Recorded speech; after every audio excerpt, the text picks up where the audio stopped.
Chapter 1 Many Children, Many Blessings. Linon. The awakening square was bustling with noise, and the heat almost distorted the air. Wang Tao. Starting unit, Griffin Knight. Dark Gold rank. Reward, Dark Gold Lord's token. As the teacher in charge of the awakening ceremony announced it loudly, a gasp erupted from the crowd. Holy crap! It's a Griffin Rider. An air unit, practically invincible in the early game. The Dark Gold Lord's token grants you a level 2 town center and 1,000 units of basic resources right from the start. I'm so envious. I heard that Wang Tao's cousin is a big shot in the military, so his career is about to take off. Countless envious comments converged into a noisy sea, while Wang Tao, surrounded by the crowd, beamed with pride and enjoyed it all. In the corner, Gu Qing's palms were sweaty. 3 years after 3 years. I've been in this world where everyone is a lord for 6 years now. Gu Qing knew in his heart that today was the moment that would decide his fate. In this world, everyone has a chance to awaken their initial unit at the age of 18, using it as a foundation to establish territory, defend against monsters roaming the endless wilderness, and expand their living space. The potential of a unit determines the rank of the Lord's Order, ranging from the lowest iron rank to the highest mythic rank, with each rank having a vast difference. Advanced Lord Orders not only mean abundant initial resources, but also represent the powerful potential of the troops themselves, giving Lords a huge advantage in the brutal early stages of development. Next, Gu Qing. The teacher's calm voice rang out, pulling Gu Qing back from her chaotic thoughts. He walked up to the central awakening stone platform and placed his hand on the cold stone surface. They've arrived. The runes on the stone platform lit up one by one, and the light gathered in his palm, forming a soft beam of light that shot into the sky. Light and shadow intertwine and outline in mid-air. It lacks the grandeur of a griffin and the majesty of a dragon. A hazy, graceful female silhouette slowly emerged. She had an alluring figure, small bat wings on her back, and a heart-shaped tail that swayed gently behind her. The entire venue fell into a moment of deathly silence. Succubus. A low-tier unit that is generally recognized as having extremely weak combat capabilities. Gu Qing's heart, which had been hanging in suspense for 6 years, died completely at this moment. After a deathly silence, undisguised snickers and whispers filled the air. What am I seeing? A succubus? Can that be considered a unit? What's the use of this thing? Besides looking good, is it just a freebie for monsters on the battlefield? Its combat power is basically zero, and its productivity is practically non-existent. All it can do is charm. It's just a pretty face, an ornamental object. I know a lord who awakened a succubus, and in order to survive, he turned his territory into, well, you know. He relied on succubi to gain the protection of the surrounding lords, living like a dog. These sarcastic remarks were like needles piercing Gu Qing's ears. Of course he knew. He knew it even better than they did.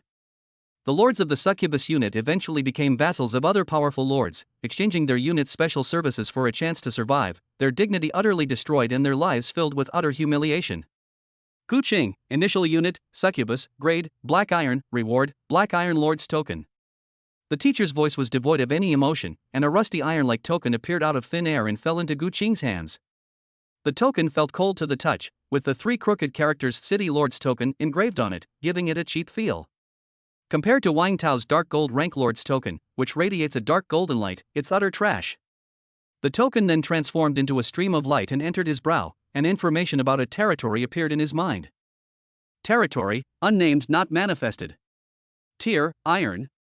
Initial buildings, recruitment pool, Lord's mansion. Initial resources, none. Initial population, none. A blank page. This is the reward of the Black Iron rank Lord's Order. There is only one recruitment pool and the Lord's mansion where the Lord resides. The awakening ceremony ended quickly, and the teacher began announcing the allocation of territories. After awakening their initial unit type, these new lords will be assigned to various regions, manifest their territories, and begin their lordly careers. All lords assigned to Blackrock Wasteland Zone 7, assemble here. Gu Qing moved and walked into the designated line. There were more than a dozen people in the group, including him, and each of them had a more or less dejected look on their faces. Clearly, this is a gathering place for losers. Most of them awakened to be units below the silver rank. A military lord in uniform with a stern expression stood at the front of the group. He would be the senior escorting these rookies to their territory. His unit is the Golden Lion, a dark gold grade unit with very strong combat power. After years of development, his Golden Lion troops numbered 3,000, and this time he was ordered to bring 500 Golden Lions to escort the new lord. The remaining Golden Lions are all guarding the territory, which is of utmost importance to the lord. Once the territory is breached and the recruitment pool is destroyed, troops can no longer be obtained through the recruitment pool. Wild monsters can only be tamed. Aside from the danger, loyalty is also an issue. Therefore, it is common sense for lords to leave most of their forces behind in their territories. Just then, a boy with a pointed face and monkey-like features squeezed next to Gu Cheng. It was Lu Hong, the class troublemaker, who had awakened a silver-rank kobold, making him stand out among this group of losers. Lu Hong nudged Gu Cheng with his elbow and lowered his voice. "Gu Cheng, can I talk to you about something?" Gu Cheng ignored him. Lu Hong didn't care and continued to get closer with his shifty eyes. "You succubus, although you're not good at fighting, you're definitely gorgeous. I'm itching to get my hands on you, hee hee. My cousin Lu Wei lives in our area number 7. He is a gold-tier soldier and has dozens of wolf riders under his command." He paused, his tone carrying a hint of condescension. "After you recruit the succubus, present her to my cousin and I'll have him protect you. Otherwise, with your abilities, within 3 days, even the land and people will be devoured by monsters. A vase like that is just gathering dust in your poor hut. You might as well send it to my cousin's castle, where it can be of some use, right?" Gu Cheng slowly turned her head, her gaze icy. "Roll." Lu Hong's smile froze, then turned sinister. "Fine, Gu Cheng, you've got guts. But don't regret it, you'll be crying when you get to the Blackrock Wasteland." He uttered a harsh remark and returned to his seat dejectedly. The military lords at the front have begun to assemble their troops, preparing to depart. "All personnel, destination Blackrock Wasteland, move out." Gu Cheng followed the group and took a step forward, her expression somewhat numb. The road ahead is dark, and there is no hope for the future. The moment he took his first step, a mechanical voice suddenly rang out from the depths of his mind. Ding! Detection indicates the host has successfully assumed the position of Lord and possesses initial troop types. The Many Children, Many Blessings system is being activated. Chapter 2: Manifesting Territories. The voice, like a thunderclap, exploded in Gu Cheng's lifeless mind. System? Many children and many blessings? Gu Cheng froze, her steps instinctively halting. Having transmigrated 6 years ago, he had long since given up on the idea of having a cheat code, believing himself to be just an ordinary transmigrator. Unexpectedly, it arrived at his most desperate moment. "Gu Cheng, what are you daydreaming about?" "Keep up," came the impatient shout from the military lord ahead. Gu Cheng snapped back to reality, suppressed the turmoil in her heart, and quickly caught up with the group. He outwardly maintained that numb and desperate expression, but his mind had already sunk into his thoughts. A pale blue, semi-transparent panel appeared in his mind. Many Children, Many Blessings system. Host, Gu Cheng. Territory, Unnamed Iron Tier. Unit, Succubus Iron. Offspring, 0. System function: the host can unlock achievements and obtain generous rewards by allowing their territory's inhabitants to reproduce.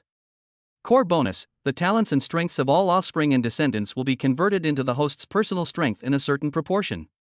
Gu Cheng's breathing almost stopped at that moment. His heart pounded wildly, blood rushed to his brain, bringing waves of dizzying ecstasy. Many children, many blessings. Have and raise children to unlock achievements? The more children you have, the more rewards you'll receive?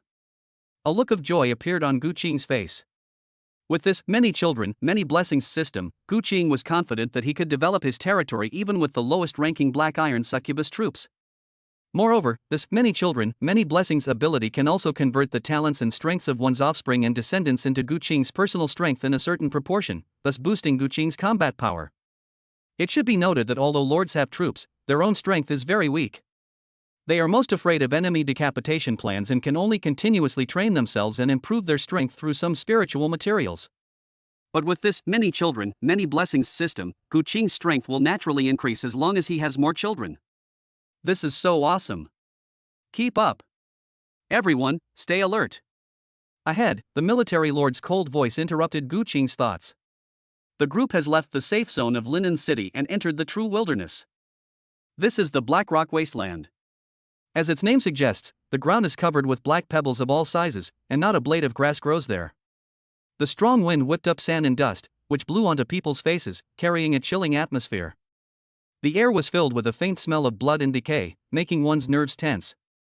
500 golden lions strode forward with steady steps, protecting a dozen or so new lords in the center. Their golden fur stood out against the gray environment. They warily scanned their surroundings, letting out low roars. Even so, the atmosphere in the team was still extremely tense. Everyone was aware of the dangers of the wilderness, and their voices fell much lower. A day later, everyone looked much more relaxed.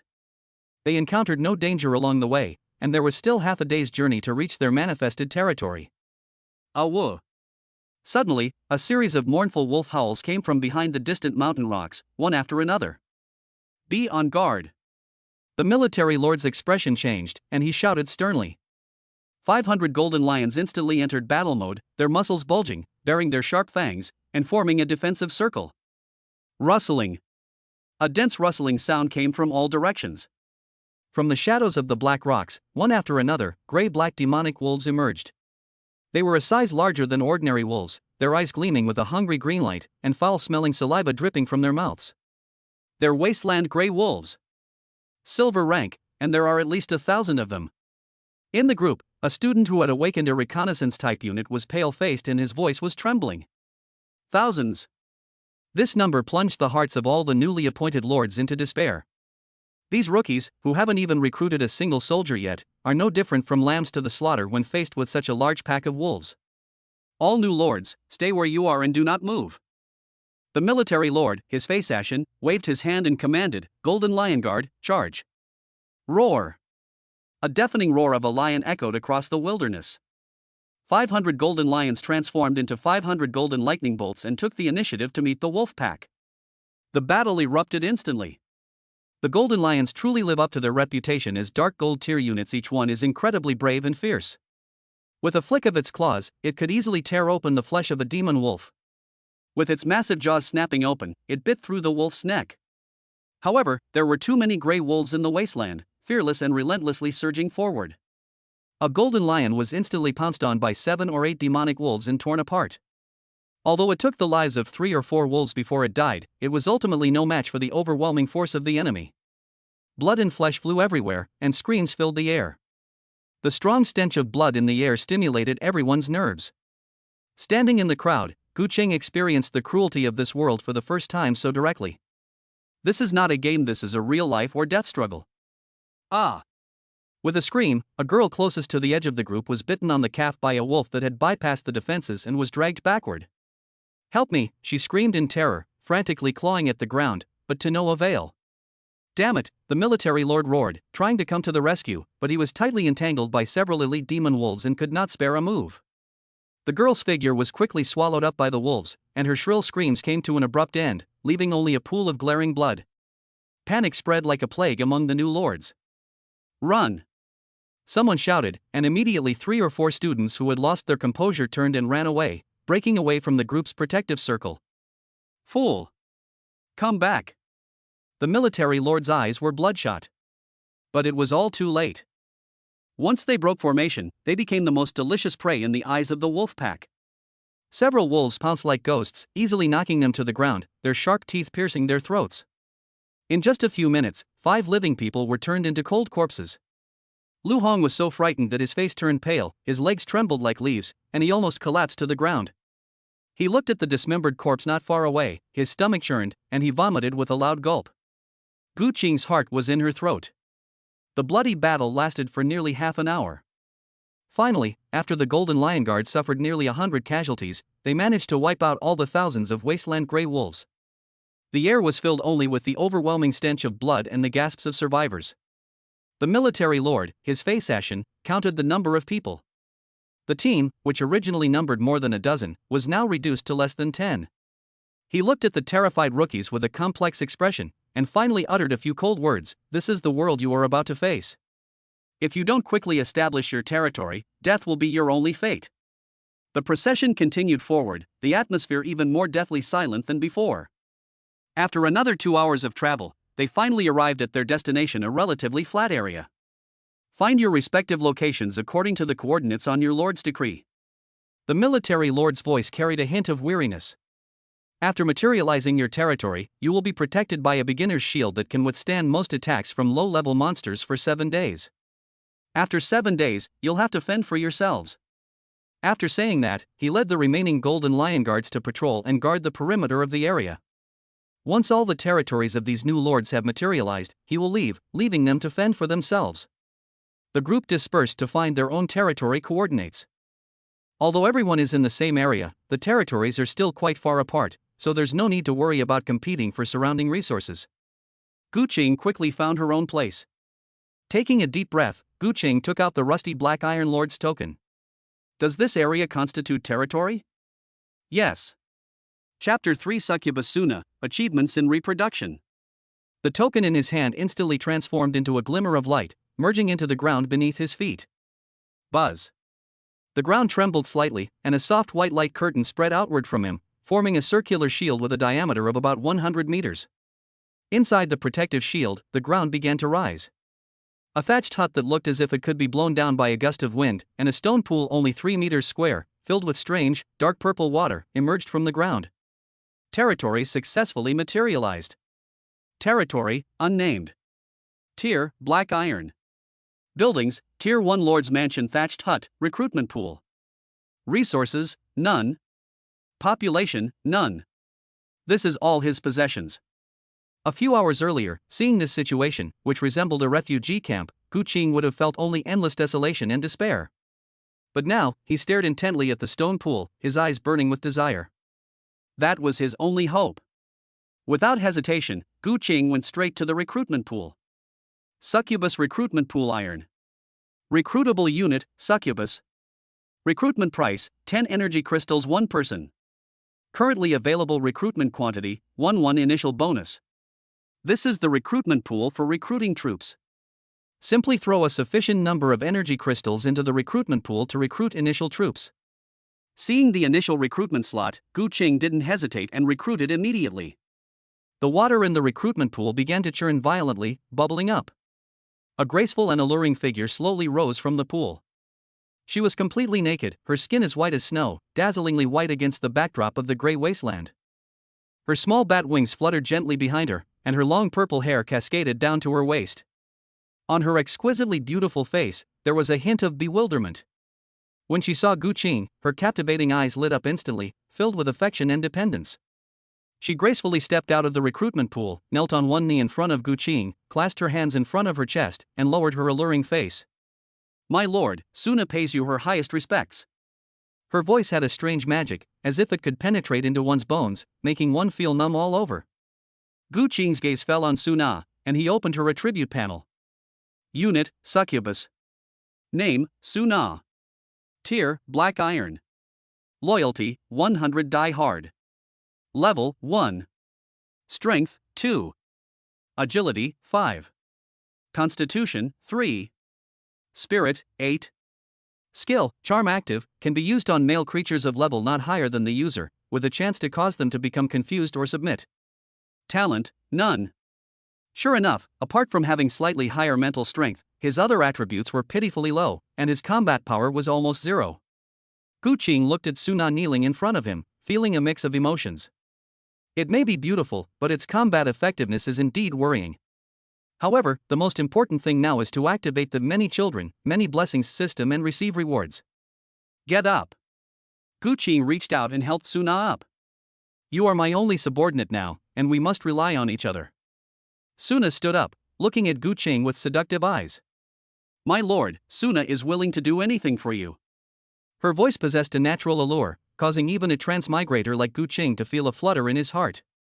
Gu Qing forced himself to calm down and began to observe his surroundings.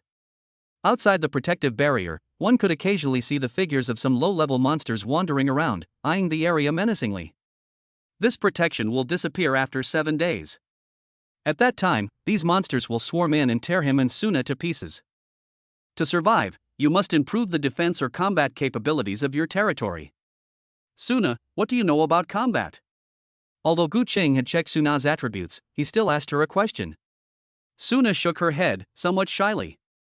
Suna only knows charm magic, and as for combat, I'm sorry to disappoint my lord. Gu Qing sighed. Just as he expected, the succubus unit was indeed useless in combat. But he quickly recovered. Now that we have the many children, many blessings system, the most important thing now is. Gu Qing's gaze fell on Su Na again. Her perfect figure looked especially alluring in the sunset over the wasteland. Suna, are you willing to contribute your efforts to the development of the territory? Gu Qing asked tentatively. Suna nodded without hesitation. Of course, my lord. Everything Suna owns belongs to you. Gu Qing took a deep breath and made a decision. All right, starting tonight, we will work hard for the future of our territory. As night fell, an oil lamp was lit inside the simple thatched hut. In the dim light, Gu Qing and Suna sat facing each other. My lord, you seem very nervous, Suna said softly. Is it because of those monsters outside? Gu Qing shook his head. No, I'm thinking about how to make our territory stronger. Suna, do you know the meaning of reproduction? Suna's cheeks flushed instantly, and even her small bat wings trembled slightly. My lord, you mean? That's right. Gu Qing looked at her seriously. Only by procreation can we truly make our territory strong.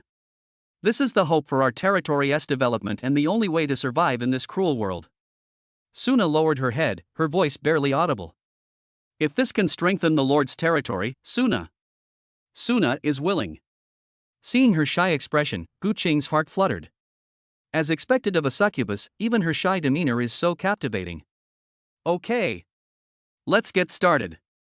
For the next 3 days and 3 nights, Gu Qing and Suna stayed in the thatched hut. Gu Qing demonstrated exceptional fighting spirit and perseverance. For the future of his territory, and to survive in 7 days, he had to fight with all his might.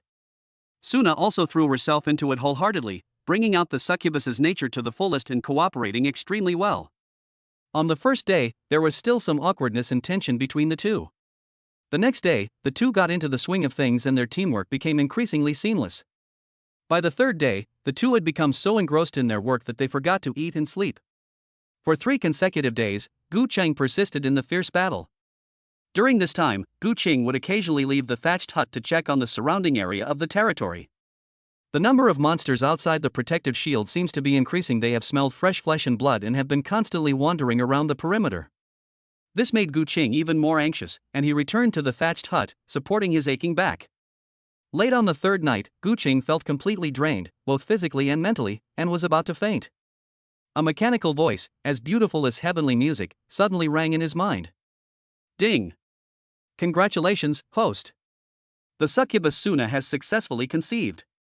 Achieve breeding achievement for the first time and receive a newbie gift pack. Congratulations, host! You have achieved the spreading branches and leaves achievement. You are rewarded with an epic newbie gift pack. Chapter 4, Initial Bloodline Evolution Pool, Unique Talent. Listening to the mechanical voice coming from beside her ears, Gu Qing had never found it so pleasant to hear. The fatigue and soreness throughout my body seemed to be drawn away by an invisible force, replaced by an extreme ecstasy. Suna, curled up beside him, looked at Gu Qing with a tired blush on her beautiful face and said, My lord, why don't you take a rest? Her words were full of worry. 3 days and 3 nights of intense labor were already taking a toll on her, a succubus, let alone her lord. Suna, we did it. There's hope for our territory. Gu Qing didn't explain the existence of the system, but Suna could clearly feel his heartfelt excitement. The new player gift pack epic level has been sent to your system space. Would you like to open it? The new player gift pack has been sent to your system space. Would you like to open it? Open them all. Gu Qing calmed himself down and opened both gift packs. New player gift pack opened. Congratulations, host. You have received Energy Crystals 20, Building Upgrade Scroll 1. Congratulations on unlocking the epic newbie gift pack. You have received Energy Crystals 100, Building Blueprints 3, Troop Talent Awakening Potion 1, and Random Skill Book 1. A series of notification sounds made Gu Qing's lips curl into a smile, his expression excited. 120 energy crystals meant he could immediately recruit 12 new succubi. Building upgrade scrolls can directly upgrade the level of existing buildings. There are also 3 building blueprints, a potion that can awaken the talents of a unit, and a random skill book. This is definitely a very good start for a new lord. Without hesitation, Gu Qing took out the building upgrade scroll. Building upgrade scroll. Rank, Silver. Effect allows you to select any territory building and upgrade it by 1 level, with a very small chance of upgrading it by 2 levels. Without any hesitation. Upgrade, Lord's Mansion. What he needs most right now is a safe place to live, not this drafty thatched hut. The scroll transformed into a stream of light, flying out of his consciousness and merging directly into the thatched hut beneath his feet. Buzz. The entire thatched hut was enveloped in soft white light. The originally withered thatch quickly solidified into sturdy wooden tiles, the loose walls were replaced by a solid earthen and wooden structure, the narrow space expanded outward, and a decent wooden door and a bright window appeared out of nowhere. In just a few seconds, the thatched hut that looked like it could be blown down by a gust of wind was transformed into a sturdy and spacious wooden cabin. Lord's Mansion Level 1 successfully upgraded. The Lord's Manor is finally starting to look decent, at least a few more rooms have been added. Gu Qing helped Suna up from the ground and helped her lie down on the wooden bed that had just appeared. Get some rest. Now, watch me. Gu Qing focused her attention on the 3 architectural drawings. This is the real highlight of territory development. 3 architectural blueprints floated silently, emitting different colored lights. Basic Bloodline Evolution Pool Blueprint, a special building that consumes energy crystals to enhance the purity and potential of offspring's bloodline and accelerate the gestation process. Level 1 Arrow Tower Blueprint, a defensive building that can automatically attack enemy targets that enter its firing range. Energy Well Blueprint, a resource building that can slowly condense energy from the air, producing a small amount of energy crystals daily. Bloodline Evolution Pool. Gu Qing's pupils suddenly contracted. This thing was simply tailor-made for his wish to have many children and much happiness. Enhance your offspring's potential and accelerate conception. With it, his many children, many blessings plan will take off in efficiency. There are also arrow towers and water wells, one for defense and the other for resources, perfectly solving the 2 biggest shortcomings of the territory at present. Without hesitation, Gu Qing went directly to the open space not far from the Lord's Mansion and took out the first building blueprint. Basic Bloodline Evolution Pool Blueprint. A basic bloodline evolution pool can be built by consuming 5 wood, 10 stone, and 2 energy crystals, or by directly consuming 30 energy crystals. Building blueprints can be directly materialized using energy crystals, but it consumes a relatively large amount of energy crystals. Gu Qing currently lacks timber and stone, and it's impossible for him to go out and collect these resources. Time was precious, so Gu Qing directly used 30 energy crystals to realize his dream. These resources are necessary in the early stages. The most important lesson in the Lord's class is that in the early stages of territory development, time is far more important than resources. Consuming 30 energy crystals, construct now? Yes. The ground rose up, and a stone pool, larger and more magnificent than the initial recruitment pool, emerged. The pool walls were engraved with mysterious runes, and the water rippled with a more concentrated purple energy than the recruitment pool. Construct a level 1 arrow tower. Consuming 10 energy crystals, construct now? Yes. At the edge of the territory, a wooden arrow tower more than 3 meters high quickly took shape, and the crossbow on the top of the tower gleamed coldly, automatically aiming at a wandering monster outside the protective shield. Build a concentrated energy well.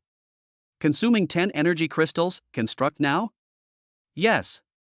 On the other side of the territory, an ancient stone well appeared, and wisps of energy were being drawn into it from the wellhead. Gu Qing quickly materialized all 3 building blueprints, and the territory instantly changed.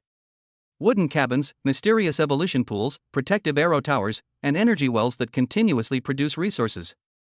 50 units of energy crystals were spent in the blink of an eye. But Gu Qing wasn't bothered at all. These were the most crucial investments. Finally, Gu Qing turned her attention to the 2 remaining items in the gift pack. Troop Talent Awakening Potion gives a troop with no talents a very high chance of awakening 1 talent. Random Skill Book, upon use, the host will randomly acquire 1 skill. Without hesitation, Gu Qing took out the bottle of potion that emitted a faint purple glow. He walked to the bedside and handed it to Suna. Suna, this is for you. Drink it, it will awaken the power hidden in your blood. Suna looked at the bottle of shimmering potion without any suspicion, took it, and drank it all in 1 gulp. For my lord.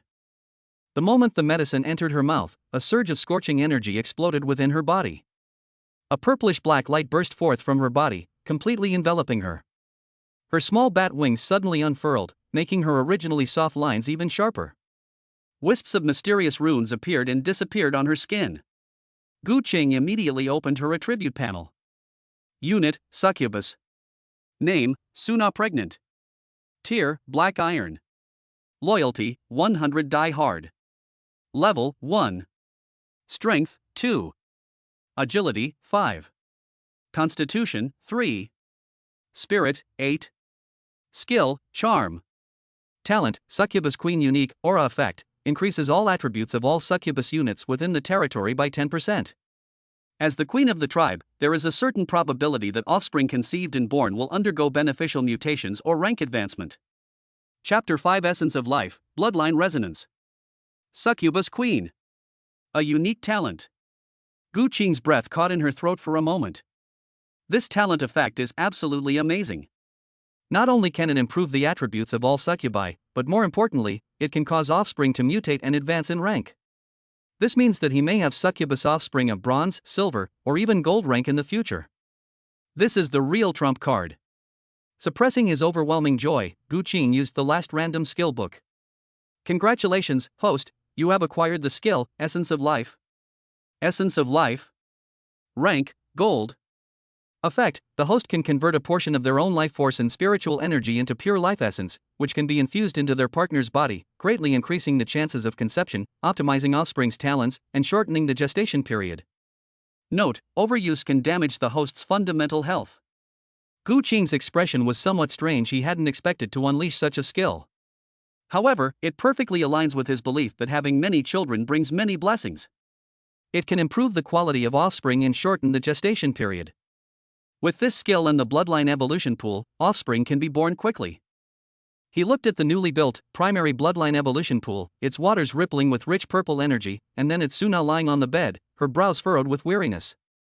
I have already made up my mind.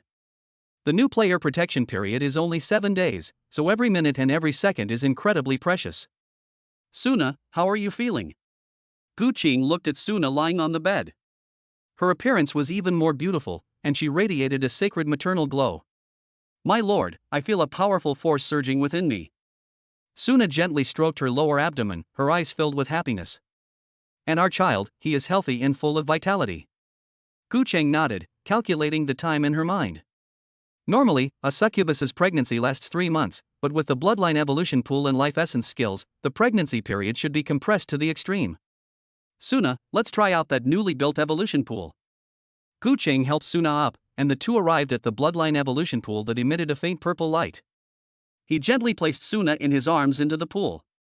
The water was warm, and a strange purple energy immediately enveloped Suna's body, causing her to let out a comfortable groan. Unit Suna pregnant state has been detected entering the primary bloodline evolution pool. It can consume 50 energy crystals and infuse life essence to purify the bloodline and compress the pregnancy period to the fastest possible speed. 50 energy crystals. He only had 120 coins in total. He had already spent 50 coins building 3 buildings, and now he had to spend another 50 coins, leaving him with only 20 coins. But Gu Qing did not hesitate at all. Time is life.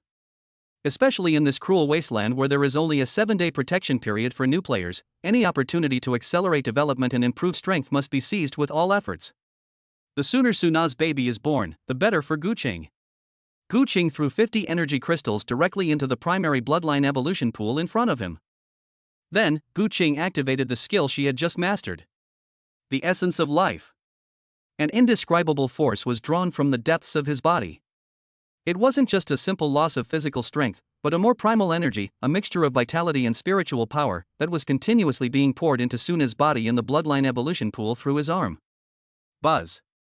The entire stone pool began to shake violently. The purple energy in the pool seemed to be injected with a catalyst, instantly boiling and shining brightly. The pool water, which had been shimmering faintly, now resembled flowing amethyst, dazzling and radiant. This violent and pure energy transformed into countless fine purple threads, which surged wildly into Suna's body. Ugh! Suna's body tensed abruptly, her delicate brows furrowed, and she let out a suppressed cry of pain. This force was too immense, rampaging through her bloodline as if it wanted to tear her whole being apart and rebuild her. Gu Qing's heart also tightened. But he didn't stop. He could sense that this was a process of destruction followed by construction. The bloodline of the troop-type Suna has begun to be purified during the process of conceiving offspring. Purification progress 10%, 30%, 50%. As the numbers on the system panel kept changing, the changes within Suna's body became increasingly drastic. Faint, ancient, and mysterious runes began to appear on her fair skin, flashing by in an instant. And her lower abdomen began to bulge visibly at an abnormal speed. That was not an ordinary pregnancy, but a manifestation of highly concentrated life energy. A surging, vast, and even slightly sacred life force emanated from her womb and spread outwards. Just then, Gu Qing felt a strange warm current flowing back into his body from his connection with the evolution pool. This warm current was gentle yet powerful, instantly flowing through his limbs and bones. The fatigue and weakness he felt from 3 consecutive days of intense fighting and the recent use of the essence of life were swept away in that instant. Instead, there was an unprecedented sense of fulfillment. His muscles, bones, and even his spirit seemed to have been cleansed by a sweet spring, brimming with power. Bloodline resonance has been triggered. Congratulations, host. Your personal attributes have been improved: Constitution +1, Mental Strength +2. This is the core bonus of the Many Children, Many Blessings system. The offspring's innate talent and strength will be converted into their personal strength in a certain proportion. He's already received such a huge boost before the child is even born. How much will his attributes improve after the child is actually born? In the pool water, Suna's pain was subsiding. The tearing pain was gradually replaced by a strange, warm feeling. She could clearly feel the little life inside her growing stronger at an astonishing rate. A maternal instinct originating from the depths of her blood and soul slowly eased the pain on her face, replacing it with an almost sacred, gentle radiance.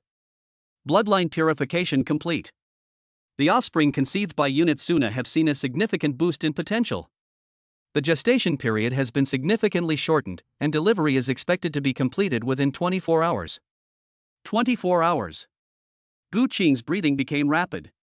What would normally be a gestation process that takes months or even longer has been shortened to just 1 day thanks to the combined effects of the bloodline evolution pool and the essence of life.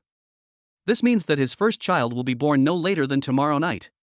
Just as Gu Qing was pondering, the roars of the monsters outside the territory grew louder and louder, and their numbers continued to increase.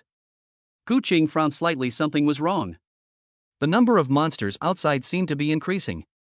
In that case, the territory will face immense pressure 7 days later. We must continue to enhance the strength of our territory. Without any hesitation, Gu Qing helped Suna back to bed and then went to the recruitment pool. He has 20 energy crystals left, enough to recruit 2 new succubi. Chapter 6, The Birth of Offspring, the Mutant Succubus. Time waits for no one. He threw all 20 energy crystals into the dark purple pool.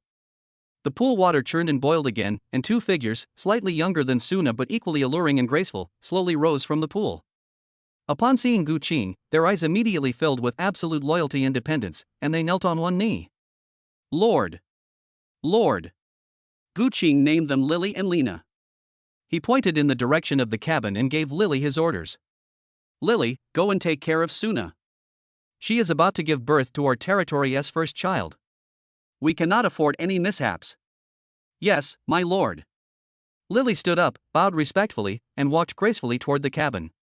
Gu Qing's gaze fell on the last succubus kneeling on the ground, Lena.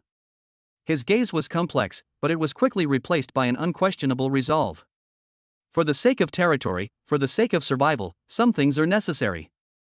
He's like a gambler pushed to the edge of a cliff, forced to bet everything. Lena. Your subordinate is here.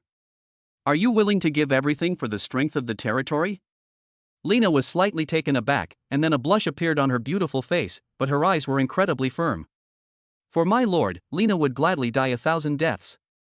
Gu Qing took a deep breath, said no more, and pulled Lena into a room in the wooden lord's mansion. The door closed, locking away the spring scenery inside. A new great undertaking for the survival of the territory has begun. Time flew by amidst the agonizing wait and relentless struggle. 1 day and 1 night. 24 hours. Gu Qing barely closed her eyes. On one hand, he and Lena were working hard for the future of the territory. On the other hand, all his thoughts were on Suna, who was about to give birth to his child. Outside the protective shield, the monster's roars grew more frequent and frenzied. Gu Qing could clearly see that the number of wasteland grey wolves roaming outside the protective shield had increased from dozens to hundreds, and some even appeared as larger and more ferocious monsters.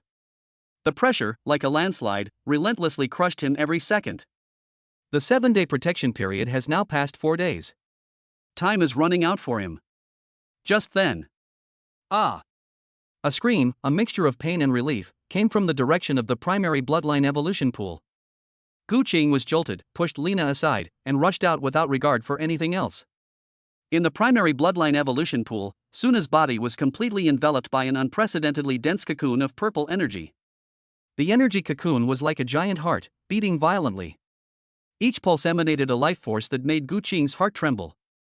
She's about to give birth. Gu Qing's heart leaped into her throat, her fists clenched so tightly that her knuckles bulged from the force. He rushed to the edge of the pool, watching intently as the energy cocoon underwent each change. Crack! A crisp cracking sound rang out. A tiny crack appeared on the purple energy cocoon. Immediately afterwards, the cracks spread rapidly like a spider web. Boom!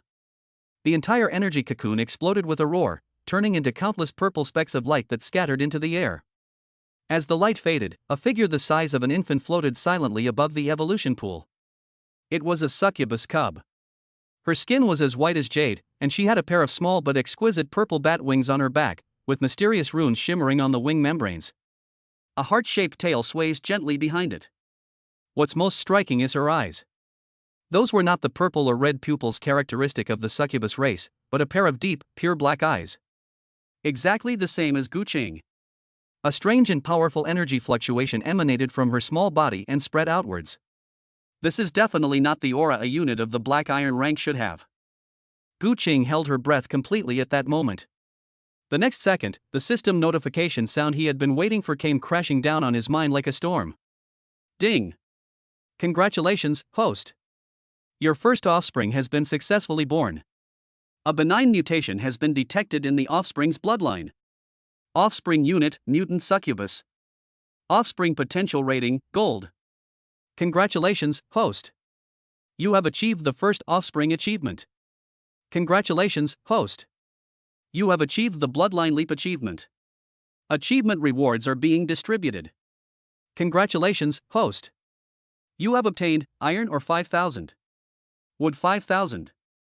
Stone 5,000. Congratulations, host. You have obtained Building Upgrade Scroll 1, Energy Crystal 100. Bloodline Restoration activated. The host is being enhanced based on the offspring's potential. The massive influx of rewards into the system space nearly caused Gu Qing's brain to crash. Before he could even recover from this huge surprise, a warm current, far more powerful and purer than before, surged from the newborn baby and, through the invisible blood connection, poured wildly into Gu Qing's body. Boom! Gu Qing felt like her body was a powder keg that had been ignited. Every limb, every inch of flesh, every bone is undergoing dramatic changes under the impact of this energy. It's a feeling of being reborn. Bloodline restoration has been activated. Strength plus 10. Agility plus 10. Constitution plus 15. Spirit plus 20. Gu Qing suddenly tilted his head back, letting out a low growl he couldn't suppress. Cool. This is the best I've ever felt. He could feel every cell in his body cheering and transforming. Name, Gu Qing. Strength, 21. Agility, 22. Constitution, 28. Spirit, 32. Looking at his current 4 basic attributes, Gu Qing nodded in satisfaction. He has now far surpassed the realm of ordinary people. Its power is comparable to that of a level 10 bronze level monster. Just then, the small figure suspended in midair slowly opened its eyes. Those deep black eyes curved into adorable crescents the moment they saw Gu Qing. She seemed to recognize her father. Ah! A soft, childlike whisper, full of innocence, came from her mouth. The voice was very soft and gentle. But the moment the protective shield of the territory was released, it turned into a source of panic for the surrounding monsters. Awa! Hiss! Roar! Outside the protective shield, the hundreds of frenzied, roaring demons all showed expressions of pain upon hearing this voice. Then, they looked at Gu Qing's territory with a look of surprise and uncertainty, and unconsciously took a few steps back. Gu Qing was also slightly taken aback, then picked up his daughter and checked her attributes. Offspring's name, unnamed. Race, mutant succubus first generation. Rank, gold. Level, 1. Strength, 15. Agility, 20. Constitution, 25. Spirit, 40. Talent skill, Psychic Scream, emits sound waves imbued with spiritual energy, causing a mental shock to all hostile targets within a designated area, with a chance to inflict negative statuses such as confusion, fear, or mental breakdown. Talent skill, Life Drain, through attacks, one can slowly drain the target's life energy for their own use, or replenish it to their lord. Chapter 7 Building Barracks, Life Catalysis. Gold Grade. Gu Qing never expected that the rank of her first child would improve so much. Looking into those pure black eyes, which resembled the deep night sky, reflected Gu Qing's figure. Ya, Guya. He whispered the name to the little one in his arms. May you be elegant, untouched by the dust of this desolate wilderness. Guya seemed to understand, and a cute smile curved her little mouth. With a soft iya, she stretched out her pink little hand and grabbed one of Gu Qing's fingers. The feeling of being connected by blood was incredibly clear at that moment. Offspring's name confirmed, Guya. Gu Qing held Guya in his arms, his gaze sweeping across the territory beyond. The monsters that had been lurking around the protective shield, drawn by the life force emanating from Suna's pregnancy, were now retreating in panic as if they had seen a ghost. Some of the weaker monsters even collapsed to the ground, trembling. Guya's unconscious psychic scream had such a terrifying effect. This filled him with elation, but also instilled in him a stronger sense of urgency. A daughter of the gold rank, with boundless potential, but for now she is still just a newborn. We must help her grow up as quickly as possible. Gu Qing's gaze fell on the massive amount of resources in the system space. Iron ore 5,000, wood 5,000, stone 5,000. Energy crystals 100. Building upgrade scroll 1. This reward is like sending charcoal in snowy weather. No, it's like sending a burning volcano in snowy weather. Gu Qing arrived at an open space in the territory and chose to build a barracks. Barracks are essential buildings that help troops level up and increase their strength. Of course, troops can also level up by hunting monsters. However, upgrading the barracks is obviously a safer option. Building a basic barracks requires 1,000 wood, 1,000 stone, and 20 energy crystals. Build now? Because Gu Qing doesn't have the blueprints for building a basic barracks, he needs 20 energy crystals instead. Yes. The ground trembled before them, and a stone and wood structure, exuding a chilling aura, rose from the ground. The building is not large, but it exudes a sense of iron will and toughness. Above the entrance hangs a symbol of crossed swords and shields. Basic Barracks Iron. Effect, allows territory troops to enter for systematic training, rapidly increasing their level. Limitation, the maximum unit level can be upgraded to 10. Currently trainable numbers, 3. With this basic barracks, Suna and the others can quickly level up to level 10, which greatly increases their combat power. Then, Gu Qing's gaze fell on the building upgrade scroll. Without hesitation, Gu Qing directly applied it to the bloodline evolution pool. The rudimentary bloodline evolution pool in front of him was the core building of his territory, and he had to upgrade it immediately. Buzz! The evolution pool trembled violently, and the entire pool expanded outwards, making the mysterious runes on the pool walls even more complex and profound. The purple energy liquid in the pool became increasingly viscous, almost solidifying, and the energy fluctuations it emitted caused slight ripples in the air. The initial bloodline evolution pool has been successfully upgraded. Congratulations, host! Your beginner bloodline evolution pool has been upgraded to intermediate bloodline evolution pool. Intermediate bloodline evolution pool. Effect 1, Enhanced Bloodline Purification Effect consumes energy crystals to increase the purity and potential of offspring's bloodline, accelerating the gestation process. Effect 2, New Feature Life Catalysis, which consumes energy crystals to significantly accelerate the growth cycle of newborn offspring, enabling them to quickly gain combat power. The amount of energy crystals consumed depends on the offspring's rank. Life Catalysis. Upon seeing these 4 words, Gu Qing's pupils suddenly contracted. He was just thinking about how to help Guya grow up quickly, since he couldn't just throw her, still an infant, into the barracks for training. Unexpectedly, the bloodline evolution pool gained the function of life catalysis after reaching the intermediate level.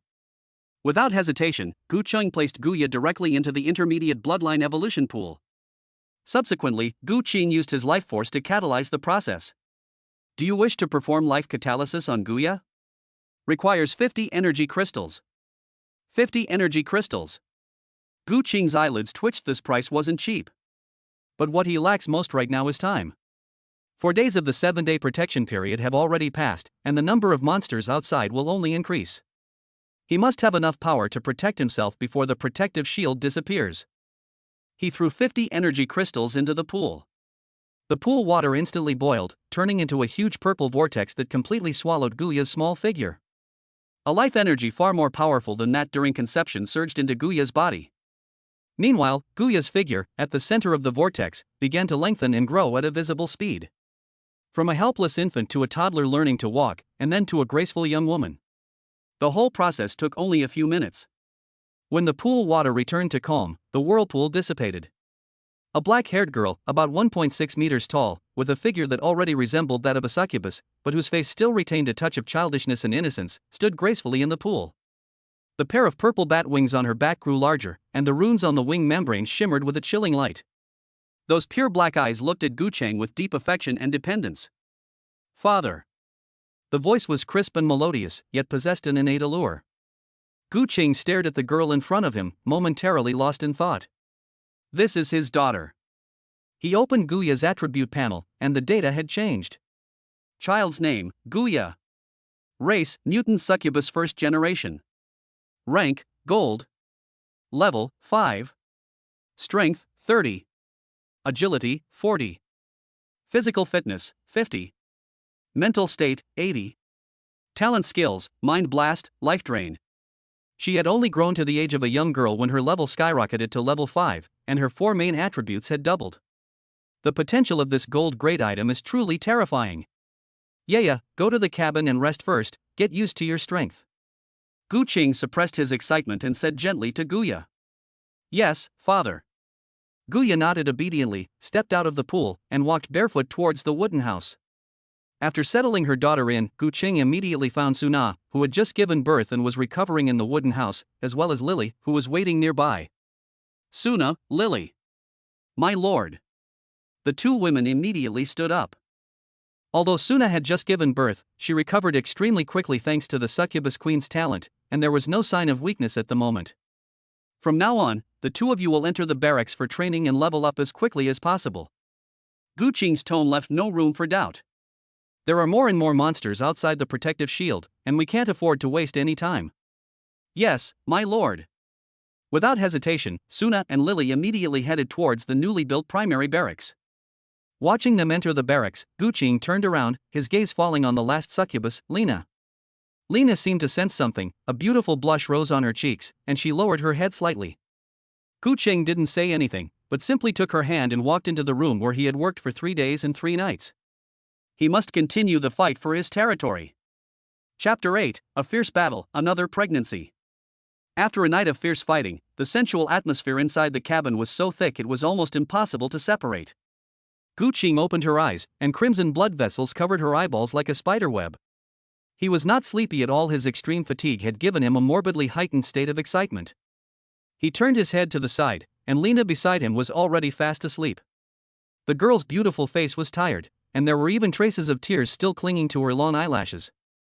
However, the system notification he had been waiting for all night, which sounded like a divine oracle, remained silent. Still no. Gu Cheng's heart felt as if it had been gripped by an invisible hand, and suddenly sank downwards. The system of many children, many blessings sounds wonderful, but conception is ultimately a matter of probability. Gu Cheng rubbed his throbbing temples, got up, and walked out of the wooden house. The desolate wilderness was chilly in the early morning, and the number of monsters outside the territory had increased again. They paced restlessly, their low growls converging into a chilling sense of oppression that constantly assaulted the thin protective shield. The light on the protective shield seemed to be slightly dimmer than yesterday. The 7-day period has been reduced to just 3 days. Time is like the sword of Damocles hanging over our heads. Gu Cheng checked the territory information. Energy crystals, 30. This is his last energy crystal reserve. Should we keep it for a rainy day, or take a gamble? Gu Cheng's gaze swept over the lonely recruitment pool, then looked at the ever-increasing number of monsters. The hesitation in his eyes was quickly replaced by a crazy determination. Bet. If you don't gamble, you're doomed in 3 days. He strode to the recruitment pool and, without the slightest hesitation, threw all 30 energy crystals into it. The pool water churned violently, and 3 figures, more youthful than Lily and Lena but equally graceful, slowly rose in the purple light. 3 more succubi of the black iron rank. Gu Cheng wasted no time, directly naming them and issuing them his first and only command as their lord. For the sake of the territory, for the sake of procreation. In the following period, Gu Qing demonstrated amazing time management skills. He laid out his plans for the development of the territory very clearly. During the day, he directed the 3 newly recruited succubi to use the massive resources rewarded by the system to begin building defensive fortifications around the territory. Stone and timber were consumed rapidly. A simple yet sturdy wooden and stone wall rose from the ground at a visible speed, firmly protecting the core buildings such as the Lord's Mansion, barracks, and evolution pool in the center. Although this wall cannot completely withstand the impact of the monsters, it can at least buy him valuable buffer time. Meanwhile, training never stopped in the junior barracks. As Black Iron tier units, Suna and Lily level up very quickly, almost every day. Guya, who is of the gold rank, requires dozens of times more experience points to level up than the others. However, thanks to the life catalysis of the intermediate bloodline evolution pool, she directly possessed a level 5 foundation, coupled with her terrifying potential as a gold grade unit, making her training efficiency far exceed that of ordinary troops. Her level was steadily increasing at a rate of 1 level per day. At this rate, when the protection period ends in 3 days, Suna, Lily, and Guya should all reach the maximum level of level 10. At night, Gu Qing returned to the Lord's Manor to continue striving for the expansion of the territory. 1 room, for succubi. This is a dream scenario for any man. But for Gu Qing, this was more like a high-stakes gamble with his life on the line. Every so often, he would activate the essence of life, skill, just to increase the minuscule chance of conception. The 5th day has passed. The wooden and stone walls surrounding the territory have been largely completed, standing 3 meters high, exuding a primitive yet sturdy aura. The energy-gathering well has already produced 5 energy crystals, which Gu Qing has kept to use for firing magic arrows from the arrow tower. In the barracks, Suna and Lily have already reached level 8. Guya has also reached level 8, and the energy fluctuations emanating from her body have already put some pressure on Gu Qing. Everything is moving in a positive direction. Apart from. On the system panel, the offspring column still only shows a lonely 1. There was no movement. A sense of anxiety began to creep into Gu Qing's heart. Why? With 4 succubi and the added boost of life essence, how come there's still no movement? Could it be that I've been using life essence too frequently, causing its effectiveness to decrease? Or is it that the succubus race simply has an absurdly low conception rate? He even began to suspect that there might be something wrong with Lena and the others' health. Night fell again. The atmosphere inside the wooden house was somewhat oppressive. The 4 succubus girls could all feel the heavy pressure on their lord. They tried their best to cooperate and hoped to share his burden, but the results were always unsatisfactory. Gu Qing looked at the mixture of guilt and unease in their eyes and her heart softened. He knew the problem wasn't with them. Perhaps, I was just unlucky. Go and rest, everyone. Gu Qing stopped, her voice carrying a hint of weariness that she herself hadn't even noticed. The 4 succubus girls looked at each other, seemingly wanting to say something, but in the end they simply bowed silently and left the room. Gu Qing sat alone on the edge of the wooden bed, listening to the increasingly ferocious roars of the monsters outside the window, and feeling the flickering light of the protective shield. Only 1 day left. After tomorrow, this only layer of protection will disappear. At that time, he will face thousands of hungry monsters outside the walls. With 1 level 8 gold unit, 2 level 8 iron units, and 1 level 1 arrow tower, can we hold out? Gu Qing didn't know. For the first time, he felt a slight unease about the future. Is this really the end for me? He lay in bed, utterly exhausted, his eyelids feeling as heavy as 1,000 pounds, and unknowingly drifted off to sleep. This was the deepest sleep he had ever had since he came into this world. It was also the most unstable one. Day 6, early morning. When the first ray of sunlight shone through the window onto Gu Qing's face, he felt something was amiss. Lena's head was revealed when the blanket was lifted. Lena, didn't I tell you to go and rest? Lena replied vaguely. Lena must share the burdens of her lord. An hour later, Gu Qing emerged, clutching her aching back. Just then, a mechanical voice, 2 days late and as beautiful as heavenly music, exploded in his mind. Ding! Congratulations, host, the succubus Lena has successfully conceived. Congratulations, host. You have achieved the double success milestone. You are rewarded with a bronze gift pack. Congratulations, host. You have achieved the equal distribution of rain and dew achievement. You are rewarded with a silver gift pack. Chapter 9 Bloodline Detection Compass, Frenzied Enhancement. The system notification that exploded in his mind was like a thunderclap, instantly waking Gu Qing from extreme fatigue and lethargy. Lena, she did it. He sat up abruptly in bed, his mind immediately immersing himself in the system. Ding! Congratulations, host, you have achieved the double success achievement. You are rewarded with a bronze gift pack. Congratulations, host. You have achieved the equal distribution of rain and dew achievement. You are rewarded with a silver gift pack. It's here. The reward, which was 2 days late, has finally arrived. Gu Qing's breathing became rapid. The anxiety and unease that had been suppressed for 2 days were completely washed away by immense joy at this moment. Without hesitation, he silently recited it in his heart. Open all gift packs. Opening the bronze gift pack. Congratulations, host, you have obtained 50 energy crystals. Congratulations, host. You have obtained Basic Barracks Upgrade Blueprint 1.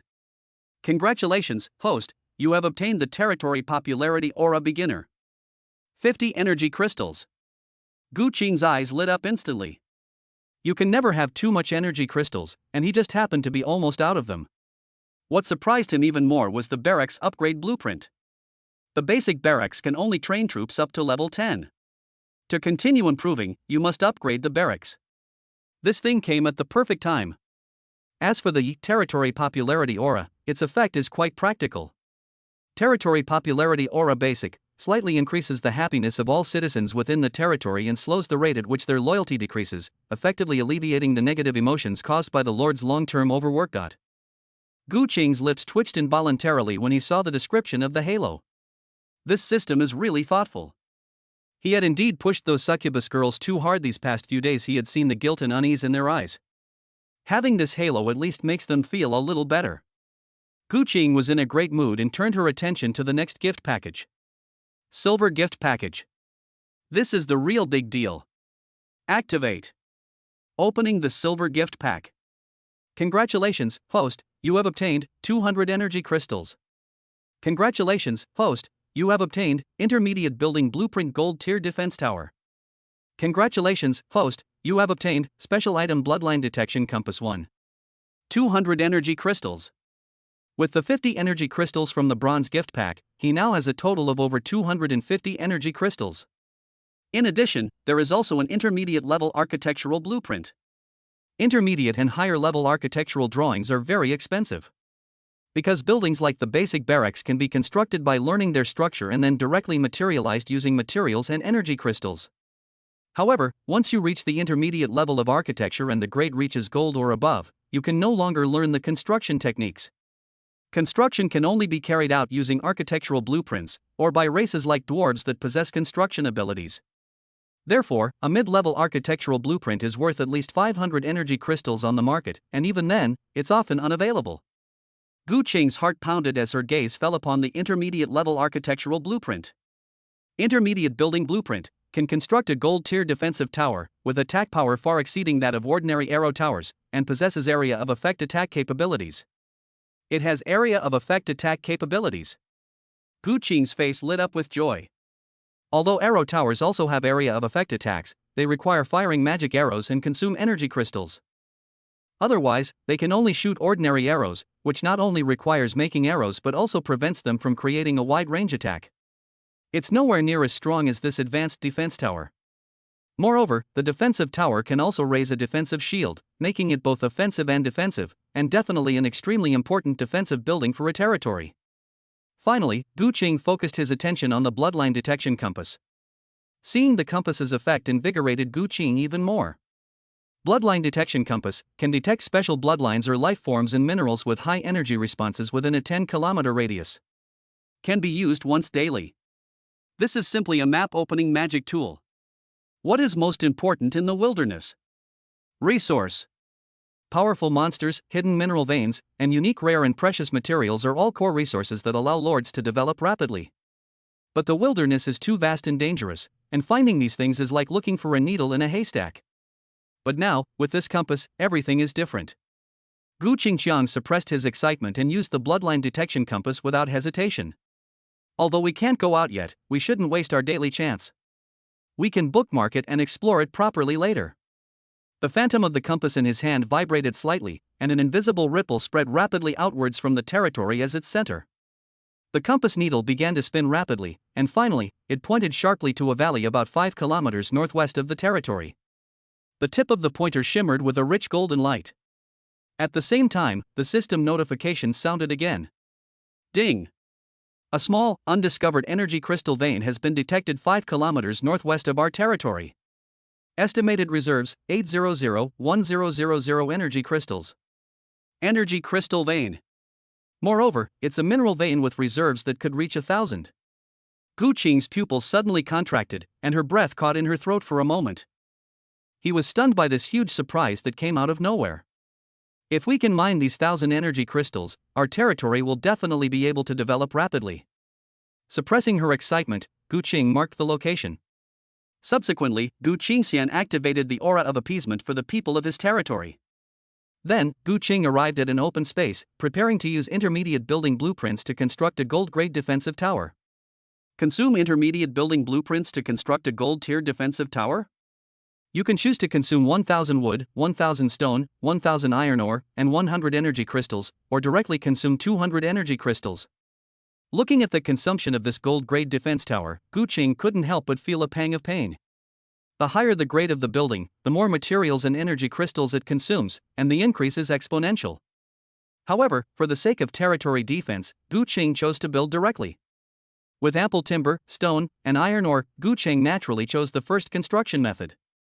Even as the materials disappeared, the architectural drawings still radiated a rich light. The ground then trembled violently, and a black stone tower, 5 meters tall, emerged from the earth.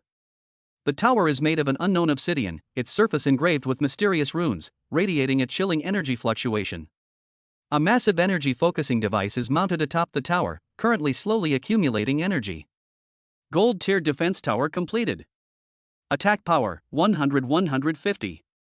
Attack range, 500 meters. Special abilities: Energy Explosion deals area of effect damage to the target area, Protective Barrier consumes energy to activate a protective shield. Energy Storage, 0-1000. Note, this defensive tower can automatically accumulate energy. It prioritizes using the accumulated energy for attack or defense. If the energy is insufficient, it will consume energy crystals. Looking at the stats of the defensive tower, Gu Qing nodded in satisfaction. Its attack power is 10 times higher than that of the arrow tower, and it can also charge up energy on its own. Gu Qing glanced at it and saw that the energy storage speed was very fast. It should be fully charged before the protective shield disappeared. This energy storage of 1000 is roughly equivalent to the energy replenished by 100 energy crystals, which is equivalent to saving 100 energy crystals. Then, Gu Qing went to the basic barracks and used the basic barracks upgrade blueprint directly. Upgrade the basic barracks iron to basic barracks bronze. Although it was still a basic barracks, its rank had been upgraded by 1 level, and Gu Qing directly checked the attributes after the upgrade. Basic barracks bronze. Effect: allows territory troops to enter for systematic training, rapidly increasing their level. Limitation: the maximum unit level can be raised to 20. Accelerate: energy crystals can be used to increase the speed at which unit levels are upgraded. Current number of trainable machines, 66. Chapter 10, Recruitment again, Protective Shield disappears. After upgrading the basic barracks, it surprisingly gained the function of accelerating the leveling up of troops. Gu Qing was pleasantly surprised. This feature is practically tailor-made for his current situation. With it, he can maximize the combat power of his territory in the shortest amount of time. He immediately focused his attention on the bronze-grade primary barracks, wanting to see just how much of a price this acceleration function would cost. Consume energy crystals to accelerate the level upgrade of unit Guya. Upgrading Guya Gold rank, level 9 to level 10 requires 5 energy crystals. Just one level requires 5 energy crystals. Gu Qing's eye twitched violently. The price made Gu Qing's brow twitch. Gold tier units are indeed money guzzlers. The later the game goes, the more terrifying the resources required for upgrades become. He then set his sights on Suna. Upgrading Suna Black Iron grade, level 9 to level 10 requires 2 energy crystals. The consumption of Black Iron grade is much less. It seems that the number of energy crystals required for accelerated upgrades is determined by both the rank of the unit and its current level. To verify his hypothesis, he also brought Lena, who had just conceived and was still in the first stage of pregnancy, into the barracks. Upgrading Lena Black Iron grade, level 1 to level 5 requires 2 energy crystals. Just as I expected. The lower the level and the lower the grade, the less energy crystals are consumed. Frankly, this price is quite expensive. While high-end combat power is important, without sufficient troop types, territorial defense will still be inadequate. There's only 1 day left until the protection period ends, and there are already a lot of monsters outside. With their current strength, even with the addition of a gold defense tower and a level 1 arrow tower, trying to defend their territory is nothing short of a pipe dream. Once the battle begins, the monsters charge relentlessly, and his troops are too few to form an effective defensive line. He will soon be worn down by the endless monsters. The number of troop types must be increased. He doesn't have time to slowly accumulate resources now. If he wants to survive, he must convert all his resources into immediate combat power. Without any hesitation, Gu Qing strode to the recruitment pool. In one go, he smashed 100 energy crystals into it. 100 energy crystals, recruit them all. Splash! The purplish-blue pool water instantly boiled, churning violently like boiling magma. One after another, purple beams of light shot into the sky. In the light, 10 succubus girls with graceful figures, but whose faces still carried a hint of naivety and confusion, slowly rose from the pool. They were completely naked, their skin as white as snow, and their small bat wings fluttered gently on their backs. The moment they saw Gu Qing, their initial bewilderment was immediately replaced by absolute loyalty and devotion. Lord! 10 girls knelt on one knee at the same time, their voices converging, carrying a strange magic that seemed particularly abrupt in this desolate wasteland. Gu Qing suppressed the excitement in his heart and quickly named them one by one. He then turned his gaze to Lena, as well as the other 3 newly recruited succubi. Now, increase your strength. Gu Qing used the energy crystals again. Immediately upgrade all 4 of Lena's succubi and the 10 newly recruited succubi to level 5. In an instant, the 14 succubi shone with an upgrade glow. They could clearly feel the surge of power within their bodies, and their gazes toward Gu Qing became even more fervent and worshipful. Although they are only level 5 of the Black Iron grade, the 14 of them combined still constitute a force not to be underestimated. After doing all this, Gu Qing glanced at his remaining energy crystals. Energy crystals, 27. This is his last reserve, intended for the golden defense tower and arrow tower as a backup hidden energy source that might save his life in a critical moment. It can't be moved anymore. From now on, everyone will take turns training. Gu Qing's voice echoed in front of the barracks, carrying an unquestionable authority. Suna, Lily, you 2 are the highest level, so you'll be in charge of the first wave of guard duty. The rest of you, enter the barracks and level up as quickly as possible. Yes, sir. Also, Gu Qing's gaze swept over the 14 succubus girls who had just been promoted to level 5, those who are off duty after training. Come to the Lord's Manor to find me. The girls were slightly taken aback, but then they all understood what their lord meant. A blush rose on their pretty faces, and they lowered their heads in agreement. For the survival of their territory, for the chance to live through tomorrow, they were willing to give everything for their lord. Time slipped away second by second amidst the frantic training and relentless struggle. Within the territory, the light of the barracks almost never went out. Inside the wooden cabin of the Lord's Manor, Gu Qing even ate his meals in bed, wanting to impregnate the succubus once more before the 7 days ended. Gu Qing was like a spring wound to its limit, frantically squeezing out the potential of herself and all the succubi. Outside the territory, the protective shield's light grew dimmer and dimmer, like a candle flickering in the wind. The number of monsters gathered outside has reached a terrifying level. The rotting carrion wolves, the drooling hyenas, and even some enormous, unknown monsters covered in deformed tumors surrounded the territory, the black tide stretching as far as the eye could see. Their patience seemed to have run out, and they began to frantically attack the soon-to-break protective shield, each impact causing violent ripples in the light curtain. Finally, as dusk fell on the 7th day, the white light curtain that had enveloped the territory for 7 days, buying Gu Qing precious time to develop, reached its limit after enduring the final impact. Within the territory, all the succubi stopped what they were doing, gripping their crude weapons nervously, their beautiful faces filled with solemnity and determination. Inside the wooden house, Gu Qing, who had just finished his struggle, pushed open the door and walked to the center of the territory. He looked up at the thin, cracked light shield.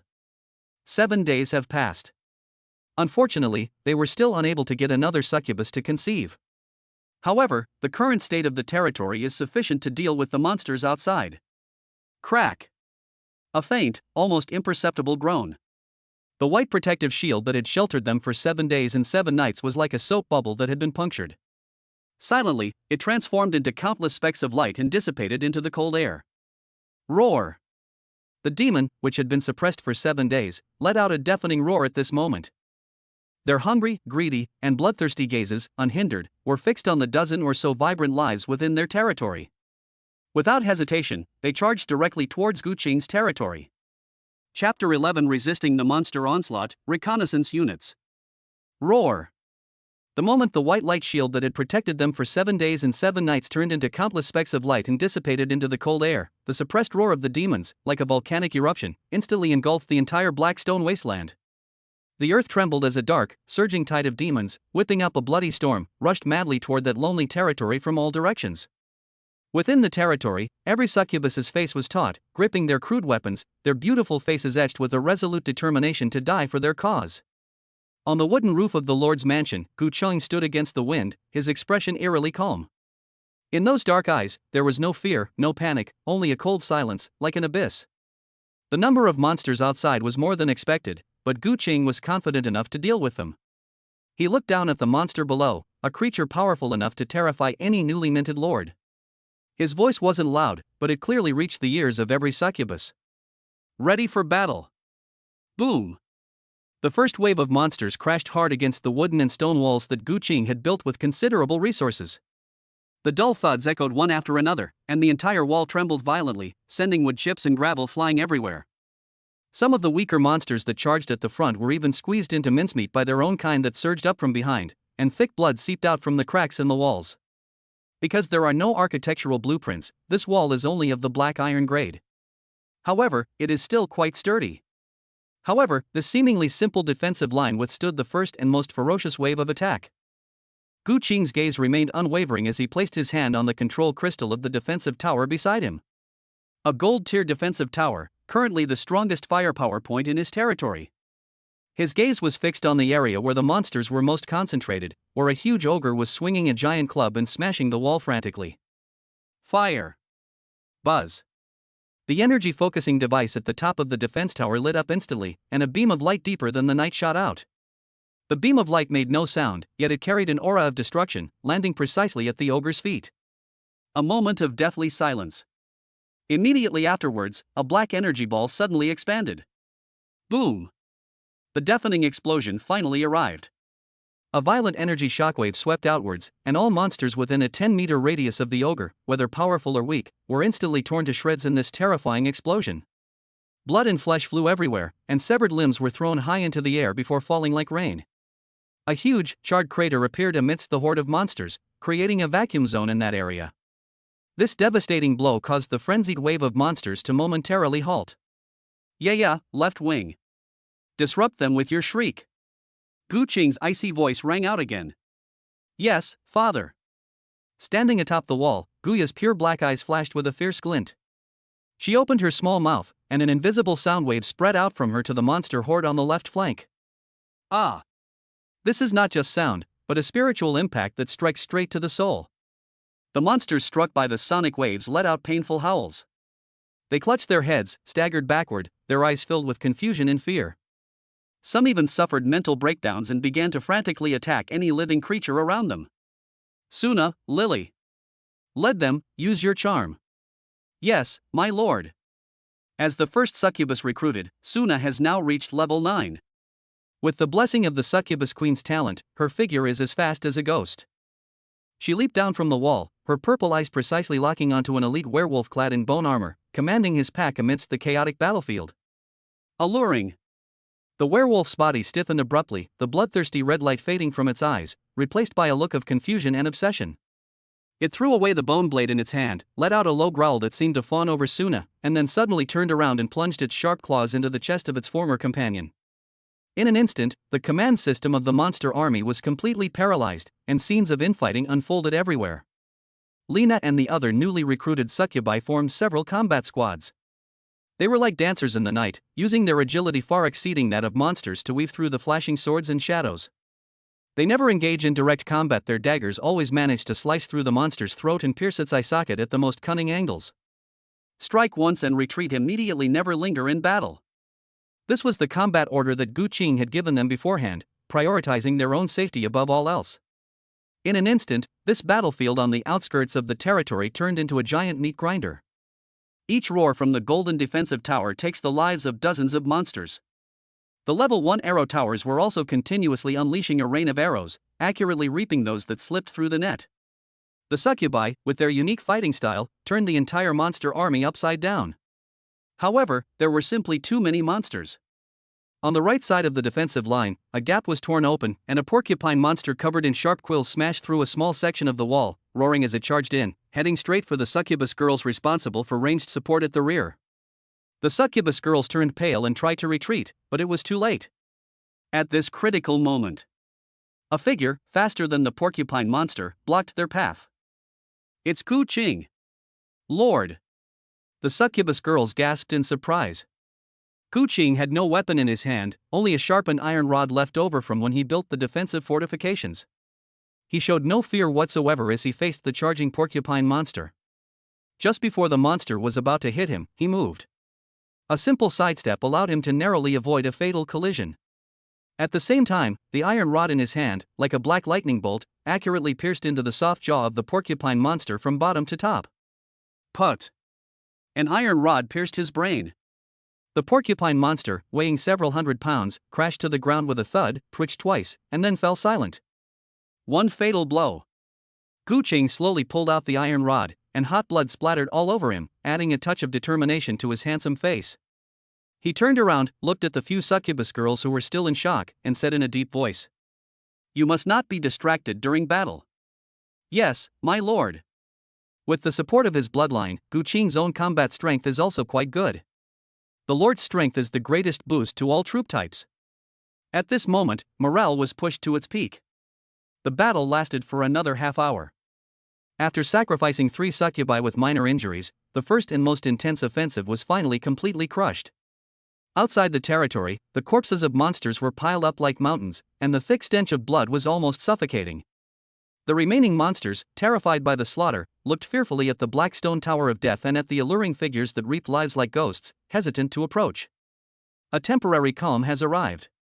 Gu Qing stood atop the wall, his chest rising and falling slightly, surveying the battlefield and assessing the situation. Just then, his gaze sharpened slightly, and he abruptly raised his head. High in the sky, a blue owl appeared, circling overhead. That wasn't a monster from the wasteland. Its feathers gleamed with a metallic sheen in the setting sun, and its eyes, cold and rational, gazed down at the battlefield below without any emotion.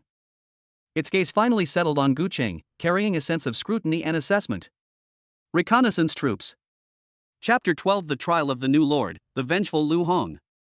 Looking at the reconnaissance soldier blue owl hovering in the sky, Gu Qing's pupils contracted slightly, and a piece of information he had forgotten flashed through his mind. New Lord trials. After the 7-day protection period, all new lords, regardless of success or failure, will have their first battle against the monsters recorded by scouts dispatched from the nearest main city. The main city will conduct a comprehensive evaluation based on a series of data, including the territory's battle casualty ratio, the number and quality of monsters killed, and the lord's command performance, and finally convert these into points for ranking. The top 1,000 lords will receive generous resource rewards from the main city. During the awakening ceremony, when the succubus unit appeared, Gu Qing felt utterly hopeless, his mind consumed by thoughts of survival, having long since forgotten about this new life trial. After all, for a lord who has awakened a visually appealing unit, surviving the first wave of monster attacks is already a stroke of luck. What's the point of talking about rankings or competing for rewards? But now, things are different. He held off the first wave of attack with almost no casualties. It's worth a try to see if we can make it into the top 1,000. Everyone, clean up the battlefield, collect monster materials. Repair the walls. Gu Qing's voice echoed throughout the territory. The succubi immediately sprang into action. Suna, accompanied by several succubi, quickly repaired the damaged parts of the wall with wood and stones. Other succubi roamed the battlefield, collecting valuable materials such as the monster's claws and fangs. Gu Qing turned around and strode to the base of the golden defense tower, glancing at the energy storage status displayed on the control crystal on the tower. That energy explosion just now consumed 100 units of stored energy, and there are still 9 more to fire. This gold-tier defensive tower will become his capital for striving for the top 1,000. At the same time, On a gentle slope, only about 20 kilometers away from Gu Qing's territory. Lu Hong's territory can no longer be called territory, it can only be considered a ruin. The dilapidated fence was leaning precariously, and several houses built of rotten wood and thatch had been burned down to their charred frames. The air was thick with the stench of blood and a burnt smell. A dozen or so dog-headed corpses lay scattered on the ground, their deaths gruesome. Lu Hong, his face deathly pale, hid behind a broken wall, trembling like a leaf. His remaining 7 or 8 kobolds huddled together, trembling, their eyes filled with fear, no longer able to muster any fighting spirit. Just now, the first wave of monster attacks easily destroyed all his defenses. If it weren't for the infighting among the monsters while they were fighting over the kobold's corpse, he would probably be a feast for them by now. Brother Wei. Why isn't Brother Wei here yet? Lu Hong's lips trembled, and his eyes were filled with despair. He had contacted his cousin Lu Wei before. If his cousin had brought his yellow rank wolf riders, how could he have ended up in such a miserable state? 7 days have passed, and he still hasn't received any support from his cousin, so he naturally knows that he has been abandoned. In this cruel world, relatives who have no use to you are not even as good as dogs. Just when Lu Hong was in despair and even considered abandoning the territory and fleeing for his life alone, a skinny dog-headed man scrambled up to him, pointed into the distance, and stammered. Master, over there, over there. What are you yelling about? Spit it out. Lu Hong kicked the dog-headed man and roared hysterically. The kobold scout was kicked and rolled twice. Ignoring the pain, he hurriedly got up and pointed in the direction of Gu Qing's territory. Over there, there's a territory, and it's been defended. So many female soldiers. Female soldiers? Lu Hong was taken aback at first, then his pupils suddenly contracted as if he had thought of something. Gu Qing. It must be him. In the entire Zone 7, only the female succubus unit he awakened was. But, how is that possible? With his purely decorative troops that have zero combat power, how could he possibly withstand a monster offensive that is even more intense than his own? Lu Hong's mind raced, a mix of jealousy and confusion swirling within him. Suddenly, a thought struck him like lightning. Mine. Energy crystal vein. There is only one explanation. It must be that bastard Gu Qing got incredibly lucky. His territory just happened to manifest on an energy crystal vein. Only with a massive amount of energy crystals could he build powerful defensive structures, recruit so many succubi, and withstand so many monsters. Once this thought arose, it spread like wildfire, instantly filling Lu Hong's entire mind. The despair and fear in his eyes were replaced by an extreme greed and resentment within a few seconds. On what grounds? Why should someone like him, a piece of trash who has awakened a useless unit, have such luck? And he himself, having awakened the noble silver rank kobold, was destined to wait here to die? That's not fair. Lu Hong's expression turned ferocious and twisted. He stared intently in the direction of Gu Qing's territory, as if he could see the mountains of energy crystals piled up there. Without the slightest hesitation, he immediately pulled out an expensive communication scroll and sent a message to Lu Wei with trembling fingertips. Brother Wei, we've found a big fish. It's Gu Qing, the succubus I mentioned to you before, who awakened his succubus form. That idiot got incredibly lucky. There's an energy crystal vein beneath his territory. At least 1,000 tons of reserves. His troops are succubi, they're not very combat effective, and they're probably out of ammunition and supplies by now. You bring your men over, we'll take him down, and the mine will be yours. Brother Wei, this is an energy crystal mine. With it, your wolf riders can immediately double in number. After sending the message, Lu Hong stared intently at the communication command, his heart pounding wildly. Regardless of whether there are energy crystal mines under Gu Qing's territory, he would say the same thing. Because this was his only chance to save his life. He believed that his cousin would absolutely not be able to resist such a temptation. Sure enough, it took less than 10 seconds. The previously silent communication device finally lit up, displaying a cold and concise reply. Hold on, I'm coming right away. Upon seeing Lu Wei's reply, Lu Hong's face lit up with joy. It's done. Their territory was saved. He had even begun to fantasize about what it would be like to conquer Gu Qing's territory and then ask his cousin for a few succubi to enjoy. Gu Qing, you brought this on yourself. Back then, I asked you to give the succubus to my cousin, but you refused. If you had agreed earlier, my cousin's resources might have arrived much sooner. Now don't blame me. Everything you have will become a stepping stone. At that time, I will make you kneel on the ground and watch with your own eyes how your troops serve their new master. Chapter 13 The Surprising Succubus Lord. Linen City, Central Martial Arts Ground. The crowds were like a sea, and the deafening noise almost lifted the clouds in the sky. Above the training ground, numerous light screens floated, serving as the magical eyes of Linen City, projecting the trials of newly emerging lords from all corners of the wilderness precisely to the entire city. On the highest viewing platform, City Lord Lin Hong, dressed in magnificent robes, was chatting and laughing with the heads of various powerful families in the city. Below the stage were tens of thousands of students who would be undergoing their awakening ceremony next year. They looked up, their eyes sparkling with envy, longing, or nervousness. Every year, the new Lord trial is a grand open class. These light screens allow these young people, who have not yet set foot in the wilderness, to experience the cruelty and opportunities of this world in advance, and also inspire them to strive for excellence through the performance of those outstanding individuals.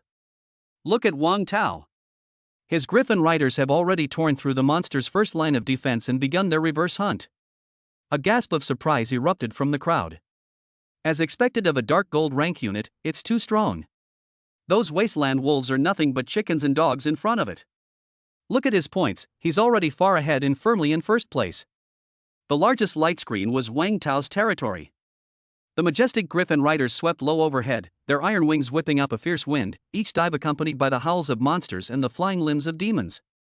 Combined with the city's sturdy defenses, they routed the monsters, displaying their kingly prowess. Wang Tao's spirited figure drew gasps of admiration and envy from countless students below the stage. There are quite a few promising talents this year.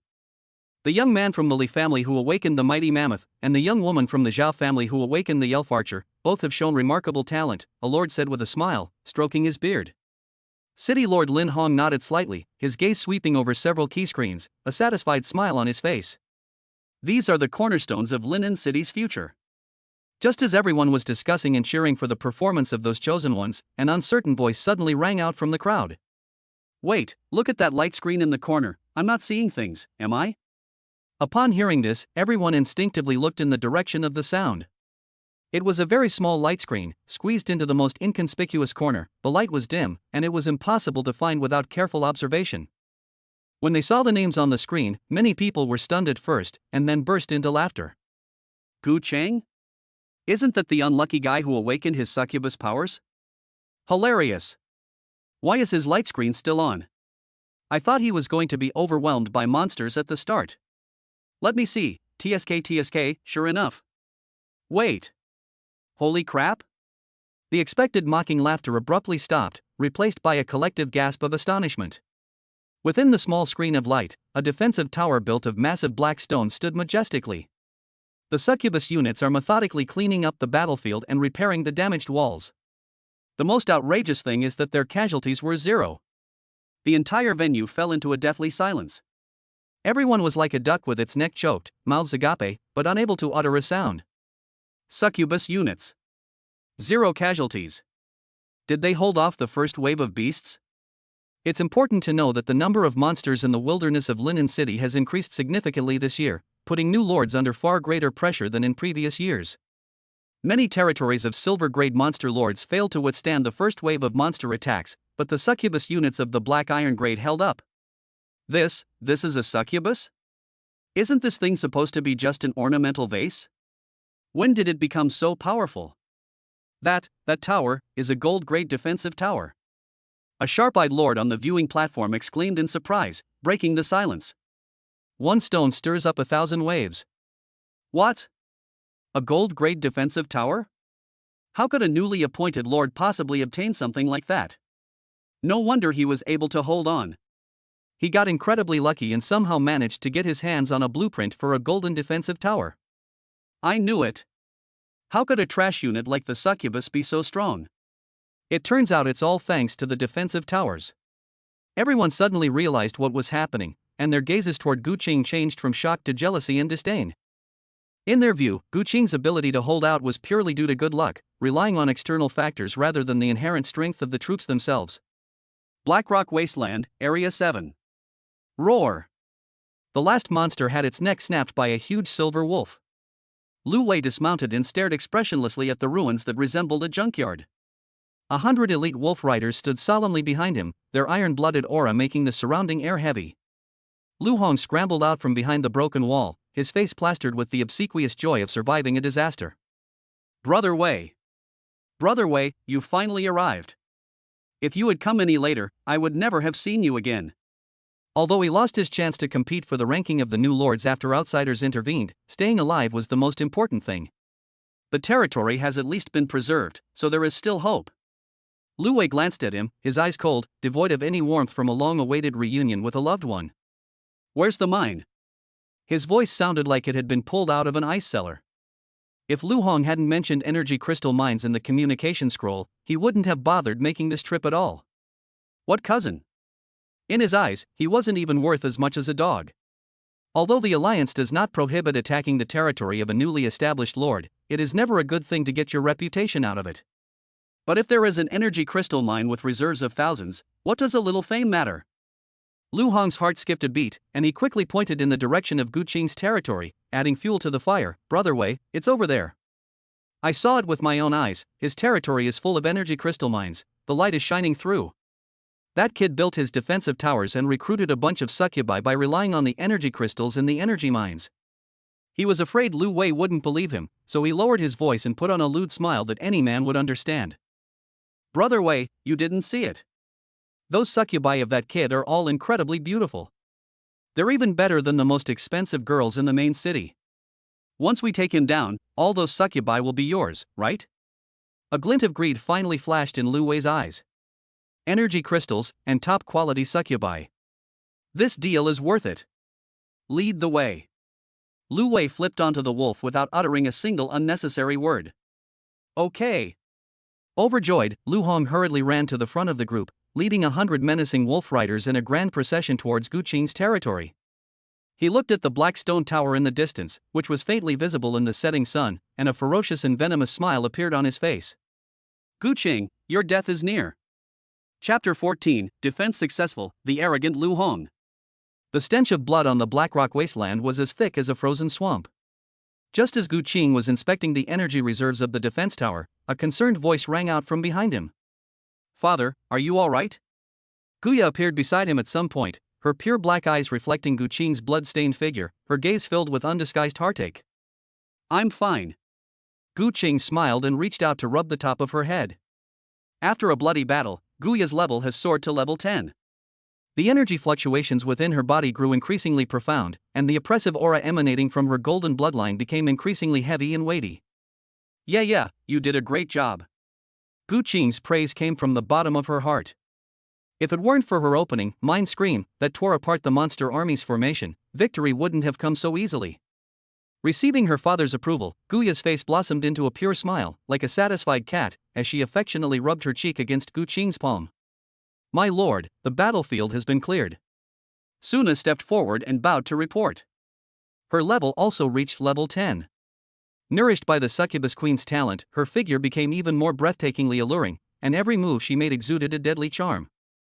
All materials from the fallen monsters have been stored in the warehouse. The three sisters sustained minor injuries and are recuperating in the territory. They are fine. Preliminary repairs have been completed on the damaged parts of the wall. Gu Qing nodded in satisfaction. Suna, his first unit, has impeccable management and execution skills, and manages the internal affairs of the territory in an orderly manner. After awakening her succubus queen talent, Suna's control over the succubi became very stable. After a brief respite, the roar of the monster echoed again from afar. Driven by their bloodlust, the remaining monsters coalesced into a second wave, roaring as they surged forward. This is the monster's second and final wave of attacks. However, this offensive had no effect on Gu Qing. He stood atop the tower, his expression indifferent, even having the leisure to glance at the blue owl circling high in the sky, which was monitoring him. The points earned from the new Lord trial are free, you might as well take them. Every attack from a gold-tier defensive tower means a massive amount of points are earned. The next half hour turned into a one-sided massacre.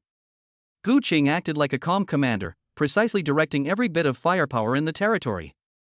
The golden defense tower fires only when monsters are most concentrated and at their highest value, maximizing its score gains. Soon, after 6 devastating bombardments from the defensive towers, the second wave of monsters completely collapsed, and the remaining scattered monsters howled and fled in all directions. Gu Qing did not order a pursuit, nor did he waste any more of the defensive tower's energy.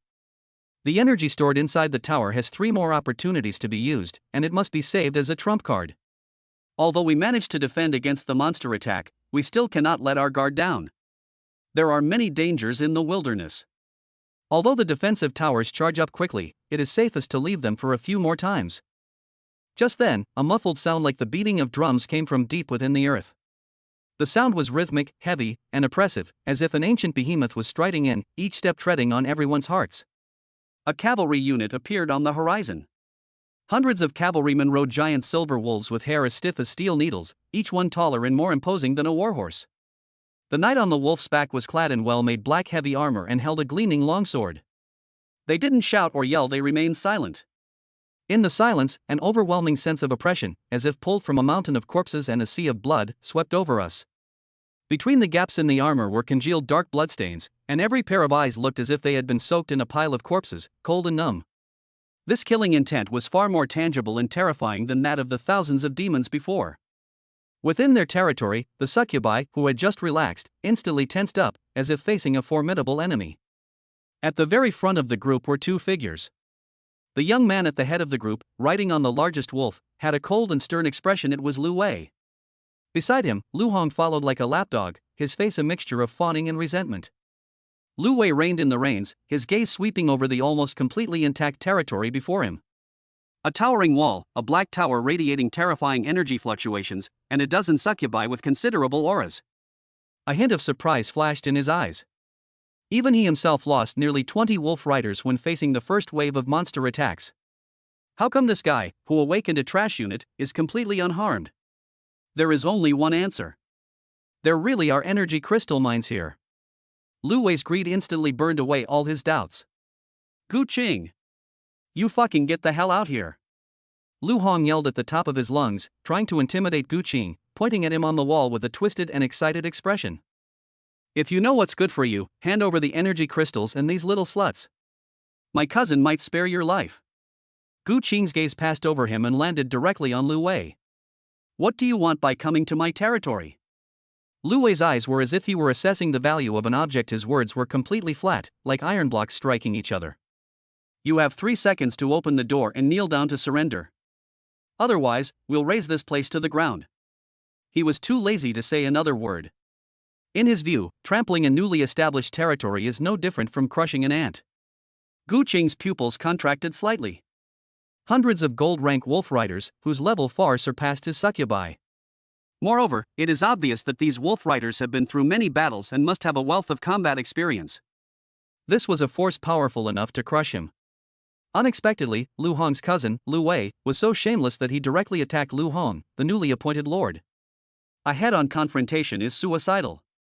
The only chance of survival is to strike by surprise, preferably by decapitation. His gaze locked onto the 2 most central figures in the enemy formation. Lu Wei, and Lu Hong, who was jumping around beside him.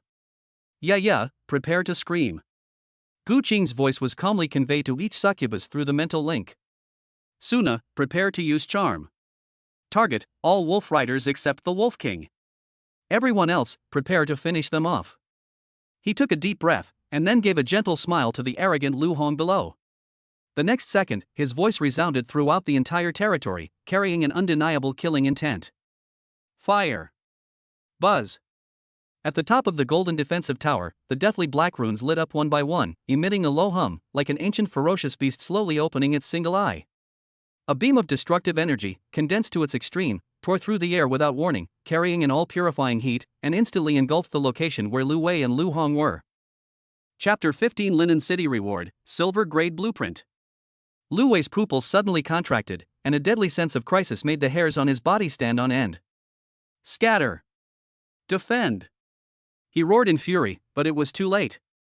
A jet-black beam of energy, moving at a speed exceeding the speed of sound, slammed into the center of the densest formation of the Wolf Riders. Boom! An explosion more terrifying than any before erupted. The black energy shockwave, like the scythe of death, swept across mercilessly. The giant wolves beneath Lu Wei and Lu Hong rolled over, pinning them down. Fire! Gu Qing fired 3 shots in a row, depleting all his stored energy. The piercing screams and the howls of the giant wolf echoed through the night sky. The first 7 or 8 wolf riders, along with their wolves, were instantly vaporized at the epicenter of the explosion, leaving not even a single intact bone behind. The dozen or so wolf riders on the periphery were also thrown away by the violent shockwave, crashing heavily to the ground, spitting blood, their fate unknown. These elite soldiers, whose level was close to level 20, were still struggling to withstand the attack from the gold-grade defensive tower. Lu Wei and Lu Hong both survived. The giant wolf on Lu Hong's body was lifeless, while the giant wolf on Lu Wei's body was the Wolf King and had not been killed. But his breath was already very weak. Lu Wei's face instantly turned ashen, his heart aching as if it were bleeding. This is the core force that he has cultivated at great expense of countless resources. A gold-tier, defensive tower.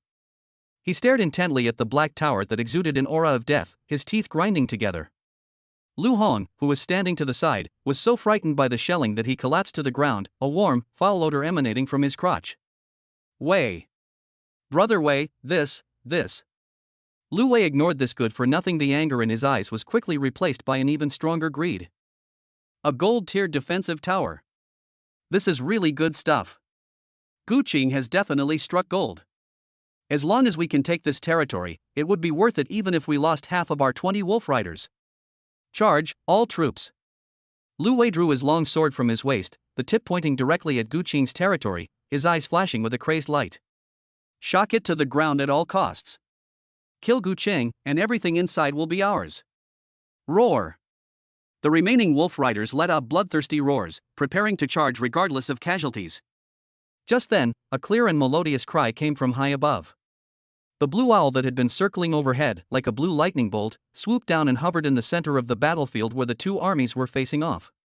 A soft light screen emanated from Blue Owl's body, forming a clear projection in mid-air. In the projection, the figure of a middle-aged man with a dignified face, dressed in the standard armor of Linen City, appeared. His gaze swept across the entire room, carrying an undeniable air of authority, finally settling on Lu Wei, whose expression was shifting between anger and uncertainty. The Linen City Enforcement Team, by order of the City Lord, announces the final rankings of the new Lord trials. Lord Gu Qing performed exceptionally well in this trial and is ranked 973rd overall. According to the Linen City New Lord Protection Regulations, the top 1,000 new lords will receive 1 month of mandatory protection in Linen City. The voice of the law enforcement lord, like thunder, exploded in everyone's ears. He looked at Lu Wei, whose face was stiff, and his voice suddenly turned cold. Lord Lu Wei, your actions have seriously violated the asylum regulations. Now, immediately lead your troops out of the shelter zone. Otherwise, it will be considered a declaration of war against Linen City. The 6 words "declare war on Linen City" were like a bucket of ice water poured over Lu Wei's fanatical greed. His face went from green to white, then from white to red, a truly spectacular sight. He gripped the knife handle tightly, his knuckles cracking under the strain. Give up? How could he accept this? A golden defensive tower, an energy crystal mine with astonishing reserves, and those top-quality succubi, all of this should have been his. But the law enforcement team has already stepped forward, and behind that cold projection lies the war machine of Linen City. If he dares to take another step forward, his territory will be reduced to ashes in no time. Gu Qing. Lu Wei didn't move, but Lu Hong beside him pointed at Gu Qing and screamed, his voice trembling with fear, "Don't be arrogant. 1 month. I'll give you 1 month to live.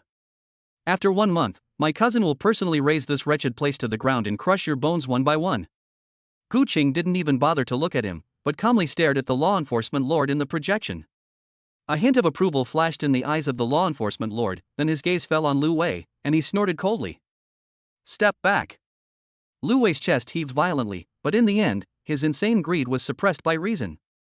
He glared at Gu Qing with venom, as if trying to etch his image into his very bones, and then abruptly pulled on the reins. Let's go. The 100+ wolf riders arrived with great momentum, but left in a sorry state, dragging their wounded, and quickly disappeared into the horizon. As they departed, the majestic projection slowly dissipated, and the reconnaissance blue owl let out a cry before soaring into the sky. The suffocating murderous aura that had been hanging over the territory finally dissipated. Call. Gu Qing let out a long breath, his tense body suddenly relaxed, and an overwhelming sense of exhaustion instantly swept over him. If it weren't for the timely arrival of the protection regulations in Linen City, even if he had been able to inflict some damage on the other side, he would ultimately have been overwhelmed by the wolf cavalry. Lord. Su Na and Guya supported him on either side. In the girl's eyes, there was the relief of surviving a disaster and a deep-seated admiration and dependence on Gu Qing. Gu Qing patted their hands to indicate that she was all right. He looked up at the sky after a night of bloody battle. The sky was already beginning to lighten with the first light of dawn. That night was too long. The next morning, Gu Qing woke up from a short period of deep sleep. The intense tension and battles of the past few days had left him feeling completely drained. He immediately checked the territory information and confirmed that the 1-month protection period had taken effect. 1 month. This month is his golden opportunity to turn the tide. Just then, a heavy rumbling sound came from outside the territory. Gu Qing immediately became alert and walked to the wall, only to see a huge armored truck pulled by 2 giant rock beasts slowly approaching. The truck bore the prominent emblem of Linen City. The truck was parked outside the territory when a burly, one-eyed man jumped out of the driver's seat. He held an unknown grass root in his mouth, looked Gu Qing up and down with his single eye, then glanced at the succubi behind him who were curiously peeking out, a look of surprise on his face. "Tisk, you're Gu Qing?" The one-eyed burly man's voice was rough. "Damn, I thought I was hearing things. A succubus lord actually managed to get into the top 1,000 and even got a golden tower. Kid, you're a fucking freak." Although the words were rough, they were not malicious. On the contrary, they carried a kind of straightforwardness unique to soldiers. Gu Qing smiled and said, "It was just a fluke." "Bullshit, luck." The one-eyed burly man curled his lip and unloaded a heavy metal box from the car. "This is your ranking reward, issued by the City Lord's Mansion, points." Gu Qing opened the box. A soft aura of energy emanated from the box, inside which 100 energy crystals were neatly stacked. Beside the energy crystal, a scroll shimmering with silver light lay quietly. Silver Grade City Wall Construction Blueprints. Chapter 16, Exploring Energy, or Elf Home. Looking at the 100 energy crystals and the scroll shimmering with silver light in the box, Gu Qing's nerves, which had been tense all night, finally relaxed completely. Energy crystals are hard currency. 100 of them are enough for him to do a lot of things. But what truly ignited his passion was that blueprint. Silver Grade City Wall Construction Blueprints. The wooden and stone walls he had previously built with massive resources were ultimately just temporary fortifications of the black iron grade, as fragile as a piece of paper in front of Lu Wei's wolf cavalry. But with this blueprint, everything will be different. Once the silver grade city walls are erected, his territory will truly have a solid defense. "Kid, the delivery's done. I have to go to the next place."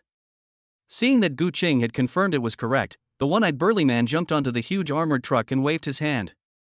"Give me a month of protection and let me develop properly. Don't let me get into the top 1,000 and then get taken down next month. That would be the laughingstock of Linen City this year." Accompanied by the heavy footsteps of the rock behemoth and the rough laughter and curses of the burly man, the armored truck slowly drove away. Gu Qing withdrew her gaze and turned her attention back to the blueprints in her hand without the slightest hesitation. "Put up. Use the Silver Grade City Wall Construction Blueprint. Construction requires 10,000 wood, 15,000 stone, 8,000 iron ore, and 80 energy crystals. Insufficient territory resources detected. Consume all existing resources and deduct 130 energy crystals for construction." Looking at the astronomical resource requirements on the system panel, Gu Qing's eyes twitched involuntarily.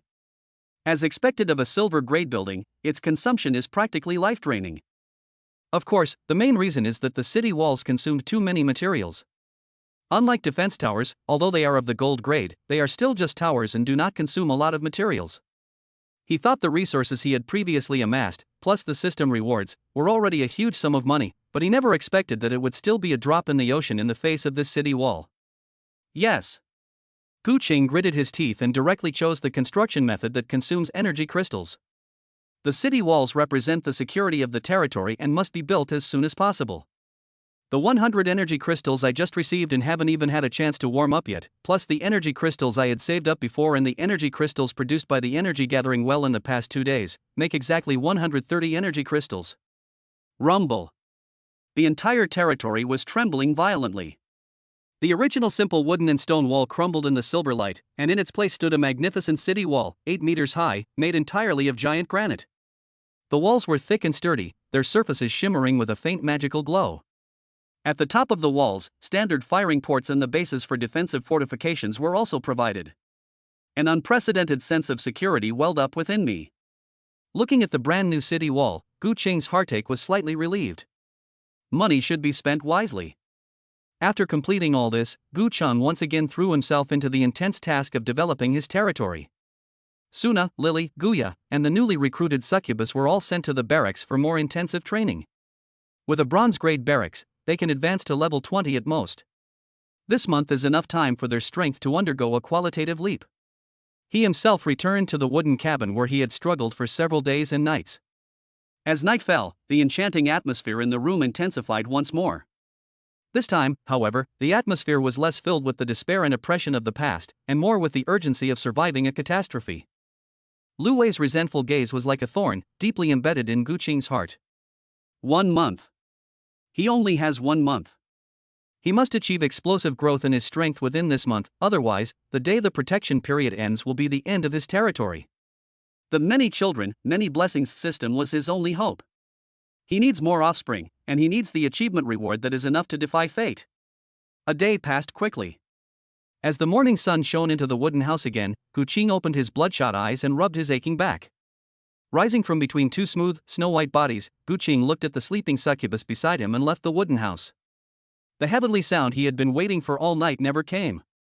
Still not working. Gu Qing rubbed her throbbing temples, a sense of powerlessness welling up inside her. Conception is ultimately a matter of probability.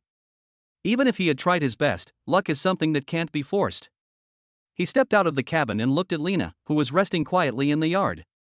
The girl's belly was already slightly protruding, and her face radiated maternal glow. A thought suddenly popped into Gu Qing's mind. I can't wait any longer. Since it's impossible to impregnate a new succubus in a short time, we can only try to find a solution from Lena. Once Lena gives birth to a child, he will receive a new achievement reward, which will solve his immediate problem. He strode to the intermediate bloodline evolution pool and immersed his mind in it. Life catalysis consumes energy crystals to significantly accelerate the growth cycle of newborn offspring, enabling them to quickly gain combat power. The amount of energy crystals consumed depends on the offspring's rank. Gu Qing's gaze was fixed on the 4 words life catalysis. He remembered that when he catalyzed Guya, it consumed 50 energy crystals. Lena's offspring will definitely be of lower quality than Guya's, so the consumption should be less, but it will probably still require 20 or 30 eggs. But now. Gu Qing glanced at his system panel. Energy crystals, 0. Without energy crystals, everything is just empty talk. What to do?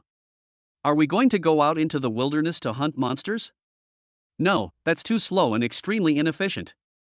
Even if you hunt hundreds of ordinary monsters, you might not get a single energy crystal. The territory defense war killed so many monsters, but not a single energy crystal was obtained. The monster materials he acquires can be exchanged for energy crystals, but unfortunately, with his current strength, he is not yet able to cross the wilderness and return to Linen to trade.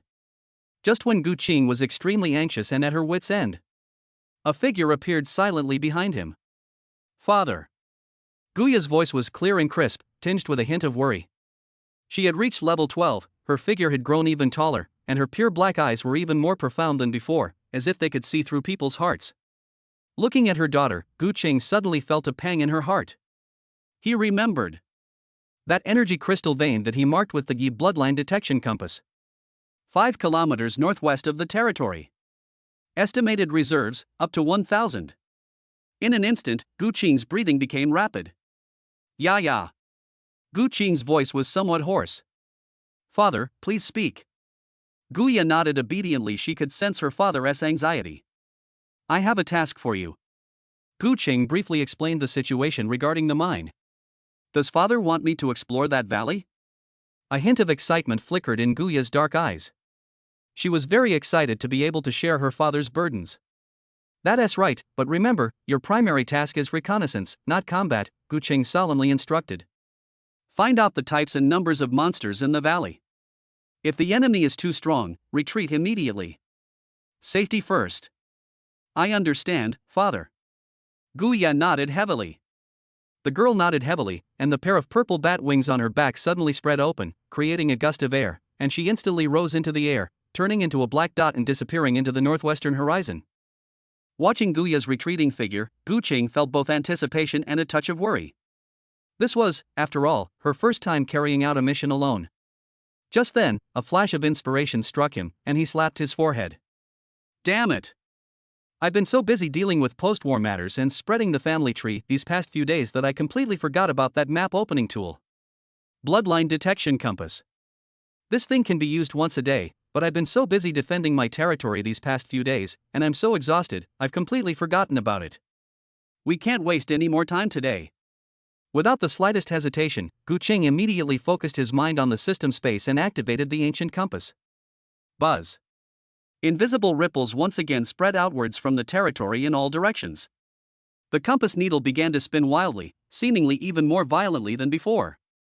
Finally, the pointer abruptly stopped, and this time, it pointed not to the northwest, but to due south. The tip of the pointer shone with an even brighter platinum light than when the energy crystal vein was detected before. Ding! There is a hidden elf home 30 kilometers to the south. Estimated number of Pokemon, 30. Chapter 17 Troublesome Elf. Elf? The dazzling platinum light at the end of the compass needle startled Gu Qingwei. In this world, besides human lords and endless monsters, there are many intelligent races. Dwarves, orcs, goblins, and elves. The relationship between humans and these alien races is extremely complex, involving both cooperation and hostility. For example, the dwarves are humanity's most steadfast allies. They are natural-born craftsmen, and the weapons, equipment, and fortifications they create are always highly sought after and in high demand. But the elves are the complete opposite. This race is inherently proud, close to nature, and harbors great hostility towards human lords who expand recklessly and destroy the environment. More importantly, elves, especially female elves, are priceless goods in some sordid black markets because of their stunning beauty and extraordinary charm. Many audacious lords would organize slave hunting teams to venture deep into the wilderness to capture lone elves and sell them to powerful lords with particular fetishes, making huge profits. Over time, the relationship between humans and elves did not become very good. The elves are formidable fighters. They are natural archers with unparalleled archery skills, and they thrive in the jungle. Making contact rashly will likely only lead to being treated as an intruder and shot like a hedgehog. Gu Qing shook her head, temporarily suppressing this unexpected discovery. The most urgent task is to solve the shortage of energy crystals. With the energy crystal, he can catalyze the development of Lena's unborn child. Once the child is born, he will receive new system rewards, creating a perfect positive cycle. He turned around, glanced at the most conspicuous wooden house in the center of the territory, took a deep breath, and went inside again. He still needs to continue fighting for the future of his territory. I will do my utmost. Who else but me? 5 kilometers to the northwest. In a valley filled with jagged rocks, Guya folded her bat wings and silently landed in the shadow of a giant rock. Her movements were as light as a feather, without disturbing any creature in the valley. This is the mineral vein that my father mentioned. The entrance to the valley is extremely well hidden, concealed by dense thorns and vines. If it weren't for precise coordinates, one would never know that this hidden paradise exists from the outside. The valley was filled with a faint smell of sulfur and blood. A dozen or so robust gray wolves were pacing anxiously in the valley. Their scarlet eyes scanned the surroundings, and they growled menacingly, as if guarding something important. Guya did not act rashly. She remembered her father's words, safety first. Her gaze swept past the pack of wolves and soon spotted a cave entrance half hidden by rubble at the foot of an inconspicuous cliff. The rocks surrounding the cave entrance have an unnatural dark purple hue, with a faint aura of energy flowing around them. That should be the entrance to the energy crystal vein. There were more than a dozen gray wolves, most of them between level 5 and level 8, except for one exceptionally large alpha wolf that reached level 10. With her current level 12 strength, dealing with these beasts wouldn't be difficult for her. But my father said that the primary task was to investigate. Just as Guya was about to retreat and report the situation to her father. Suddenly, from the other side of the valley, came a mournful wolf howl and the sound of weapons clashing. Something's up? With a thought, Guya's figure instantly transformed into a blur, and in a few leaps, she silently climbed up the cliff on one side of the valley. She lay behind the rock, poked her little head out, and looked in the direction from which the sound came. In the woods not far away, 7 or 8 gray wolves were surrounding a figure. It was a young girl. Her long, radiant golden hair shimmered like flowing gold in the forest sunlight. Pointed ears peeked out from between her strands, confirming her identity. Elf. She held a small curved knife in her hand, clumsily fending off the gray wolf's attack. Her movements were completely erratic. It was less like fighting and more like frantically swinging her weapon, nearly getting scratched by the wolf's claws several times. The girl had multiple cuts and bruises on her body. Her emerald green leather armor was torn in several places, revealing her fair skin and shocking bloodstains underneath. Her breathing was rapid, and her hand holding the scimitar was trembling slightly.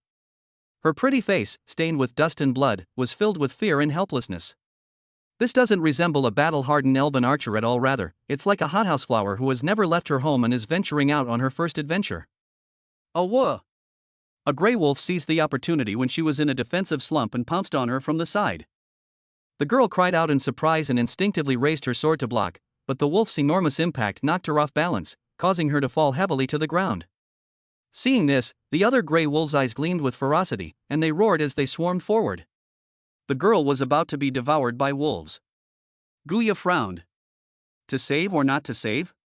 Looking at the helpless girl, Guya felt a strange pang of pity.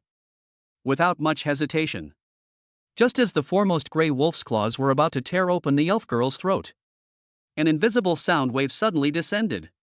Ah! Soul scream. The wolves, who were about to feast, suddenly froze, as if they had been hit hard on the head by an invisible hammer. They let out painful cries, clutching their heads and rolling around frantically on the ground, blood seeping from their 7 orifices, instantly losing all fighting ability. The elven girl was also affected. She groaned, feeling as if her head was about to explode, but compared to the gray wolves, she was much less affected. She endured the excruciating pain and looked up in astonishment. A black figure, like a ghost, descended from the sky. Behind that figure were a pair of beautiful yet sinister purple bat wings. Succubus? The elven girl's pupils contracted slightly as she recognized this creature, a legendary evil and corrupt being she had only heard of from her elders. Guya ignored the elves on the ground. Her cold gaze swept over the gray wolves that were still howling. With a flash, he rushed into the wolf pack. Her hands transformed into sharp claws, and with each swing, a handful of scalding wolf blood was drawn out. Put! Put!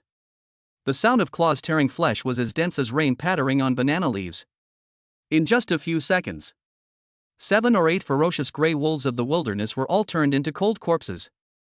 Guya shook the blood off her hands, turned around, and looked at the elven girl who was still slumped on the ground, looking dazed. The elven girl looked at Guya, her emerald green eyes filled with complex emotions. There was a sense of relief at surviving a disaster, a primal wariness of succubi, but more than anything, there was a feeling of bewilderment and confusion. Isn't the succubus my mother mentioned an evil creature? Why would she save her? She opened her mouth as if to say something, but in the end she only whispered something in Elvish. Thanks. Guya couldn't understand Elvish, but she could sense the goodwill in the other person's tone. She didn't speak, but silently walked to the corpse of a gray wolf, skillfully used her sharp claws to cut open the wolf's belly, and took out a magic core that emitted a faint energy aura. These are spoils of war. Watching Guya's skillful movements, a hint of envy and admiration flashed in the elfin girl's eyes. She struggled to get up from the ground, walked to Guya, hesitated for a moment, took something out of her pocket, and handed it to her. It was a leaf that was entirely emerald green.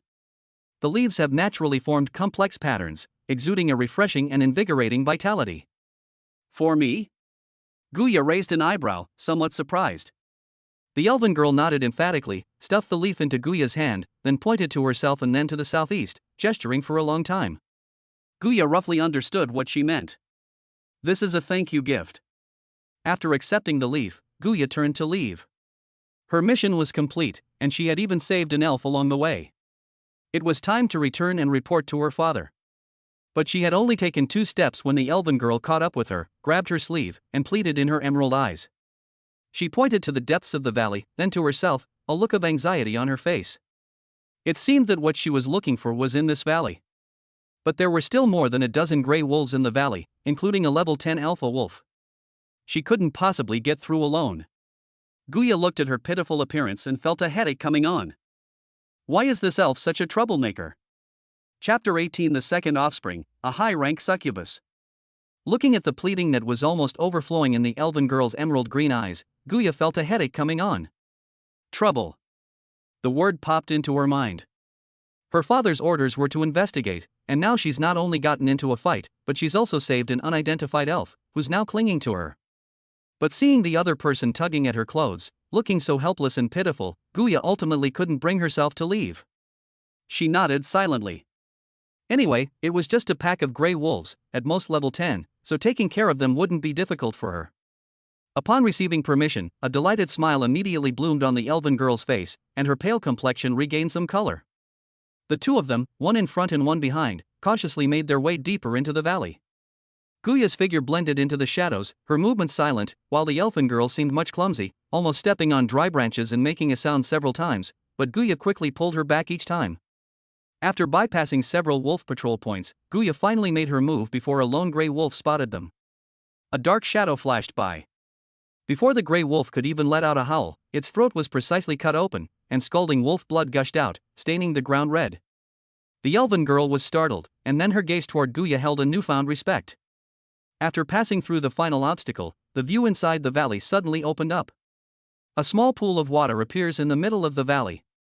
The pool water was crystal clear, radiating a faint energy fluctuation, which was out of place with the surrounding desolate rocky beach. Ah! The elven girl let out a soft cry of surprise, ignoring her injuries, and quickly ran to the edge of the pool. She knelt by the pool, clasped her hands together, and began to chant incantations, reciting ancient and obscure syllables. As she chanted, the pool of water began to ripple with emerald green waves, and strands of life energy were drawn out and gathered in her palm. Guya ignored her. Her father's task came first. She turned and walked toward the mine shaft that was half hidden by rubble. The entrance to the cave is small, but the inside is a completely different world. A deep purple light shone through the cracks in the rock wall, where fist-sized, unpolished energy crystal ore was embedded, radiating an alluring luster. Guya's eyes lit up, and she immediately began mining. Her fingernails became as sharp as blades, easily cutting through the rock and prying out pieces of energy crystals. Time passed second by second.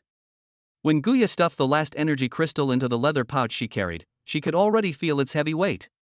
$100. This is the limit of what she can carry. Just then, the elven girl on the other side also ended her secret technique. She carefully opened her palm, and in her palm, 3 drops of crystal clear emerald green liquid, as clear as jade, floated quietly. That liquid contained a breathtaking amount of life energy. The elven girl's face was full of joy. She quickly took out a small crystal bottle, carefully put the 3 drops of liquid into it, sealed the bottle, and put it away close to her body. After doing all this, she ran to Guya, bowed deeply to her, and kept saying thank you. Although Guya didn't understand the words, she knew what she meant. Mission accomplished, she turned to leave. But the elven girl grabbed her again, a look of confusion on her face. She pointed east, then south, as if she had forgotten the way back. Moreover, she hadn't noticed it before because of her tension and excitement, but now that she relaxed, she could no longer suppress her injuries. Several wounds torn open by wolf claws had become inflamed due to lack of timely treatment, and blood had soaked through her emerald green leather armor. Her face turned pale at a visible speed, and her body began to sway precariously. Come back with me. Guya frowned, gesturing for her to follow her back to her territory. The elven girl stubbornly shook her head, pointing southeast with an anxious expression, as if there was something extremely urgent that she had to do. But after she made a couple of gestures, her body suddenly swayed, her vision went black, and she fell straight backward. Guya reacted quickly and caught her. The body in her arms was burning hot and had fallen into a coma. Looking at the troublesome little thing in her arms, Guya sighed helplessly. She could only pick her up by the waist, flap her bat wings, and fly towards the territory. When Gu Cheng saw Guya descend from the sky with an unconscious elf girl, he was completely stunned. What's going on? Father, I found it on the road. Guya succinctly recounted what had happened in the valley. Gu Cheng was both amused and exasperated after hearing this. My daughter is really kind. However, he didn't say much. Have Suna treat her wounds and arrange a room for her to rest. Yes, father. Guya carried the elfin girl away. Gu Cheng's gaze fell on the leather bag filled with energy crystals that Guya had brought back. He opened the pouch and looked inside at the 100 energy crystals that shimmered with a faint light. His breathing became heavier. Energy crystals. The key to unlocking the current predicament has finally been found. Without any hesitation, he took the 100 energy crystals and strode to the intermediate bloodline evolution pool. His gaze fell on Lena, who was resting quietly in the courtyard. Life catalysis. Gu Cheng focused his mind on the evolution pool and chose this function without hesitation. Should we consume energy crystals to infuse life essence into the offspring in Lena's womb, accelerating the gestation period? Energy crystals required for catalysis, 100. Upon seeing the numbers pop up on the system panel, Gu Cheng's pupils suddenly contracted. 100. It actually requires a full 100 energy crystals. He remembered clearly that Guya's pregnancy, which accelerated her progress to the gold rank, only consumed 50 energy crystals. Lena, on the other hand, was just an ordinary black iron grade succubus. Her child, the catalyst, actually requires twice the energy crystals? What does that mean? Gu Cheng's heart began to pound uncontrollably. This means that the child in Lena's womb has a bloodline grade far above gold. Is it dark gold? Or the legendary diamond? A tremendous surprise overwhelmed Gu Cheng instantly, like a tsunami. Immediately infused with the essence of life, he threw all 100 energy crystals into the evolution pool. Buzz. The purplish-purple pool water instantly boiled, and the immense energy transformed into a visible beam of light that precisely enveloped Lena's slightly protruding belly. Lena let out a soft moan, a peaceful and content expression on her face. Bloodline purification begins. Estimated birth time, 12 hours. Gu Cheng clenched his fist as he looked at the countdown on the system panel. It is 10 a.m. That means he will welcome his second child at 10 p.m. tonight. These 12 hours will be the longest wait of his life. He took a deep breath, turned around, and walked back into the wooden house where he had struggled for countless days and nights. The waiting time should not be wasted. The battle continues. At 10 p.m., the cry of a baby came from the intermediate bloodline evolution pool. At the same time, 2 notification sounds rang in Gu Cheng's ears. Ding! Congratulations, host, you have achieved the Spreading Branches and Leaves achievement. Reward, Silver Gift Pack X1. Ding!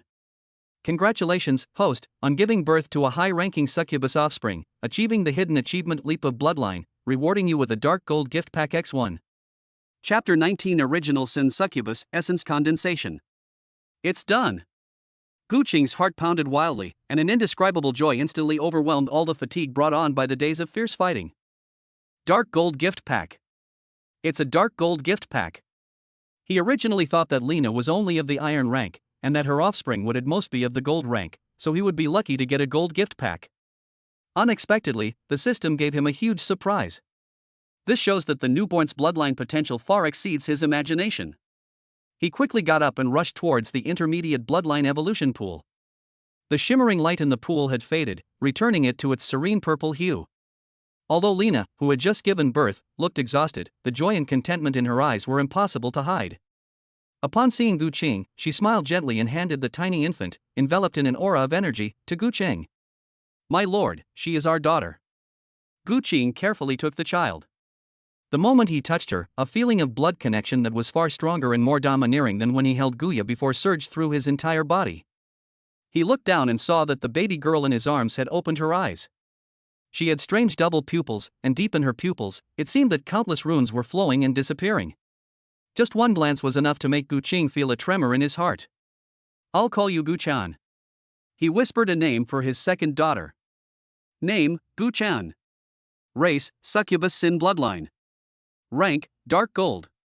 Level, 1. Loyalty, 100 Bloodline Locked. Talent, Original Sin Body Dark Gold Grade Upgradable. Skills, Whip of Original Sin, Blazing Inferno of Original Sin. Original Sin Body, Dark Gold Tier Talent, Unique. Innately possesses the primal power of the 7 deadly sins: pride, envy, wrath, sloth, greed, gluttony, lust. Every 10 levels gained, 1 additional Original Sin authority will randomly awaken. This talent is growable, with unlimited potential. Dark Gold Rank. Sinful Succubus. Dark Gold Level Talent. Gu Cheng's breath caught in her throat for a moment. This is no longer a difference between them and ordinary succubi, it's a crushing defeat on a life level. Just then, a power far more powerful and refined than ever before surged forth from Gu Chan's small body, flooding into Gu Cheng's limbs and bones. Click! Gu Cheng felt a certain constraint within his body break through in an instant, and his strength, speed, and mental power all experienced an explosive increase at that moment. Bloodline Reciprocation. Name, Gu Cheng. Strength, 42. Agility, 42. Physical fitness, 50. Spirit, 52. Looking at his 4 basic attributes, Gu Cheng nodded in satisfaction. The boost from bloodline replenishment is quite significant. Gu Cheng's current 4 basic attributes far exceed those of an ordinary newly minted lord. Afterwards, Gu Cheng checked Gu Chan's catalytic information. To upgrade Guchan Dark Gold rank, level 1 to at least female rank level 5, 100 energy crystals are required. As expected, the price for high-ranking offspring to develop rapidly is also high. Gucheng handed Guchan back to Lena for care, and then focused his mind on the system space, eagerly opening the 2 gift packs. The gift pack should contain enough energy crystals. Open all the gift packs. Congratulations, host, you have obtained 5,000 wood, 5,000 stone, 5,000 iron ore, and 500 refined metal ingots. This solved his urgent problem of running out of resources after building the city wall. Gu Qing's gaze was fixed intently on the treasure chest that shimmered with a dark golden light. Open. Congratulations, host, you have obtained energy crystals X200. Congratulations, host. You have obtained 5 golden watchtower building blueprints. Congratulations, host. You have obtained Bloodline Fusion Dark Gold Tier X1. Congratulations, host, you have obtained Special Skill Book Essence Condensation X1. Gu Qing's breath caught in his throat for a moment as he looked at the string of rewards on the screen.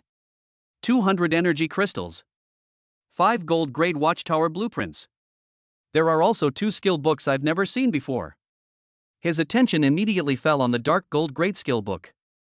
Bloodline Fusion Dark Gold Tier, Lord Exclusive Skill.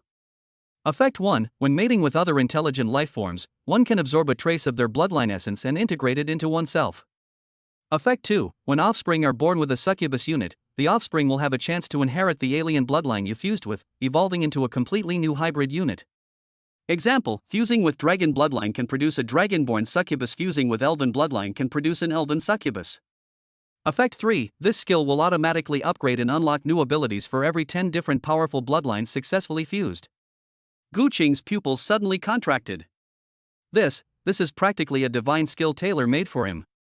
With this skill, he could make succubi give birth to powerful hybrid succubi. He suppressed the excitement in his heart and turned his gaze to another skill book. Essence Condensation Special Skill, Lord Exclusive Skill. Effect 1, it can actively condense one's own essence and energy, greatly increasing its purity and activity, and significantly improving the chances of conceiving a child. Effect 2, the refined and pure energy, once injected into the target's body, possesses the remarkable effects of nourishing life and healing hidden injuries. Boom! Gu Qing's mind went blank. Increase your chances of conceiving. Heal hidden wounds.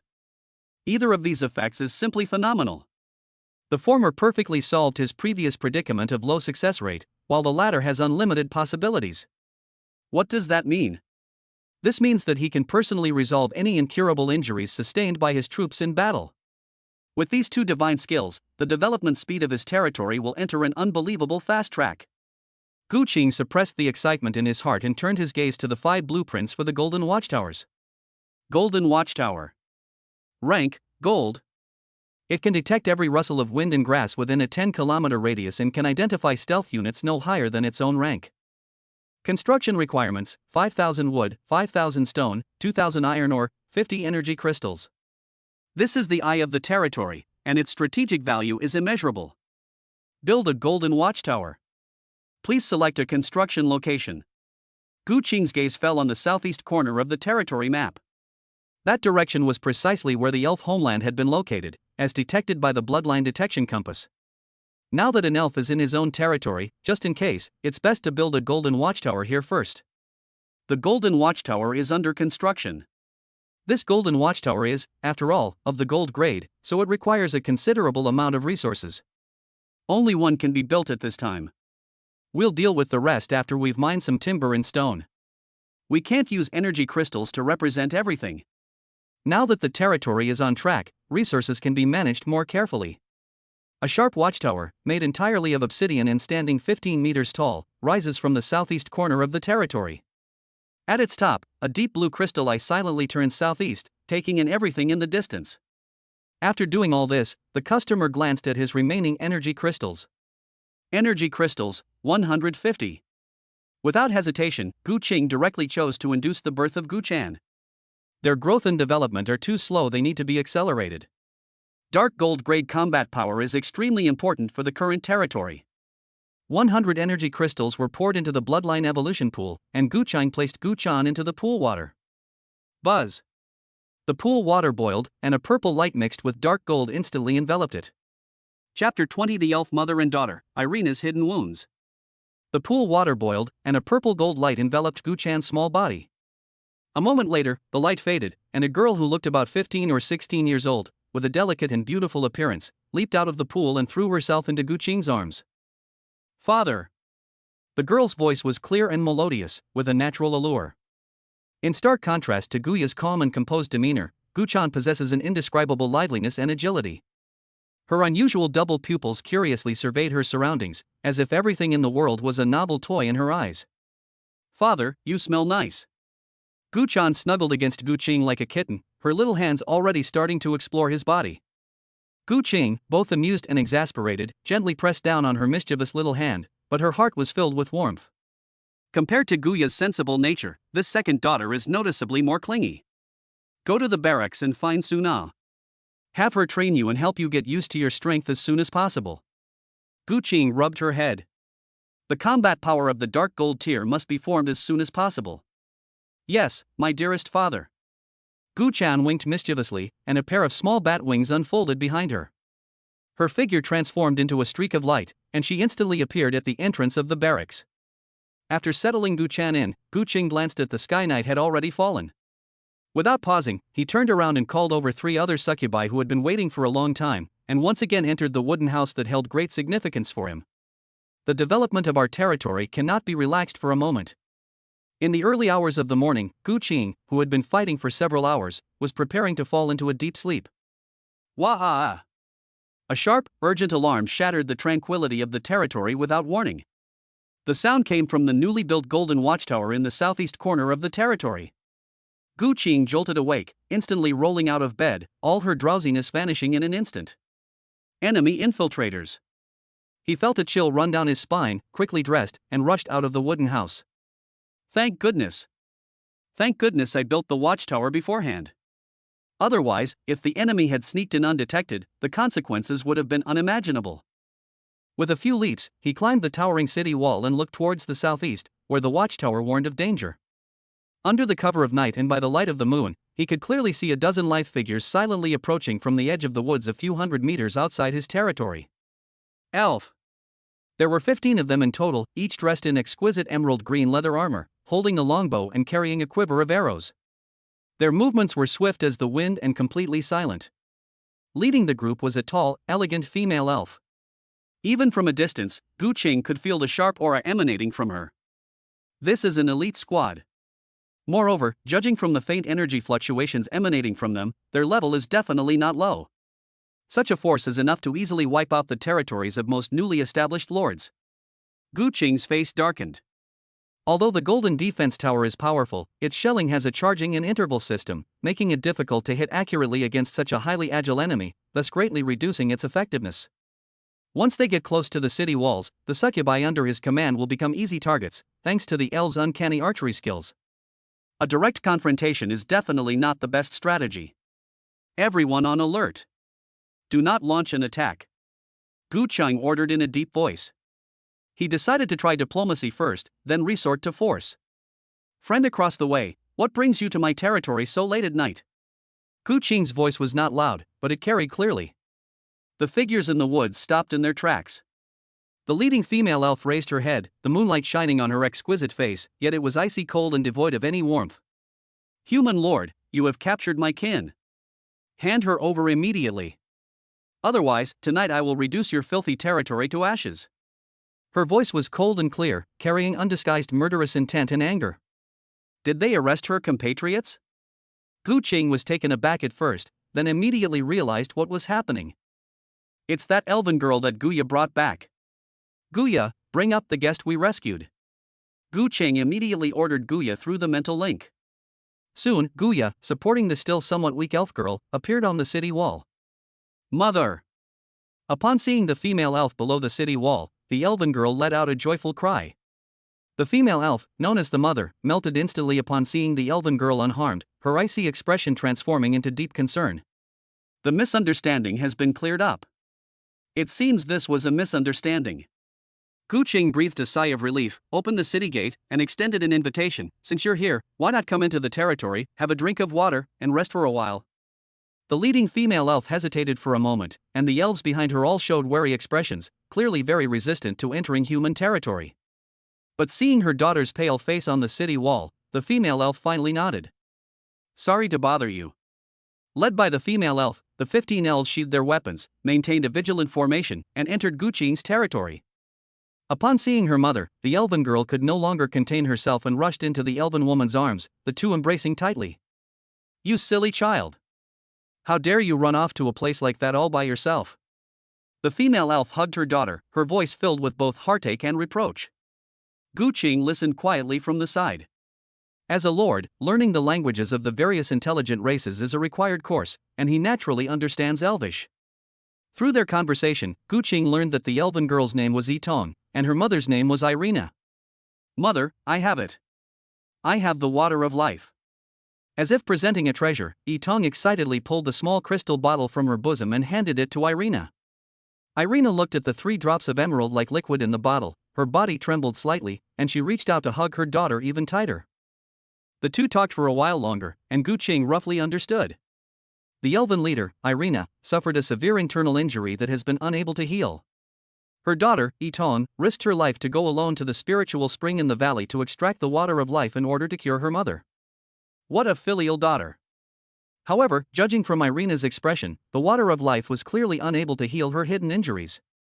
Just then, Yitong grabbed her mother's hand, pointed to Guya beside her, and began to recount in a rapid-fire manner how she had been surrounded by wolves and rescued by Guya. Irina looked surprised after hearing this. She walked solemnly to Guya and Guqing, and performed a standard elf greeting with her hand on her chest. Thank you for saving my daughter. Yitong is my everything. I owe you a favor. Her attitude was sincere, and the coldness that had kept people at arm's length before had completely disappeared. After exchanging a few words, the atmosphere became more relaxed. Looking at Irina's face, which was stunningly beautiful but also pale and sickly, Guqing's heart suddenly stirred. Hidden injury? He thought of the special skill he had just acquired. Essence and Qi condensation. Effect 2, the refined and pure energy, once injected into the target's body, possesses the remarkable effects of nourishing life and healing hidden injuries. A bold idea arose in his mind. Perhaps I can heal the other party's hidden injuries, and I can also obtain the power of the elven bloodline through bloodline fusion. Ms. Irina, Guqing spoke, looking into her emerald green eyes and carefully choosing his words, regarding your hidden injuries, perhaps I have a way to help. Upon hearing this, Irina's body trembled violently, and her eyes instantly flashed with disbelief. What did you say? You have a way to heal my injuries? Her voice trembled slightly with excitement. For this hidden injury that had plagued her for years, she searched all the elven tribes near Linen City and visited countless powerful druids, but all were helpless. This hidden injury, like a maggot clinging to her bone, is constantly devouring her life force. She had even prepared herself for the fact that her life would end within a few years. Now, this human, who looks like nothing more than a newly appointed lord, actually claims to have a solution. What can I do? Please tell me. I'll pay any price. Irina's tone became extremely urgent. She wasn't afraid of death, but she couldn't die. She is dead. How will young Yitong survive in this cruel wilderness? Looking at her anxious yet hopeful eyes, Guqing felt a little embarrassed. This treatment method is a bit embarrassing to talk about. Seeing Guqing's troubled expression, Irina's heart sank again, thinking he was just joking. Seeing this, Guqing knew that they couldn't delay any longer. He glanced at the succubi and elves staring curiously around him, and cleared his throat. Ms. Irina, my treatment method is somewhat special. It's not convenient to say this in front of so many people. He pointed to the wooden cabin not far away where the battle had just taken place and extended an invitation. Please come with me, let's go inside and talk in detail. Chapter 21 A Crisp Slap, Enslaving the Goblins. The door to the wooden house was gently closed, shutting out all curious glances from outside. The room was simply furnished with only a wooden bed and a table, and a faint, ambiguous atmosphere lingered in the air. Irina followed behind Guqing, her heart pounding with anxiety. Her bright green eyes were fixed on Guqing's back, filled with tension and anticipation. The elven guards behind her were stopped outside the door by Guya and Suna.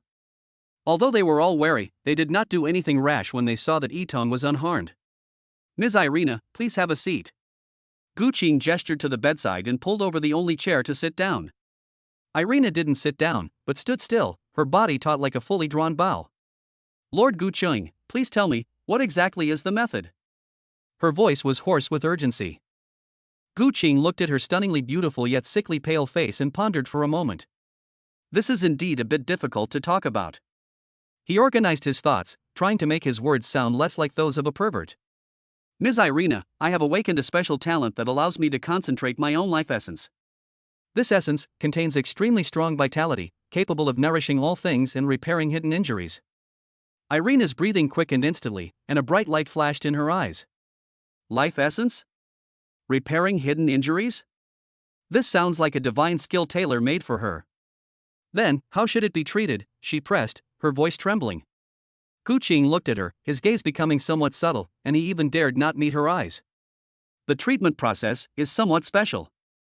It requires the most primal and intimate way of life merging to inject my life essence into your body and repair your damaged origin. The air seemed to freeze at that moment. Irina's face froze with elation and anticipation, then turned to astonishment, and finally to disbelief. The most primal and intimate fusion of life? She wasn't an innocent little girl, how could she not understand the meaning behind those words? This human lord, they actually wanted me to be with him. Smack! A crisp, resounding slap echoed in the silent wooden cabin. Irina trembled with rage, her high chest heaving violently, her beautiful face flushed red with shame and indignation, her eyes burning with humiliation and fury. Shameless! Vulgar! She never imagined that this seemingly gentle and polite human lord would make such an obscene request. She even suspected that the other party had deliberately set a trap from the very beginning in order to smear her. After all, most humans she knew had the same feelings towards elves. The burning pain from her cheek instantly brought Guqing, who was somewhat agitated, back to her senses. He touched his face, feeling incredibly embarrassed. That was too hasty. I was too hasty and didn't consider the pride of the elves or the reaction of a normal woman. I'm sorry, Ms. Irina, I was too abrupt. Guqing stood up and apologized sincerely. But I can assure you that the treatment method I mentioned is absolutely true, and I have no intention of offending or deceiving you. His eyes were clear, without a trace of lewdness, only calmness and a hint of helplessness. Seeing Guqing like this, Irina's anger subsided slightly, but it was replaced by deeper suspicion and vigilance. She looked at Guqing with a skeptical expression. Even if what he said was true, how could she possibly have that kind of relationship with a human lord she had only met less than half an hour ago? That's absolutely impossible. Irina took a deep breath, forcibly suppressing the surging emotions in her heart, and regained the composure befitting an elven leader. Thank you, Lord Guqing, for saving my daughter. I will remember this kindness. As for my hidden injuries, you don't need to worry about them. After saying that, she didn't look at Guqing again, turned around, resolutely opened the wooden door, and walked out. Mother! Yitong quickly went to greet her. Irina didn't offer any further explanation. She simply gave Guqing, who was standing at the door, a deep look, and then, with her daughter and all the elven guards, left the territory without looking back, quickly disappearing into the night. Guqing stood there, shook his head, and gave a bitter smile. The first attempt to use the dark gold skill, bloodline fusion, ended in failure. However, he wasn't too disappointed, as this result was within his expectations. A forced relationship will not be sweet. Lord! Suna and several succubi approached, their eyes filled with questions. Guqing waved her hand, and the disappointment on her face vanished. It's okay, let's continue. He turned around and, with several succubi who were already prepared, walked back into the familiar wooden house.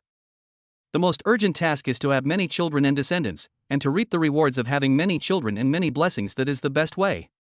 The next morning, the sun shone brightly. Guqing walked out of the wooden house feeling refreshed. After a night of fierce fighting, the divine skill of essence condensation not only did not make him feel tired, but he was also full of energy.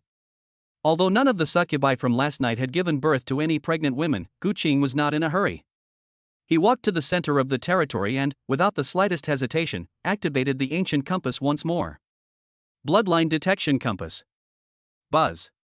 Invisible ripples spread out, and the compass needle spun wildly. Finally, the pointer abruptly stopped, pointing due west to the territory. This time, the tip of the pointer shimmered with a faint, black iron light. Ding! A goblin cave has been discovered 3 kilometers to the west. Estimated number of goblins, 50-80. Highest grade, black iron. Goblin? Gu Qing's eyes lit up instantly. This is just like having a pillow delivered to your head when you're about to fall asleep. He was worried because his territory had just finished building silver walls and gold watchtowers, and his resources were running out. He was in dire need of timber, stone, and iron ore.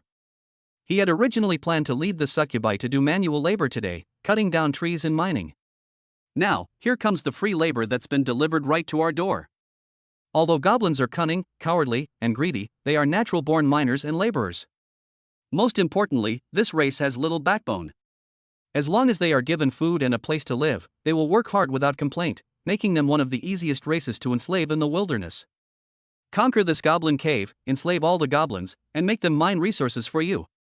Once the thought arose, it could no longer be suppressed. Gu Qing immediately began to deploy troops. After training at the Bronze Army camp, the succubi under his command have all seen a significant improvement in strength. Apart from Lena and 2 other succubi who were responsible for taking care of the newborns, the rest of them had reached level 7 or 8. With the addition of Guya, a level 12 gold grade warrior, and Gu Chan, a level 5 dark gold grade warrior, taking down a small goblin cave would be a piece of cake. There's no need to worry about the safety of the territory. With Suna and Lena guarding the city, along with the impregnable silver walls and 2 gold-level defensive towers, we can rest easy. After all, with a 1-month protection period for Linen City, lords wouldn't dare attack their own territories. Yeah, Shan, get ready to go. Yes, father. Chapter 22 Slave Contract, Moonlight Velvet Fox Clan. Guya nodded calmly, while Gu Chan jumped up excitedly.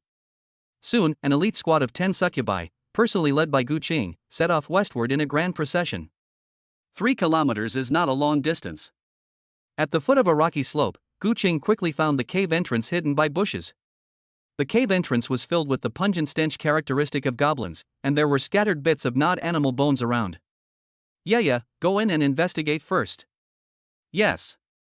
Guya's figure instantly transformed into a black shadow, silently slipping into the cave. Guya returned in less than a minute. Father, there are 63 goblins in the cave. Most of them are sleeping, and only 7 are patrolling outside. The strongest goblin leader is level 10 and is deep inside the cave. Very good. A cold glint flashed in Gu Qing's eyes. Chan, get ready to make your move. Remember, try to catch them alive. I understand. Gu Chan licked her lips, her strange double pupils flashing with excitement.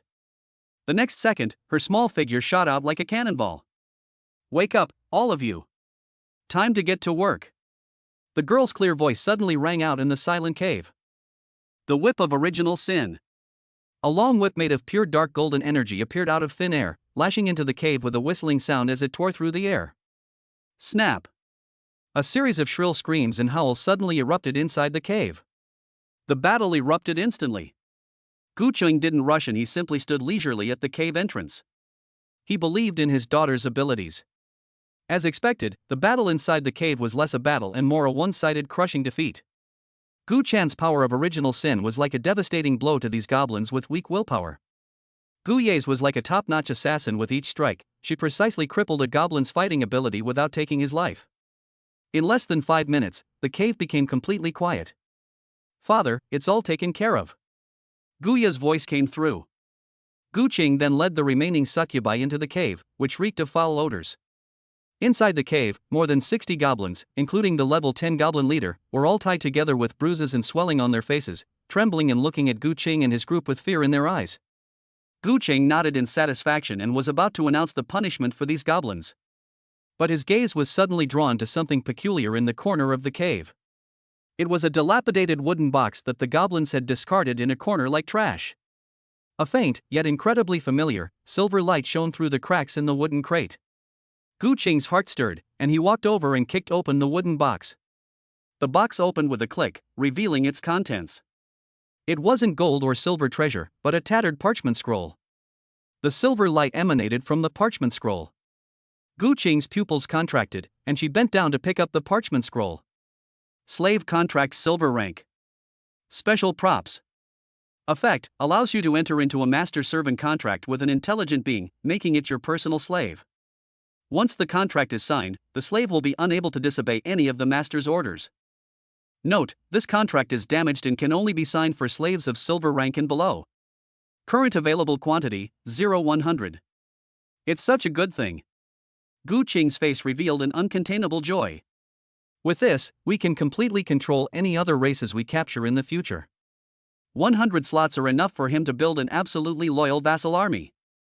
As for the goblins, there's no need to waste such a good thing. A little intimidation will get them to do things. Gu Qing put the contract away and then ransacked the cave again. Besides some shiny junk collected by the goblins, he actually found a small pile of rare stone material windmill stone that emitted special energy fluctuations under the goblin leader's bed.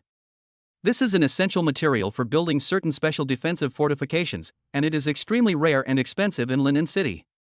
Take everything, and yourselves, back to the territory. Gu Qing pointed at the group of goblins with bruised and swollen faces and gave his first order. Under the whips and friendly gestures of the succubi, the goblins, with long faces, carried the stones and various junk and lined up to leave the cave. After returning to his territory, Gu Qing did not allow the smelly goblins to live there. He found a naturally formed, dry cave not far outside his territory to serve as a temporary dwelling for the goblins. This would provide them with a safe haven, and also allow them to serve as cannon fodder and sentries on the outermost edge of the territory during wartime. From today onwards, your task is to gather timber, stone, and iron or for me. I want to see results before nightfall. If you don't get things done, or if you're too inefficient, then there is no point in you staying.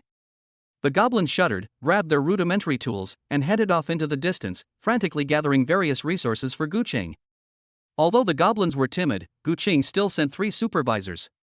After some thought, just in case, Gu Qing still used slave contracts to bind the goblin leader and the 4 stewards. With this free workforce, Guya and the others were finally able to devote all their time to training in the barracks and focus on leveling up. The development of the territory has officially entered a fast track. After everything was arranged, night fell again. Gu Qing looked at the goblins working hard and the succubi sweating in the barracks, nodded in satisfaction, and turned to walk into the wooden house he knew best. After a night of fierce fighting, the stars and moon were obscured. The next day, Gu Qing walked out of the wooden house as if he were still refreshed. The divine skill essence condensation allowed him to completely get rid of fatigue, and he even vaguely felt that his physical fitness was constantly improving. Unfortunately, none of the succubi who fought hard last night have brought good news of pregnancy. It seems that this increase in the chances of conception is not 100%. Gu Qing wasn't discouraged. This was a gradual process that couldn't be rushed. He walked to the center of the territory and, without the slightest hesitation, activated once again the ancient compass that had become the source of his daily surprises. Bloodline detection compass. Buzz. The invisible ripple spread out once again, the compass needle spun wildly, and finally stopped abruptly, pointing to the northeast of the territory. This time, the tip of the pointer no longer shimmered with black iron or platinum, but with a soft, moonlight-like silvery white glow. Ding! A group of moonlight foxes has been spotted 15 kilometers to the northeast. Estimated population size, 2030. Highest rank, silver. Chapter 23 Moonlight Wine, check it carefully. Moonlight Velvet Fox? The soft, moonlight-like silvery white glow at the end of the compass needle made Gu Qing's breath catch in her throat slightly. This is an extremely peculiar race. They have human bodies, but retain furry fox ears and fluffy fox tails, and are one of the most popular demi-human races in the wilderness. Moonlight foxes are purely nocturnal creatures. During the day, their fighting ability weakens to an extreme, even less than that of an ordinary wild wolf. But once they are bathed in moonlight, their power increases exponentially, which is how they got their name. Because of this characteristic, they usually hide in extremely secluded places during the day, making them very difficult to spot. Unexpectedly, the bloodline detection compass could even find such a hidden race. What excited Gu Qing the most was that he knew of one of the Moonlight Velvet Fox clan's talents brewing wine. A special fruit wine called Moonlight Wine. This wine not only tastes excellent, but also has the miraculous effect of restoring mental strength and even slowly increasing the foundation of mental strength. In Linen City, a small bottle of Moonlight Wine can sell for an astronomical price. It is a luxury item that is priced but not available. For this reason, this race has always been the target of various forces, and has been hunted and enslaved on a large scale. Now it is difficult to see large groups of them in the wilderness. Take them down. You can have an endless supply of moonlight wine by yourself. Once the thought arose, it could no longer be suppressed. Yeah, Chan. Without the slightest hesitation, Gu Qing immediately called over her 2 daughters. We can go out and play again? Gu Chan seemed even more excited than Gu Qing, her strange double pupils sparkling with eagerness. Soon, an elite squad set off again. 15 kilometers is not a long distance for Gu Cheng and his group now. Deep in a secluded forest, Gu Cheng, guided by his compass, found a natural tree hollow entwined with the roots of a giant ancient tree.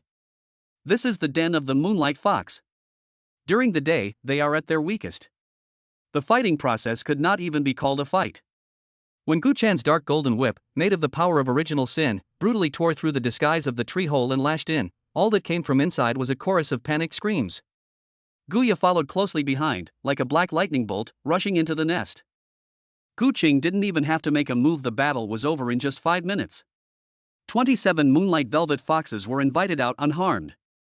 These fox spirits were all slender and beautiful, with a pair of watery eyes and slightly trembling fox ears on their heads, making them look pitiful.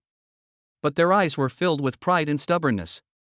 The leading fox spirit was the tallest, with long silver hair that reached her waist. She had a cool and aloof demeanor, and even as a prisoner, she still held her head high. Humans, you may kill or torture us as you please.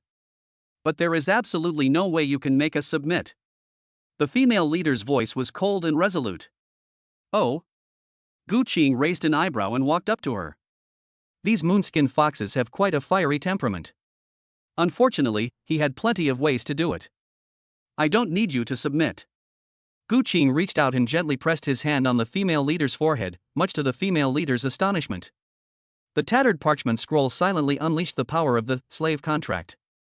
A wisp of silver light pierced through Gu Cheng's palm and entered the female leader's brow, instantly forming a complex mark. The female leader's body trembled violently.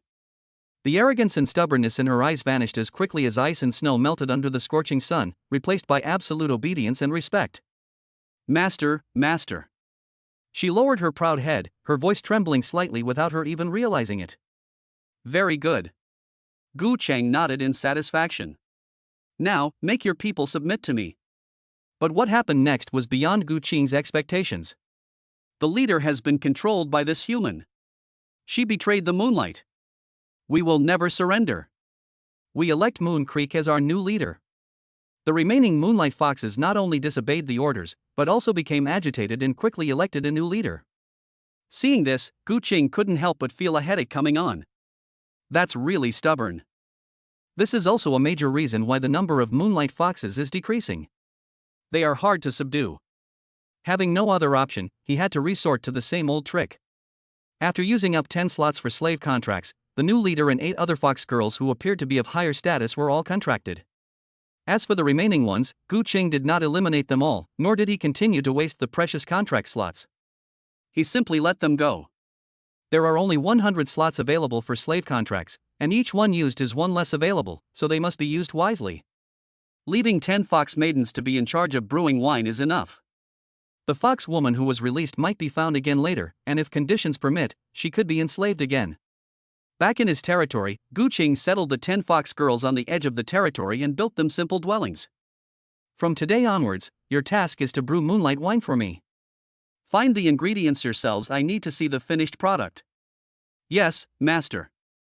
The 10 fox girls, led by the silver-haired female leader, respectfully accepted the order and left.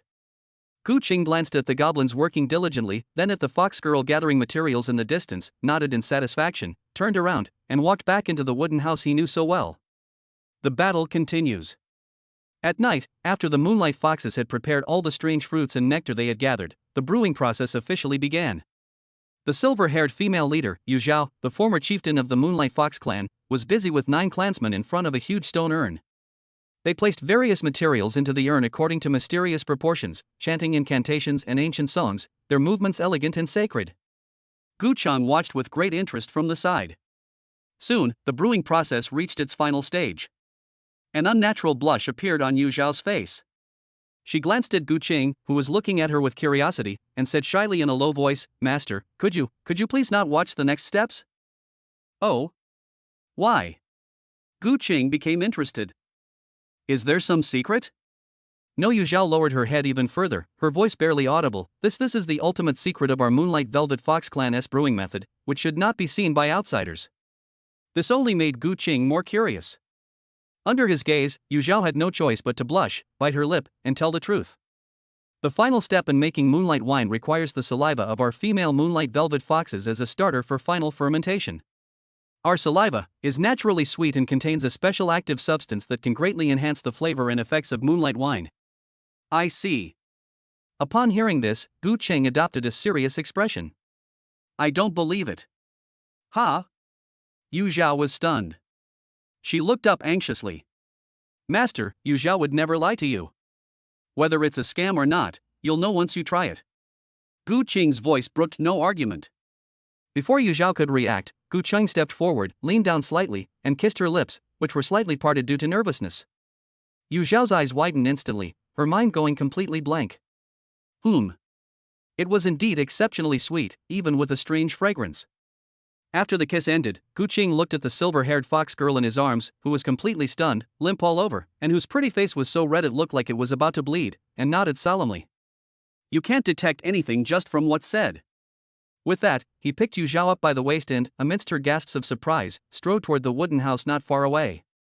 For the future of the territory, and to verify the quality of moonlight wine, I must conduct a thorough and meticulous inspection of you, from top to bottom, inside and out. Chapter 24 Moonlight Bloodline, Successful Conception. Nothing was said that night.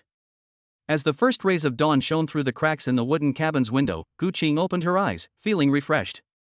He glanced down and saw the silver-haired fox spirit Yu Zhao curled up in his arms, fast asleep like a docile cat.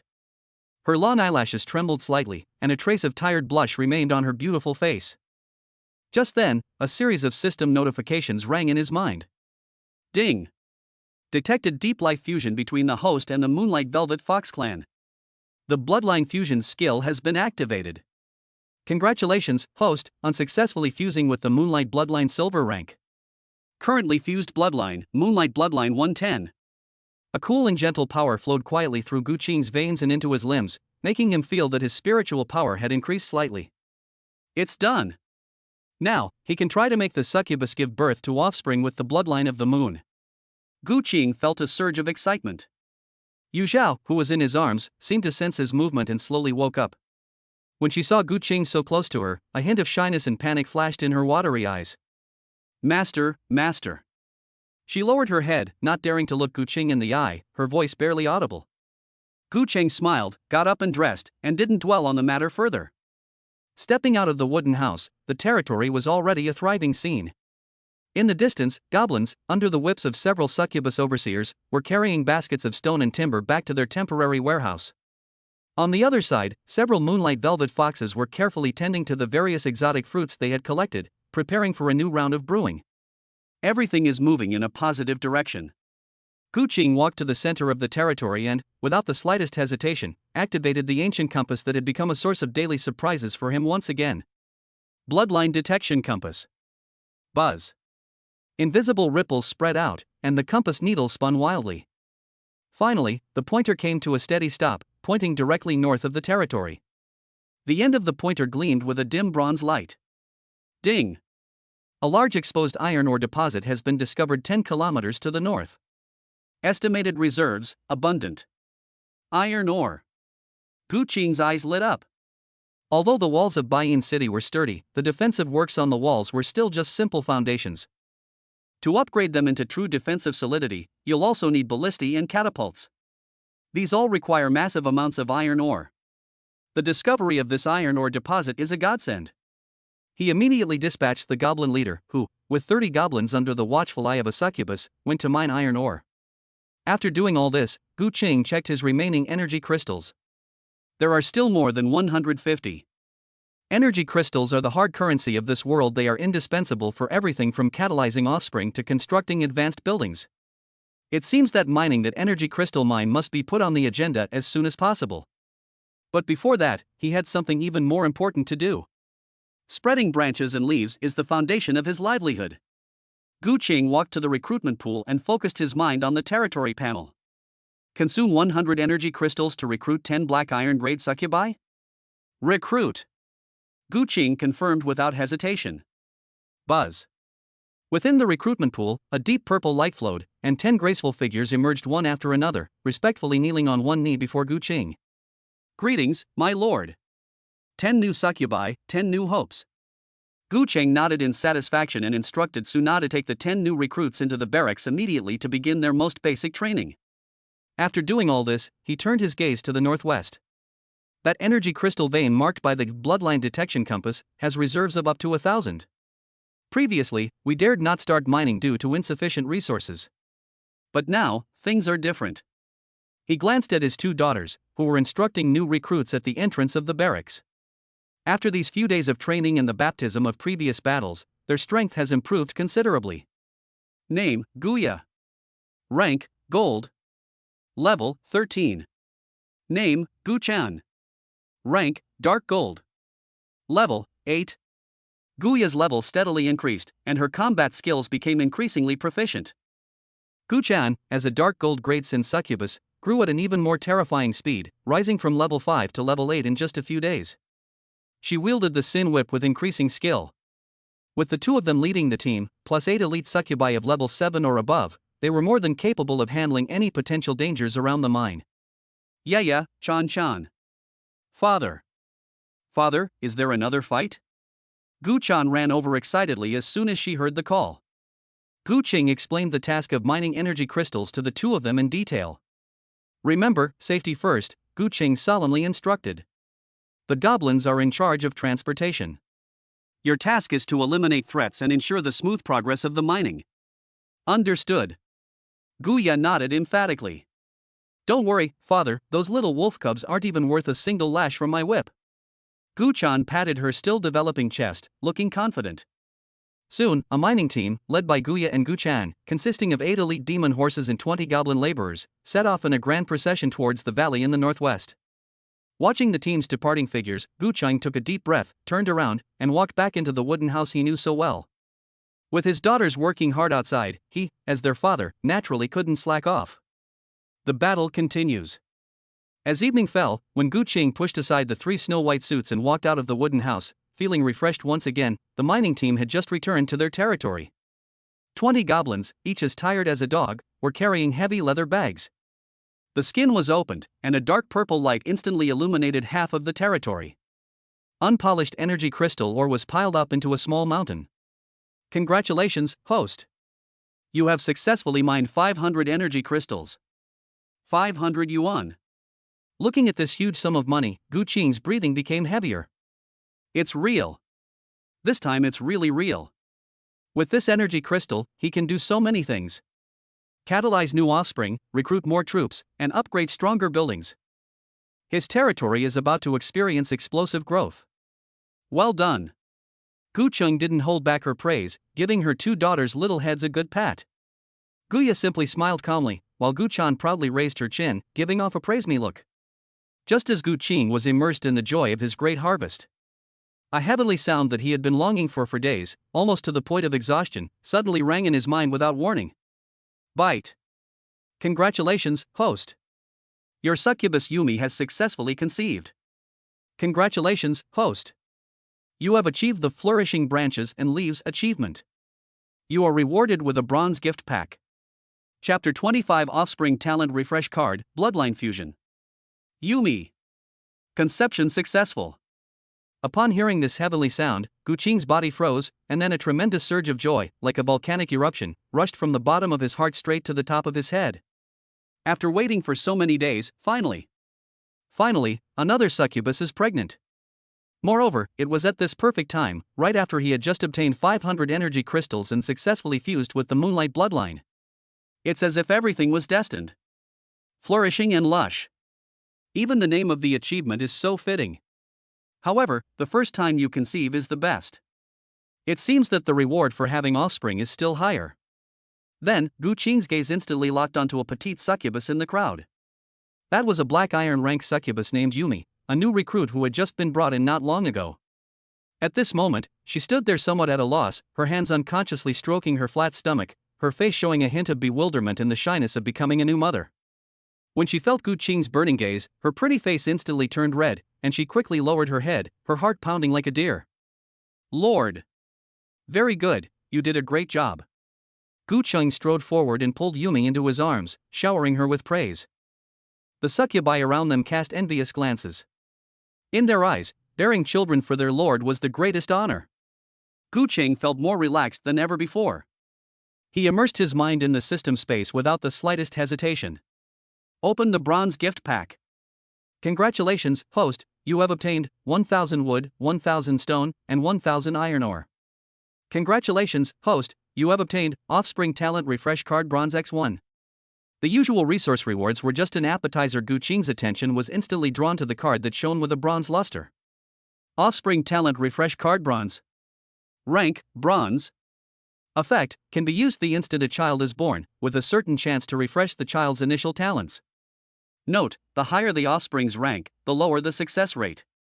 This card is ineffective against offspring of gold rank and above. Refresh your talents. Gu Qing's eyes lit up. This thing is practically tailor-made for the offspring of ordinary succubi. Although it is only of bronze grade and the success rate is unknown, its existence means infinite possibilities. This means that even the lowest-ranking black iron grade offspring have the chance to defy fate. The strategic value of this thing is no less than that of a gold grade piece of equipment. Gu Qing suppressed his excitement and turned his gaze back to Yumi. An incredibly audacious idea, one that made his blood boil, suddenly burst into his mind. He wanted to create a completely new type of unit, unlike any other, that belonged only to him. Bloodline fusion.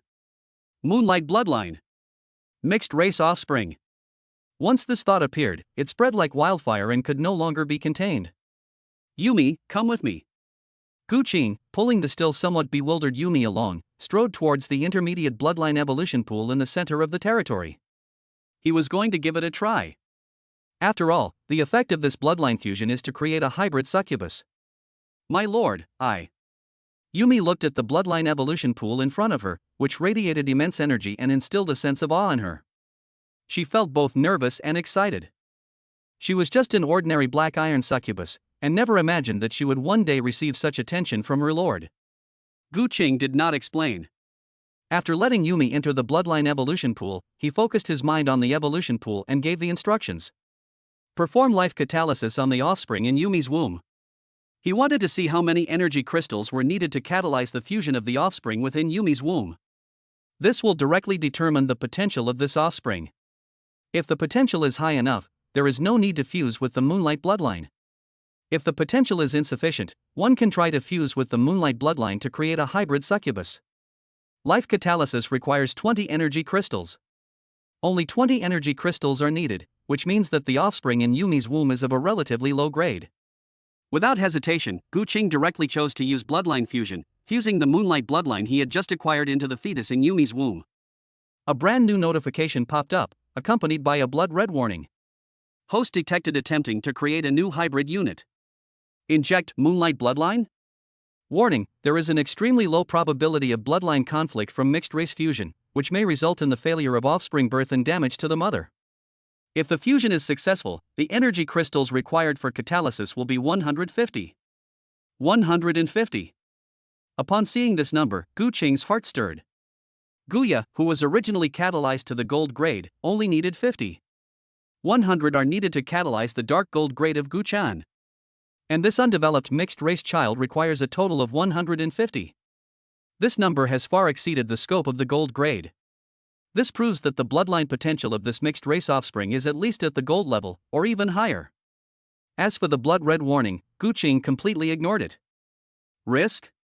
In this world where everyone is a lord and life is uncertain, the greatest risk is not daring to take risks. Infuse with Moonlight bloodline. Catalyze immediately. Without any hesitation, Gu Qing threw 150 energy crystals into the evolution pool. Buzz. The entire bloodline evolution pool instantly boiled. The purplish-blue pool water shot into the sky, transforming into a pure beam of energy that enveloped Yumi's petite body. Immediately afterwards, a ray of bright, moon-like silver energy surged from Gu Qing's palm and merged into the purple pillar of light. Two completely different energies intertwined, collided, and merged wildly in mid-air. Purple represents the essence of the succubus, while silver represents the bloodline power of the moonlight fox. The dazzling light illuminated half of the territory, making it look like a dream. All the succubi, goblins, and even the moon foxes stopped what they were doing and stared in disbelief at this unprecedented spectacle. Yumi let out a comfortable moan within the pillar of light, a peaceful expression on her face. She could feel a gentle yet powerful force nourishing the little life inside her, allowing it to grow and transform at an incredible speed. The next second, system notification sounds rang in Gu Qing's mind one after another. Moonlight bloodline fusion successfully completed. Life catalysis begins. Estimated birth time, 10 hours. It's done. Gu Cheng clenched her fists, feeling her heart pounding violently in her chest. 10 hours. 10 hours later, he will welcome his third child. A unique hybrid soldier created by him, combining the bloodlines of succubi and moonlight foxes. Moonlight Succubus. Chapter 26 Moonlight Succubus, Intrusion Alert. The 10-hour wait felt like an eternity for Gu Cheng. He had never looked forward to the birth of a child so much. This is not only his third child, but also a unique mixed-race offspring that he created himself. Taking a deep breath, Gu Cheng calmed herself down. The territory's development is on track, and he, as the Lord, also needs to work hard.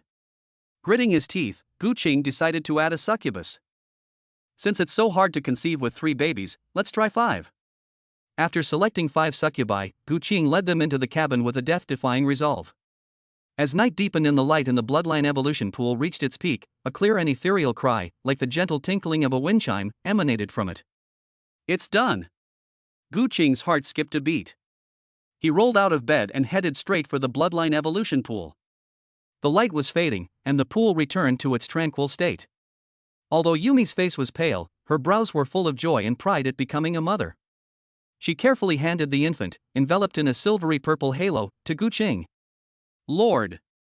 Gu Cheng carefully took the child. The moment I got my hands on it, a feeling of blood connection, so different from Guya's domineering nature and Gu Chan's agility, surged into my heart. It possessed a cool, gentle, yet mysterious power. Gu Cheng looked down and saw that the baby girl in his arms had opened her eyes. They were silver eyes, like a clear spring, pure and without a trace of impurity.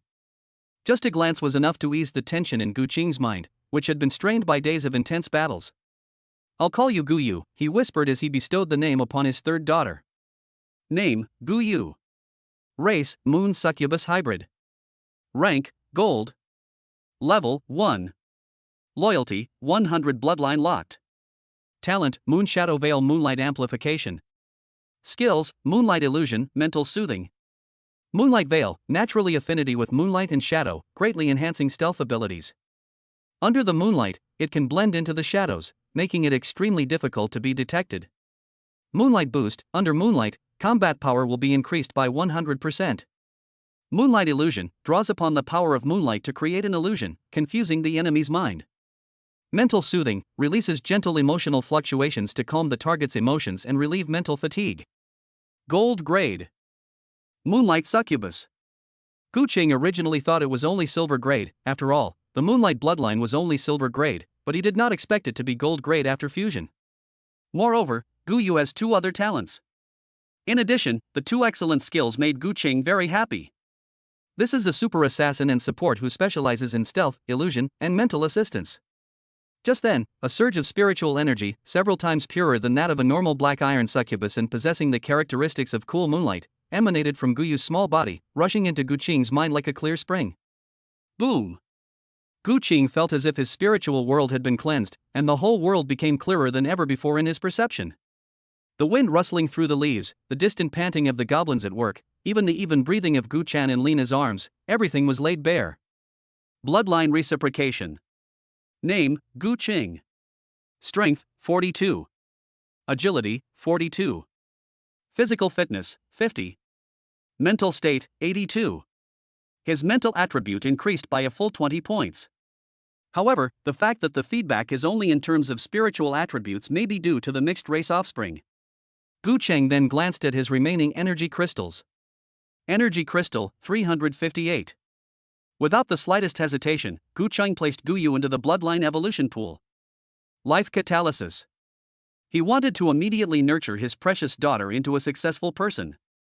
To catalyze Gu Yu Gold Grade, Level 1 to Junior Level 5, 50 energy crystals are required. Gu Cheng threw in 50 energy crystals directly. Buzz. The pool water boiled again, and a silvery purple light enveloped Gu Yu's small body. The light faded after a short while. A girl who looked to be about 14 or 15 years old, wearing a silver-white body armor, emerged from the pool. She wasn't as composed as Guya, nor as carefree as Gu Chan. She simply stood there quietly, her long silver hair like a waterfall woven from moonlight, her silver eyes clear and ethereal, like a fairy under the moon who was untouched by worldly affairs. Father.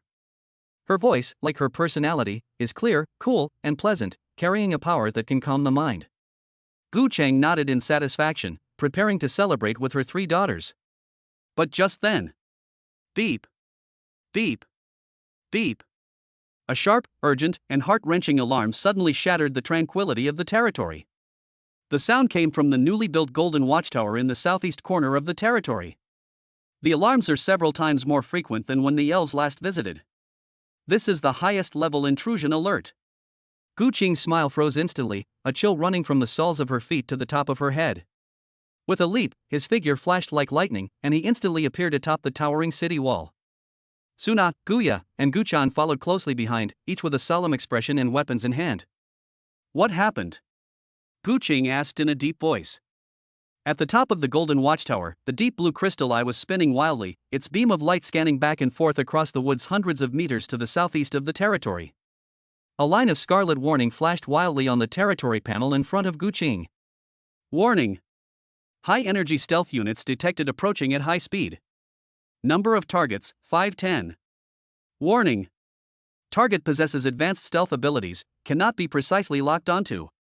Unable to identify. Unable to lock. Gu Qing's pupils suddenly contracted. A gold-tier watchtower can detect even stealth units 1 tier higher. Now, it can't even lock. This only means one thing: the other party's stealth ability has exceeded the scope of the gold rank. Who are they? What is their purpose in coming here? Countless questions exploded in Gu Qing's mind, but now was not the time to think about them. Father, let me burn them out. Gu Chan could no longer contain himself. Dark golden flames began to flicker in his strange double pupils. She was confident that with a single, original sin fire, she could turn that forest into scorched earth and force out all the cowards hiding there. Don't be impulsive. Gu Qing immediately stopped her. Attacking rashly before knowing the other party's origins and purpose will only alert them and may even invite more terrible retaliation. He needs intelligence. He needed to find out who these uninvited guests were. Chapter 27: Moonlight Illusion, Slave Catching Team.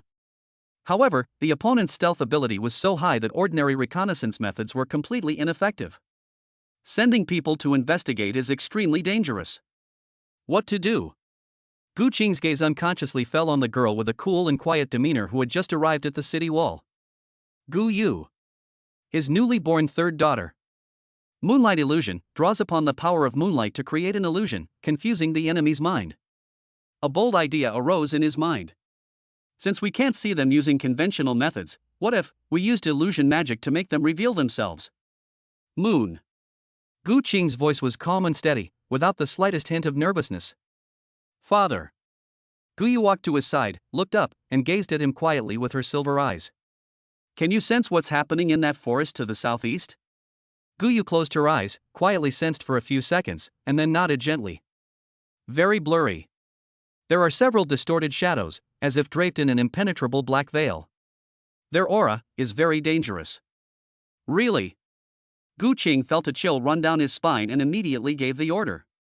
Use your abilities and see if you can make them reveal their weaknesses on their own. Yes, father. Gu Yu did not hesitate at all. She stretched out her slender, fair finger and pointed it at the distant, night-shrouded forest. The next second, her silver eyes, as clear as a spring, suddenly lit up. A phantom silver crescent moon quietly emerged deep within her pupils. Moonlight illusion. An invisible spiritual fluctuation, like a pebble thrown into a lake, instantly traversed a distance of hundreds of meters, silently enveloping the silent woodland. The woodland remained quiet, as if nothing had happened. But on the monitoring screen of the Golden Watchtower, a sudden change occurred. In that previously empty area, 7 distorted and blurry figures appeared without warning for a fleeting moment. They seemed to see some extremely terrifying illusion, and their bodies simultaneously made evasive and defensive movements. Although it was only for a moment, they broke free from the illusion's influence with their strong willpower and disappeared into the shadows once again. But that fleeting glimpse was enough. 7 people. Each one was dressed in black night clothes that concealed their bodies, and their movements were so agile as to be inhuman. Their target is their own territory. An unprecedented sense of crisis instantly enveloped Gu Qing's entire body. Just who are these guys? Just then, Gu Qing discovered various capture tools around the other party through the Golden Watchtower. They are a slave catching team. The so-called slave catching teams were specifically designed to capture beautiful people from other races and enslave them. Most of the slave catching teams were lords whose territories had been destroyed, and they made a living by doing this kind of work. They usually train their stealth and poisoning skills, and after infiltrating, they directly poison and capture the infiltrators. An uncontrollable rage raged within Gu Qing's chest. He painstakingly developed his territory, treating every soldier like family, and now, someone dares to plot against his family. Court death. Very good. Gu Qing squeezed out 2 words through gritted teeth, her voice devoid of any warmth. He did not choose to passively defend and wait for the opponent to attack. The best way to deal with these cunning wolves is to tear them apart completely when they think they are the hunters. Yeah, Chan. Exist. Yes, father. The 2 daughters immediately responded. Take 8 high-level succubi and flank them from the side. Gu Qing's eyes were as cold as ice. Remember, I want them alive, or at least leave them with their tongues. Clear.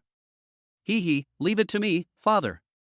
With a flash of shadow, Guyet and Guchan vanished from the city wall in an instant, leading 8 of their most elite succubi like a group of silent ghosts, quietly disappearing into the night from the shadows on the flanks. Outside the territory, in the woods a few hundred meters away, 7 figures clad in dark red leather armor were rapidly approaching Gu Qing's territory, using the trees as cover. Their movements were extremely professional, their coordination was perfect, and they landed silently, as if they had blended into the night. Boss, is the intelligence accurate? This rundown place really has those top quality goods mentioned in the intelligence? A voice was lowered, tinged with doubt. Shut up. The price the buyer offered is enough for us to live on for 3 years. The captain sneered. A brand new succubus territory, and an unexpected moonlight velvet fox. This kind of opportunity is once in a lifetime. If we succeed, we'll be rich. You're right. Once we get them back, could we let the brothers go first? Let's finish the work first. A greedy glint flashed in the captain's eyes.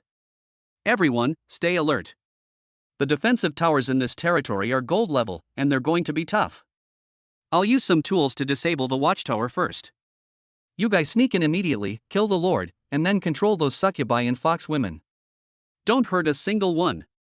Clear. Excitement shone in the eyes of all 7, and they quickened their pace even further. Just as they were about to burst out of the woods and launch their surprise attack. What are you guys doing lying here?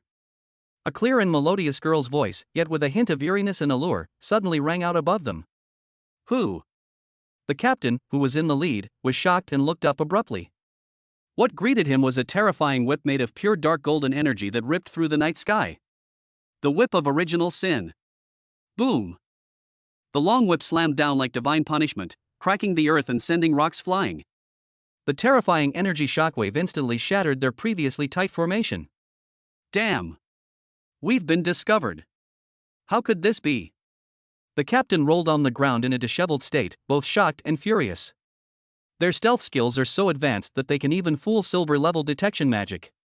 How could a newly established territory discover them ahead of time? Before he could figure it out, 2 black lightning bolts had already pounced out from the shadows on their flanks like ghosts. It was Guyet and 8 elite succubi. The captain's pupils constricted. He was about to order a counterattack when a petite figure cut into his ranks with a speed he couldn't comprehend at all. Put! The sound of sharp claws tearing through leather armor and flesh rang out one after another. The 2 assassins, who were preparing to retaliate, suddenly froze, looking down in disbelief at the deep, bone-revealing claw marks on their chests. Their vitality was drained in an instant. Sold out instantly. The captain's heart clenched painfully. What kind of monster is this? Gold-grade combat power? Wasn't it said that there were only succubus units? When did succubi acquire this level of combat power? Retreat! Retreat immediately! The intelligence is wrong. He was terrified and without hesitation pulled a black sphere from his pocket and smashed it hard on the ground. Bang!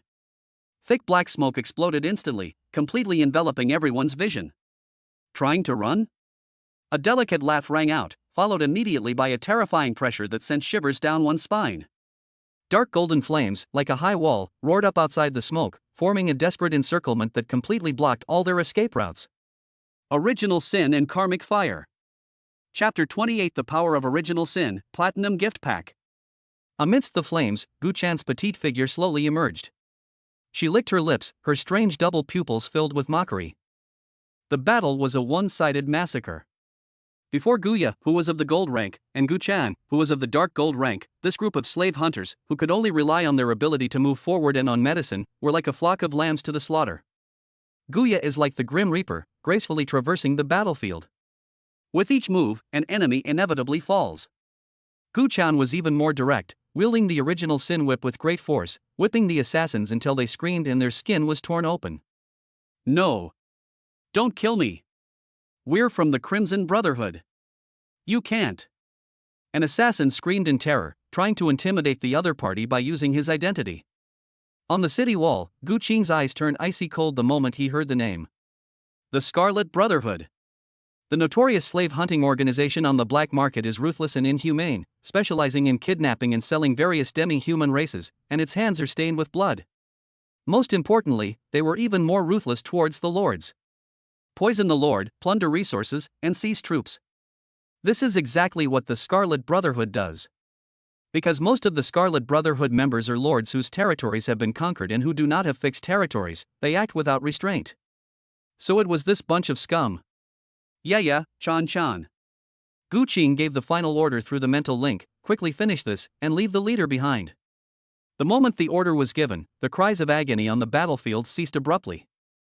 A moment later, the smoke dissipated. 6 corpses lay sprawled on the ground. Only the assassin captain was still alive, but his limbs were twisted at bizarre angles as Guya dragged him to the foot of the city wall like a dead dog. Gu-ching slowly walked down the city wall, looking down at the man whose face was covered in blood and whose eyes were filled with fear and despair. He didn't ask the other person such nonsense as why they came. He only asked one question. Who gave you the information? The captain, who had been terrified, suddenly seemed to have regained some courage. He raised his head and forced a smile that was more like a grimace. Kill me.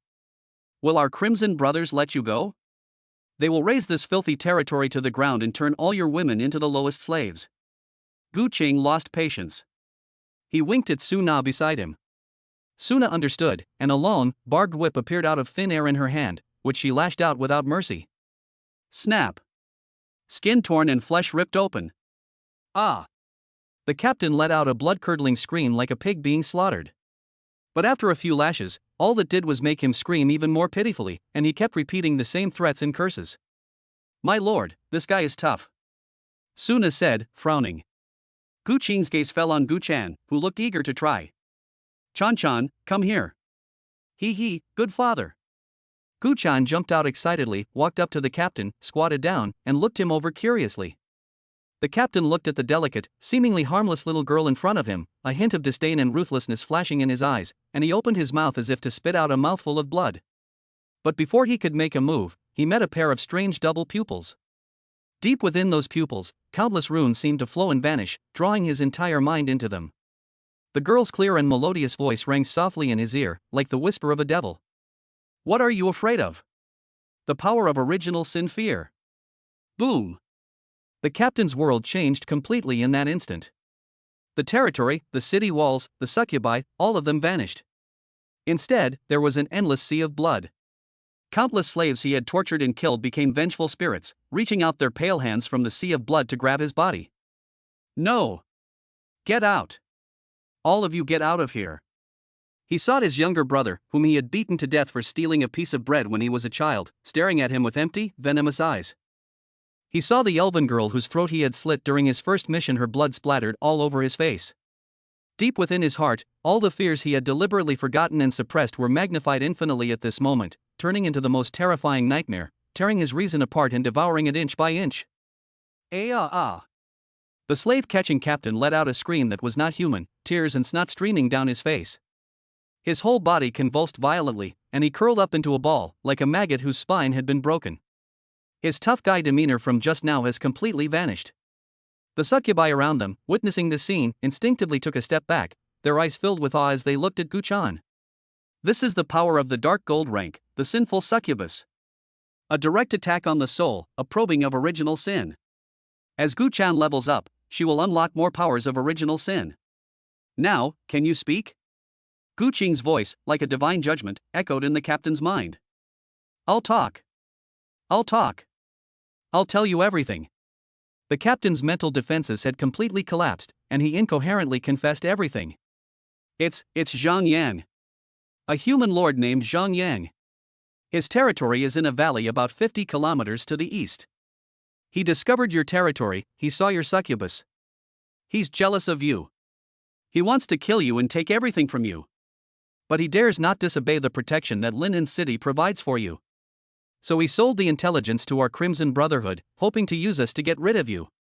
He promised us that after it was done, all the spoils from the territory would be split 70-30 between us. Zhang Yang. A lord. Gu Qing's eyes instantly turned extremely cold. It turns out that the most vicious attacks are often not from other races, but from betrayals by one's own kind. Driven by jealousy and greed, he wanted to use someone else to kill him and put himself in a deadly situation. What a flamboyant display. Yeah. Gu Qing's voice was eerily calm. Exist. Get rid of it. Yes. The slave-catching team leader stared in terror, trying to beg for mercy, but Guya's sharp claws had already slashed across his neck. A streak of blood ended his sinful life. Tranquility returned to the city walls. The night breeze ruffled Gu Qing's clothes as he gazed at the eastern sky shrouded in darkness, his eyes revealing a murderous intent. However, Gu Qing quickly suppressed his anger. Although the territory has begun to develop steadily, it has not yet reached the point where it is ready to launch an expedition. This Zhang Yang is only afraid of the protection order of Linen City. His strength should far exceed my own. Father, shall we go and destroy his lair now? Gu Chan licked his lips, and the dark golden light in his double pupils flickered again, showing that he was somewhat impatient. Gu Qing shook her head. No rush. The most important thing to consider now is whether the other side will take new actions after their initial failure. Just as she was thinking, two belated notification sounds suddenly rang in Gu Qing's ears. Ding! Congratulations, host, on the birth of your third child. You are rewarded with a silver gift pack. Ding! Congratulations, host, on the birth of your first mixed-race offspring. You are rewarded with a platinum gift pack. Chapter 29 Platinum Level Pet, Egg Stealing Operation. It's here. Gu Qing was somewhat surprised that Guyu's birth did not trigger the reward. It turned out that it was delayed, probably because Guyu was the first mixed-race child. And to my surprise, there was even a platinum-level gift pack. He suppressed his excitement and immediately chose to activate it. Open all the gift packs. Congratulations, host, for opening the silver gift pack. You have received 2,000 wood, 2,000 stone, 2,000 iron ore, and 200 energy crystals. Congratulations, host, for opening the platinum gift pack. You have received 5,000 wood, 5,000 stone, 5,000 iron ore, and 500 energy crystals. Congratulations, host, on obtaining the platinum grade cub, Shadow Dragon. Looking at the resources offered, Gu Qing's breathing quickened. 700 energy crystals were mined directly. And there is also a platinum grade cub. A dark shadow appeared, and then a small, dark-colored dragon man appeared in front of Gu Qing. Although it was still very small, its scales gleamed with an eerie light, giving it a sense of oppression. The moment Shadow Dragon appeared, it turned its gaze to Gu Qing, came to his feet, and looked very affectionate. Shadow Dragon Young. Rank, Platinum. Level, 1. Loyalty, 100 Bloodline Locked. Talent, Shadow Stealth, Shadow Power. Skills, Shadow Assassin, Shadow Bind, Shadow Dragon Fist. Sub-dragons with dragon bloodlines have extremely high growth potential. Leveling up unlocks more abilities. Gu Qing was overjoyed. The platinum grade Shadow Dragon was a grade higher than the dark gold grade Gu Chan. Once it grows up, it will definitely become a powerful fighting force. This is truly an unexpected delight. Father, shall we go and find that bastard Zhang Yang now? Gu Chan shook her little fist, looking eager to try. The fight just now clearly hadn't satisfied her. No rush. Gu Qing shook his head and patted her little head. He can't run away. Our top priority is to build our home into a true steel fortress. Although our territory is developing steadily, it is not yet time for us to conquer other territories. He glanced at his current resources. With the resources from the newly opened treasure chests, plus the resources constantly collected by the goblins, the territory is now quite resource-rich. Without the slightest hesitation, Gu Qing chose to build the 4 remaining Golden Watchtower blueprints. Build the Golden Watchtower. With his command, massive amounts of resources and energy crystals were consumed. 4 obsidian watchtowers, identical to the previous ones, rose from the ground in the 4 directions of the territory: due east, due west, due south, and due north. Buzz. 5 golden watchtowers, each 15 meters tall, stand like 5 loyal giants guarding the territory at its 5 corners.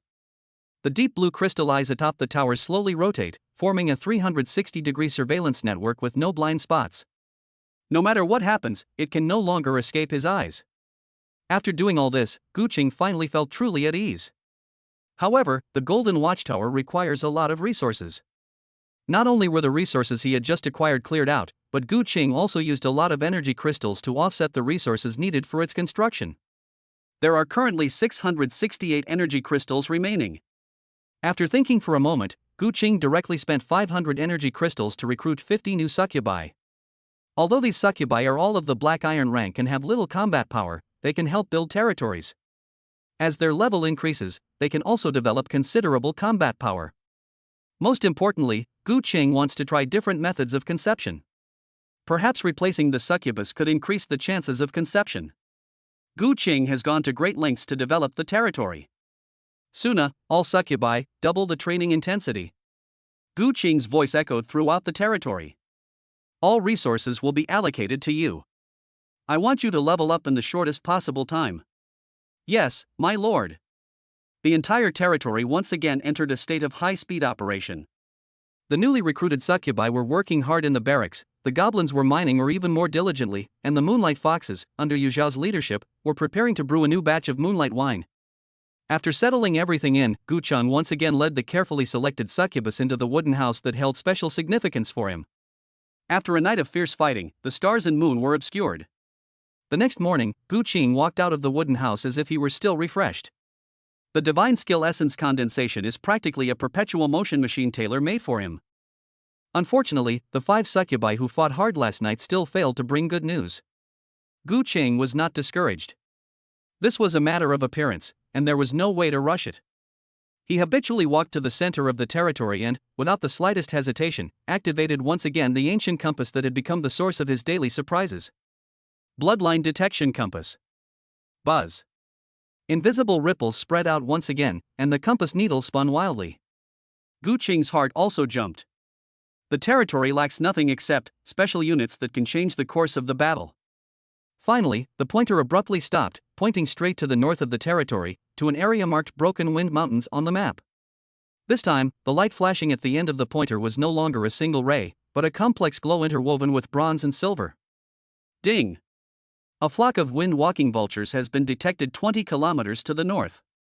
Estimated population size, 30-50. Highest rank, Silver Rank Eagle King. Wind-riding Eagle. The moment Gu Qing saw those 3 words, her eyes lit up and her heart started pounding uncontrollably. This is just like having a pillow delivered to your head when you're about to fall asleep.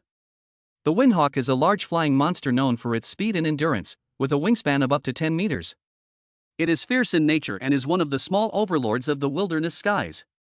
More importantly, they are excellent air cavalry units. He was worried about how to deal with Zhang Yang, who was hiding in the shadows. The enemy's territory has walls and fortifications. Sending ground troops there rashly would be tantamount to throwing away the lives of one's own daughter and succubi. But what if you had your own air force? A cavalry unit composed of windhawks. Countless tactics instantly flashed through Gu Qing's mind. He can dispatch wind riders to conduct round-the-clock reconnaissance of Zhang Yang's territory, ignoring terrain and city walls, and thoroughly understand the enemy's troop deployment, resource distribution, and defensive weaknesses. Know yourself and know your enemy, and you will never be defeated. He could even launch a decapitation strike from the sky when the time is right. Have Guya and Gu Chan ride the Windhawk and parachute directly into Zhang Yang's lord's cabin, taking his head before he can react. Once this thought arose, it was like planting a prairie in Gu Qing's heart, which then grew wildly. We must take it. He's determined to have this flock of windhawks. However, he quickly calmed down. The wind-walking vulture is a flying creature, and its nests are mostly built on cliffs, making them easy to defend and difficult to attack. Attacking the eagle's nest by force would not only result in heavy casualties, but adult windhawks are also extremely unruly and difficult to tame. Even if they are forcibly controlled using the slave contract, their true strength cannot be unleashed. There is only one best way: stealing eggs. Go straight to their nest and steal back the unhatched windhawk eggs. Then, use the bloodline evolution pool to hatch them. Eaglets born in this way will exhibit the imprinting effect, regarding the first creature they see, Gu Qing, as their parent, thus gaining absolute loyalty. A single air rider, raised from a young age and absolutely loyal, is far more valuable than 10 adult mounts forcibly enslaved by contracts. Father, your expression is terrifying. Before he knew it, Guyu had arrived beside him, her clear, cold silver eyes looking at him with a hint of curiosity. Gu Qing snapped out of her daze, a smile appearing on her face, the previous chill completely gone. He gently patted his third daughter's head, his gaze involuntarily falling upon her talent. Moonlight Veil, naturally affinity with moonlight and shadow, greatly enhancing stealth abilities. Under the moonlight, it can blend into the shadows, making it extremely difficult to be detected. Isn't this a divine skill tailor-made for sneaking in and stealing eggs? Gu Qing felt increasingly relaxed. Looking at the continuous mountain range in the north, he seemed to see his air force covering the sky. Yeah, Shan, you air. Gu Qing's voice wasn't loud, but it was full of unquestionable decisiveness. Exist. Father, what's fun? His three daughters appeared before him in an instant. Gu Qing looked at his three most prized offspring and a wicked smile appeared on his face. Get ready, bring rope and bags. Let's go, raid a bird's nest. Chapter 35 Eagle Eggs, Etong arrives. Guya nodded calmly, her dark golden pupils showing no emotion. She would unconditionally obey any order from her father. Guchan was so excited he almost jumped up. Raiding bird nests sounded more fun than fighting. Only Guyu blinked her clear, silver eyes and quietly looked at her father, seemingly trying to understand the true meaning behind those three words. Gu Qing did not bring any succubi with him on this mission. The Windhawk's lair is perched atop a cliff. Too many people would be a burden. He only needs top-tier combatants and the most professional stalkers. His three daughters, on the other hand, perfectly fit all the criteria. With Guyu's moon shadow veil, the success rate of this operation should be greatly increased. Night is the best cover. As a crescent moon hung in the sky, four figures, like ghosts, appeared silently at the foot of the Broken Wind Mountains. This is it. Gu Qing looked up and saw a steep cliff that was almost vertical at 90 degrees in front of him. The cliff face was smooth and full of strange rocks, making it impossible for ordinary people to climb. But in his eyes, it was nothing more than a stairway to the sky. Moon. Yes, father. Guyu responded softly, extending her slender finger and pointing it at the four people in mid-air. A thin, silvery veil, almost blending into the night, instantly enveloped the four figures. Moonlight Veil. Not only can she use it on herself, but as her level increases, Guyu can also apply it to her companions. Under the veil of light, the four people's auras were perfectly concealed, and their figures became blurred, like four shadows that might disappear at any moment. Set off. At Gu Qing's command, he exerted force with his feet, clinging tightly to the smooth rock face like a gecko, using both hands and feet to climb upwards at lightning speed. His strength and agility, reaching 42 points, allowed him to perform various actions that exceeded human limits. The three daughters were even more relaxed and at ease. Their physical structure was different from that of ordinary people, so this terrain was like flat ground to them. For shadows darted swiftly across the steep cliff without making a sound. They reached the top of the cliff, hundreds of meters high, in less than 10 minutes. A strong, fishy smell, mixed with the distinctive scent of bird feathers, came from above. Gu Qing made a stop gesture, and the four of them stopped behind a protruding rock, cautiously peeking out. At the top of the cliff, a giant nest constructed from countless huge withered branches and animal bones suddenly appeared before them. Inside the nest, a dozen giant eggs, each half a person's height, were emitting a faint blue glow. Those were the eggs of the Windhawk. Upon seeing these eggs, Gu Qing's breathing quickened slightly. But his gaze was soon drawn to a huge figure at the edge of the nest. It was a behemoth far larger than an ordinary wind-riding eagle, with a wingspan of over 10 meters. Its feathers were not gray, but rather a silvery white color like steel. Its sharp beak was closed, and with each breath, it exhaled streams of white air. Silver tier, Eagle King. And judging from the looks of it, it should be close to level 20.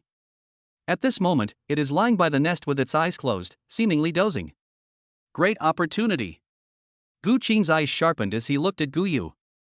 Guyu understood, and a phantom silver moon quietly appeared deep in her pupils. She pushed the effective moon shadow veil to its limit, attempting to lead everyone into the nest silently. But just as she activated her power, the Eagle King, which had been feigning sleep, suddenly opened its eyes without warning.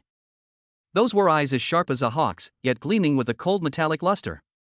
They could actually sense Guyu's mental fluctuations. A piercing shriek, sharp enough to shatter eardrums, suddenly exploded. Call! It suddenly flapped its pair of steel-like wings, and a terrifying gale instantly rose up, like a Category 12 typhoon, and slammed hard towards the rock where Gu Qing and the other three were hiding. Not good. Gu Qing's expression changed, and she reacted instantly. Yeah, Chan Chan, grab the eggs. Yuer, cover them. He roared, and instead of retreating, he leaped out from behind the rock, drawing all of the Vulture King's attention to himself. You beast, look this way. Seeing this human who dared to provoke him, the Eagle King's anger intensified. With a flap of its wings, its massive body transformed into a silver lightning bolt and swooped straight towards Gu Qing. The speed is astonishing. Gu Qing's pupils contracted, and relying on his surging physical attributes, he forcibly twisted his body in mid-air, narrowly avoiding the sharp claws that were capable of tearing through steel. Sizzle! Although it avoided a fatal blow, the edge of the Eagle King's wing still grazed his arm, the hard feathers like sharp blades, instantly cutting a deep, bone-revealing wound on his arm, from which blood gushed out. The intense pain only fueled Gu Qing's ferocity. He could even feel his physique, which was as high as 50 points, rapidly repairing his wounds, and a tingling sensation came from the injured area. Meanwhile, Guya and Gu Chan took advantage of the moment when Gu Qing distracted the Vulture King and successfully infiltrated the nest. Hee, what a big egg! Gu Chan excitedly picked up an eagle egg, wanting to put it in his arms. Guya was much calmer. She quickly scanned the area and selected 5 eagle eggs with the strongest life force, placing them in a sturdy leather pouch that she had prepared beforehand. Bah! The Eagle King seemed to have sensed the commotion in the nest and let out an even more ferocious roar. It abandoned its fight with Gu Qing, suddenly raised its body, and then, like a silver meteorite, with a deadly whistle, swooped down towards Guya and Gu Chan, who were carrying the vulture eggs. At that moment, its sharp beak gleamed with the cold light of death. Don't even think about it. Gu Qing's eyes were bloodshot, and a thought that even he found crazy exploded in his mind. He didn't try to intercept them because he knew he couldn't keep up with their speed. He chose the only way to save his daughter. On the path that the Vulture King was bound to swoop down, Gu Qing suddenly exerted force with his feet, and like a cannonball, he took the initiative to meet it. He was going to use his own body to withstand this fatal blow. Father! Guya and Guyu exclaimed in surprise at the same time. They never expected that Gu Qing would do something so crazy. Put! The dull thud of a sharp weapon piercing flesh was particularly jarring in the silent night air. The Eagle King's sharp beak, capable of piercing through rock, pierced deeply into Gu Qing's shoulder blade. Excruciating pain. Unimaginable pain overwhelmed Gu Qing's senses like a tidal wave. But instead of screaming, he grinned and revealed a ferocious smile. The sharp beak was stuck firmly in his shoulder blade, making it impossible for him to move. He sacrificed his own serious injuries to create a once-in-a-lifetime opportunity for his daughters. Now!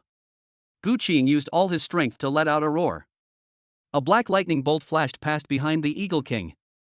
That was Guya. Her bat wings, sharp as blades, drew a poignant arc in the moonlight, slicing precisely across the Vulture King's unsuspecting neck. Blood splattered everywhere. The Eagle King let out an extremely mournful cry, a sound filled with pain, resentment, and despair, which carried far and wide, echoing endlessly through the empty mountains. With its last ounce of strength, it broke free from Gu Qing's body, and with a spray of blood shooting into the sky, it flapped its wings and hovered in mid-air. Father! The 3 daughters rushed over and supported the swaying Gu Qing. Gu Qing stared at the horrific bloody hole in his shoulder blade, his face turning pale. Grab the eggs and hurry up. I was careless. I didn't expect the Eagle King protecting its eggs to be so terrifying. Fortunately, Guya had a strong combat awareness and successfully launched a sneak attack in the first instance. Guyu and Guya, along with the vulture egg, helped Gu Qing to retreat quickly, while Gu Chan, wielding the whip of original sin, kept the injured Vulture King at bay. Back in the territory, Gu Qing's wounds were gently bandaged by Suna. Although seriously injured, Gu Qing's constitution was excellent due to the blessing of having many children, and she was not seriously injured. However, the matter of having children will have to be postponed for now. Just then, the alarm outside suddenly went off. Soon, Guya rushed into Gu Qing's room. Father, Yi Tong has arrived. Chapter 31 Elven Bloodline, I'm going to have it. The figure that appeared at the doorway made Gu Qing's gaze freeze for a moment. Yi Tong. The daughter of the elf Queen Irina. But at this moment, this elven girl, who should have been leaping through the forest, was like an arrow that would break as soon as it was drawn from its sheath. Her face was ashen, and her leather armor was torn open with several gruesome gashes by sharp claws. Blood soaked through the bandages wrapped around her arms, dripping onto the stone bricks of the territory. Lord Gu Qing. Upon seeing Gu Qing, Yi Tong's tense body suddenly went limp, her eyes instantly turned red, and her voice became hoarse and trembling, carrying a sob on the verge of collapse. Come in first. Gu Qing frowned, said nothing more, gestured for Suna to support the swaying elf girl, and directly ordered the succubus to treat her wounds. Instead of immediately bandaging her wound, Yi Tong tremblingly pulled a letter from her bosom. The letter paper was made of moonflower grass, and it still retained a faint trace of the body heat of another mature elf. My mother instructed me to give it to you personally. Gu Qing took the letter and unfolded it. The handwriting on the letter was cool and elegant, just like the impression Irina herself gave. But the pen strokes, powerful and penetrating, twisted into a silent shriek, revealing the writer's anxiety and despair to the fullest extent. The contents of the letter caused Gu Qing's pupils to contract slightly. After the last of her life-giving water was exhausted, Irina's hidden wounds finally erupted in full force. Her life force is rapidly fading away. She doesn't have long to live. Even more deadly is that their nemesis, an orc tribe called Bloodfang, somehow found their hidden habitat. At this moment, an orc vanguard is besieging their tribe. Their people have suffered heavy casualties and are on the verge of collapse. At the end of the letter, this proud elven queen finally relinquished all her dignity. If your majesty is willing to lend a helping hand and save my people from this calamity, Irina will accept any treatment plan you propose, however it may be performed. Irina will serve you as my lord. I am your lord. Gu Qing's knuckles, gripping the letter tightly, turned white from the force. He could almost see how the elven queen gritted her teeth, crushed her dignity into powder, and wrote down this final act of submission. For her people, for her daughter. She had no other choice. A tremendous opportunity presented itself to him. The Bloodfang orcs, a powerful race known for their brutality and bloodlust, pose a significant challenge to him at present. But behind the risks lies unimaginable rewards. Elven Bloodline. If you merge it, what tier of gift pack will the system reward you with? And Irina herself. To conquer such a proud elven queen and make her completely submit, body and soul, is itself an unparalleled trophy. Being timid and hesitant will only hasten your demise. The last glimmer of consideration in Gu Qing's eyes was completely swallowed up by a cold, decisive decision. He wanted to save them. Then, Gu Qing thought of the eagle eggs he had brought back. Aerial reconnaissance capabilities should also be brought along. Gu Qing turned around and strode towards the bloodline evolution pool in the center of the territory. He carefully placed the 5 hard-won eagle eggs into the pool. Detected 4 Windhawk eggs bronze grade and 1 Windhawk king egg silver grade. Should we proceed with life catalysis? Catalyzing the vulture king egg requires 50 energy crystals per egg. Catalyze that vulture king egg. Gu Qing's voice was uttered without the slightest hesitation. He doesn't have many energy crystals, so he needs to keep some to deal with emergencies. Buzz. The water in the bloodline evolution pool instantly changed from calm to violent boiling. The rich life energy was no longer a gentle pillar of light, but transformed into a vortex of energy interwoven with scarlet and silver, which firmly grasped the largest eagle king egg. On the surface of the eggshell, countless ancient and mysterious runes were forcibly illuminated, groaning under the strain. Yi Tong, who had just finished bandaging her wound, was forced to retreat repeatedly by the aftershocks of this force. She stared in horror at the pool. What is this doing? This is not hatching. In the secret arts of the elven race, incubation is nurturing, guiding, and following the natural order. The scene before us is a forced creation of life, but it seems to have no side effects. Crack, crack. A cracking sound, much clearer and louder than before, rang out. Under Yi Tong's shocked gaze, in just a few dozen seconds, the hard eagle king eggshell was covered with spiderweb-like cracks, and then shattered with a crash. A magnificent young eagle, bathed in silver light, emerged from the sky. Its body was covered with shimmering silver feathers, and its golden pupils were sharper than those of a newborn. The young eagle opened its eyes and the first thing it saw was Gu Qing by the pool.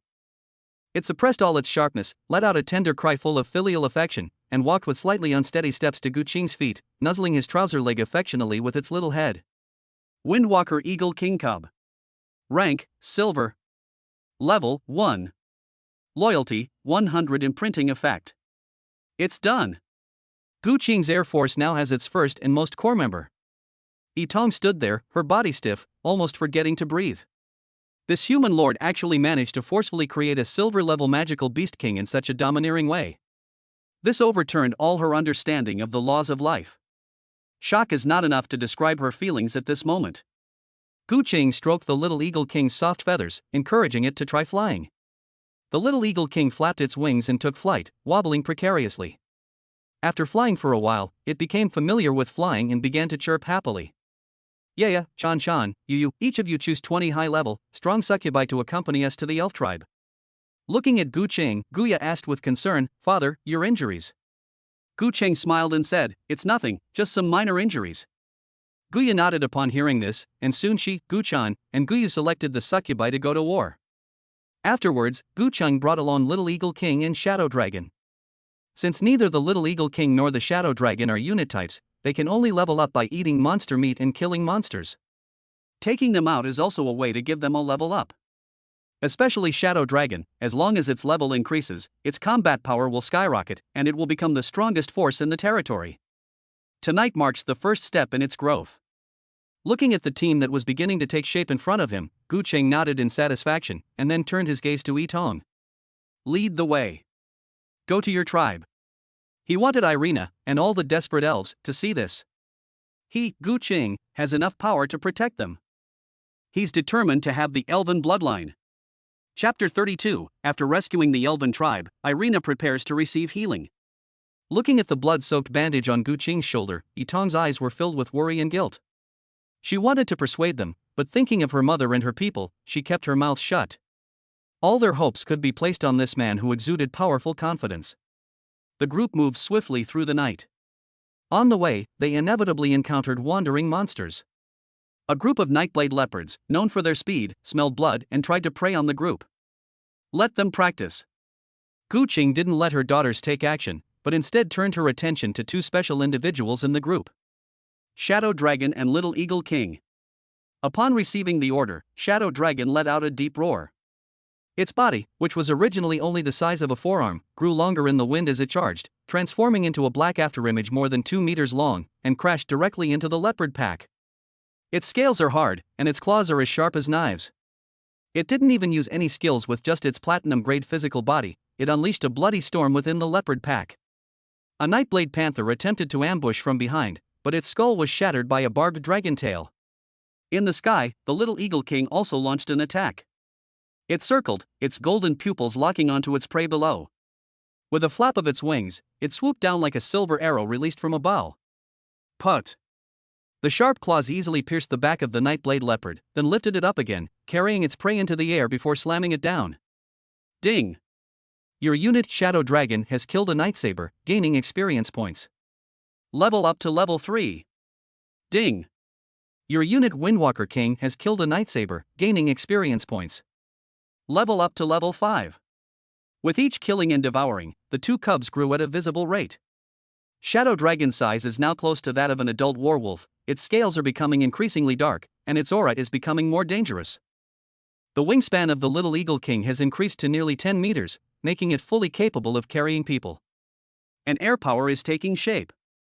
When the group finally arrived at the outskirts of the Moon Shadow Elf's habitat, towering flames and the sounds of battle had already shattered the tranquility of the forest. Roar!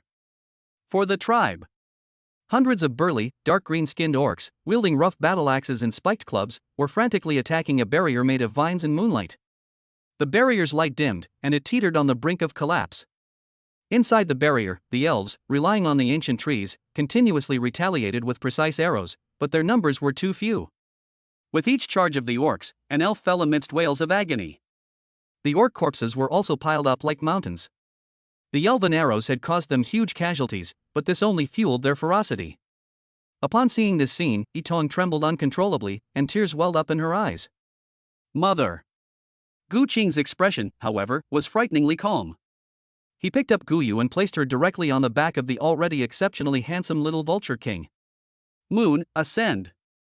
Use your illusion magic to shatter their formation. Yes, father.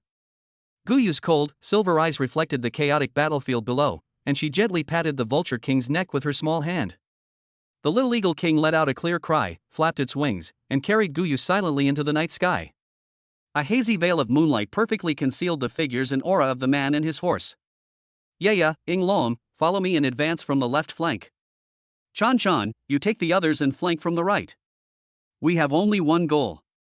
Gu Qing's gaze, like that of a falcon, was fixed on the orc overseer behind the orc army, who was riding a huge dire wolf and laughing wildly as he directed the battle. Kill them all. Yes. Grom, the orc warlord, was celebrating his victory. These pointy-eared elves are more resilient than one might imagine, but their end is near. Once the barrier is breached, those beautiful elves and their fresh flesh will become the tribe's spoils of war. He could already imagine the thrill of having the elf queen's head under his feet. But at that moment, a sudden change occurred on the battlefield. Without warning, his most valiant berserkers suddenly went berserk, turning their battle axes and viciously slashing at their comrades. What are you doing? Are you crazy? No. Don't come any closer. It's demons. Demons are everywhere. Help! My intestines are coming out. The Orcish battle formation, which had been orderly just a moment ago, instantly descended into incomprehensible chaos and infighting. Grum stared wide-eyed, completely bewildered by what had happened. Is it elven witchcraft? No. That's not right. He looked up abruptly, only to see a pitch-black night sky. But in that instant of distraction, two completely different yet equally deadly killing intents, like two sharp knives, stabbed fiercely into his army formation from both flanks. Enemy attack. The piercing alarm had barely sounded when it was drowned out by even more agonizing cries of agony. On the left flank, a black lightning bolt struck, and wherever it passed, the tall orc bodies fell in droves like harvested wheat. Guya's figure left after-images on the battlefield, and with each flash, an orc's throat was mercilessly torn open. Beside her was a terrifying monster. Shadow Dragon. Like a true beast from hell, it pounced on a beastman who tried to resist, its huge mouth full of sharp teeth snapping the man's neck in one bite, and dark green blood splattered everywhere. Several orc wolf riders riding dire wolves tried to rush over and form a defensive formation, but were sent flying by a brutal tail whip from the Shadow Dragon, along with their wolves, with the sound of bones shattering clearly audible. On the right wing, however, the situation is quite different. Big guys, your heads are really flimsy. Gu Chan's petite figure danced gracefully among the orcs, like a deadly butterfly. The dark golden whip of original sin transformed into the scythe of death in her hand. Each swing was accompanied by a terrifying whooshing sound, tearing the thick-skinned orcs apart and causing them to howl in agony. The succubi behind her formed a battle formation, their whips and claws weaving a web of death, efficiently reaping the orcs scattered by Gu Chan. Although black iron-grade succubi are not very powerful in combat, they can still easily rack up kills. The orcs' formation collapsed instantly under the combined air and ground attack. Stay calm. Everyone stay calm. The orc warlord Grom was both shocked and furious. He finally noticed the strange thing in the sky and immediately roared, "Axe throwers! Shoot that thing down from the sky!" A dozen or so muscular orc axe throwers immediately stepped out from the back row, grinning maliciously as they raised their massive axes, each the size of a door panel, and aimed them in the direction where Guyu was. On the city wall, Gu Qing's eyes turned cold. Chan, switch positions. Yes, father. Gu Chan leaped up and landed on the back of the little eagle king that was circling low in the sky, while Guyu nimbly jumped down and returned to the ground troops. We've found you. Standing on the back of the vulture king, Gu Chan looked down at the group of orcs preparing to throw their weapons. Dark golden flames suddenly rose from her strange double pupils. Original sin and karmic fire. She pointed gently downwards with her little hand. The next second, more than a dozen dark golden fire pillars fell from the sky with the precision of divine punishment, instantly engulfing the dozen or so axe throwers and the area around them. Ah! Before it could even utter a half-finished scream, it was completely engulfed by the flames that consumed everything, leaving not even ashes behind. This terrifying yet magnificent scene became the final straw that broke the orcs' fighting spirit. Devils! They are devils! Run! When Guya and Inglong finally broke through the last line of defense and appeared before the orc warlord Grom, the orc who had been so arrogant just moments before was now filled with nothing but endless fear. He tried to run, but Guya and Inglong were faster than him. Gu Chan also jumped down from the Little Eagle King and joined the battle to besiege Grum. In just 3 minutes, accompanied by a roar of unwilling anger, Grum's tall body fell heavily to the ground, headless. With their commander dead, the orc army was utterly routed. Like the receding tide, they fled in disarray, abandoning their armor and weapons, into the dark forest. The battle is over. The entire battlefield was eerily silent except for the sounds of the succubi cleaning up. The barrier slowly dissipated. The surviving elves stared blankly at the army that had descended from the heavens, at the orc corpses strewn across the ground, their faces filled with shock and bewilderment. They were saved. When they were at their most desperate, this human lord appeared and saved them. Queen Irina, surrounded by the remaining elves, slowly emerged.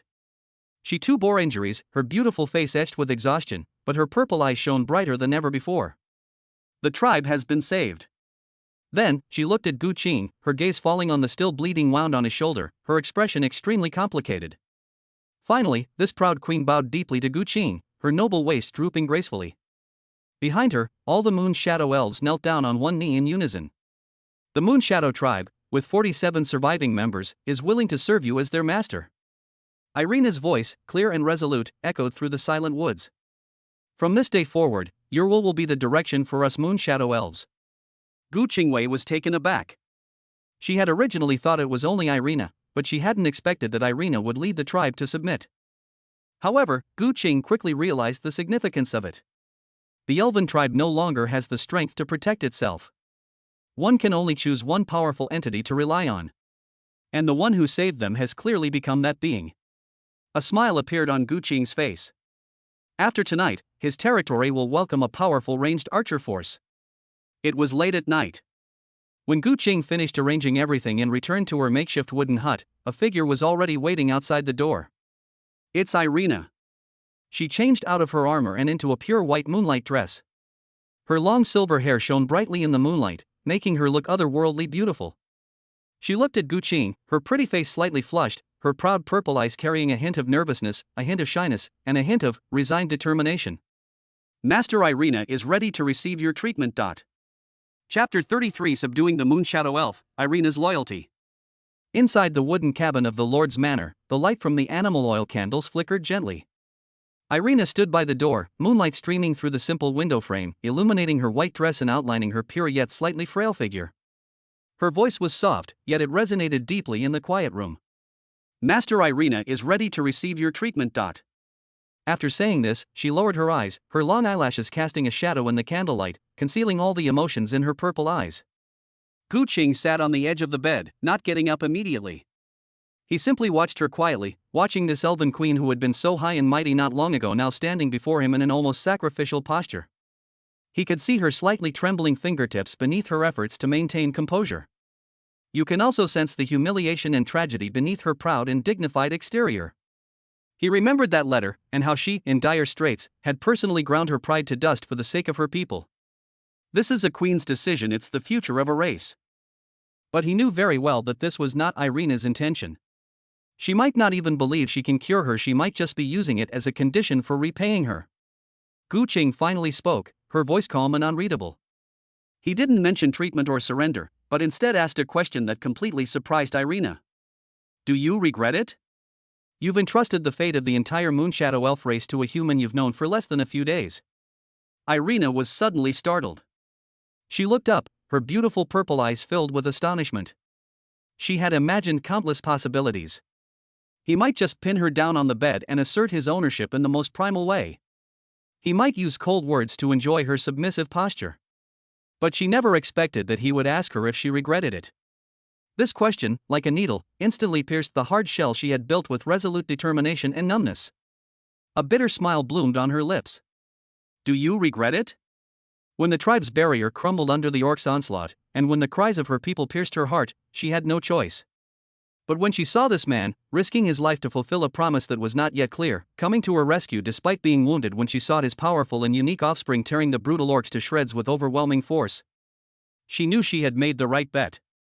Rather than perish under the pursuit of their nemesis, they would rather place all their bets on a new lord brimming with limitless potential. I have no regrets. For the first time, Irina looked directly at Gu Qing with such unwavering determination. Her voice, though still gentle, carried a resolute force. The moment I saw you bleed for us, I knew that my judgment was correct. I believe in you, that you can lead the Moon Shadow Elf to a brand new future. Gu Qing looked at the rekindled light in her eyes and felt a slight stirring in his heart. He originally only saw her as a key to obtaining powerful bloodlines and elven soldiers. But at this moment, he saw a queen who truly possessed wisdom, courage, and responsibility. He nodded slowly, acknowledging her awareness. The atmosphere inside the room underwent a subtle shift after this brief exchange. The heavy and oppressive feeling of the transaction has dissipated considerably. Gu Qing stood up and walked towards her step by step. Irina's heart raced uncontrollably as he drew nearer, and she instinctively tensed her body. However, Gu Qing stopped in front of her, not making any further moves. Instead, he pointed to the still bleeding wound on his shoulder and said in a half-joking tone, "Before you make your decision, I have to remind you that I'm not in a very good state right now." The effectiveness of the treatment may be somewhat diminished.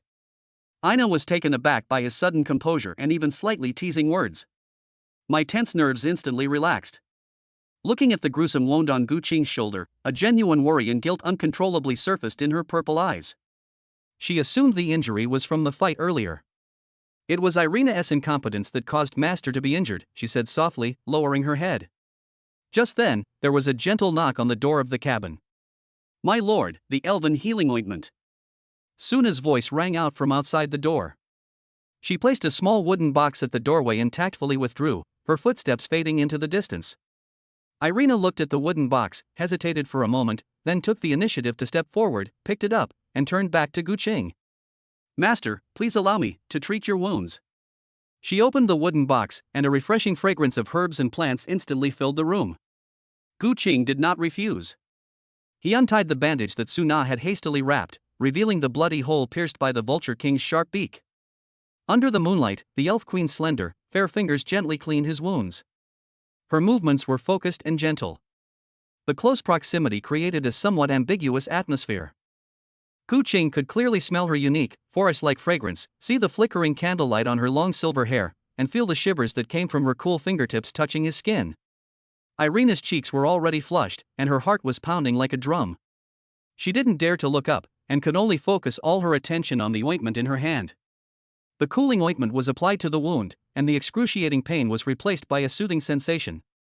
Gu Qing sensed the changes in her wounds and also felt the inner struggle and submission of the queen before her.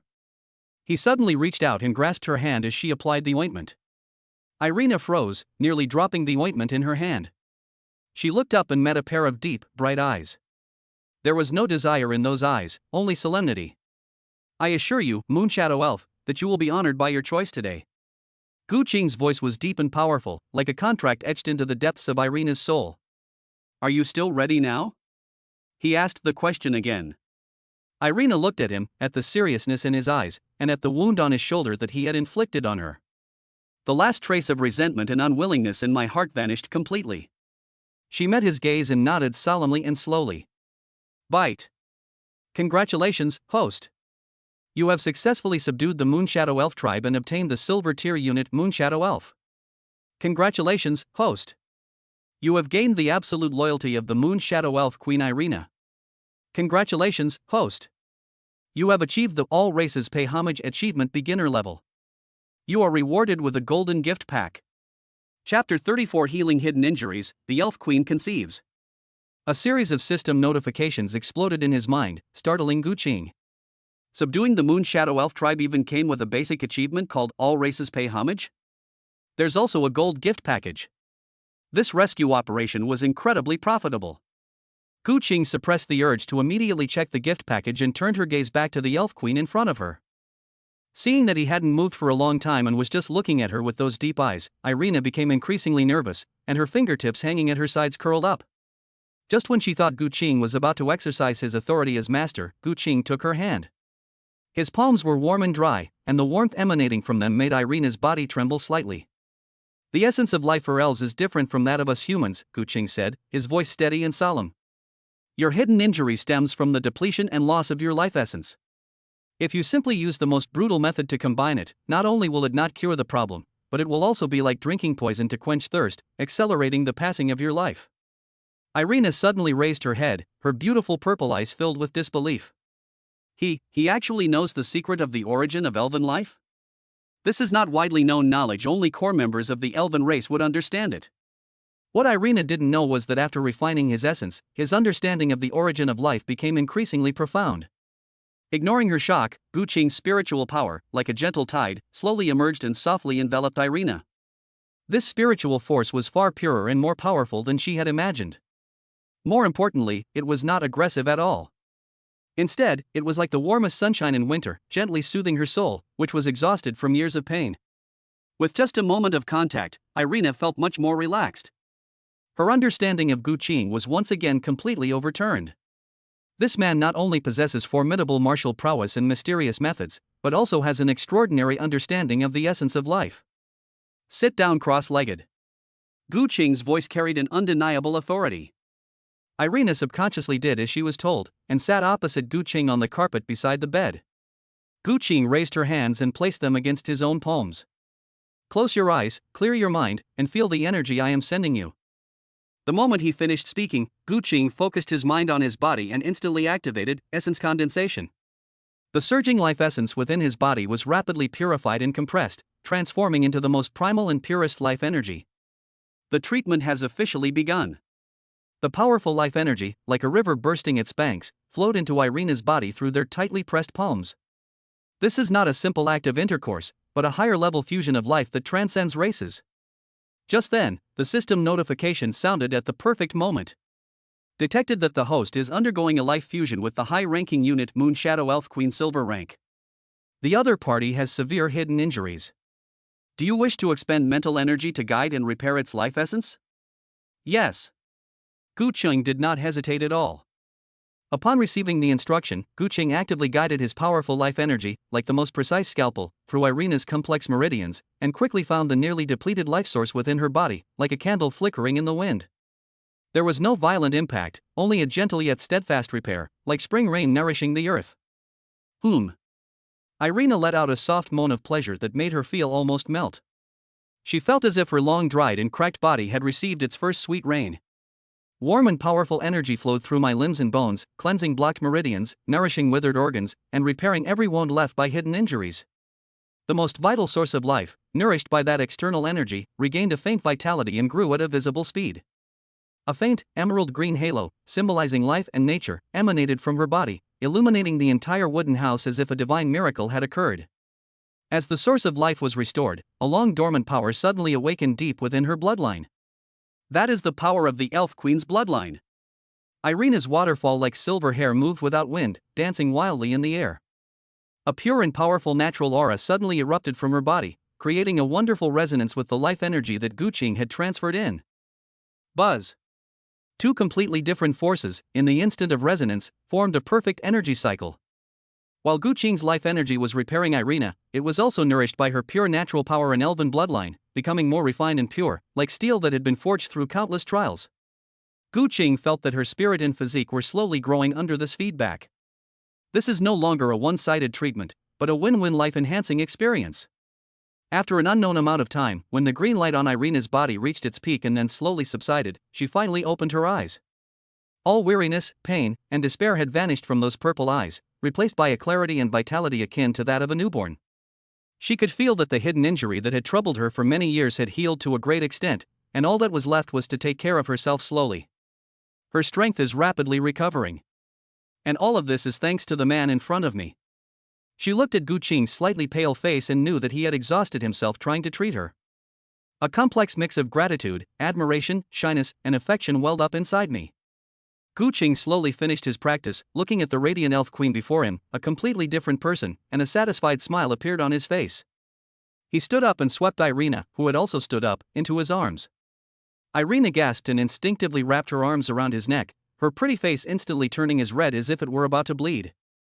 Oh no! The final step. Gu Qing carried her to the bedside, his voice carrying a hint of domineering authority that brooked no refusal.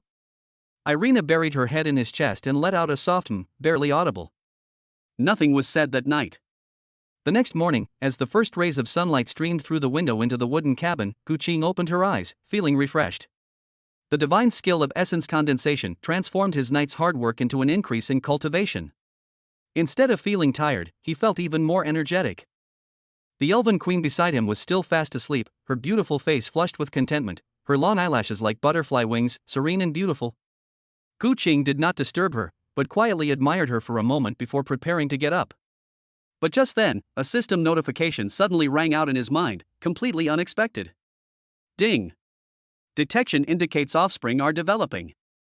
Congratulations, host! The Moon Shadow Elf Queen Irina has successfully conceived. Chapter 35 The Fountain of Life, the Mother Tree of Elves.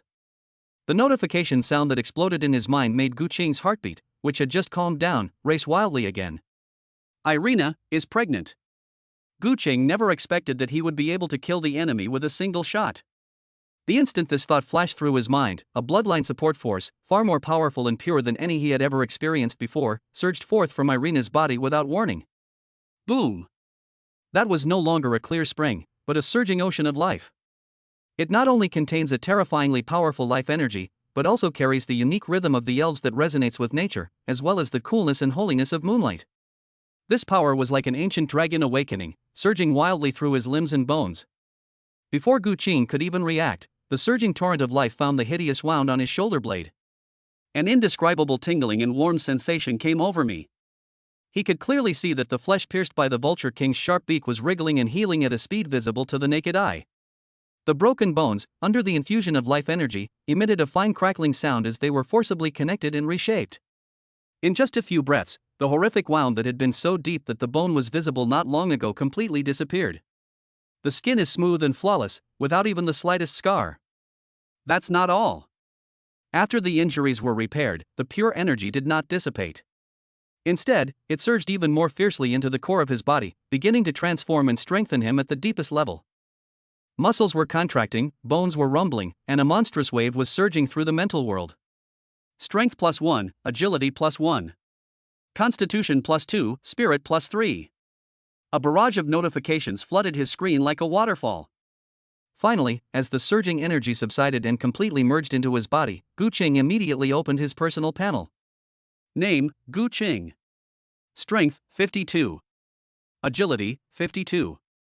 Physical fitness, 65. Spirit, 107. Seeing this completely transformed attribute, Gu Qing's breath caught in her throat for a moment. Strength and agility both surged by 10 points. Physical fitness increased by a full 15 points. The most terrifying thing is the spirit, which directly crossed the 100-point mark and reached an astonishing 107 points. This is just the bloodline feedback from a successful conception. If this offspring, who carries the blood of the elven royal family, were to be born, how terrifying would the resulting familial influence be? Gu Qing's heart pounded wildly at this thought. After giving birth to several children, Gu Qing began to figure out a pattern. The rewards are very generous for the first time. For example, this first time a woman from another race became pregnant, the resulting positive feedback was extremely strong. The reward of having many children and many blessings is clearly not over yet. Ding! Congratulations, host, you have successfully impregnated an elf, achieving the hidden achievement, Covenant of Nature. Reward, Platinum Gift Pack, X1. Ding! Congratulations, host, you have obtained a new bloodline, Moon Shadow Elf Bloodline Silver Grade. You can now fuse with this bloodline to create a brand new hybrid unit. Platinum Gift Package. Another Platinum Gift Package. And there's a brand new Elven bloodline. This means that from today onwards, he can have Elven succubus offspring with Elven blood. Gu Qing forcibly suppressed his overwhelming joy and, without the slightest hesitation, immediately issued the order. Open all the gift packs. He hadn't had a chance to look at the golden gift pack he received for subduing the Elven tribe. Congratulations, host, for opening the golden gift pack. You have received 3,000 wood, 3,000 stone, 3,000 iron ore, and 300 energy crystals. The consistently abundant resources have further strengthened Gu Qing's family fortune.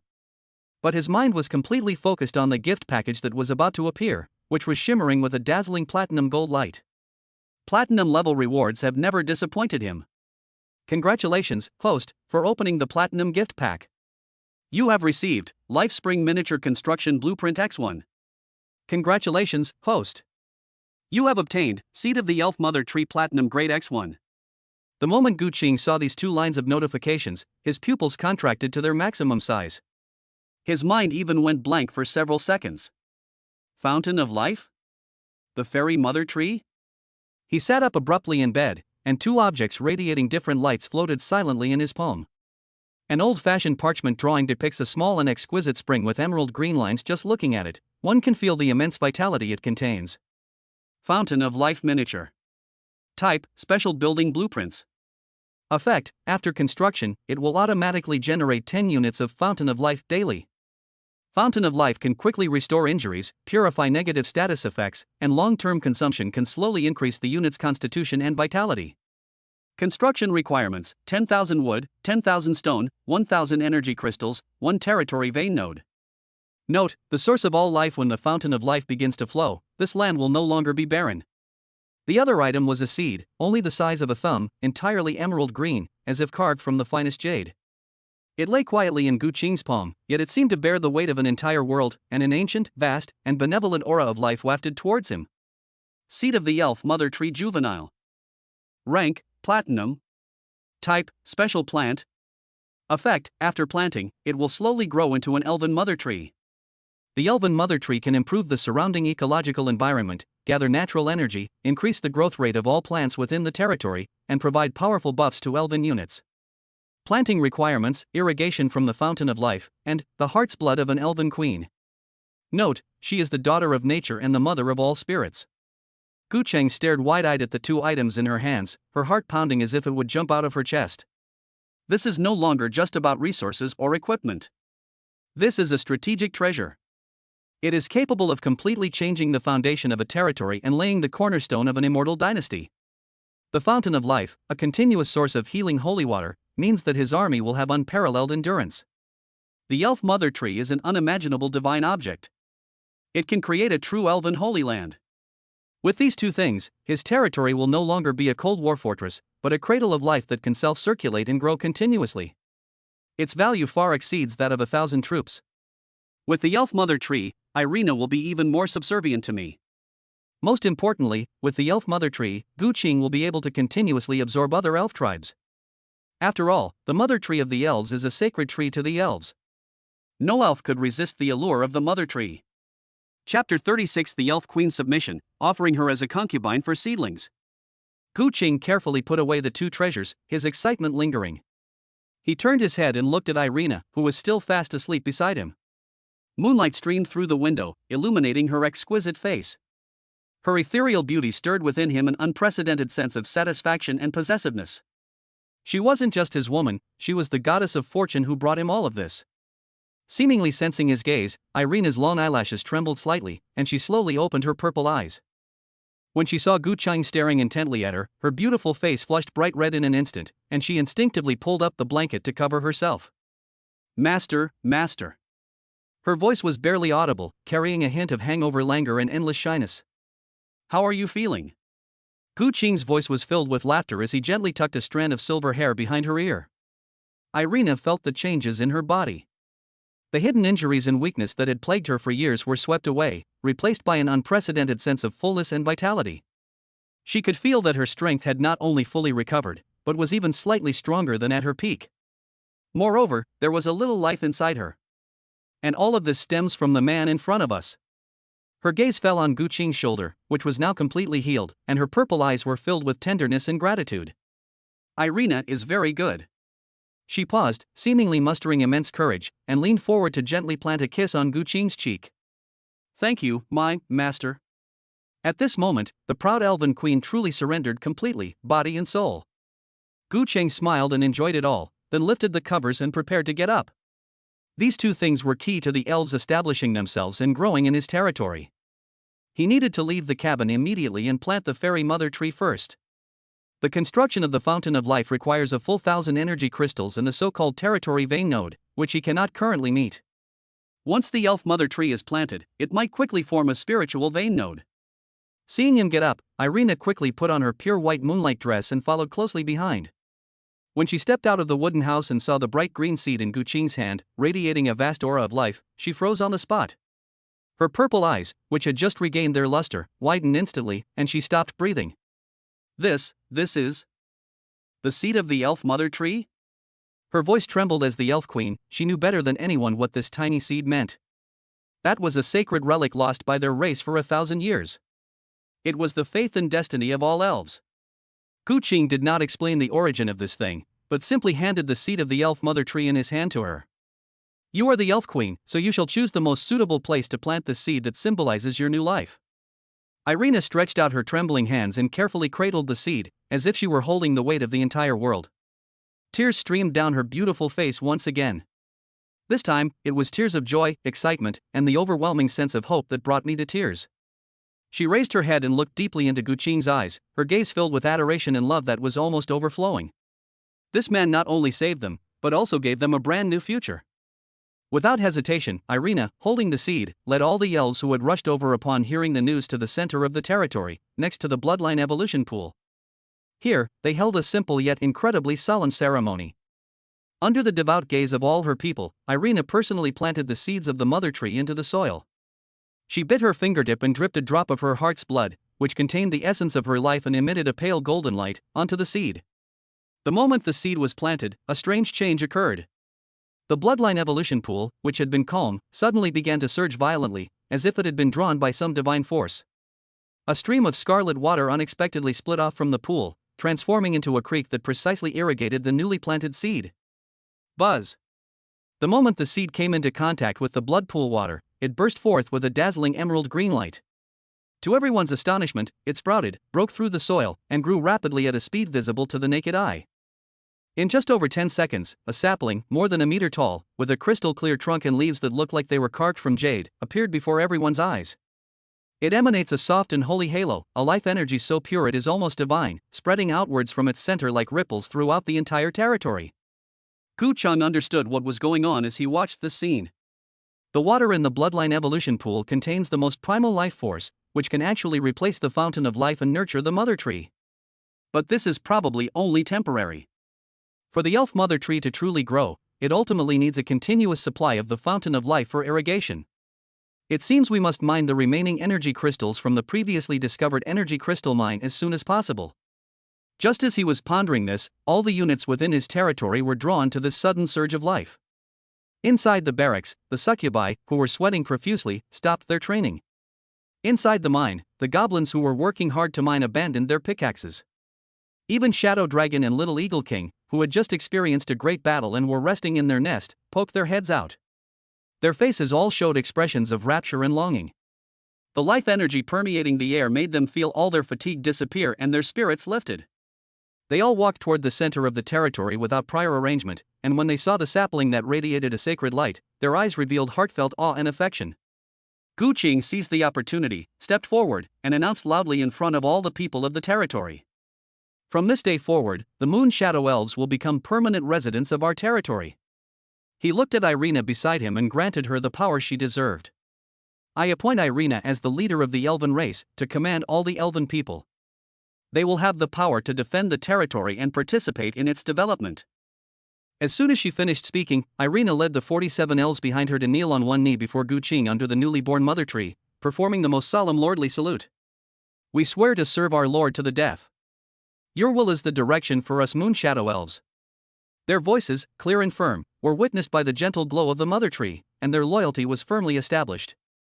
A powerful ranged force was thus truly integrated into Gu Qing's command. Night. The elves' temporary shelter has been set up, not far from the elf mother tree. After finishing his business in the territory, Gu Qing was about to return to his cabin to rest when he saw Irina waiting for him at the door. The fairy queen under the moonlight is holy and beautiful. Master. She walked up to Gu Qing and bowed.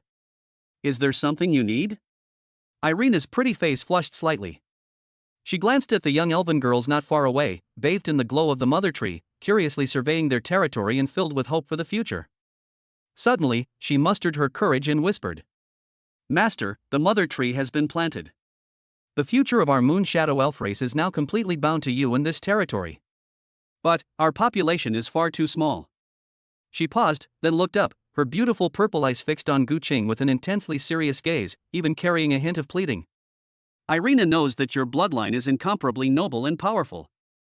For the continuation and growth of the elf race, Irina begs her master to share some of your precious life seed with the other outstanding sisters in the tribe. They are all willing to bear you the best offspring and add new strength to the territory. Chapter 37 Hatching the Windhawk Egg, Moonlight Wine.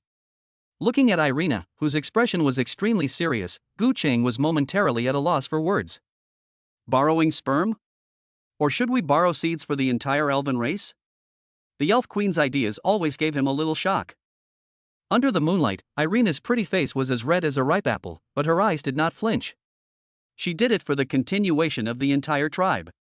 As long as the Moonshadow Elves can regain their strength, she would be willing to do anything, even if it meant making all her people into this man's breeding tools. Gu Qing looked into her pleading purple eyes, then glanced at the young elf girls not far away, bathed in the glow of the mother tree, filled with curiosity and longing for the future. He suddenly felt that the burden on his shoulders had become even heavier. Cough. Gu Qingqing cleared his throat, a righteous expression on his face. For the prosperity of our territory, and for the harmonious development with your moon elf race, I have no choice but to do it. Upon hearing his agreement, Irina's face instantly blossomed into a captivating smile, and she solemnly bowed to him once more. Thank you, Master. After settling matters with the elves, Gu Qing turned his gaze to the bloodline evolution pool in the center of the territory. In the pool, the 4 bronze-grade windhawk eggs still lay there quietly. It's time to settle the score for Zhang Yang's past. The first step is to investigate the strength of Zhang Yang's territory. For a mission to accurately probe a fortified territory across a distance of tens of kilometers, Air Force is the only option. Without further hesitation, he strode to the edge of the pool. Catalyze all Windrunner eggs. Detected 4 Windhawk eggs bronze grade. Proceed with life catalysis? Catalysis requires 10 energy crystals per crystal. Catalytic. At his command, the 40 energy crystals vanished instantly. The water in the bloodline evolution pool surged again, and 4 slender, crimson energy vortexes precisely enveloped the 4 bronze-colored eagle eggs. Click. Click. Almost simultaneously, 4 crisp sounds of eggshells cracking rang out. Fueled by the crimson energy, 4 baby vultures, noticeably smaller than the baby vulture king when it was born, flapped their wet wings and emerged from their shattered eggshells. They curiously surveyed this unfamiliar world, their emerald green eyes filled with a hint of bewilderment. Then, they saw Gu Qing by the pool. Chirp! Chirp! The 4 little ones immediately regarded Gu Qing as their mother, and swam towards him eagerly, nuzzling his legs affectionately with their fluffy little heads. Ding! Congratulations, host! You have obtained 4 Windhawks cubs, loyalty, 100 imprinting effect. Just then, the little eagle king, who had been resting beside the elf mother tree, seemed to sense the presence of its kind. It let out a high-pitched cry, spread its nearly 10-meter-long silver wings, and flew over the blood pool. It looked down at its 4 newborn brothers and sisters, and a hint of royal majesty appeared in its golden pupils. The 4 baby vultures trembled in fright and instinctively shrank behind Gu Qing. The little eagle king ignored their fear and instead emitted a series of complex calls, as if giving them commands. A miraculous scene unfolded. The 4 newborn chicks, barely able to stand, seemed to understand and began to wobble and try to flap their tender wings. One of the bolder ones, imitating the little eagle king, suddenly leaped up, flapped its wings a few times, and actually flew more than a meter off the ground. Although it quickly fell back down crookedly, it seemed unusually excited. With the first one taking the lead, the remaining 3 also began to try. In an instant, chaos erupted around the blood pool, or rather, eagles flew and dogs barked. Gu Qing smiled as she watched this scene. The prototype of the Air Force has been formed. Although they are still a bunch of rookies who can't even walk steadily yet, under the guidance of their instructor, the little eagle king, they will soon grow into true aerial hunters. Gu Qing's gaze then shifted to another direction. There, a black figure was lying on the ground, tearing into a piece of orc warlord's thigh. Shadow Dragon. After the last battle, its level increased to level 3, and its size grew from the size of a forearm to more than a meter long. Its scales became increasingly dark and exuded a dangerous aura. But this growth is far from enough. The potential of the platinum tier has only just begun to be explored. Eat up, eat more. Gu Qing prioritized supplying the most energy-rich orc flesh and blood he had captured to Shadow Dragon and the 5 Windhawks. These high-energy foods are the best supplements for their rapid growth. Shadow Dragon seemed to understand Gu Qing's words, and it ate even faster, letting out a satisfied growl from its throat. Once you've eaten and drunk your fill, it's time to train. Gu Qing led Yinglong to an open area at the back of the territory. Use Shadow Strike on me. Shadow Dragon glanced at Gu Qing with its emerald green vertical pupils, then let out a low roar, and its entire body instantly merged into the shadow on the ground, like melting ink. The breath has completely vanished. Gu Qing focused his mental energy intently, alerting his surroundings. The next second, the shadow beneath his feet suddenly shot up. A black spike, condensed to its maximum, shot out from the shadows without warning, aiming straight for his ankle. Extremely fast. Gu Qing's pupils contracted, and he pushed off with his feet, leaping backward in the blink of an eye. Laugh. The black shadow sting grazed the edge of his boot, leaving a deep hole in the hard ground. Such strong penetrating power. Very good. Next, Shadow Bind. As soon as Gu Qing finished speaking, the several shadows around him seemed to come alive, transforming into several tough black chains that flashed and wrapped around his limbs. Gu Qing did not dodge, letting the shadows bind her. A tremendous binding force came, and even with his current strength of 52 points, he felt a bit of pressure. Although it was only a second before Shadow Dragon deactivated its skill, Gu Qing had already gained a clear understanding of its control capabilities. Stealth, restraint, assassination. This guy is a born ace assassin. Once his level is raised, Shadow Dragon will definitely become his most lethal trump card. Night fell once more. Gu Qing stood atop the newly built city wall, overlooking his territory. The newly recruited succubi are working hard in the barracks, and their levels are steadily increasing. Under the glow of the mother tree, the elves drew their longbows and practiced their archery. Their eyes were no longer filled with confusion, but only with a longing for new life. Deep within the mine, the goblins were working even harder to extract resources. Above the sky, 5 windhawks, led by the young King Eagle, were conducting nighttime flight training. Their flight posture had become much more stable than before, instead of being wobbly. Shadow Dragon, like the most loyal guardian, silently lurked in his shadow. Melee combat features the Succubus Legion, ranged combat features Elf Archers, aerial combat features Wind Riders, and special assassination features Shadow Dragons. A 3-dimensional, multi-service joint operations system has begun to take shape. Just then, Yu Zhao came to Gu Qing's side. Master, the first batch of moonlight wine has been brewed. Please enjoy it. Chapter 38, A Masterpiece. Rare Mineral Vein. Yu Zhao's voice carried a hint of barely perceptible pride as she respectfully presented a small wine pot woven from moonlight vines to Gu Qing. Master, this is the first batch of moonlight wine brewed using a new batch of moonlight grass and morning dew. Gu Qing took the wine pot, uncorked it, and a refreshing aroma of wine, several times stronger than before, instantly filled the air. The fragrance was no longer just the scent of grass and trees, but carried a touch of moonlight-like coolness. Just smelling it was enough to clear away the mental fatigue brought on by dealing with various matters over the past few days. He didn't use a cup, he just tilted his head back and gulped it down.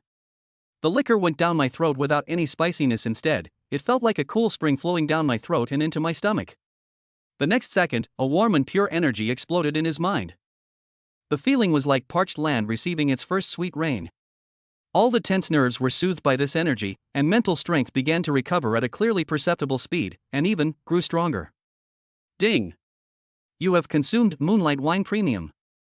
Your mental strength has been slightly but permanently enhanced, and your mental fatigue has been completely relieved. It's truly a masterpiece. Gu Qing's eyes lit up. This effect is far superior to the spoils that Gu Qing drank before. For him, who needs to frequently activate his mental energy, and for powerful combatants like Gu Yu and Gu Chan, this is simply the most top-tier strategic resource. Well done, Yu Zhao. Gu Qing did not hold back his praise. From now on, all moonlight grass harvested in the territory should be used first to brew this wine. Yes, master. Yu Zhao's fluffy fox ears twitched happily at the praise. The territory is entering a period of rapid development. The arrival of the elves filled the last gap in the territory's ranged combat capabilities, and also brought about unexpected changes. Their innate affinity for plants was brought to its fullest potential under the radiance of the fairy mother tree. In just one day, the outer perimeter of the territory was covered with rings of thorny vines that they had cultivated, covered with sharp barbs. These incredibly tough vines intertwine and entwine, forming a completely natural defensive barrier that would give any ground force a headache. Everything was going well until the next morning when Irina's arrival brought new challenges to Gu Qing. Oh no! The Elf Queen changed into a set of emerald green leather armor that allowed for easy movement, making her look even more heroic and dashing. But a hint of worry lingered on her face. The growth of the elf mother tree seems to have encountered a bottleneck. She handed her a list made of tan leaves. I can feel that the roots of the mother tree are yearning for more energy, not just life energy, but also some special minerals hidden deep in the earth. These are the nutrients it needs to grow into a truly towering tree. Gu Cheng took the list and glanced at it. Moonstone, star iron, shadow crystal. He had never heard of any of the minerals listed on the list. But just from the name, you can feel how rare and precious these resources are. The existing iron ore reserves are no longer sufficient to meet the needs of the territory's rapid development. Whether it's crafting weapons or upgrading buildings, a vast amount of mineral resources are required. The appearance of the elf mother tree has elevated this need to a completely new strategic level. We must find new resource locations. This thought became incredibly clear in Gu Qing's mind. Without the slightest hesitation, he activated the ancient compass once again. Bloodline detection compass. Although goblins can also explore for resources, their methods are far less accurate than those of a compass. Buzz. Invisible ripples spread out once again. The compass needle began to spin wildly, far more violently than ever before. The light flashing on the pointer was no longer a single color, but changed back and forth between bronze, silver and gold. In the end, a deep purple that seemed to devour all light took over. Gu Qing's heart was in her throat. Finally, after spinning violently for a full minute, the pointer abruptly stopped, pointing straight to the northwest of the territory, to an area marked Blackrock Mountains on the map. At the end of the pointer, the deep purple light stabilized, exuding an ominous yet alluring aura. Ding! A shadow crystal vein rare has been discovered 30 kilometers to the northwest. Shadow crystal. A mineral on Irina's list. Gu Qing's breath hitched, and he was instantly overwhelmed with immense joy. It's like my wish came true. Moreover, energy crystals are usually found alongside shadow crystal mines. Energy crystals are also extremely scarce now. There are currently 380 energy crystals remaining in the territory. Gu Qing intended to build the Fountain of Life first, so he did not use the energy crystal to induce the birth of Irina's child. It would be great if we could find an energy crystal mine in this crystal vein. Of course, the energy crystal vein from before hasn't been fully mined yet, so the goblins can go and mine the remaining energy crystals. However, it is estimated that the vein only contains a maximum of 400 energy crystals. But before he could be happy for more than 3 seconds, another scarlet warning message exploded in his mind.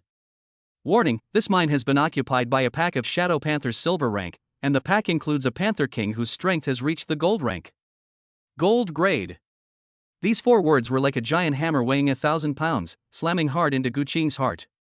Although he has high-level combatants like Ying Long and Gu Chan under his command, their levels have not yet been raised. He knew better than anyone what facing a fully grown, gold-grade Leopard King meant. However, a fiery glint then appeared in Gu Qing's eyes. Shadow Crystal. The key to the growth of the fairy mother tree. Give up? This word simply doesn't exist in his dictionary. The greater the risk, the greater the reward. Hesitation and timidity will only lead to being swallowed whole by this cruel world. Gu Qing's gaze pierced through the night, fixed on the Black Mountain range to the northwest, which stretched out like a lurking beast. His gaze shifted from initial shock to calm, and finally to a chilling decisiveness. Yeah, Chan, you are. His voice wasn't loud, but in the quiet night, it carried an undeniable command. 3 figures appeared in front of him in an instant. Father. Guya's dark golden pupils were always so calm. Father, is there going to be another fight? Gu Chan's little face was full of excitement. I'm here. Guya looked at him quietly, seemingly sensing something from the sudden change in his resolute aura. Looking at his 3 most prized daughters, and seeing the powerful aura emanating from them that far surpassed that of their peers, Gu Qing felt a surge of pride that overwhelmed all his apprehension. What about adults of the gold rank? He turned his gaze to the rear of the territory, to the elven camp sleeping peacefully amidst the thorny vines, and then glanced at the mother tree sapling in the center, radiating a soft glow. He took a deep breath, his voice cold yet resolute, echoing above the pool of blood. Notify all combat units to assemble. He paused, a resolute look appearing on his face. Prepare for battle. Chapter 39 Formulating a Strategy, Launching a Two-Pronged Approach. Gu Qing's words, prepare for the expedition, echoed in the wooden house of the Lord's mansion, carrying an undeniable determination. The atmosphere inside the room froze instantly. Suna, who was organizing the animal hide documents for Gu Qing, paused when she heard this, looked up, and her eyes were filled with unconcealed worry. Irina stood to the side, having just finished reporting on the situation of the elf mother tree. At this moment, her handsome and spirited face was also filled with solemnity. As the leader of an elven tribe, Irina knew very well that every expedition represented a dangerous journey. However, Irina believed in Gu Qing. Gu Qing's gaze swept over his three daughters, then looked at Irina and Suna, and revealed all the information that the compass had detected. When they heard Shadow Crystal and Gold Grade Leopard King, everyone's expressions were different. Gu-chan was excited, as if she wanted to stir up trouble. Guya was calm and collected, analyzing the pros and cons, while in Irina's eyes, a hint of longing flashed. Shadow crystals are the key to the growth of the elf mother tree and their home. Gu-chan's face flushed red with excitement, and in her strange double pupils, dark golden flames flickered eagerly. Father, don't worry, they're just a bunch of little leopards. I can burn down their lair with the original sin karmic fire. Chan-chan, don't be impulsive. Guya's calm voice rang out. She walked to Gu Qing's side, her dark golden pupils looking directly at Gu Qing as she calmly analyzed the situation. Father, the Shadow Panther is a very agile creature. They are natural shadow assassins, extremely skilled in stealth and speed. If we launch a frontal assault, our succubus legion will likely pay a heavy price. Guyu didn't speak, but stood quietly. In her clear, cold silver eyes, a phantom silver moon appeared and disappeared, indicating that she was thinking about something. My illusion technique is worth a try, Guyu said slowly, her voice cold. Although the shadow leopard can blend into the shadows, it still relies on sight and smell to locate its prey. If I activate my Moon Shadow Veil at full power, it should be able to distort their senses over a large area, creating opportunities for us.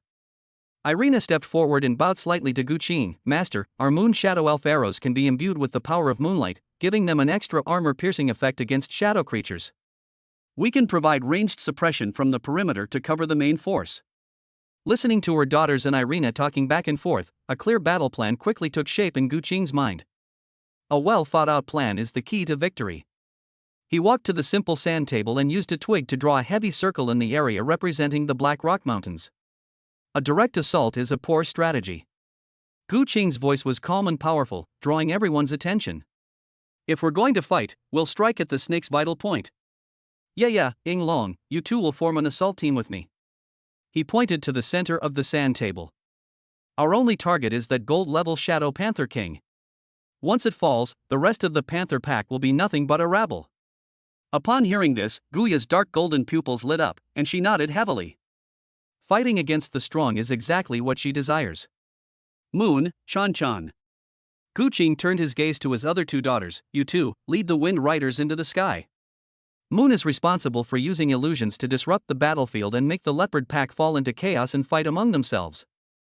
Chan-chan, your original sin whip and original sin fire are powerful weapons for clearing out the minions. Shatter their formation completely. I guarantee I'll complete the mission. Gu-chan excitedly waved her little fist. Finally, Irina, Gu Qing said, looking at the Elf Queen, you will lead all the elven archers and 20 elite succubi to set up an ambush around the mine. Remember, your mission is not to launch the main attack, but to wipe out those who escaped from our main force's attack. Don't let any of them get away. Yes, Master. Irina's eyes were unwavering. A well-defined, multi-dimensional combat plan integrating decapitation strikes, air-ground integrated attacks, and perimeter clearing operations was thus finalized. With the plan in place, the next step is to make all the necessary preparations for war, using all the resources of the territory. Suna. Yes, my lord.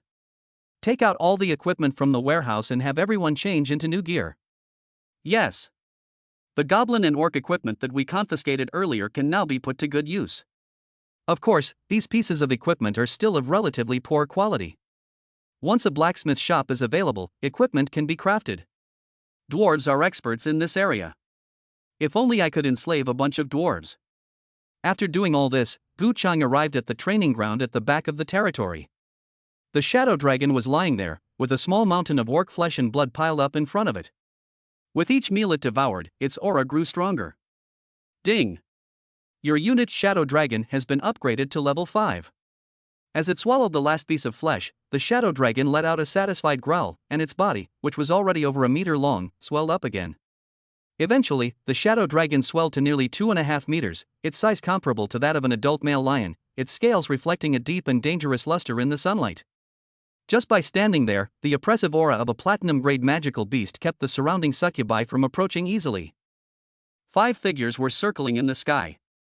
The little king eagle's silvery white figure, like a leader, guided 4 smaller gray wind-riding eagles as they practiced dives and climbs. Their flight was already incredibly skillful, their sharp cries echoing through the sky.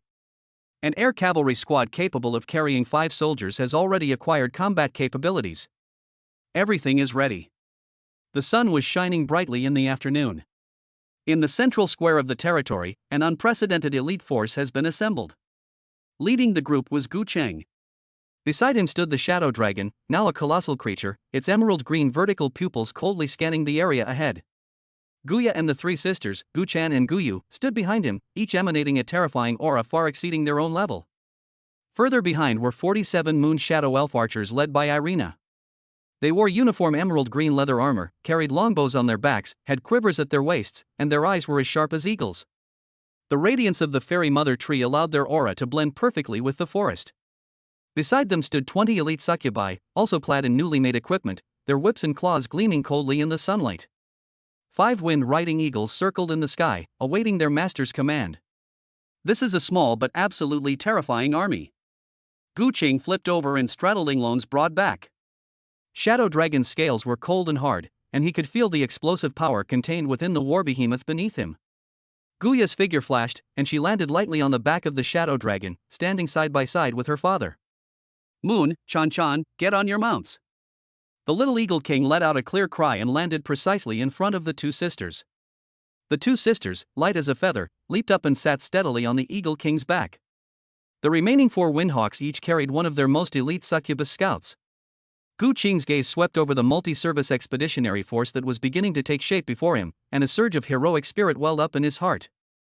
He did not give any pre-battle mobilization speech, but simply turned his gaze to the northwest, to the black mountain range that appeared both sinister and alluring on the map. His voice, cutting through the wind, clearly reached the ears of every soldier. Set off! Meanwhile, several elite succubi, led by Lena, supervised a small group of goblins heading towards the energy crystal mine they had previously visited. 2 routes launched simultaneously. Chapter 40 Hunting the Leopard King, Shadow Roar.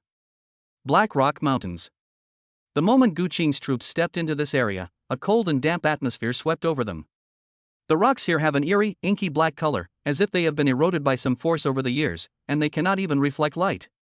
The air was filled with a thin but omnipresent shadow energy, and visibility was extremely low. A person's figure would begin to blur beyond 3 meters. The wind blew through the jagged rocks, making a wailing sound, which added to the eeriness of the place. As the Shadow Dragon stepped onto this land, a hint of excitement flashed in its emerald green vertical pupils. It let out a low gurgling sound in its throat, and the scales on its body seemed to resonate with the surrounding shadow energy, their color becoming even deeper. This is its home ground. Moon, scout ahead. Gu Cheng's voice broke the oppressive silence. Yes, father. The little Eagle King let out a clear cry, flapped its wings, and carried Guyu and Guchan silently into the dim sky. A hazy veil of moonlight emanated from Guyu, perfectly concealing her figure and aura as she rode 2 horses, along with the surrounding shadowy environment. Even when looking up, all one could see was a gray sky. A phantom silver moon was reflected in Guyu's clear, cold silver eyes. In her vision, the ground was no longer a blurry blur. Everything lurking in the shadows had nowhere to hide. She quickly found her target. About 1 kilometer ahead, the entrance to a huge mine can be seen in the distance. Around the mine, black shadows, like a group of lurking ghosts, hid in the shadows of the rocks. They blended seamlessly into the darkness, and were completely invisible to the naked eye unless Guyu used her special pupil technique. The number of these shadows far exceeded Gu Cheng's initial estimate. They were densely packed, numbering at least 100. Father, a pack of leopards has been spotted, numbering over 120. They are lurking in the shadows around the mine entrance. Guyu's voice was clearly transmitted into Gu Cheng's mind through the mental link. Gu Cheng's eyes narrowed. More than 100 silver-grade shadow panthers. This power is enough to easily tear apart an equal number of regular human troops. Chan, proceed according to plan. Hee, I can't wait any longer. Gu Chan's excited voice rang out in the air. She stood on the back of the little Eagle King, looking down at the seemingly peaceful area below. Dark golden flames suddenly rose from her strange double pupils. With a wave of her small hand, the dark golden whip of original sin instantly grew to tens of meters long, transforming into several terrifying whip shadows that blotted out the sky, accompanied by a shrill whistling sound that tore through the air, and fell fiercely from the sky. Boom! Boom! Boom! The whip shadow did not directly attack the lurking shadow leopards, but instead slammed into an open area outside the mine. The earth trembled violently, and several terrifying ravines, several meters deep, were carved out of the black rocks, with debris flying everywhere and creating a deafening roar. This sudden provocation instantly ignited the fury of the entire leopard pack. Roar! Angry roars echoed from the shadows all around. The next second, hundreds of agile black figures emerged from their hiding places. They were all black, with smooth and explosive muscle lines, and pairs of scarlet eyes were locked on the provocateur in the sky. Almost at the same time they appeared, Irina, who had been lying in ambush on the flank, seized the fleeting opportunity. Release the arrows. Her cool, clear voice was like the most precise command. Whoosh whoosh whoosh. 47 moon shadow elves simultaneously drew their longbows, the arrows coated with potent poison, each imbued with a faint layer of moonlight. Arrows rained down, tracing 47 graceful silver arcs across the dim sky, precisely covering the densest area of the entire leopard pack. Put! Put! The sound of arrows piercing flesh, accompanied by bursts of painful screams, instantly echoed through the valley. The power of moonlight has a natural advantage over these shadow creatures. The elven arrows easily pierced their tough fur, and the dark green poison spread rapidly. In an instant, more than 30 shadow panthers were struck by arrows and fell to the ground, writhing and convulsing in pain, causing chaos in the formation. Now! All-out attack! Gu Qing's icy voice was like the horn of death. Instead of joining the main battle, he gently patted the shadow dragon beneath him and let out a low shout. Sneak! The shadow dragon let out a low roar, and its enormous body, like melting ink, silently merged into the shadow on the ground, its aura and form completely disappearing. Guya's figure flashed at the same time, disappearing into the darkness as well. Decapitation squad, move out. Their target is the sleeping king deep within the mine. Outside the cave, shouts of battle shook the heavens. Guchan commanded the other 4 succubus knights, who descended like the Grim Reaper, constantly harassing and dividing the leopard pack with their long whips and sharp claws. Irina's elven archers used the terrain to their advantage, constantly moving around and efficiently reaping the lone shadow panthers with round after round of precise volleys. The entire battlefield turned into a chaotic and bloody massacre. Meanwhile, deep inside the mine, the light here is even dimmer, and the dense shadow energy in the air is almost solidified. In a clearing surrounded by shadow crystals, a giant beast lay prone, sleeping peacefully. Its size is more than 3 times that of ordinary shadow panthers outside, and its entire body is covered with a layer of black scales that seem to devour light, with the edges of each scale shimmering with a cold, metallic light. In the center of its forehead is a fist-sized shadow crystal that emits an eerie purple light. It is the ruler of this mine, a gold-grade magical beast, the Shadow Panther King. The sounds of battle and energy fluctuations outside finally alerted the king. Its pair of vertical golden pupils, like molten gold, slowly opened, a hint of anger and tyranny flashing within them. It stood up, stretched its explosively powerful body, and was about to go out to see which fool dared to run wild on its territory. But just then, an extreme danger suddenly attacked from behind it without warning. It was a bloodline suppression from a higher level of life, and a pure, undisguised killing intent. The Shadow Panther King's scales instantly bristled, and it whirled around, its golden eyes revealing a black dragon tail covered in ferocious barbs, carrying immense power. It's Shadow Dragon. Under Gu Qing's command, it launched a surprise attack directly from the shadows behind the Leopard King. Boom! A deep, muffled explosion resounded through the narrow mine shaft. The Shadow Panther King hastily raised its claws to defend itself, but the terrifying force caused its entire body to slide backward several meters uncontrollably, its claws carving 4 blinding sparks into the hard ground. Platinum grade versus gold grade. With its absolute advantage in rank, Shadow Dragon actually gained the upper hand in the first clash. Roar! The Shadow Panther King let out a roar filled with shock and rage. However, this is just the beginning. Just as it was knocked back by the Shadow Dragon's attack and its body became slightly unsteady, a dark golden streak of light, like a ghost, appeared silently on its left side. It's Guya! Her pair of incomparably sharp bat wings drew 2 deadly black arcs in the air, transforming into 2 sides of death, aiming straight for the Leopard King's relatively vulnerable neck. At the same time, to the right of the Leopard King, another figure broke through the shadows and charged out. Gu Qing! He didn't use any fancy techniques. The longsword in his hand concentrated all his strength, and in the simplest and most direct way, he stabbed the Leopard King in his vital heart. Stealth. Raid. Ambush. The decapitation strike was carried out in the blink of an eye. Faced with this deadly attack from three directions, a hint of seriousness finally appeared in the Shadow Panther King's golden eyes. However, its level is very high, almost level 20, and it will soon stabilize. It let out a deafening roar, and the dark purple crystal on its forehead suddenly lit up. Buzz! A black shockwave, visible to the naked eye, spread out from its center.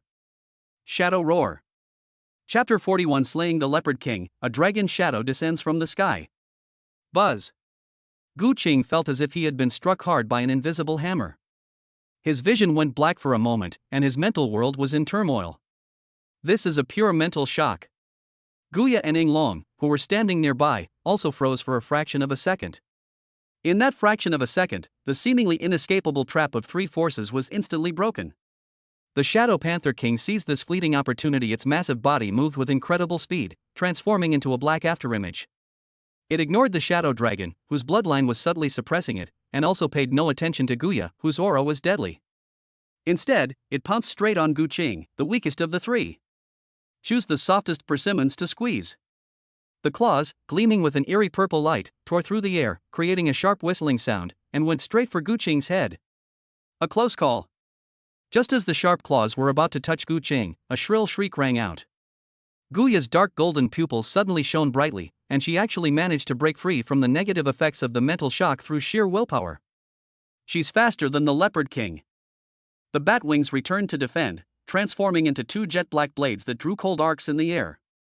They arrived faster than the bat wings, precisely blocking Gu Qing's path and colliding with the Leopard King's claws. Clang!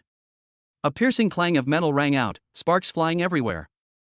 Guya let out a muffled groan. Her petite body slid back half a meter by the force of the impact, but her bat wings held firm against the fatal blow. Roar! Shadow Dragon had also come to its senses. Seeing its master in danger, it let out an angry roar. An overwhelming pressure from a platinum-grade bloodline erupted without reservation, like an invisible mountain pressing down heavily on the Shadow Leopard King. The Shadow Panther King's figure suddenly froze, and its movements slowed down for a moment.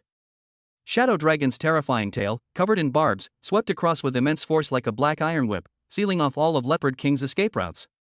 At the same time, Gu Qing also fully recovered from that mental shock.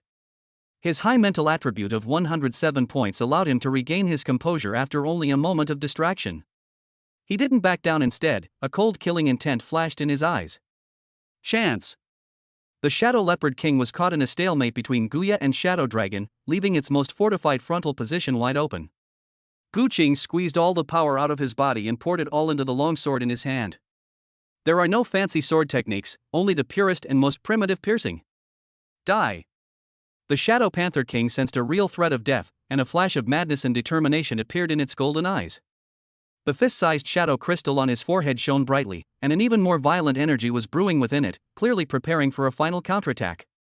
But with Gu Qing, Guya, and Ing Long working together as a unit, how could they possibly give it that opportunity? Almost at the same moment Gu Qing drew his sword, Guya's batwing blade suddenly twisted and tightly wrapped around the Leopard King's right claw. The Shadow Dragon opened its massive jaws, its sharp fangs biting down hard on the Leopard King's nape. Restrain! Suppress! The Shadow Panther King's final counterattack was nipped in the bud. It could only watch helplessly as the long sword, gleaming with a cold light, grew larger and larger in its pupils. Put! The long sword pierced its eye socket with perfect accuracy, without any obstruction, and went straight through its brain. Wah! The Shadow Leopard King let out a mournful cry of resentment. The light in its golden eyes quickly dimmed, and its massive body crashed to the ground, kicking up a cloud of dust. Outside the cave, the deafening shouts of battle ceased abruptly the moment the Leopard King fell. All the Shadow Panthers that were besieging the elves and succubi seemed to have lost their backbone. Their crimson eyes were instantly filled with endless fear. The king is dead. Ha! The king is gone? Roar! Run! Without their leader, the beast horde collapsed instantly, turning into a swarm of headless flies, scattering in panic and fleeing in all directions.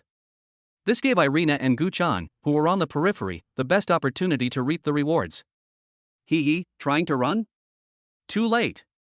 Gu Chan's whip of original sin transformed into a vast net, enveloping a large number of fleeing shadow leopards. Irina's elven archers, meanwhile, used volleys of precise arrows to pick off those who slipped through the net. What was originally a difficult battle turned into a devastating massacre after the successful decapitation strike. Inside the mine, Gu Qing drew his long sword, and warm beast blood splattered all over him. He looked at the corpse of the gold-grade leopard king at his feet and let out a long sigh of relief. Ding! Congratulations, host, you have obtained a special item, Shadow Source Crystal X1. Ding! Your units Guya and Inglong have gained a large amount of experience in battle and leveled up. A series of system notifications rang in my mind. Gu Qing's gaze fell on the shadow crystal on the leopard king's forehead, which had lost its luster. No, that's no longer crystal. After the leopard king died, all the shadow energy converged into it, eventually condensing into a rhomboid crystal no bigger than a thumb, completely black, yet seemingly containing a starry sky. Shadow crystal. Type: Special Energy Core. Effect: can be used to enhance the bloodline of shadow attribute units, or as a top-tier energy source to power large-scale magic arrays. Note: this contains the life essence of a gold-tier shadow creature. Nice one. Gu Qing accepted it without hesitation. This thing, whether used by Inglong or Guya, can elevate their strength to a new level. Just as everyone was cleaning up the battlefield, preparing to count the spoils and celebrate their great victory.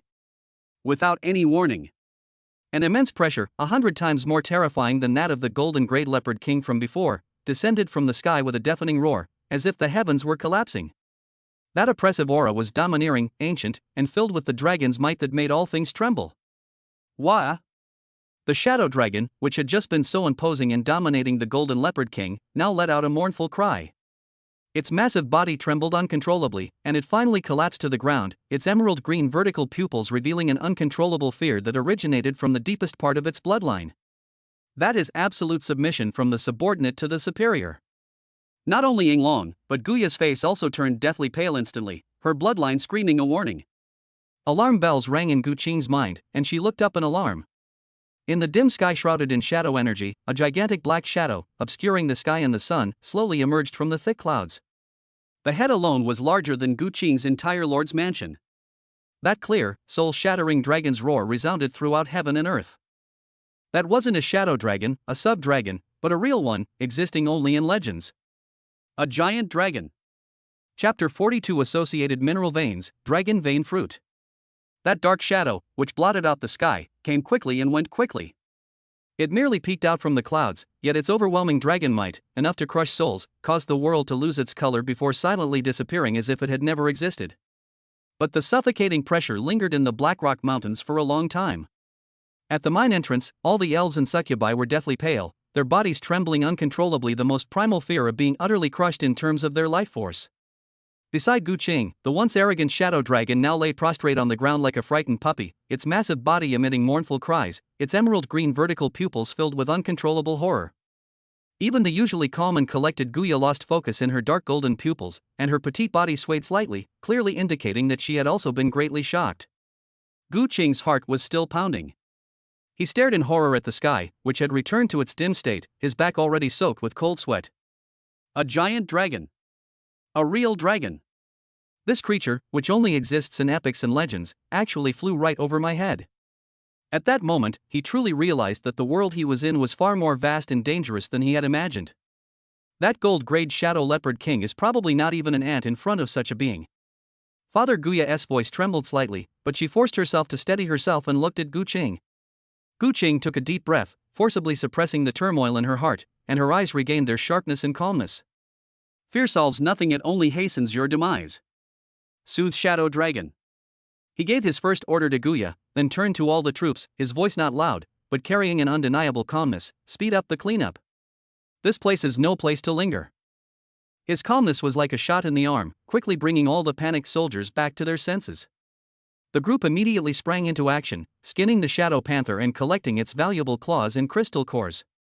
Just then, a goblin responsible for exploring the depths of the mine rushed out, stumbling and crawling, his face filled with an almost manic ecstasy, his sharp voice cracking with excitement. My lord! The mine! The huge mine! The goblin gestured incoherently, purple. Glowing. And energy crystals. Gu Qing's eyes lit up, and he immediately led Irina and his daughters into the depths of the mine. After bypassing the leopard king's enormous carcass, a breathtaking sight appeared before everyone's eyes. The cave walls are densely inlaid with countless fist-sized shadow crystals, which emit a deep and eerie purple light, making the entire cave seem like a magical kingdom. Among the associated rock layers of these shadow crystal veins, a not so thick but incredibly clear energy crystal vein is emitting a gentle and stable energy fluctuation. Gu Qing was overjoyed. He immediately stepped forward to investigate, and the system panel provided accurate feedback. Shadow crystal vein medium size, abundant reserves. Energy crystal vein small scale, estimated reserves, 512 units. 512 units of associated energy crystal ore. Gu Qing's breathing quickened for a moment. Lena and the goblins had already mined the remaining portion of that vein, estimating a harvest of over 430. With the more than 500 here, plus the energy crystals in my own territory, my energy crystal reserves will exceed 1,000. That's just enough to build the fountain of life. It's like someone just brought you a pillow when you're about to fall asleep. All units, go all out to mine the energy crystal ore. Gu Qing made the decision immediately. Compared to energy crystal ore, shadow crystal ore is not as important and can be mined later. We must mine these 500 plus energy crystals today. Yes, father. Guya accepted the order and immediately began to organize the manpower. In the midst of this tense yet orderly atmosphere, an untimely, cheerful voice rang out. Hee, father, come and see what treasure I've found. Gu-chan ran out from a corner of the mine like she was showing off a treasure, holding in her small hands a strange fruit that was completely red and about the size of an apple. The surface of the fruit was covered with golden veins that pulsated like blood vessels, and they were even throbbing slightly, like a living heart. An immense surge of life energy, mixed with a faint, yet remarkably similar, aura of majesty as that of the dragon from before, emanated from the fruit. Gu Qing frowned and searched through all the knowledge of lords in his mind, but he couldn't find any information about this fruit. This is. Irina, who was directing her people to collect materials, was drawn to this strange energy. The moment she saw the fruit in Gu Chan's hand, her beautiful purple eyes widened suddenly, and she stopped breathing. She exclaimed in shock, "Dragon vein fruit." What? Gu Qing looked at her. Irina strode forward, staring intently at the fruit, her voice trembling with excitement. That's right.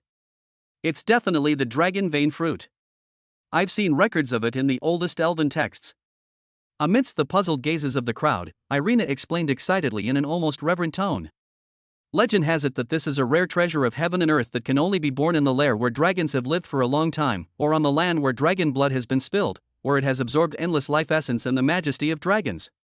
Everyone was stunned by these words. Dragon. Dragon blood. They instantly thought of the terrifying dragon that had just flown across the sky. This fruit may have been left unintentionally by it, or it may have been nurtured on this land by the traces of its past. What is this thing used for? Gu Qing asked in a deep voice, suppressing his excitement. Use? A fanatical look appeared on Irina's face. Its effects are enough to drive any race's king mad. It can thoroughly cleanse the marrow and bones from the inside out, greatly strengthening the user's physical body. More importantly, it has a very high probability of allowing the user to obtain a trace of truly rare dragon blood. Dragon bloodline. These 4 words were like a thunderclap, exploding in everyone's ears. Guya and Gu Chan's breathing became rapid. Father, please eat. Guya was the first to speak, her attitude unwavering. Only when you become stronger can our territory be safer. Yes, yes, yes. Gu Chan nodded repeatedly. Although she was very tempted by the delicious-looking fruit, she knew better who was the foundation of the territory. Father, eat it. If you eat this, can you turn into a dragon too? Irina also bowed solemnly to Gu Qing. Master, they are right. You are the core of the territory, and your strength is what we all rely on.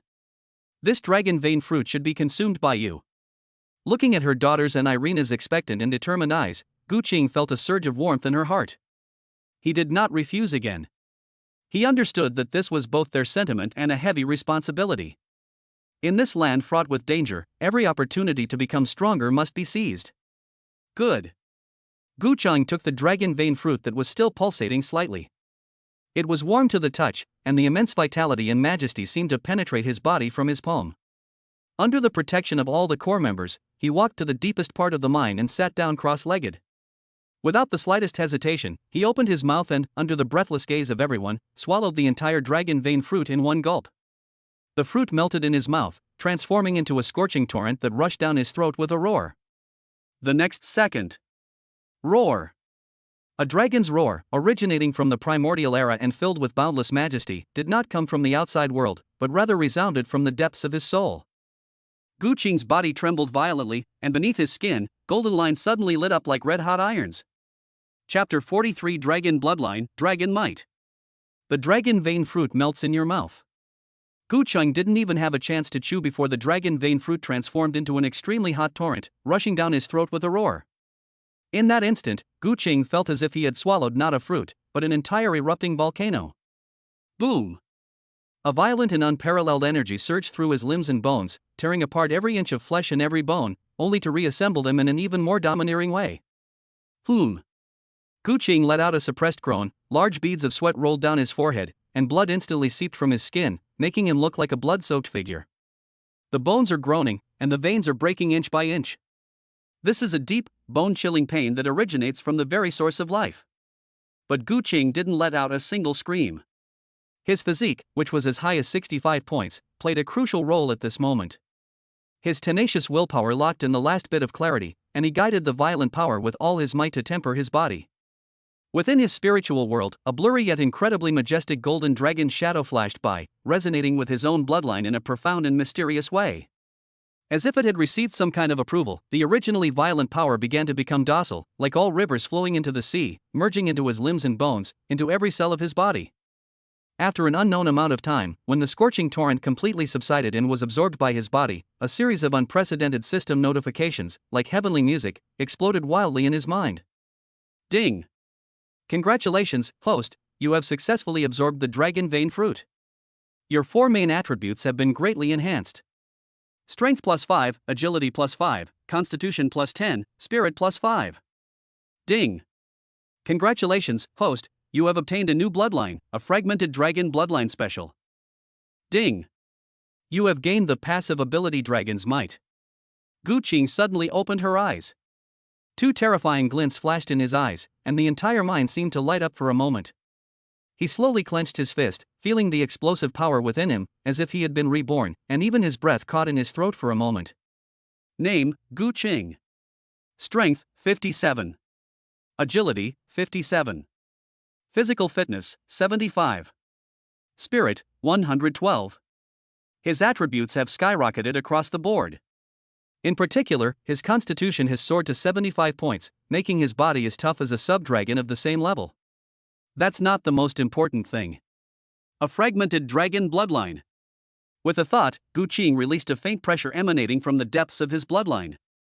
Wah! The shadow dragon, which had regained some of its strength, suddenly stiffened. Its head, which it had just raised, slammed heavily to the ground again, causing it to prostrate itself even lower. An unintelligible wail escaped its throat, and its emerald green vertical pupils were overflowing with awe and submission. Not only it, but even the 5 winged eagles in the sky seemed to sense something, letting out uneasy cries and subconsciously lowering their proud heads. This is absolute suppression from the level of life itself. Gu Qing was deeply shocked by what she saw. This is just a fragment of bloodline, yet it brings such terrifying deterrent power. What kind of magnificent being must that real dragon that just flew overhead have been? After his strength increased dramatically, Gu Qing's confidence also soared. However, the fleeting glimpse of the giant dragon served as a wake-up call, making his sense of urgency even stronger. He immediately stood up, his voice steady and powerful. Everyone, accelerate the start of the energy crystal mining. Once we've finished mining, we'll return to our territory. Yes, Master. The mining of energy crystals went very smoothly, and soon a large amount of energy crystals appeared in front of Gu Qing. By the middle of the night, all 500 energy crystals had been mined. Looking at the shadow crystal mine, Gu Qing left behind a group of elves, succubi, and goblins to mine it. After that, Gu Qing did not linger for a moment and led the main force back to the territory as quickly as possible. After returning to his territory, Gu Qing let the returning personnel rest, and then took out the ancient parchment drawing from his storage space. Fountain of Life Miniature. He strode out of the wooden house and went straight to the center of the territory, next to the elf mother tree, which had grown to more than 2 meters tall and was emitting a soft emerald green glow. Because of the birth of the mother tree, the land here contains the most abundant life energy, naturally forming a small spiritual vein node, which is the best place to build the Fountain of Life. Gu Qing pressed the blueprint onto the ground. Special Building Blueprint Fountain of Life Miniature detected. Territory Ley Line Node detected. Begin construction? Construction requirements: 10,000 wood, 10,000 stone, 1,000 energy crystals. Current resources: timber sufficient, stone sufficient, energy crystals 850-1000. Energy crystals are still not enough. Even if all the energy crystals mined from the associated energy crystal mine were put in, there would still be a shortage of 150 crystals. This includes the energy crystals generated by the energy concentrating well in the past few days. He glanced at the sky. Lena's transport team should be able to transport all the energy crystals from that energy crystal mine back soon. While waiting, Gu Qing's gaze fell on Irina beside him. She gazed with reverence and curiosity at the construction blueprint floating in mid-air, slowly rotating. Her beautiful face appeared even more sacred under the glow of the mother tree. Gu Qing could feel the faint blood connection between herself and the little life growing in her womb. A sense of tenderness and anticipation quietly grew in his heart. This child is his bond with the elven race. He opened the system panel and focused his attention on the notification about offspring. Do you wish to consume 100 energy crystals to shorten the gestation time of the Moon Shadow Elf Queen to 24 hours? Previously, Gu Qing intended to reserve the energy crystals for building the Fountain of Life, so he did not accelerate Irina's gestation time. Now that we have enough energy crystals, Lena will soon bring back energy crystals from the previous energy crystal mine, which will speed up Irina's gestation time. He needs greater power and more trump cards to deal with the unknown dangers lurking in this world. And this child, who is about to be born and contains both the blood of the elven royal family and his own blood, will be his most important trump card. Without hesitation, Gu Qing led Irina to the bloodline evolution pool next to him and let Irina enter it. Then, Gu Qing threw 100 energy crystals into it. Accelerate conception. Chapter 44: Holy Healing Elf. Platinum level offspring. A dense light rose from the bloodline evolution pool and quickly enveloped Irina's body. Moments later, the gestation process was completed. Gu Qing told Irina to rest well, and then went into the bedroom with Suna and a few succubi. Suna has recovered, and perhaps out of jealousy, she expressed to him her desire to continue contributing to the territory. Gu Chang would naturally not neglect the child's mother. It wasn't until the early morning of the next day that Lena's goblin transport team, carrying hundreds of energy crystals, finally returned to their territory, covered in dust. Gu Qing pushed aside the several snow-white bodies covering her and walked out of the bedroom. 1,000 energy crystals is enough. Without a moment's delay, he went straight to the elf mother tree and poured in enough energy crystals. Resources are sufficient. Confirm construction of the special building, Fountain of Life miniature? Confirm. As soon as Gu Qing gave the order, the ancient blueprint floating beside the elf mother tree suddenly burst forth with a dazzling emerald green light. Buzz. The blueprint spontaneously combusted without fire, turning into billions of points of light, as if drawn by some mysterious force, and frantically surged into the spiritual vein nodes at the root of the mother tree. The earth began to tremble slightly. Centered on the spiritual vein node, ripples of emerald green energy spread outwards. The soil and stones on the ground seemed to be brushed aside by an invisible hand, automatically parting to both sides, and a delicate little spring appeared out of thin air before everyone's eyes. The spring is made of natural white jade, with ancient and intricate life runes carved along its edges. A rich life force, almost tangible, bursts forth from it. Glug, glug. Crystal clear spring water gushes out from the center of the spring, gathering into a small pool. Just by smelling the moist air mixed with the fragrance of earth, all the units within the territory felt their fatigue swept away and their spirits lifted. The closest elven mother tree reacted the most violently. Its crystal-clear branches and leaves unfurled at a speed visible to the naked eye, like a child who had been thirsty for a long time, absorbing the life energy that permeated the air. The sapling, which was originally only a little over 2 meters tall, grew taller again in just a few breaths, and its branches and leaves became even more lush and green, radiating a softer and more sacred aura of life.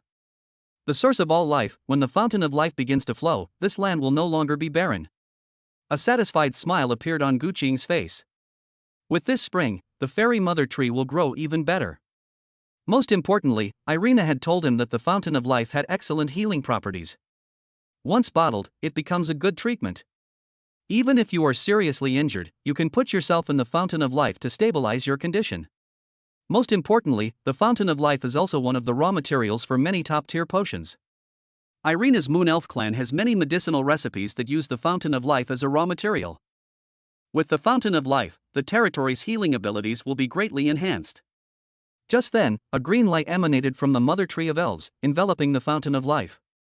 A notification sound rang in Gu Qing's ear. Ding! Your special building Fountain of Life miniature has been successfully evolved into Fountain of Life Small due to the profound influence of the elf mother tree. Gu Qingwei paused for a moment, then her smile deepened. Unexpectedly, there was a pleasant surprise. The elf mother tree actually upgraded the Fountain of Life by 1 grade.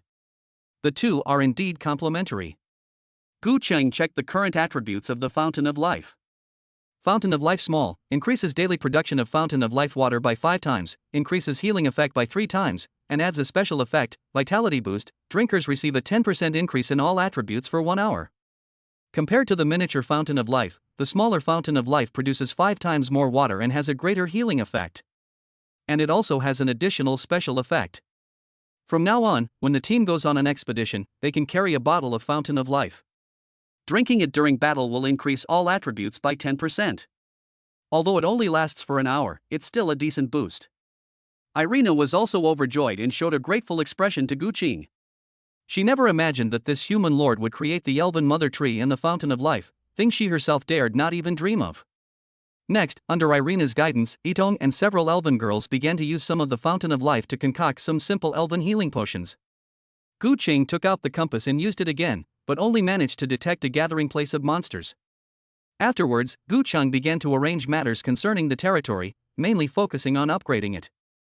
The barracks are already operating at full speed, without stopping even at night. Shadow Dragon and Windhawk went out to hunt and level up. Looking at the bustling territory, Gu Qing's face also showed a solemn expression. As a lord, he couldn't afford to be complacent. Entering the bedroom, Gu Qing once again plunged into the white waves. That night, Gu Qing continued to work hard. The wooden bed legs creaked incessantly. Boom! Just then, a thick, emerald green beam of light shot into the sky without warning from the wooden house where Irina was not far away, tearing through the night and soaring straight into the clouds. The pillar of light contained an incomparably holy, peaceful, and pure life force, even 100 times more concentrated than the newly built Fountain of Life. The entire territory was enveloped in this soft, emerald green light. All units stopped what they were doing and instinctively looked in the direction of the beam of light.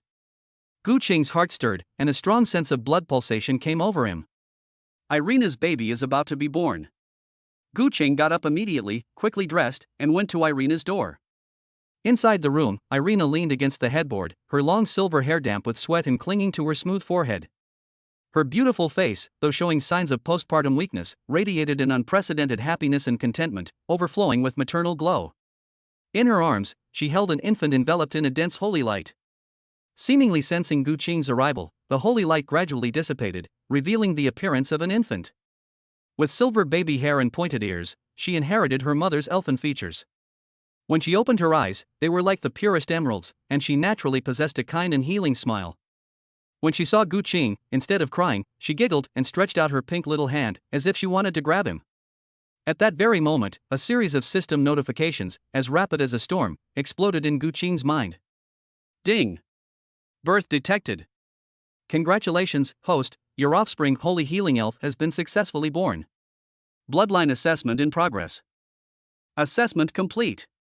This offspring's rank is Platinum. Chapter 45: A Celebration of Life, the Altar of the Ancient Elf Tree. Platinum level. Gu Qing's breathing suddenly stopped. This is his first true Platinum rank offspring.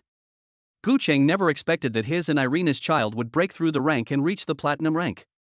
Perhaps it's because of the feedback from my own bloodline that my physical condition has greatly improved, thus improving the quality of my tadpoles? Or perhaps it's because he has fused the bloodlines of the moon and the elf. Regardless, the birth of a Platinum-grade offspring was a huge surprise for Gu Qing.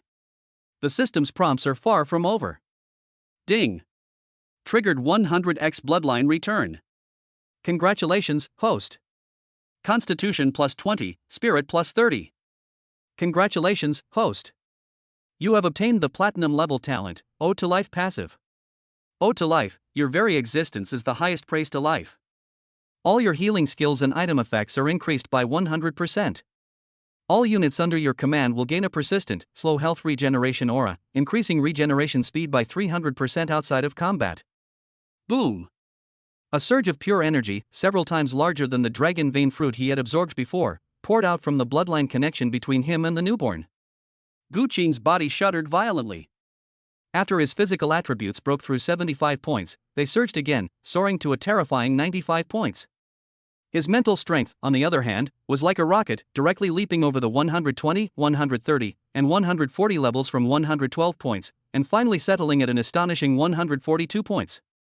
An indescribable sense of sublimation came over him.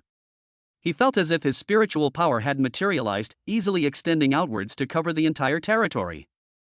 Every blade of grass and every tree in the territory, every breath and heartbeat of every unit, was clearly presented in his perception. Bloodline reciprocation. Gu Qing's gaze fell on the new skill he had acquired, life praise. Unexpectedly, this bloodline infusion actually gave birth to a skill. It seems that bloodline reinforcing not only benefits the 4 basic attributes, but also provides skills. It's just unclear whether only offspring of higher rank can transmit skills. The surprises for Gu Qing weren't over yet, when another notification sound rang out soon after. Ding! Congratulations, host, for achieving the hidden achievement, the birth of the Platinum Bloodline. Reward, Platinum Gift Pack, X1. Another Platinum Gift Package. Gu Qing forcibly suppressed the overwhelming joy in his heart. He walked to the bedside and carefully took the small baby, which seemed to carry endless hope, from Irina's hands. It felt soft and warm to the touch, and a natural sense of kinship touched the softest part of his heart. He looked into the baby girl's pure green eyes and said with a smile, "From today onwards, your name will be Gu Ling." Gu Ling. Irina murmured the name softly, her purple eyes filled with tenderness. After comforting Irina, Gu Qing held Gu Ling and, without hesitation, gave the order. Open the Platinum Gift Pack. He was incredibly excited to see what surprises this third Platinum Gift Package would bring him. Congratulations, host, for opening the Platinum Gift Pack. You have received Special Building Blueprint Elven Ancient Tree Altar Gold Grade X1. Congratulations, host. You have obtained 10 Special Unit Flower Fairy. Upon seeing these 2 lines of notifications, Gu Qing's pupils contracted again.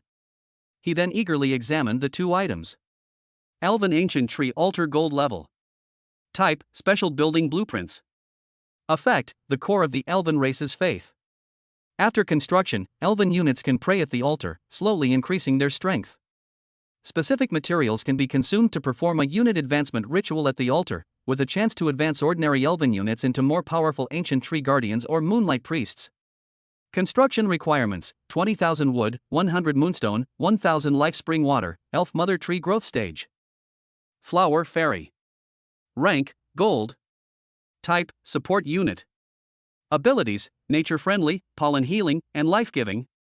Note, they are nature's darlings, the best gardeners, and the most powerful logistics officers. Unit upgrade. Gu Qing's eyes were frighteningly bright. This means that his elven forces will have a stable and powerful channel for improvement.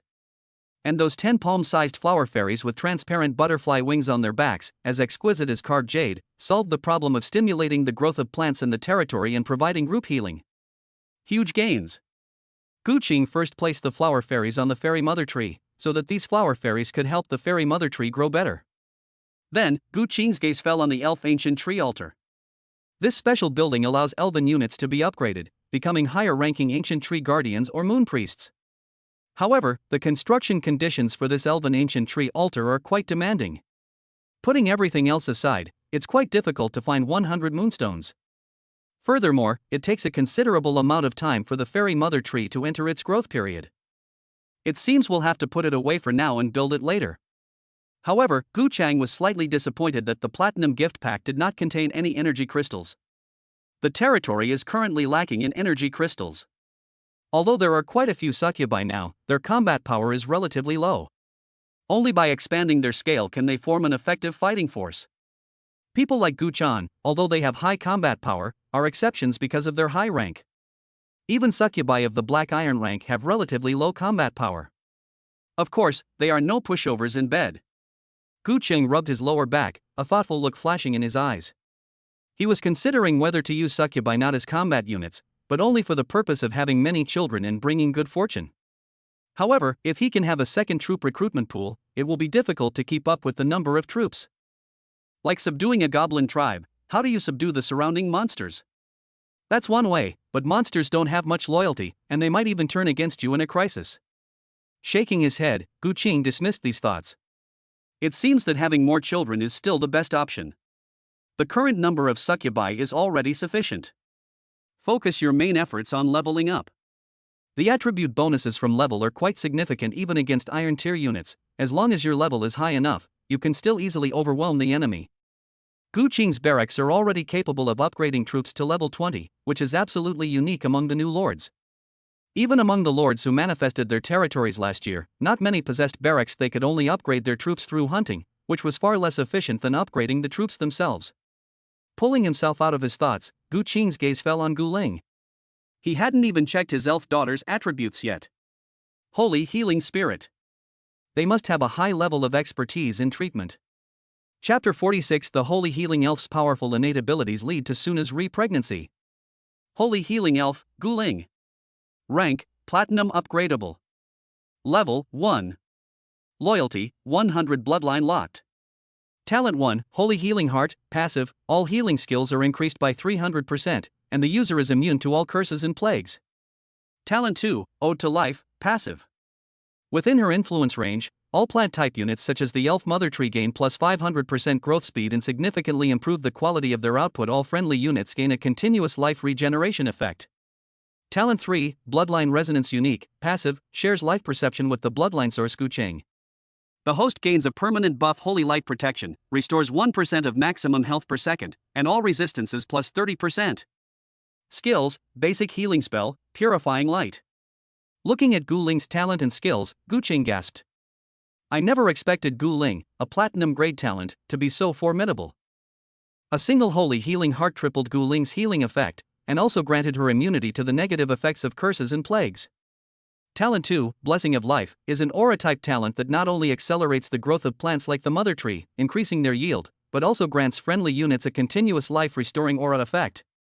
The most outrageous thing is the Bloodline Resonance, which gives Gu Qing a permanent buff effect, Holy Light Protection. With Gu Ling's help, the team's medical needs will be guaranteed if they go on another expedition. Father, please use the Bloodline Evolution Pool to help my sister grow up faster.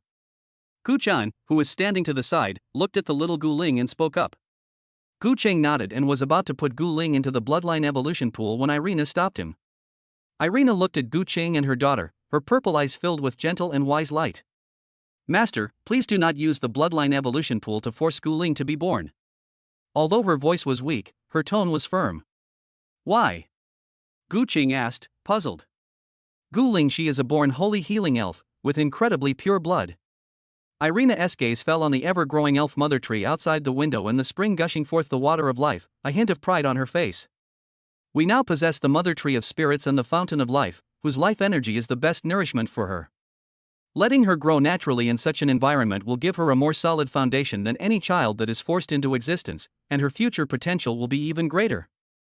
Irina paused, then added, moreover, with the nourishment of the mother tree and the fountain of life, her growth rate is already far beyond that of ordinary people. Upon hearing this, Gu Qing nodded without hesitation.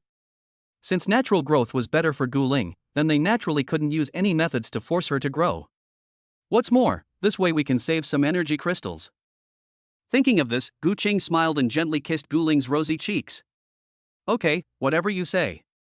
Irina smiled with relief when she saw that Gu Qing had taken her advice. However, this warmth and tranquility did not last long. A series of hurried footsteps and noises came from outside the Lord's manor. My lord! We're back! They are the team that stayed behind in the Blackrock Mountains to mine shadow crystals. Gu Qing frowned slightly, handed Gu Ling to Irina, and got up to leave. The succubus leading the group stood outside the door with a group of dusty-looking goblins, their faces still showing lingering fear. The number of teams seems to be a bit small. What happened? Gu Qing's voice turned somber. The lead succubus scout knelt on one knee, her voice trembling with anger. My lord! We've been attacked. Just as we finished mining a batch of shadow crystals and were on our way back, an assassin ambushed us from the shadows. 3 of our men, goblins, are dead. Assassin? Gu Qing's eyes instantly turned cold. Did you see where they came from? I see it clearly. The leading succubus gritted her teeth and pulled a blood-stained dagger from her bosom. A striking blood-red skull symbol was branded on the hilt of the dagger. They all have this symbol embroidered on their clothes. They move incredibly fast, striking once and then immediately fleeing. We simply can't catch them. Blood-red skull. A name instantly popped into Gu Qing's mind. The Scarlet Brotherhood. Previously, Gu Qing had been on guard against the Crimson Brotherhood, but since they hadn't made a move, he assumed they had backed down. I didn't expect them to suddenly make a move tonight. Although these guys aren't very strong in combat, they can be quite annoying if they keep harassing you. Gu Cheng knew in his heart that it was almost impossible to take the initiative to send troops to wipe out these rats. Most of the Scarlet Brotherhood members do not have territory, and some have even lost their military units, so they can only fight in small groups. Searching for a group of professional assassins in the vast wilderness is like looking for a needle in a haystack. It would only waste precious development time. It seems we have no choice but to strengthen our defenses. Gu Qing looked at everyone in the territory and said, from today onwards, the escort force for all teams going out to carry out gathering missions will be doubled. Guya will personally lead the teams. Yes, my lord. A minor incident has served as a wake-up call for the rapidly developing territory. Over the next few days, Gu Qing completely calmed down and entered a phase of full-fledged development. On the outskirts of the territory, the defensive fortifications formed by thorny vines, nurtured by the elves and flower fairies, became even thicker and more deadly. Inside the barracks, the succubi were working hard, steadily increasing their levels. In the sky, 5 windhawks, led by the Little Eagle King, expanded their hunting range and brought back large quantities of monster flesh and blood. The Shadow Dragon's level was also rapidly increasing, its size was growing larger, and the aura it emitted when lurking in Gu Qing's shadow was becoming more and more dangerous. Gu Qing used the bloodline detection compass every day without fail, but perhaps he had run out of luck, as he only discovered a few insignificant low-level monster colonies and nothing else of note. Of course, while the foundation of his territory was being strengthened, Gu Qing himself was not idle either. For the prosperity of his territory and the continuation and growth of his bloodline, he fought almost every night, diligently sowing the seeds of life on Suna and the succubi. Time slips away quietly in this busy and fulfilling rhythm. Before they knew it, it was the 15th day since the territory had materialized. That night, Gu Qing had just finished a thrilling battle and was preparing to rest and recover his strength. Sudden. A long-awaited yet incredibly pleasant system notification suddenly exploded in his mind. Ding! New bloodline successfully conceived. Your spouse, Suna, has successfully conceived. Chapter 47 Elf Succubus, Bloodline Sacrifice. The tranquility of the night was completely shattered by a series of notification sounds in my mind. Gu Qing suddenly stopped moving. The docile Suna in his arms also sensed his change. She raised her head slightly, her captivating eyes filled with a hint of lazy doubt. However, the real highlight is yet to come. Ding! Bloodline fusion successful. Congratulations, host. Unit Suna is developing a new unit, Elf Succubus rank unknown. An Elf Succubus? Gu Qing's heart skipped a beat. He looked down at Suna, and then recalled the holy healing elf Gu Ling who had been born before. An idea suddenly dawned on him. I see. As long as he is fused with a certain bloodline, then when conceiving offspring, there is a chance that the power of that bloodline will combine with the mother's bloodline to give birth to a brand new mixed-race offspring. This is far more sophisticated and stable than simply relying on external forces for fusion. As his first familiar, Suna already possessed immense bloodline potential. Now, having fused with elven blood, the offspring she gave birth to will undoubtedly be of a high rank. Just as Gu Qing was overjoyed, another unexpected notification sound suddenly rang out. Ding! Special reward triggered, bloodline evolution pool level increased. New feature unlocked, bloodline sacrifice. Gu Qing's heart stirred, and he immediately spared a wisp of his mind to investigate. The interface of the bloodline evolution pool has undergone tremendous changes.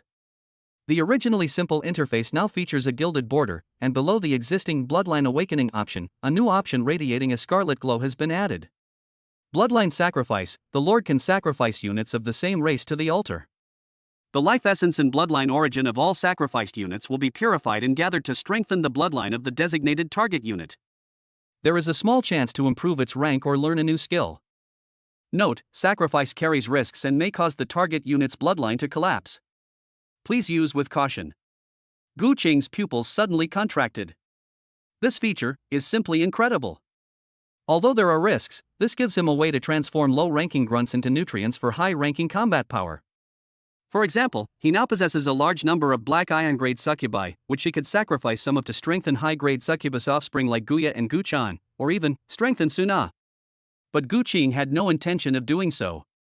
Although his succubus troops were only of the black iron rank, they were still one of his own. She had even fought alongside them and fathered children with them, so how could she possibly sacrifice them? Wouldn't that just be treating them as mere tools? However, this bloodline sacrifice does not require that only one's own type of soldier be sacrificed. Gu Qing immediately thought of the slave contract.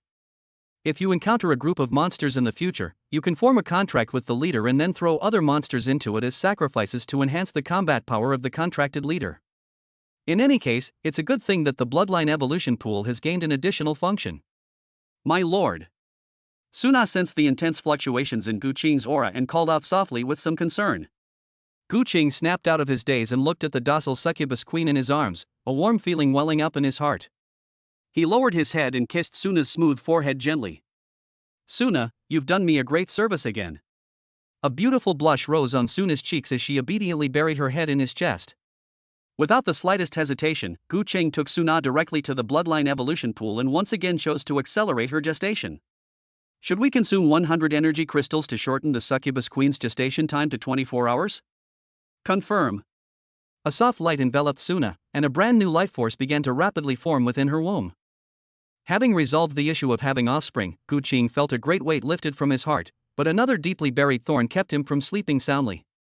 The Scarlet Brotherhood. Those assassins, like rats in the gutter, although the last attack only caused casualties among the goblins, the feeling that they could stab you in the back at any moment was extremely disgusting. Gu Qing knew very well that the lord named Zhang Yang was behind all this. Passive defense is ultimately not a long-term solution. He can protect someone for a while, but not forever. As long as his territory continues to grow rapidly, gathering resources outside is essential. Using a large number of troops for protection is too inefficient. We must find a way to deter the Scarlet Brotherhood and prevent them from harassing us again. The next morning. As dawn broke, all the corps members were summoned to the wooden cabin in the Lord's Manor. Irina, Suna, Guya, Guchan, and Guyu all came. The atmosphere inside the room was heavier than ever before. I have decided to take the initiative to lead an expedition and annihilate the enemy lord. Gu Qing's voice wasn't loud, but every word struck like a hammer blow to everyone's heart. He laid bare the threat posed by the Scarlet Brotherhood and the blatant presence behind it. Territory, immediately enter a state of full combat readiness. Once the order was given, the entire territory instantly transformed into a high-speed war machine. Inside the barracks, the intensity of training has doubled. Massive amounts of monster flesh and blood were consumed like flowing water. Guya and Guchan, who were already at a bottleneck, broke through one after another with the huge influx of resources. Ding! Your unit Guya has reached level 20. Ding! Your unit Guchan has reached level 20. A series of notification sounds announced the official birth of the first batch of elite troops in the territory who had reached the maximum barracks level. Behind the territory, beside the Fountain of Life. Guling is no longer the baby in swaddling clothes. Nourished by both the mother tree and the Fountain of Life, her growth rate was terrifying. In just a few days, she grew into a graceful and beautiful young girl. Her long silver hair cascaded down to her waist, and emerald green vines adorned her pointed ears. Her bright green eyes were pure and untainted. Her small hand gently brushed across an injured plant, and a soft, holy light emanated from her palm, causing the withered leaves to visibly turn green again. Holy Healing Elf, Guling. Level 10. Her growth has significantly improved the territory's logistical support capabilities. A high-pitched cry resounded through the sky. The shadow dragon's ever-growing body loomed in and out of view in the clouds. With an unlimited supply of flesh and blood, its level had soared to level 15. Beside it, the little eagle king had also reached level 15, while the other 4 wind eagles, each carrying an elite succubus, had all reached the maximum level of 20. A 3-dimensional strike force composed of platinum great dragons, aerial overlords, and top assassins has been formed. Looking at the well-equipped territory and feeling the surging power within each unit, Gu Qing's killing intent reached its peak. No need to wait any longer. We can take the initiative and completely remove Zhang Yang, that thorn that could explode at any moment. Chapter 48. Gu Yu's investigative abilities. Gu Qing gathered everyone again and shared his thoughts. My lord, please be careful. Suna's eyes were filled with deep worry, and she subconsciously gripped Gu Qing's clothes tightly. Master, the entire Moonshadow Elf race is ready to crush all invading enemies for you. Irina's eyes were incredibly firm, and her heroic face was filled with fighting spirit.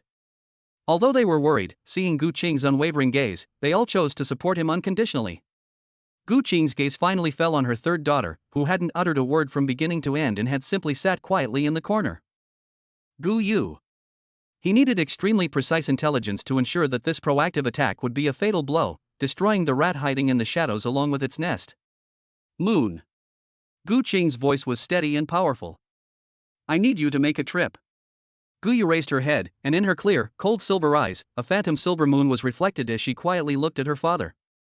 Go and investigate the territory of that Zhang Yang. Gu Qing spoke slowly and deliberately, her voice icy cold. I want to know everything about him. Gu Yu nodded quietly. Without uttering a single unnecessary word, her figure vanished silently, like the moon's reflection in water. A war against a rival lord has quietly begun. The night was as dark as ink, and even the starlight was swallowed up by the thick clouds. A clear, melodious cry broke the silence, and the little Eagle King's massive body, like a black lightning bolt, carried Gu Yu and silently disappeared into the deep night. A faint veil of moonlight emanated from Gu Yu. This hazy radiance was not simply an act of invisibility, but rather a way to perfectly blend her and the little Eagle King's aura, figures, and even the breeze stirred up by their flapping wings with the surrounding environment. Looking up from the ground, all one can see is a silent night sky, completely unaware that a pair of deadly eyes are watching over the earth from high above. Based on the clues left by the Scarlet Brotherhood assassins and the vague directions indicated by the compass, Gu Qing had roughly pinpointed the location of Zhang Yang's territory. The little Eagle King flew extremely fast. In just over half an hour, a landscape completely different from the surrounding wilderness appeared in Gu Yu's field of vision. It was a hilly area covered with black rocks. In the center of the hills, the outline of a fortress is faintly visible. Gu Yu gently patted the little Eagle King's neck, and the two of them began to circle high in the sky. As the distance closed, the view on the ground became clearer. On the outskirts of Zhang Yang's territory, several squads of werewolf scouts patrolled back and forth. They carried scimitars, moved with agility, and stopped from time to time to sniff the air warily. No matter what the slightest movement, it cannot escape their keen senses. However, these ground-based defenses were rendered useless in the face of Gu Yu's moon shadow veil and aerial advantage. Gu Yu did not rush to get closer, but quietly observed from high above. In her silver pupils, the illusory silver moon slowly rotated, and the whole world, in her eyes, shed its superficial disguise, revealing its essence of energy and information. After advancing to level 20, she gained the skill Moonshadow Eye, whose detection capabilities and range were far greater than before. The scene on the ground became incredibly clear in her eyes. It was a fortress built entirely of black rock, with towering, angular walls that exuded a chilling atmosphere of war. At regular intervals along the city wall stood arrow towers that shimmered with a deep blue magical glow. Magic Arrow Tower. A powerful defensive structure that can automatically lock onto and attack enemies that enter its range, posing a deadly threat to air units. Judging from these defensive fortifications alone, Zhang Yang's territory can be considered impregnable. But what happened next made Gu Yu, high in the sky, feel extremely strange. The number of troops within the entire territory is pitifully small. Aside from the patrol teams on the city walls, there were only a few dozen werewolf warriors scattered inside the fortress, leaning against the walls in twos and threes, or listlessly sharpening their claws at the entrance of the barracks. Their leather armor, which should have been gleaming, was now covered in scratches and damage. Some werewolves even had broken weapons. They all looked tired, their eyes were dull, and they had no trace of the imposing presence that elite warriors should have. This formed a stark, even somewhat comical, contrast with the formidable and imposing defensive fortifications. Like a weak patient wearing heavy armor, but whose inside has already been hollowed out. Gu Yu was not careless. She controlled the little Eagle King, like a weightless feather, slowly descending in altitude, almost skimming the blind spots of the magic arrow towers, circling above the fortress. The moon shadow eye was activated at full power. The layout of the entire territory's buildings, the distribution of troops, the location of defensive towers, and even the amount of supplies piled up in the warehouses were all quickly constructed into an incredibly accurate three-dimensional map in her mind. Her gaze finally settled on the most magnificent building in the center of the fortress. The Lord's Mansion. Through the thick walls, she saw a tall man in magnificent silver armor pacing back and forth in the Lord's Mansion hall, his face full of anxiety and anger. He kicked over the table next to him and started cursing at the trembling werewolf leaders in front of him. That person was undoubtedly Lord Zhang Yang. Found it. Having memorized all the information, Gu Yu showed no hesitation. She silently controlled the little Eagle King to rise into the night and fly swiftly back in the direction she had come from. The darkest hour is before dawn. Gu Yu's figure reappeared in the wooden house of the Lord's manor. She didn't speak, but simply laid out a map hastily drawn on animal hide on the sand table in front of Gu Qing. The map's level of detail left everyone present speechless. The location of every wall of the fortress, the location of every arrow tower, the patrol routes and shift changes of the werewolves, and even the internal structure of the Lord's manor were all clearly marked. This was no longer a simple reconnaissance mission, it was like dissecting the enemy's heart, leaving it raw and exposed to everyone. When Gu Yu explained that Zhang Yang's territory was sparsely populated and the soldiers were exhausted, the entire wooden house fell into a brief silence. Disbelief was written all over Irina and Suna's faces. Gu Chan's mouth formed an O shape, seemingly surprised that the villain who sent people to ambush her was actually so weak. Only Gu Qing, after a brief moment of astonishment, smiled. The laughter carried an air of all-knowing understanding, along with a hint of cold mockery. A paper tiger that's all bark and no bite. Gu Qing offered a sharp critique, tapping lightly on the detailed map with his fingers. He must have lost a lot of troops during the expansion, so he's resorting to desperate measures, sending those bastards from the Crimson Brotherhood to harass and wear me down, hoping to reap the benefits once my strength is weakened. This inference is almost the only explanation. It's important to understand that not everyone can develop their territory to such a scale in just half a month like Gu Qing. His greatest asset in achieving his current success is the massive rewards provided by the many children, many blessings system. In particular, energy crystals and various precious architectural blueprints are the biggest shackles restricting the development of all lords. Other lords who want energy crystals can only painstakingly organize people to mine energy crystal mines or hunt powerful monsters, hoping to obtain the meager few crystals they have. For them, it was an unimaginable luxury to invest hundreds or thousands of energy crystals into the barracks and drastically expand the number of troops, as Gu Qing did. Although Gu Qing didn't know which antagonist Zhang Yang had offended to end up in such a sorry state, he knew very well that it would be impossible for Zhang Yang to recover his strength in less than a month or two. He wouldn't give the other party that time. With the truth revealed, all concerns vanished. Instead, a boiling murderous intent filled the air. Gu Qing walked to the sand table and placed his slender fingers heavily on the location representing the Zhangyang Lord's mansion. Strike while the iron is hot and kill him. Chapter 49 Thunderous Descent, Divine Weapons Break the Formation. Black Rock Fortress. Compared to the surrounding barren land, this fortress, built entirely of black rock, stands out strikingly and imposingly. The towering city walls and the magic arrow towers shimmering with a ghostly blue light all testify to the strength and vigilance of the place's owner. The afternoon sun lazily shone on the city walls, and the patrolling werewolf guards yawned, their eyes revealing a hint of laziness. No one could have imagined that at this moment, when the territory's defenses were at their most relaxed, an expeditionary force capable of overturning everything had already silently arrived behind the hills surrounding the fortress. After the team assembled, Gu Qing did not order an immediate charge. He raised his head, his gaze passing over the fortress in front of him, and looking at the two figures hovering high in the sky. Gu Yu and Gu Chan, riding the wind riding vulture, have arrived above the territory ahead. Moon, use your strongest illusion magic to disrupt their senses. Gu Qing gave the order to Gu Yu first. Yes, father. High in the sky, the illusory silver moon in Gu Yu's silver eyes suddenly shone brightly. Moonlight illusion. An invisible, massive illusionary force field, like ripples on water, spread out silently, instantly enveloping the entire Blackrock fortress. On the city wall, a werewolf guard who was dozing off was suddenly awakened. He rubbed his eyes, but the sight in front of him made the hair on his body stand on end. The companion who had just been complaining about the food had now turned into a hideous monster covered in pustules and dripping with foul-smelling saliva, which was opening its bloody maw to bite him. A monster! He let out a terrified scream, and without thinking, drew the curved sword beside him and slashed fiercely at the monster next to him. Put! Blood splattered. His comrade, struck by his blade, died with his eyes wide open, unable to understand why his comrade would slash him. This strike seemed to be a signal. Inside the fortress, all the werewolf guards were presented with all sorts of bizarre and terrifying sights. The sturdy city walls appeared as crumbling ruins to them, the ground cracked open with bottomless ravines, and countless bizarre monsters crawled out from underground. Panic and chaos, like a plague, spread throughout the fortress in an instant. At level 20, Gu Yu's illusion abilities were greatly enhanced, and none of the werewolves doubted that the scene before them was an illusion. Tragic scenes of infighting are playing out in every corner. Chan Chan. It's your turn to perform. Gu Qing's icy voice issued the second command. Hee hee, watch this. A burst of excited laughter rang out in the air. Gu Chan stood on the back of the little Eagle King, looking down at the fortress below that was in complete chaos, her eyes filled with eager anticipation. The whip of original sin in her hand instantly grew to 100 meters long.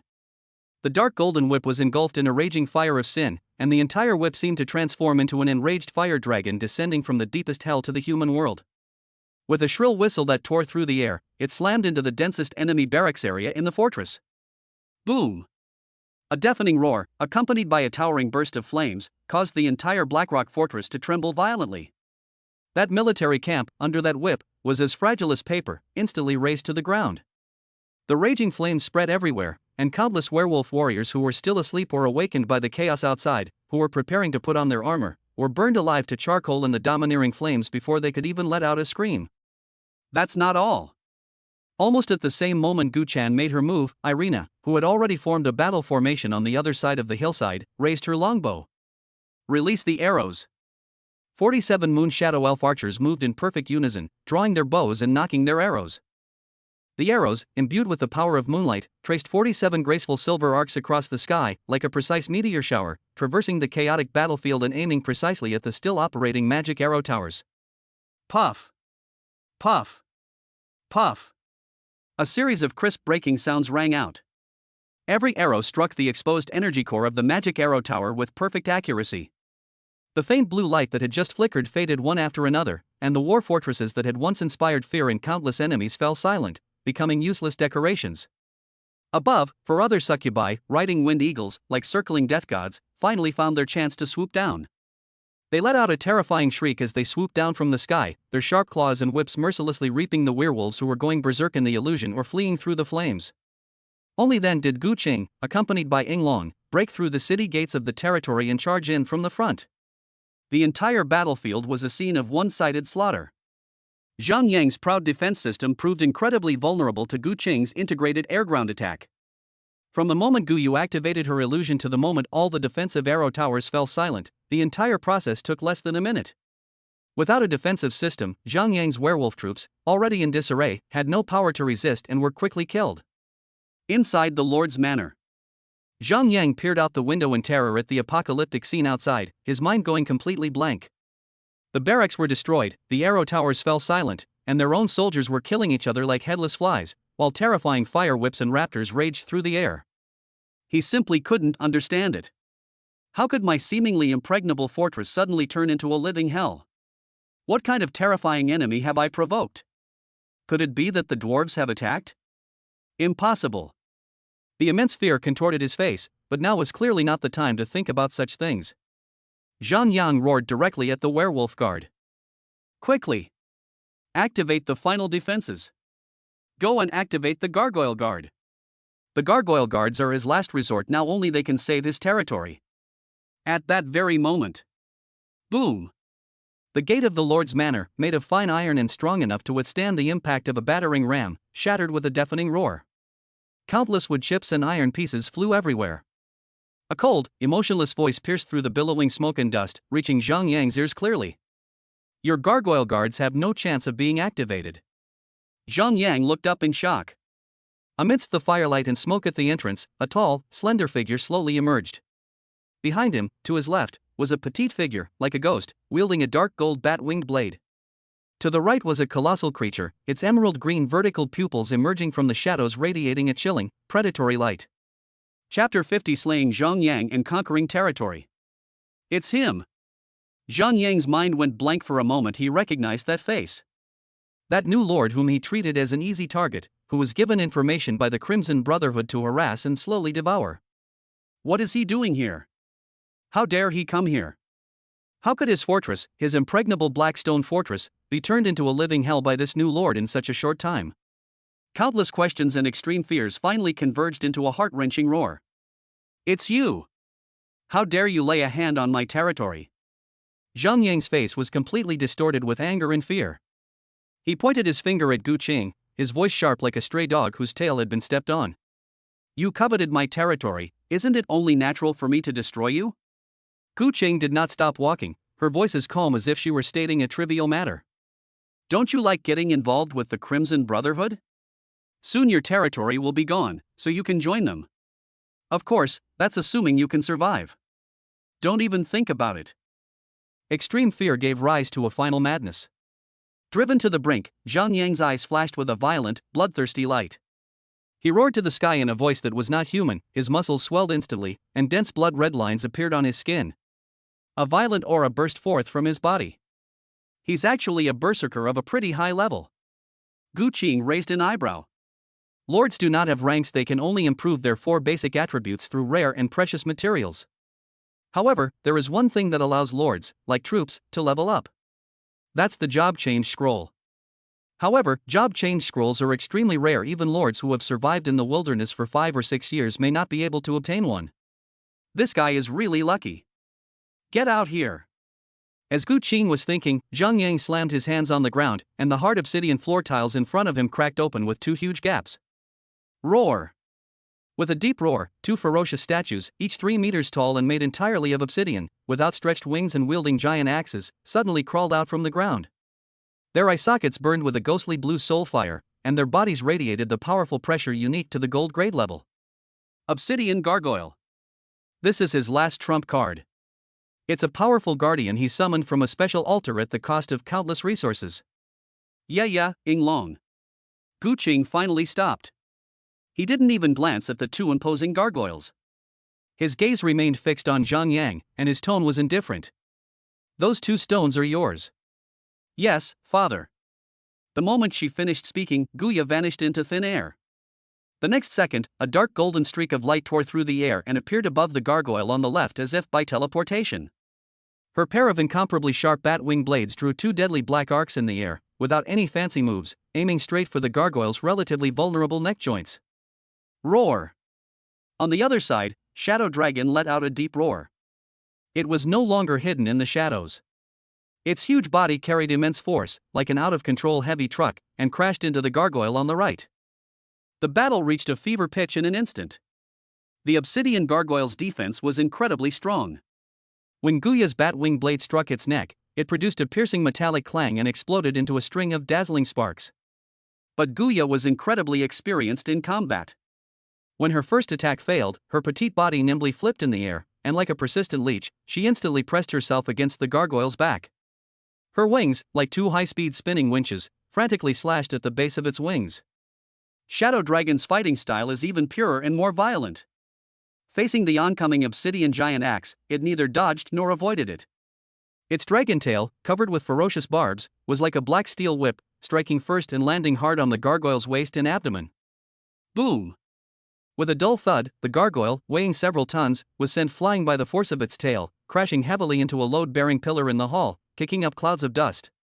This gargoyle guard is of the dark gold rank. Platinum grade versus dark gold grade. Absolute crushing victory. Seeing this, Zhang Yang's last shred of hope was shattered. He knew he couldn't wait any longer. Ah! He let out a furious roar, squeezing the power of his berserk blood to its limit. With a sudden burst of strength from his legs, he was like a cannonball launched from a gun. The giant axe in his hand drew a bloody afterimage in the air, carrying the force of splitting mountains and shattering rocks, and cleaved down towards Gu Qing's head.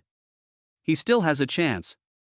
If he kills this guy, without a lord, his troops will disperse, and there might even be a chance to capture his troops. However, facing this all-out attack that seemed certain to succeed, Gu Qing's face remained completely expressionless. He neither dodged nor evaded, and didn't even raise the longsword in his hand. Just as the giant axe was about to touch his head, a faint hint of disdain flashed in Gu Qing's eyes. A thought crossed my mind. Incomplete dragon bloodline activated. Buzz. An invisible pressure, originating from the highest level of life, suddenly erupted from Gu Qing. Dragon's might. Zhang Yang, who was charging forward with all his might, suddenly stopped. That oppressive aura wasn't particularly domineering, but it was like an invisible hand that instantly gripped his soul. An uncontrollable shiver, originating from the very source of his bloodline, surged from his spine all the way to the top of his head. His blood seemed to freeze instantly, his muscles stiffened like rocks, and even his heart, which was beating wildly under the influence of the power of the berserk blood, missed a beat. He felt that he was no longer facing a human being. Instead, it is an ancient behemoth that has awakened from the primordial chaos and has just opened its golden vertical pupils. His once proud power of berserk blood was instantly suppressed by at least 30% in the face of this pressure from a higher level of life. In a battle between masters, victory or defeat can be decided by the slightest margin. That tiny flaw, less than a fraction of a second, is the difference between life and death. Gu Qing made a move. His figure moved with incredible speed, leaving only a blurry afterimage in Zhang Yang's pupils. Although he did not change jobs, Gu Qing's 4 basic attributes, thanks to the bloodline support, have reached a level far exceeding that of ordinary job changers. The long sword in his hand was finally drawn. There was no earth-shattering sword light, no gorgeous and complicated sword techniques, only the simplest, purest, and most deadly straight line, piercing towards Zhang Yang's heart. Put. The sound of a sharp blade piercing flesh was so faint as to be almost inaudible. Gu Qing's longsword pierced Zhang Yang's prized fine armor with perfect accuracy, without any resistance, and penetrated his wildly beating heart. Time seemed to stand still at this moment. Zhang Yang slowly lowered his head in disbelief, looking at the murder weapon in his chest, now only the hilt of a sword. His mouth was slightly open, as if he wanted to say something, but only a mouthful of blood gushed out. He couldn't understand it until his death. Why? Why would a newly created lord who has only been manifested for a little over half a month become so incredibly powerful? Isn't his unit supposed to be a succubus for show? How come it's so powerful in combat? And then there's his bizarre ability, and that terrifying pressure just now, that made him unable to even muster the will to resist. How did I end up provoking such a monster? Consciousness plunged into boundless darkness. Bang! Zhang Yang's tall and imposing body fell heavily backward. With his death, the soul fire in the eyes of the 2 obsidian gargoyles that were fighting Guya and Shadow Dragon suddenly went out, and their huge bodies collapsed into a pile of rubble. Gu Qing expressionlessly drew his long sword, letting the warm blood splatter onto his body. He walked past Zhang Yang's still warm body and went straight to the deepest part of the hall. There, with the death of the Lord, a fist-sized crystal, which had been hidden, slowly emerged into the air, emitting a soft light. Lord Core. Without hesitation, Gu Qing stepped forward and placed her hand on the still slightly pulsating crystal. A cool sensation came over him, and a stream of information instantly flooded his mind. Ding! Unclaimed territory core gold level detected. Do you wish to annex it? Chapter 51 The Heart of the Territory, a map to Ironforge. Annexation. Gu Qing did not hesitate for a moment. The moment those 2 words landed in his mind, the Lord Core in his palm, radiating a soft light, suddenly burst forth with countless rays of light, then transformed into a pure torrent of energy that surged wildly into his body along his arm. In that instant, Gu Qing felt as if he had become one with the Black Stone Mountain range. Every brick and stone of the fortress, the direction of every mineral vein underground, and even the lingering werewolf scent in the air were all clearly visible to him. Immediately afterwards, a series of unprecedented, dense system notifications, almost enough to crash his brain, exploded like a storm. Ding! Territory annexation successful. You have acquired ownership of this territory. Ding! Your territory has expanded significantly and is currently merging with the Earth's veins. Merging complete. Ding! Congratulations, host, you have obtained the building blueprint, Magic Arrow Tower Gold Grade X3. Ding! Congratulations, host, you have obtained the building blueprint, Werewolf Barracks Gold Grade X1. Ding! Congratulations, host, you have obtained building blueprints, Medium-sized Quarry X1, Medium-sized Lumber Mill X1. Ding! Congratulations, host, you have obtained a special item, Heart of Territory Fragmented X1. Ding! The surviving unit Werewolf Peons X58 have sworn allegiance to you. The series of gains left Gu Qing somewhat dazzled. He forcibly suppressed his overwhelming joy and immediately checked the special item called Heart of Territory. Heart of Territory broken. Type, Special Consumable. Effect, can be used on its troop recruitment pool.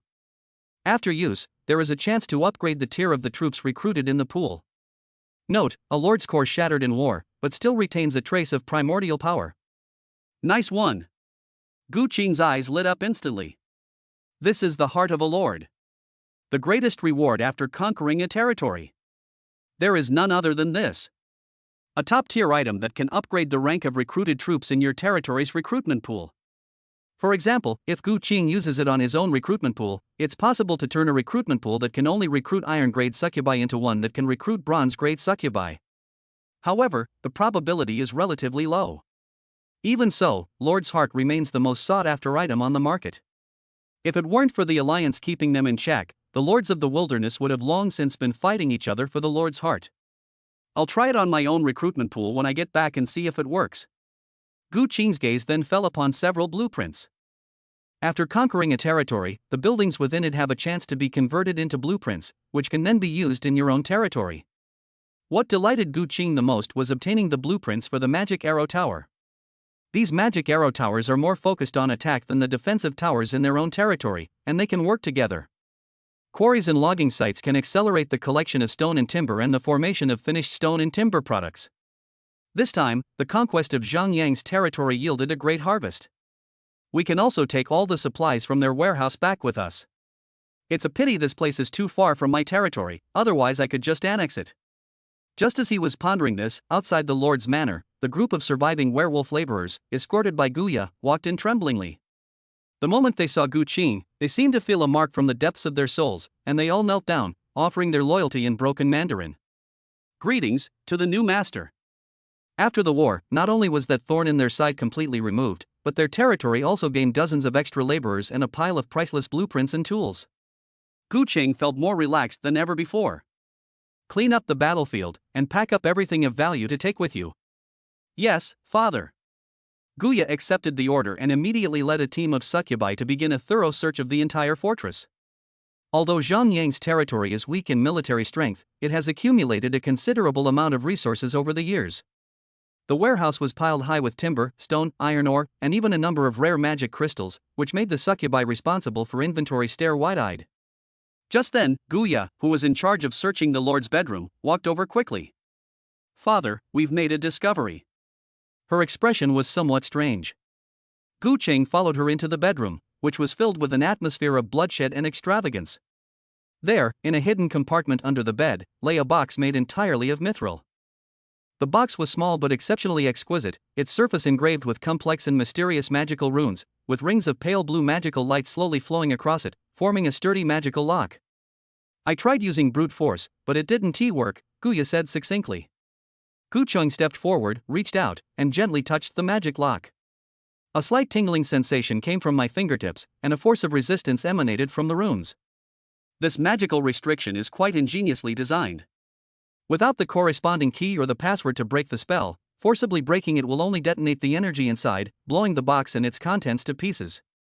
Unfortunately, it was facing Gu Qing, a monster with a mental strength of 142 points. A hint of amusement flashed in Gu Qing's eyes. Instead of backing away, he placed his entire palm on the magic lock. The next second, a vast and boundless spiritual power surged out from his sea of consciousness, transforming into an invisible sharp cone that fiercely pierced the flowing magical runes. Buzz!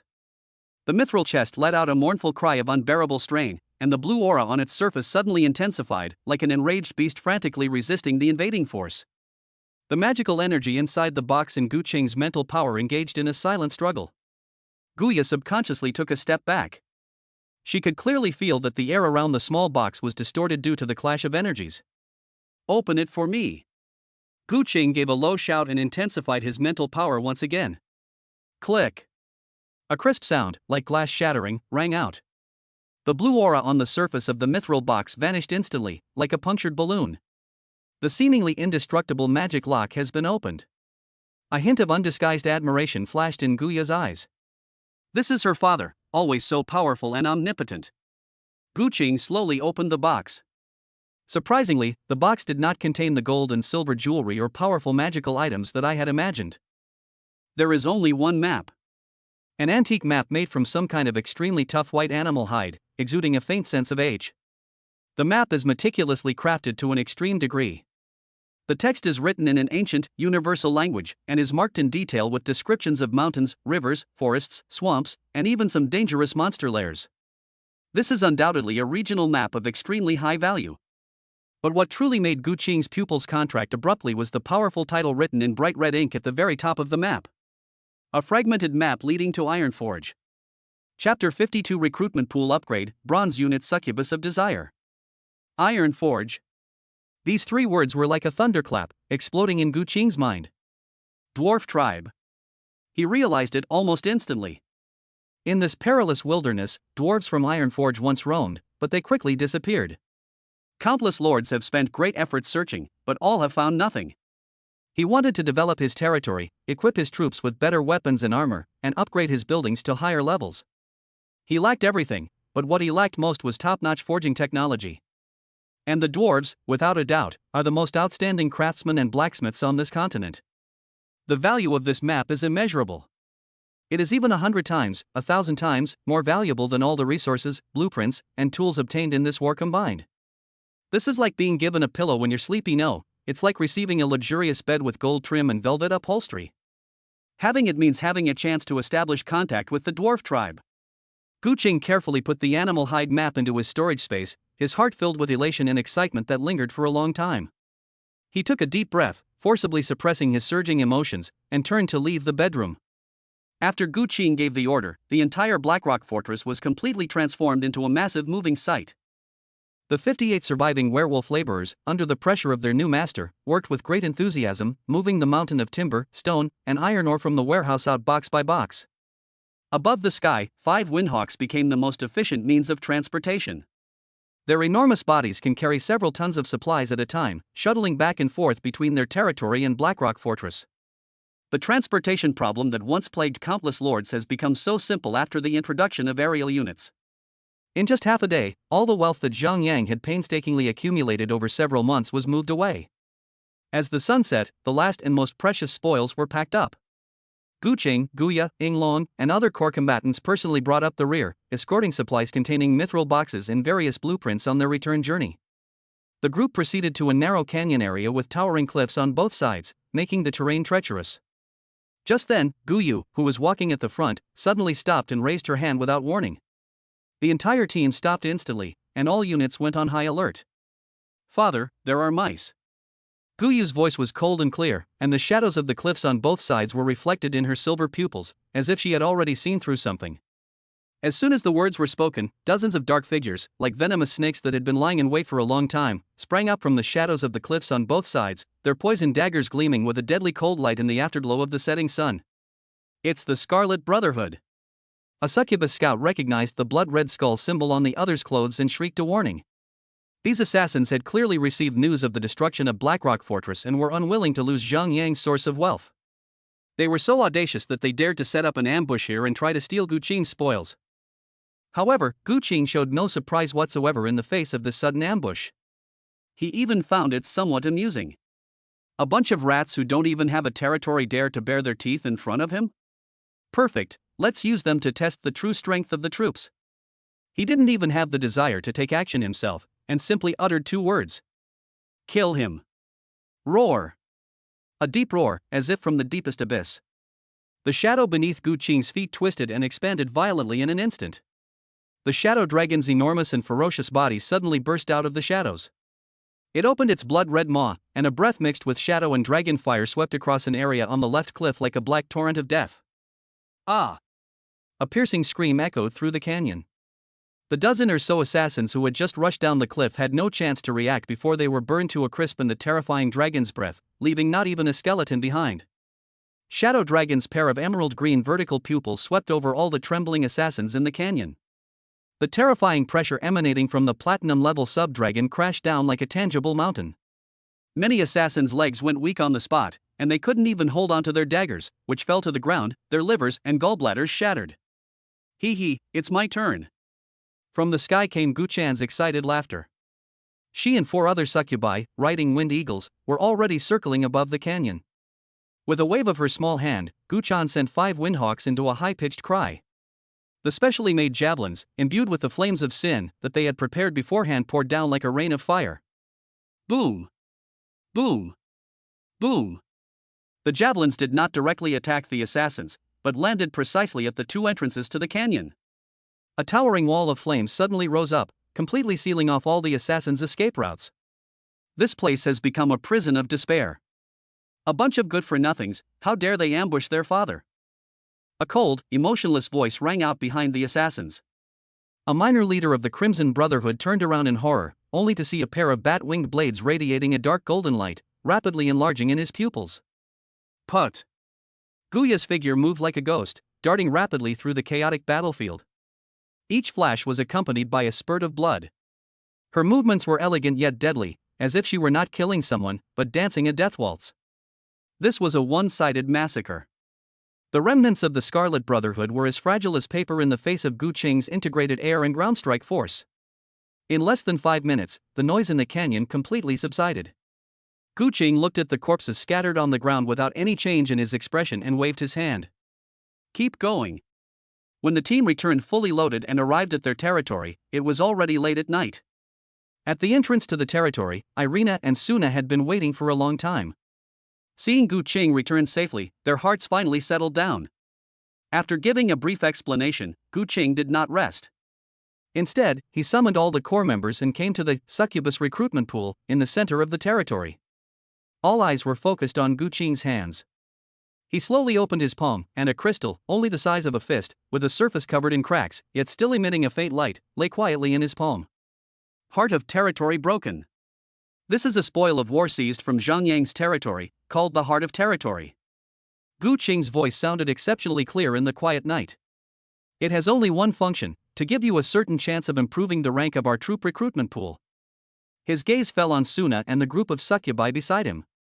In other words, if successful, the succubi we recruit in the future will no longer be of the iron rank, but the bronze rank. Boom! These words made all the succubi present breathe rapidly. An unprecedented light shone in their eyes, a longing and anticipation for the future of their race. However, Gu Qing changed the subject. It might also fail. If it fails, this territory heart will be completely destroyed. A tense atmosphere instantly enveloped everyone. Without any hesitation, Gu Qing resolutely pressed the tattered heart of territory heavily against the warm wall of the succubus recruitment pool. Buzz! The moment the heart of territory came into contact with the recruitment pool, it suddenly burst forth with a dazzling light. The cracks spread rapidly, and the entire crystal shattered with a crash, transforming into the purest primordial energy, which surged wildly into the recruitment pool. The entire succubus recruitment pool began to tremble violently. The ambiguous dark red light was replaced by an eerie purple light, which grew brighter and brighter, almost dyeing half the night sky purple. At that very moment, a system notification that made Gu Qing's heart skip a beat suddenly rang out. Ding! Territory heart successfully used. Your troop recruitment pool has been successfully upgraded. You can now recruit the bronze tier troop Desire Succubus. Chapter 53, Recruiting the Succubus of Desire. The elf succubus is born. It was a success. The moment that cold system notification exploded in their minds, all the succubi present trembled uncontrollably.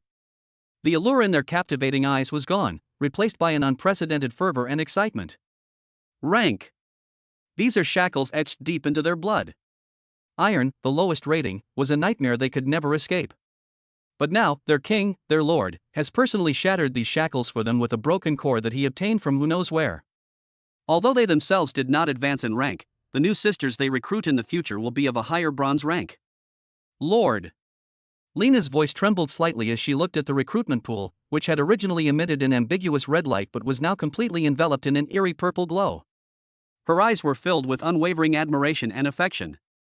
Gu Qing could clearly feel that as the recruitment pool advanced, the mood of the succubus race in the entire territory seemed to be raised to a new level. Without wasting words, he looked at the expectant eyes of the succubi and gave the order directly. Recruit! Consume 10 energy crystals to recruit a bronze tier unit, Desire Succubus? Yes. Purple light gathered and surged in the recruitment pool, and finally, a figure taller and more alluring than ever before slowly emerged from the light. The moment she opened her eyes, even Gu Qing's mind went blank for a moment. This newly born succubus has an increasingly voluptuous figure and more refined features. Every inch of her skin seems to exude a deadly allure. The magical power surging within her far surpassed that of her black iron grade kin, and every gesture she made carried an innate allure. Succubus of Desire. Rank, Bronze. Skill, Seduction of Desire passive. Her presence continuously stirs the most primal desires of surrounding creatures, significantly weakening the fighting spirit of enemy units. The mere addition of a passive skill is enough to fundamentally change the battlefield role of these bronze succubi. Moreover, the base attributes of this lustful succubus are much higher than those of a regular succubus. Boom!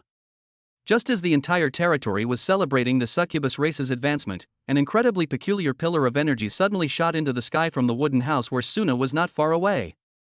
The beam of light was half a holy and peaceful emerald green like that of the elves, and the other half a dark purple that was eerie and decadent like that of the succubi. Two completely opposite energies, at this moment, are like intertwined vines, perfectly intertwined, not only without any conflict, but forming a strange and deadly harmony. Gu Qing's heart skipped a beat. It's here. His elven succubus offspring were born. He flashed and instantly arrived at Suna's door, pushing it open and entering. Inside the room, Suna leaned against the headboard, her beautiful face showing a hint of postpartum weakness, but more than that, an unprecedented sense of satisfaction and pride. In her arms, she held an infant enveloped in a glow of emerald green and dark purple.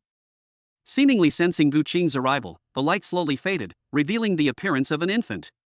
She possessed the succubus race's signature small demon horns and bat wings, yet her skin was as fair and delicate as an elf's, and beneath her smooth, silver baby hair were a pair of pointed, elven ears. Two seemingly impossible bloodline traits have achieved a near-perfect fusion in her.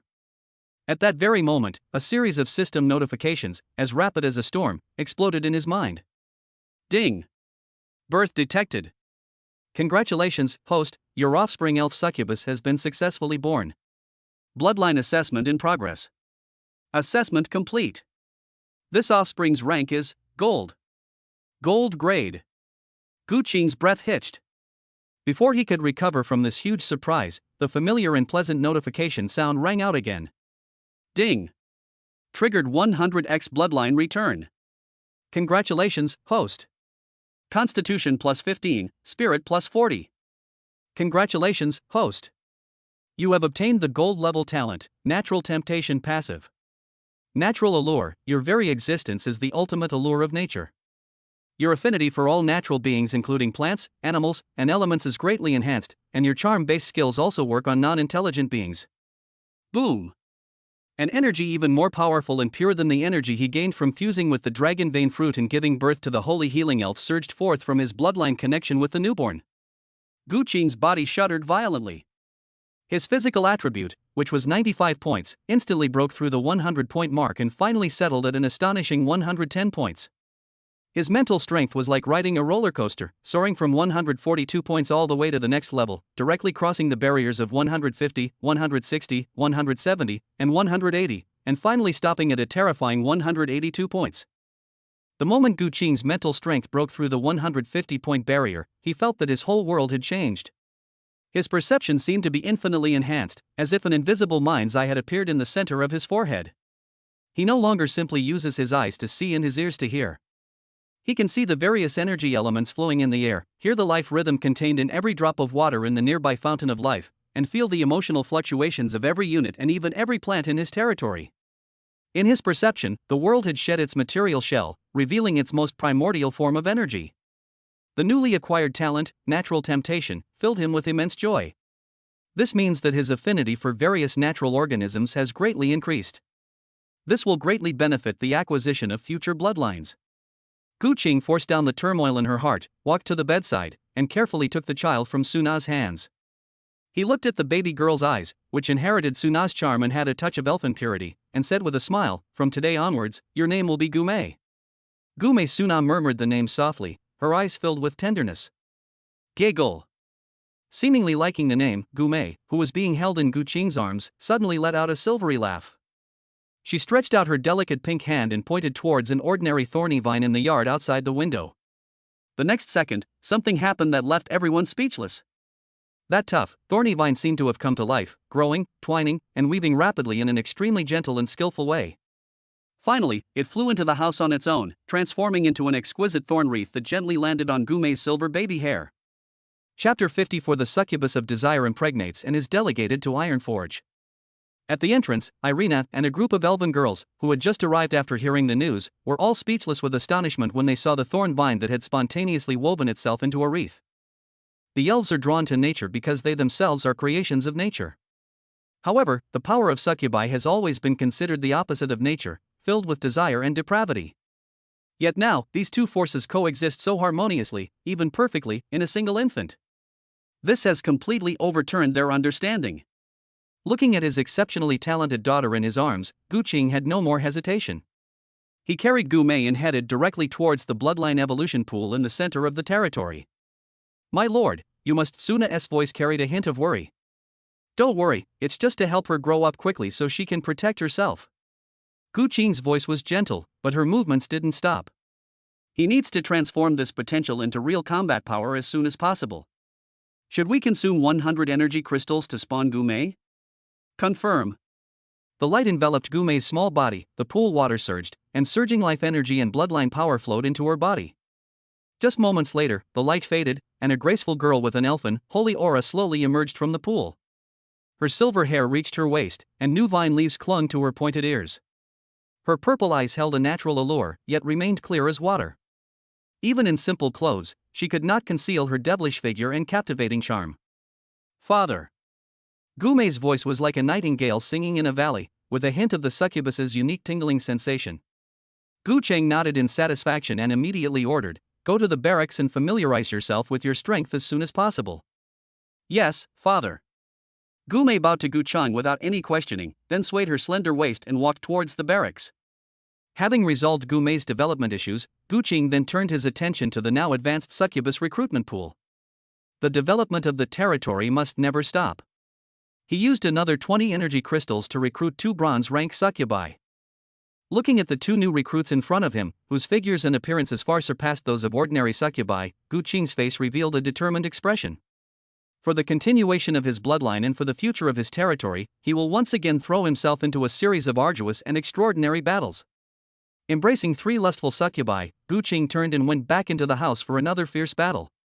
Time flew by in this tense yet fulfilling rhythm. Gu Chan and Guya, who were among the first to reach the level 20 bottleneck and could no longer improve through the barracks, volunteered to lead the Windhawk Vulture force to explore outwards, clear out the surrounding monster hordes, and bring back various rare resources, guided by the Bloodline Exploration Compass. This way, you can also continue to level up. The territory's strength is growing wildly in a snowballing manner. 10 days have passed in the blink of an eye. That night, Gu Cheng had just finished a battle and was about to enter Sage Mode when a system notification sounded in his mind. Ding! New bloodline successfully conceived. Your companion, the succubus of desire, has successfully conceived. I've finally conceived. Gu Cheng was overjoyed, but when he subconsciously prepared to accelerate the gestation process, he saw that his energy crystal reserves were already running low. After a series of major actions, including attacking Zhang Yang's territory, upgrading the recruitment pool, conceiving Gumei, and recruiting new soldiers, he had used up most of the energy crystals he had captured, leaving him with less than 50 crystals. That's simply not enough for another bloodline stimulation. Energy crystals are indeed the scarcest resource.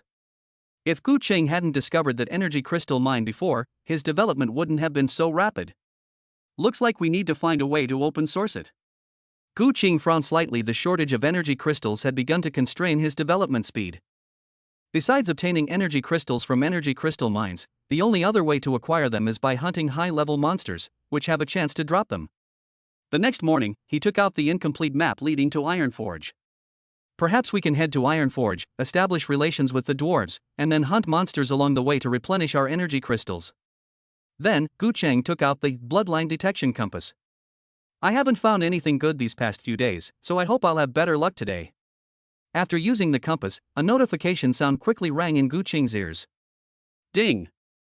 Medium-sized unclaimed energy crystal vein detected within the designated area. A look of surprise instantly flashed in Gu Cheng's eyes. We've finally found an energy crystal mine again, and it's a medium-sized energy crystal vein. After checking the location of the mineral vein, Gu Cheng's joy grew even stronger.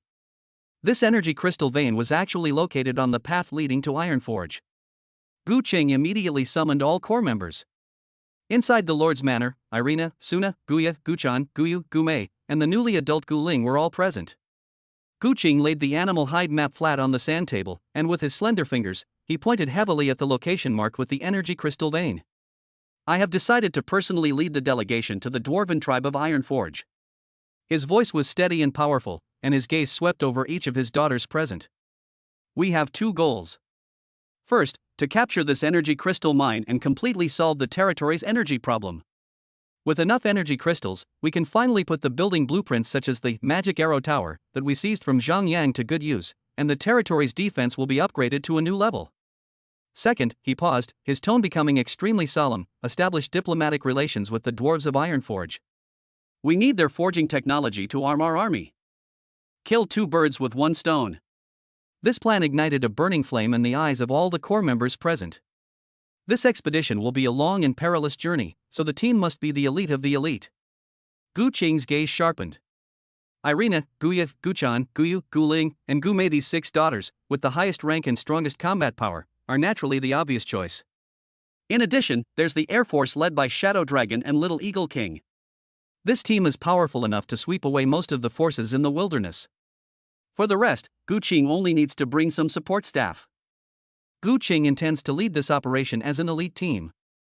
Because the journey is quite long, Gu Qing needs sufficient strength to defend his territory.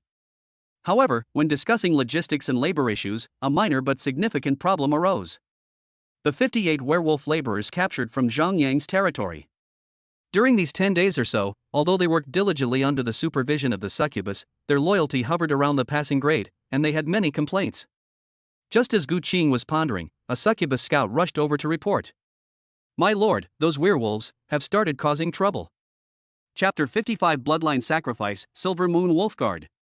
Gu Qing raised an eyebrow, said nothing, got up, and led the group toward the werewolf laborers' camp. The atmosphere inside the camp was tense and on the verge of conflict. The most robust and tall werewolf, with a hideous scar on his face, was baring his teeth at the succubus who was overseeing him, letting out a low growl. "We are warriors, not slaves. Why should we be made to do these menial tasks?" He was once a centurion under Zhang Yang, and his inherent pride made him unable to tolerate being among ordinary laborers. Behind him, a dozen werewolves, also warriors, joined in the jeering, their eyes filled with arrogance. Gu Qing's arrival instantly silenced the scene. All the werewolves looked toward their new master, the man who had destroyed their proud Blackrock fortress with thunderous force. When the werewolf centurion saw Gu Qing, he not only did not restrain himself, but instead took a step forward, raised his head, and stared at him with a provocative gaze. "New master. We deserve the respect that soldiers should have." Gu Qing looked at him without saying a word. He simply took a step forward quietly. The next second, an indescribable, terrifying pressure, a mixture of dragon might and boundless spiritual power, erupted from his body, instantly enveloping the entire camp like an invisible ancient divine mountain. Buzz! The werewolf centurion, who was still yelling, froze instantly. He felt as if his soul had been gripped by an invisible giant hand, his blood freezing instantly, and his bones groaning under the unbearable weight. The world in his eyes vanished, leaving only a pair of cold, indifferent golden vertical pupils, looking down upon him from the endless darkness. It couldn't even last a second. Thump! His knees buckled, and he collapsed heavily to the ground, his proud head buried deep in the dust. Every muscle in his body trembled violently, like chaff being sifted in the wind. Cold sweat instantly soaked through the hair on his entire body. Absolute, irresistible, and crushing from a level of life itself. The entire camp was deathly silent, save for the werewolves' heavy, terrified breathing.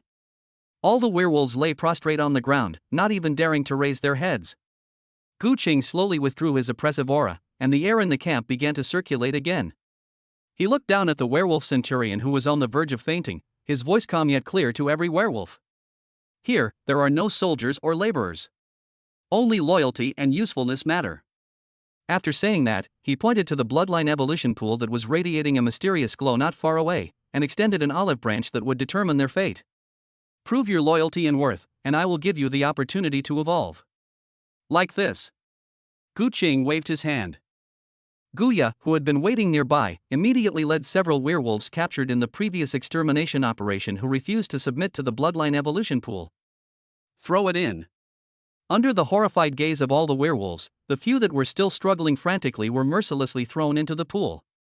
A cold indifference flashed in Gu Qing's eyes. On a whim, he directly selected the new feature that emitted a scarlet glow. Bloodline Sacrifice. Immediately afterwards, Gu Qing's gaze fell on the werewolf centurion who was still kneeling on the ground, his body trembling. Strengthen the target, select. Boom! The moment the words fell, a blinding crimson light suddenly erupted from the bloodline evolution pool. The werewolves thrown into the pool could only let out half a scream before their cries were abruptly cut off. The werewolves were horrified to see their flesh and blood wither and dissolve at a visible speed, turning into the purest life essence and bloodline origin, which gathered into a scarlet torrent of energy that churned wildly in the pool. That's not death, but a more thorough decomposition and devouring. The next second, the crimson torrent of energy seemed to have found an outlet, suddenly shooting up from the pool and drawing a ferocious arc in the air before precisely pouring into the top of the werewolf centurion's head. A whoa! A roar, a mixture of extreme pain and barely suppressed excitement, burst forth from deep within the werewolf centurion's throat. His kneeling body convulsed violently, his muscle fibers breaking and reforming inch by inch, and his bones crackling and popping under the impact of energy. Large patches of his once gray and lifeless fur fell out, and in its place, a layer of new, silvery fur, as bright as moonlight, quickly covered his entire body. His physique was expanding rapidly in a way that defied common sense, becoming increasingly agile and powerful. The ferocious bloodline from the boar man rampaged through his body, but was forcibly tamed, purified, and fused by a more advanced force. A moment later, the bloodstains dissipated. The pool water returned to calm, as if everything that had just happened was an illusion. The werewolf slowly raised its head. The scars on his face had faded, and his eyes, no longer cloudy and arrogant, had become sharp, deep, and full of the luster of wisdom and strength. He was a whole size bigger than before, and his streamlined muscles concealed explosive power. A powerful aura, far exceeding that of an ordinary werewolf, emanated from him. Just then, a cold system notification sounded in Gu Qing's mind. Ding! Your unit Werewolf Peon has successfully evolved its bloodline and has been promoted to a Silver Tier unit, Silver Moon Wolfguard. It's done! A subtle, almost imperceptible smile curved at the corners of Gu Qing's lips. The other werewolves in the camp were completely stunned by this miraculous scene before them.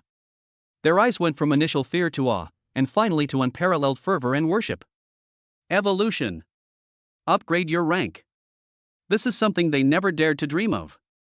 Their former master, Zhang Yang, only treated them as expendable resources, using them at will. But the new master before them, this man with godlike power, showed them a broad road leading to supreme power. Thump! Thump! Thump! Without the slightest hesitation, all the werewolves prostrated themselves on the ground, burying their heads deep in the soil. This time, it was not out of fear, but from the depths of my soul, the most devout surrender. My lord! The Silver Moon Wolfguard who had just completed his evolution was the first to raise his head. He looked at Gu Qing with a completely new gaze, filled with awe and fervor, his voice trembling slightly with excitement. Grey Silverfang, and all my people, pledge our eternal loyalty to you. Your will is the direction in which our claws and fangs will strike.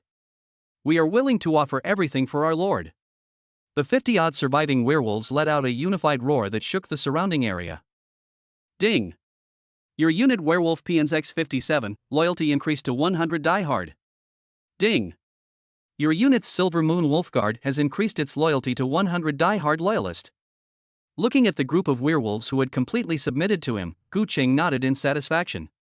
He looked at Gray, the Silver Moon Wolfguard at the head of the group, and spoke calmly. Very good. Since you have sworn your loyalty, then prove it with your actions. Tomorrow, you will accompany me on the expedition. I appoint you to take charge of logistics and command the goblin troops. Don't let me down. Chapter 56 Building the Ancient Tree Altar. The Elf Queen couldn't wait to have another child. Grey Silverfawn will never forget the Lord's grace. Gray knelt on one knee, pressing his newly transformed silver claw heavily against his heart. He could clearly feel the surging, unprecedented power within him, every single strand of which was a gift from the man before him. That was a life-saving grace. From a prisoner, a laborer who could be discarded at any moment, he leaped to become a silver-level elite through bloodline advancement. This earth-shattering change made him tremble with excitement. The look in his eyes when he looked at Gu Qing was no longer simple submission, but a kind of worship that was almost like that of a fanatic. Gu Qing simply nodded calmly. To him, this was merely a necessary means to win people's hearts and test the system's capabilities. A minor incident, ironically, transformed these unruly werewolf warriors into their most loyal labor force. As night deepened, the Lord's manor was brightly lit. The final expedition team roster was finalized in front of the sand table. This operation will prioritize high mobility and stealth. Gu Qing traced a clear route on the map with his finger. I will personally lead the team. Guya, Guchan, Guyu, Gumei, Guling, and Irina, the 5 daughters with the highest rank and most comprehensive abilities, along with the Elf Queen, are all included. Assassination, clearing, scouting, charm, healing, ranged attacks. This team's configuration is luxurious to the extreme. Gray. Gu Qing's gaze turned to the Silver Moon Wolfguard standing ramrod straight in the corner. Your subordinate is here. Gray immediately stepped forward and bowed his head respectfully. Select the most elite werewolves and a group of goblins to form a logistics transport team, responsible for carrying supplies and collecting resources along the way.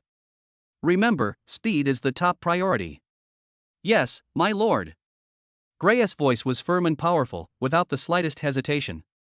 After the command was given, the shadow beneath Gu Qing's feet twitched slightly, and the massive body of the shadow dragon silently merged into it, leaving no trace. It will serve as Gu Qing's most secret trump card, lurking in the shadows, ready to launch a fatal blow at any time. Higher in the sky, 5 windhawks, like phantoms blending into the night, will serve as aerial outposts, following the team from a distance, providing intelligence and rapid support when necessary.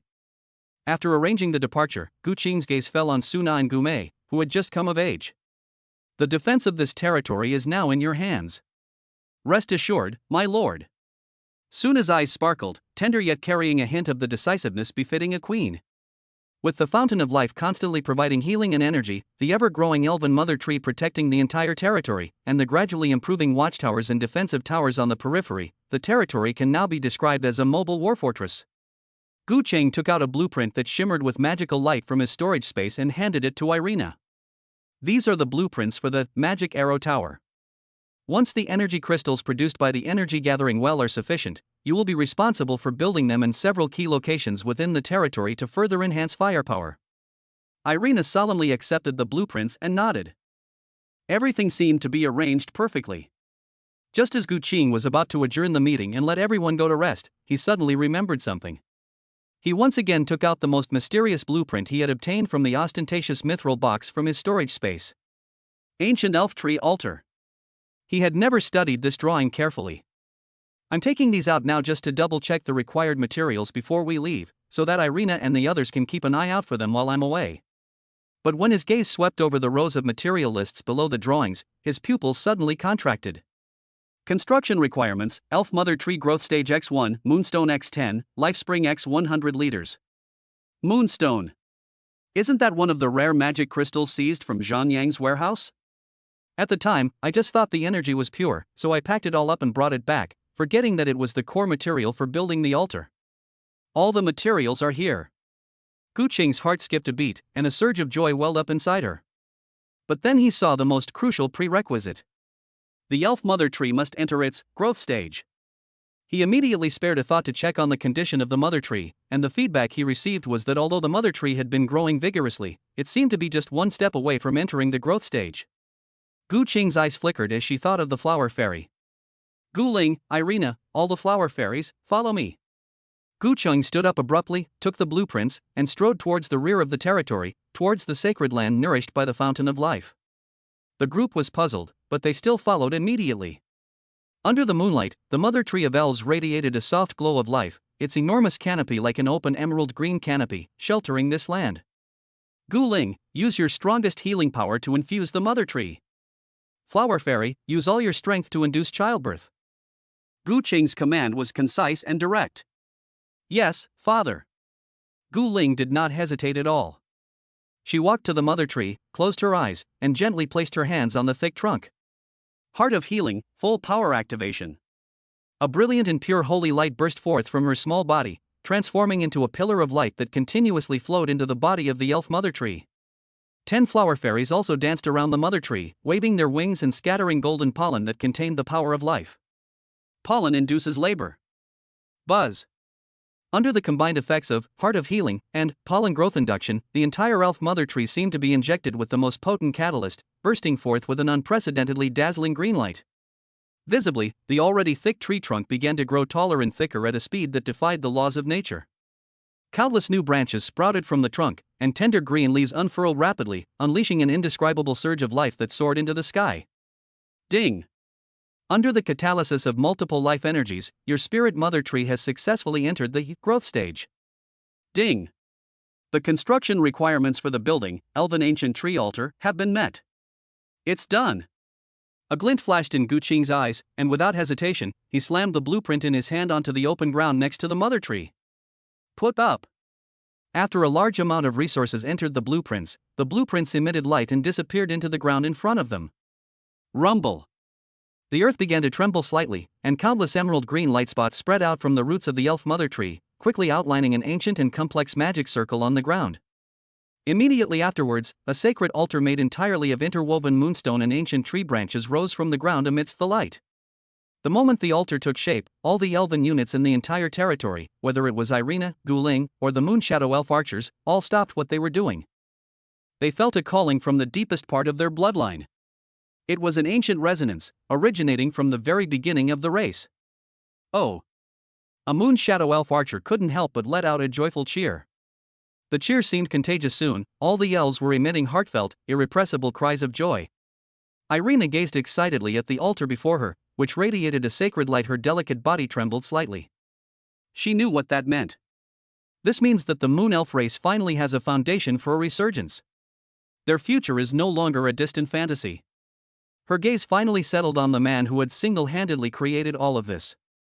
The gratitude, respect, and trust in his eyes were almost overflowing. At this moment, Irina wished she could have another child with Gu Qing. Chapter 57: Surrender or Die. Having resolved the last hidden danger in the territory and even left behind a tremendous surprise, Gu Qing had no more worries in his heart. The next morning, the first ray of sunlight tore through the clouds on the horizon, gilding the entire earth with a golden edge. At the entrance to the territory, all members were present to see off the team that was about to embark on their expedition. Set off. At Gu Qing's command, a highly skilled team silently left the territory and headed towards Ironforge, which was marked on the map. After traveling for most of the day, the surrounding landscape began to change drastically. The flat wasteland was replaced by rugged hills, and a dry and desolate atmosphere filled the air. Finally, a rocky forest appeared at the edge of the team's field of vision. Countless gray-black stone pillars rose from the ground, strangely shaped, like a group of silent giants or ferocious monsters, standing quietly between heaven and earth.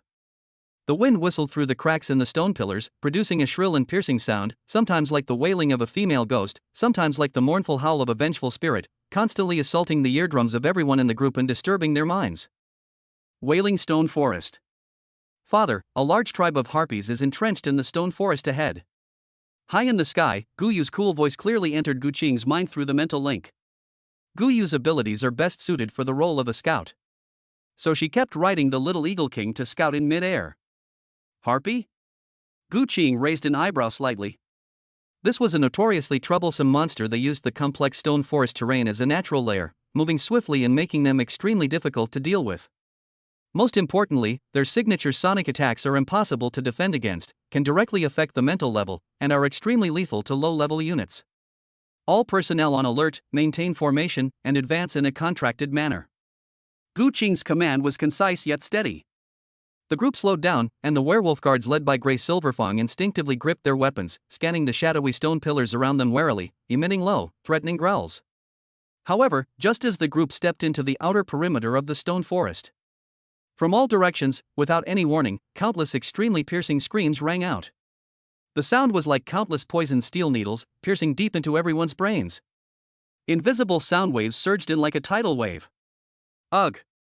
The dozen or so werewolf guards on the outermost perimeter were the first to be attacked.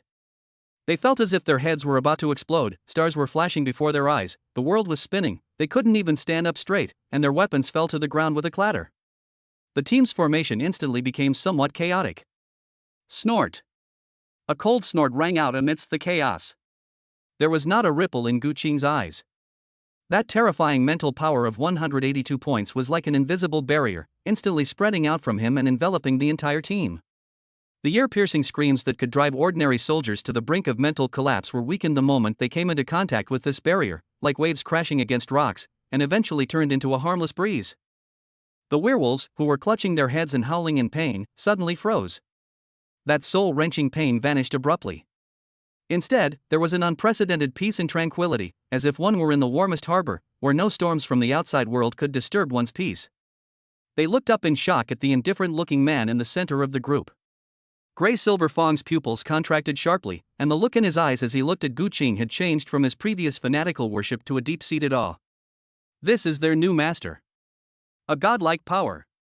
The sonic attack was ineffective, which seemed to have angered the predators lurking in the shadows. The next second, a shriek rose again, and hundreds of dark figures suddenly swooped down from behind stone pillars, from deep crevices, and from the high sky. They had the upper bodies of women, but with ferocious bird claws and withered, gray wings. Their faces were distorted, and their eyes gleamed with cruelty and bloodlust. Their target was clear, the seemingly most vulnerable elf girl and werewolf guard in the group. Among the hundreds of harpies, one figure stood out, its size significantly larger and its wings even bearing a metallic sheen. That was a golden rank harpy queen. Her eyes held no trace of the chaos and bloodlust of her lower-ranking peers, only a chilling killing intent. She immediately recognized Gu Qing as the leader of the team. With a flap of her wings, her speed suddenly increased, and she transformed into a gray lightning bolt, rushing straight towards Gu Qing. To catch the thief, first catch the king. Court death. Gu Qing was too lazy to even draw his sword. Faced with that terrifying dive, he merely raised his eyelids impatiently. A thought crossed my mind. Incomplete dragon bloodline activated. Buzz. There was no earth-shattering roar, no cataclysmic energy burst. A terrifying pressure, originating from the very top of life and indescribable in words, mixed with his monstrous mental power, swept across the entire battlefield like a silent tsunami. Dragon's might. Time seemed to have been paused at that moment. All the harpies that swooped down, including the menacing gold-ranked queen, suddenly froze in their forward momentum. It was as if an invisible hand had instantly seized their souls. In a fraction of a second, the bloodlust and cruelty in their eyes were replaced by an extreme fear that originated from their very bloodline. It's a memory etched deep in our genes, one that can never be erased. It is the most primal tremor of a weak race when facing its apex predator. What they saw was no longer a human being. Instead, it was an ancient dragon that had awakened from the primordial chaos and had just opened its golden vertical pupils. Forget about attacking, they've even forgotten the instinct to flap their wings. Then, something happened that left Gray and the other werewolves dumbfounded. Like cooking dumplings. Hundreds and thousands of harpies, just like that, lost all momentum from mid-air and fell down like raindrops. Bang! Bang! Bang! The dull thuds of impact were incessant, accompanied by the cracking sounds of bones breaking. The battlefield, which had just been bustling with noise, instantly fell into a deathly silence. Only the gold-rank harpy queen, with her superior strength, managed to regain a sliver of control over her body in the final moments of her fall. Thump! She ultimately lost her balance and fell awkwardly to the ground in front of Gu Qing, feeling completely disoriented. But she ignored the excruciating pain in her body and dared not utter a sound. She just lay trembling on the ground, burying her head deep in the dust, without even the courage to raise her head. Guya stepped forward and pressed her weapon against the harpy queen's neck. Gu Qing looked down at her, his voice cold and devoid of any emotion. Submit, or die. Chapter 58, The Vassal System is Activated, Vassal Altar. This sentence, though containing no power, is more capable of freezing the soul than the most vicious curse. The harpy queen lay prostrate on the ground, her whole body trembling violently and uncontrollably. That terrifying pressure, originating from the deepest part of her bloodline, clung to her like a leech, still firmly gripping her mind. The icy touch of the dark gold blade against her neck constantly reminded her that death was only a hair's breadth away. She had no doubt that if she showed even the slightest thought of resistance, her head would be separated from her body in the next second. Fear overwhelmed the dignity of a gold-rank monster. Her massive head pounded against the hard ground with a series of loud thuds, and a broken, pleading, and fearful mental wave entered the minds of everyone present. Spare me, spare my life, I surrender. Gu Qing's gaze remained indifferent, unmoved by her pleas for mercy. He glanced at the ordinary harpies who were sprawled on the ground, looking at him with terrified eyes. Summon all your men. Gu Qing issued the first order, his voice so calm that it was impossible to discern his emotions. Those who resist will be killed without mercy. The queen felt as if she had been granted a pardon, yet also as if she had received the most terrifying death warrant. She dared not disobey in the slightest, and suddenly raised her head, letting out a sharp and rapid whistle from her throat, completely different from before. That was a summons representing the highest authority within the harpy tribe. In the stone forest, the surviving harpies looked at each other, most of them, under the control of the queen's orders and the fear that had not yet completely dissipated, timidly flapped their wings and gathered in this direction. But there are always some of the most unruly and undisciplined individuals. A fierce glint flashed in the eyes of the dozen or so of the most robust harpies. Instead of obeying the command, they flapped their wings and tried to escape from the other side of the stone forest. They're fast. But some people are even faster than them. Guya and Guchan left faint afterimages in their original positions, and the next second, they appeared like ghosts behind the dozen or so harpies. The dark golden light and the long whip flashed by. Puff! Puff! Puff! There were no screams, only the dull sound of a sharp blade cutting through flesh.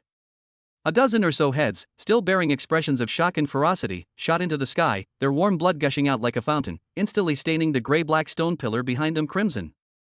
The headless corpse fell limply from mid-air, crashing heavily to the ground and kicking up a cloud of dust. This bloody yet efficient suppression was like a bucket of ice water, extinguishing the last bit of hope and will to resist in the hearts of all the harpies. Silence. A deathly silence. The queen stared blankly at the dozen or so corpses, then turned to look at the expressionless man, her eyes filled with an intense, overwhelming fear. She finally understood that the other side didn't care about their numbers or whether they lived or died. Obedience is the only way to survive. Thump. She once again slammed her head to the ground, offering her most complete oath of submission in a language that was both incredibly sharp and incredibly humble. Great and mighty one. All the people of the Wailing Stone Forest, we will serve you as our master. The moment she offered her loyalty, an unprecedented system notification exploded in Gu Qing's mind. Ding! The first alien leader gold rank has been detected to have pledged allegiance to you under your pressure, fulfilling special conditions. The new Many Children, Many Blessings feature the vassal system is now available. A vassal system? With a thought, a brand new virtual interface unfolded before Gu Qing's eyes. Above the screen, the virtual image of the Harpy Queen is trembling, and below the image are three options emitting different lights. Slaughter, decompose its flesh and soul, with a chance to obtain gold-grade special materials and bloodline essence. Enslavement, use powerful mental energy to erase part of their mind, turning them into an absolutely obedient but unable to grow or think combat puppet. Conferment, using a trace of one's own primordial bloodline as a guide, an eternal master-servant pact is forged. This makes the vassal yours, preserving its complete mind and granting it growth-promotable attributes. Gu Qing's gaze lingered on the first two options for less than half a second. Materials? Puppets? That's too narrow-minded.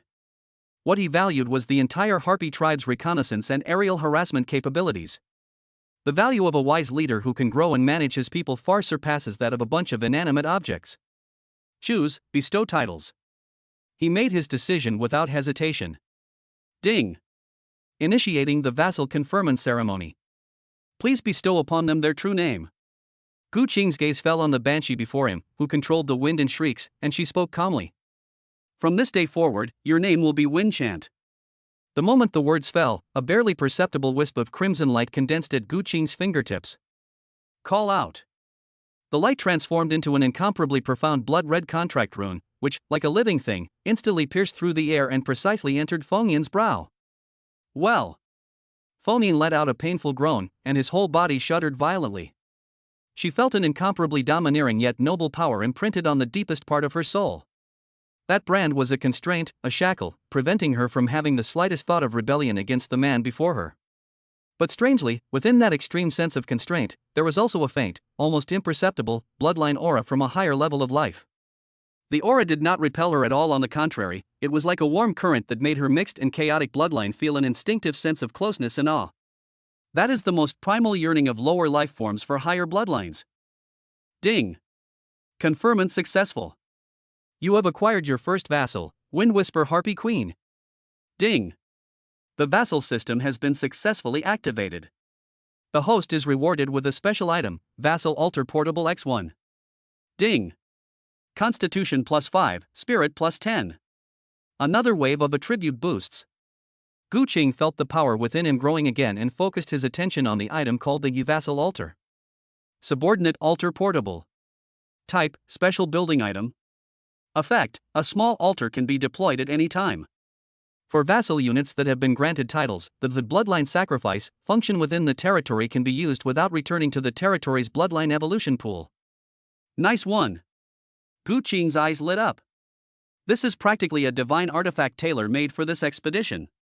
It means that he can transform any captured or worthless enemies along the way into nourishment to enhance his core combat power at any time. He suppressed his joy and, with a thought, brought up Feng Yin's attribute panel.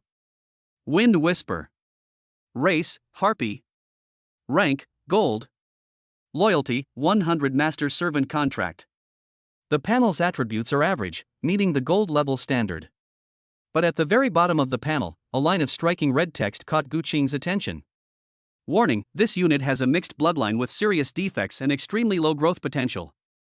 It can be purified through a sacrifice of high purity blood, with a chance to correct its defects. It turns out it was a piece of junk that had run out of potential. Looking at Feng Yin, who was still prostrate on the ground, showing him extreme awe, Gu Qing instantly made a decision. Low potential? It doesn't matter.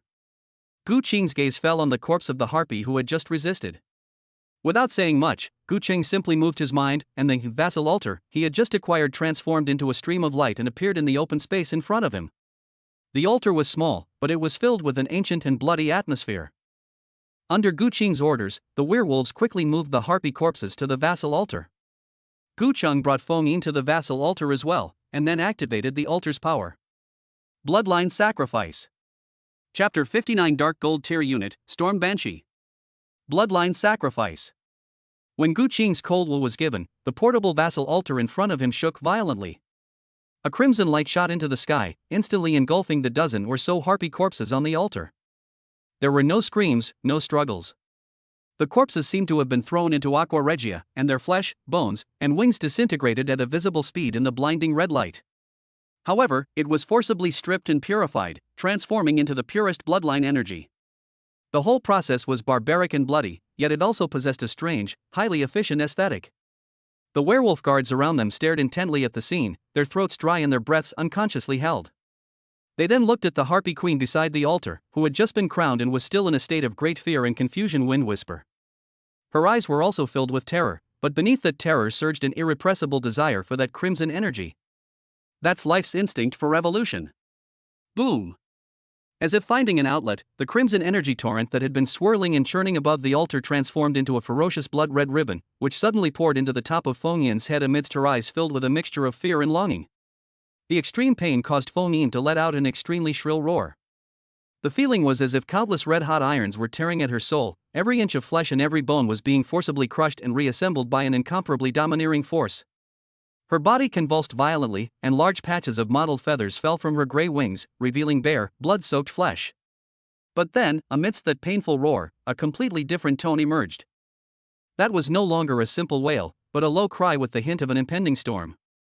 Under everyone's gaze, a layer of azure light began to circulate across her body. Mysterious and complex azure demonic patterns began to appear on her bare, fleshy wings. The magical runes were like living things with each flash, they stirred the surrounding air currents, emitting a soft whooshing sound. New feathers burst forth from the magic runes into the flesh. It was no longer the gray and dirty color of before, but a pure, blue-green like the eye of a storm. She roared, her body growing taller and taller, the distortion in her face fading, revealing a hint of the cold arrogance and majesty befitting a high-level demon.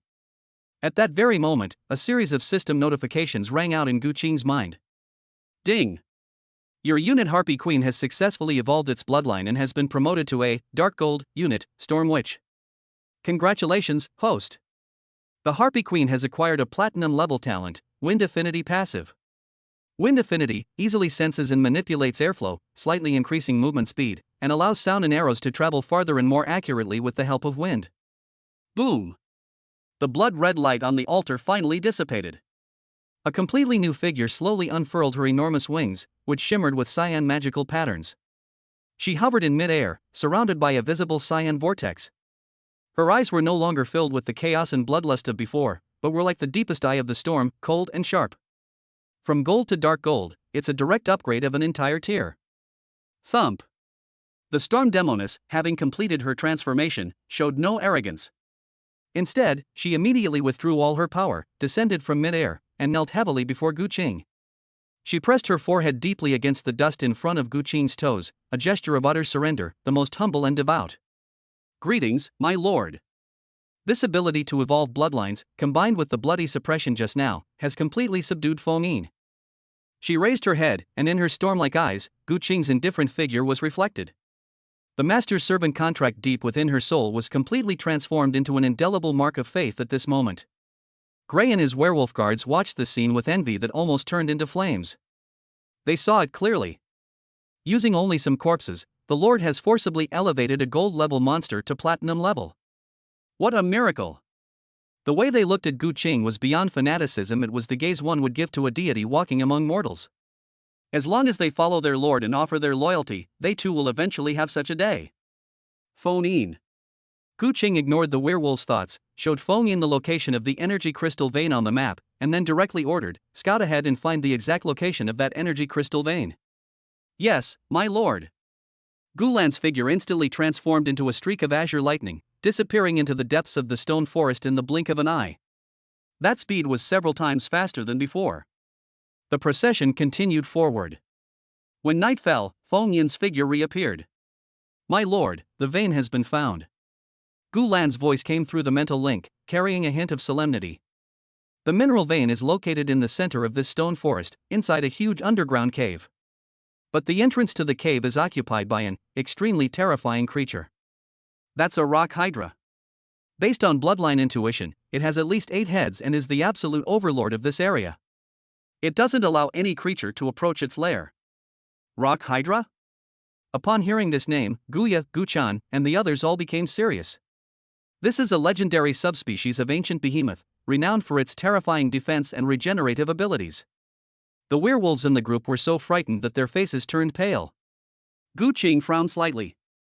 Rock hydras are not easy monsters to deal with. However, his team consisted entirely of elites, and Gu Qing was determined to obtain this energy crystal mine, so he gave the order directly. "Lead the way." Gu Qing's orders were concise and clear. Led by Feng Yin, the group began to venture deeper into the howling stone forest. The newly born Storm Fairy has demonstrated formidable strength befitting her dark gold rank. Her speed was as fast as a ghost, and she moved freely through the incredibly complex stone forest. With a flap of her wings, she could create several small wind blades as sharp as knives. Those few monsters that tried to sneak up on the group along the way couldn't even touch the edge of the group before they were instantly cut into pieces by these invisible wind blades.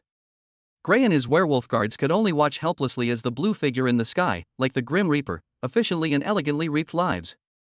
The shock and fervor in their hearts were once again pushed to their peak. Soon, the team arrived at their destination. It was a huge chasm, like the gaping maw of an abyss, stretching across the center of the stone forest. It was bottomless, and a cold wind kept pouring out from below, making a mournful howling sound. Simply standing on the edge of the Rift Valley, one can feel a heavy, ancient, and oppressive aura emanating from the abyss. Father, Guyu had already closed her silver eyes, her powerful illusion perception extending silently like invisible tentacles. Soon, a strange color appeared on her fair cheeks. Below, such a vast life force, like a mountain that is sleeping. Chapter 60: The Terrifying Rock Hydra. Gu Cheng nodded. His extremely high mental strength had already allowed him to see the terrifying being lurking below.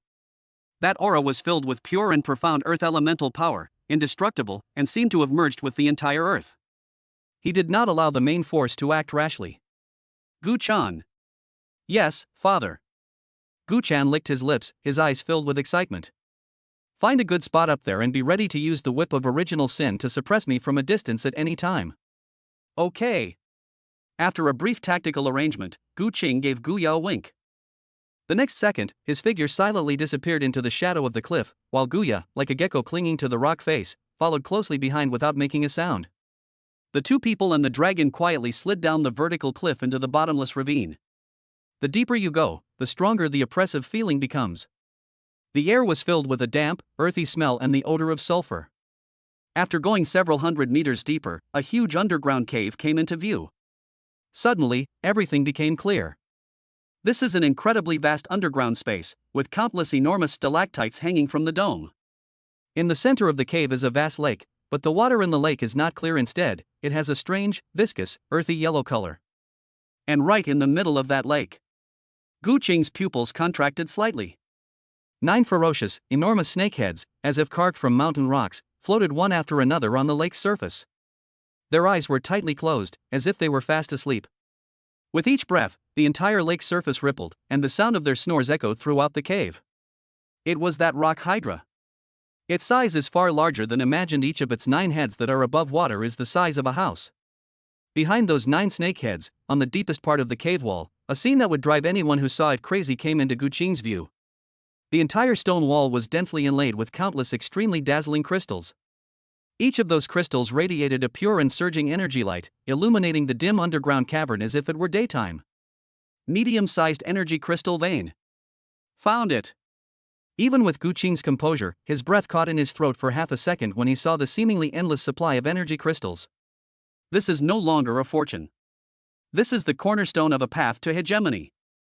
In that very instant of his agitation, the largest head of the sleeping rock hydra, located in the very center, suddenly twitched its tightly closed rock eyelids without warning. Not good. Gu Qing felt a chill run down her spine. It had detected her emotional fluctuations. They didn't give Gu Qing and Guya any time to react at all. Roar! A roar that was not like a dragon's cry, but was even more muffled and heavy, exploded from the giant mouth of the central snakehead. The entire cave, along with the rift valley above, trembled violently at the roar, and countless pebbles and stalactites fell like a rain of stones. Splash! The lake water exploded. The remaining 8 snakeheads also awoke at the same time. 18 enormous, lava-like orange-yellow eyes opened simultaneously, instantly locking onto the 2 tiny figures on the cliff. Violence, antiquity, and boundless rage from being disturbed erupted in 18 eyes. The next second, a snake head on the right suddenly opened its blood-red maw and aimed it at Gu Qing's location. There was no dragon breath, no venom. Only a beam of earthy yellow energy, filled with destructive power, shot forth like divine punishment, tearing through the air. Limification rays. Father!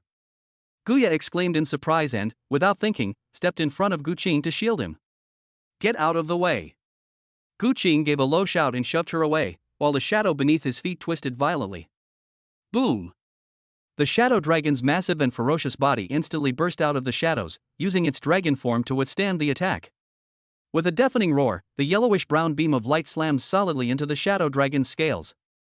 Even with Shadow Dragon's platinum-level defense, it was blasted backward by this terrifying force, crashing heavily into the rock wall behind it, letting out a painful growl. Where the beam of light struck, the jet-black dragon scales showed a strange petrification, their luster dimmed and cracks spreading everywhere. The power of that single strike was terrifying. This beast's strength is definitely at the platinum level. Without giving them a chance to breathe, the other 2 snakeheads, one on the left and one on the right, like 2 giant hammers breaking through the city, came crashing down on the 2 people on the cliff with a whistling sound that tore through the air. Guya's figure blurred on the cliff, narrowly avoiding the impact of the snake's head. Boom! The mountains shook and the earth trembled. The entire cliff face was smashed into 2 huge dents, and countless cracks spread out like a spider web. Hee, everyone, look this way! Just then, Gu Chan's excited laughter came from above the cave. A dark red whip, made of pure sinful energy, lashed out like a tentacle emerging from the depths of the underworld, piercing through layers of stone rain and striking the rampaging rock hydra with unparalleled precision. Snap! The whip of original sin struck precisely the eye of one of the snakeheads. Roar! The snakehead let out a painful roar, its orange-yellow eyes flashing with furious fire. It suddenly turned around and spat out a mouthful of viscous, swamp-like mud at Gu Chan above. Wherever the mud passed, the air hissed and crackled with its corrosive properties. Gu Chan chuckled and nimbly dodged, but the excitement in her eyes faded slightly, replaced by a hint of seriousness. Her original sin whip was extremely damaging to the soul and spirit, but when it struck this monster, it was as if it had struck a heartless stone, greatly diminishing its effectiveness. It has amazing physical defense, extremely high magic resistance, and even mental attacks have little effect on it. This is practically a war fortress without any weaknesses. Father, what should we do? Guya's voice came. She was already tightly entangled by 3 snakeheads and could only rely on her extreme speed to keep moving, unable to find any opportunity to fight back. There's no other way but to take action. Without hesitation, Gu Qing issued the order for a general offensive to everyone via the mental link. Gu Chan looked at the hydra, and the original sin whip in her hand swelled up, while the original sin flame also clung to the original sin whip. Then, Gu Chan lashed out hard at one of the hydra's heads. Chapter 61: The Wonderful Use of Natural Temptation. Boom! The whip of original sin, carrying the karmic fire that burns the soul, lashed fiercely at the skin of the rock hydra, bursting into a ball of dark red flames. The snakehead that was struck roared in pain, and a dense, earthy yellow light surged from its rock-like skin, forcefully suppressing and extinguishing the maggot-like flames. The damage caused was negligible. This guy's skin is too thick. Gu Chan shouted from above, his excitement fading and replaced by a sense of unease. At the edge of the cave entrance, Irina stood solemnly, her longbow fully drawn. Put! Buzz! The bowstring vibrated, and dozens of arrows imbued with the power of moonlight transformed into a streak of silver light, slicing through the dim cavern and striking with unparalleled precision toward the hydra's enormous eye. Ding! Ding! Ding! A series of sharp, metallic clanging sounds rang out. Those arrows, powerful enough to pierce steel plates, were all deflected the hydra's eyelids the instant they struck them, their iron-hard eyelids causing them to fall helplessly into the lake below, leaving not even a white mark. High in the sky, Guyu's figure appeared and disappeared, her silver pupils shimmering with light. An invisible spiritual force surged forth like a tide, transforming into the deepest nightmare, attempting to invade Hydra's mind. Moonlight illusion. However, the enormous body only paused slightly. One of the snake heads swayed in confusion, but then another head slammed into it with a thud, physically waking up its companion from the illusion. 9 brains, each with a complex and powerful spiritual force, independent yet subtly connected, managed to break Guyu's illusion in this unreasonable way. The battle was deadlocked from the very beginning. This rock hydra's defensive and regenerative abilities far exceed everyone's imagination. Roar! The prolonged siege only enraged the subterranean overlord.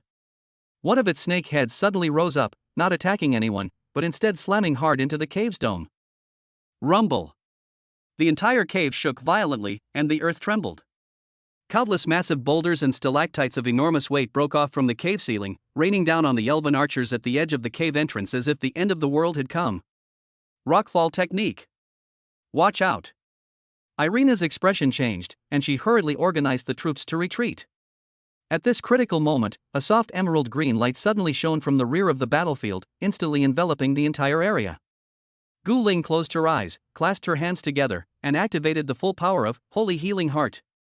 The warm life energy transformed into barriers, blocking most of the impact of the falling rocks, healing units injured by the rubble, and granting everyone a buff that increased speed and reaction time. In the chaotic battlefield, a ghostly figure in dark gold darted rapidly between 9 ferocious snakeheads, so fast that only a series of afterimages remained.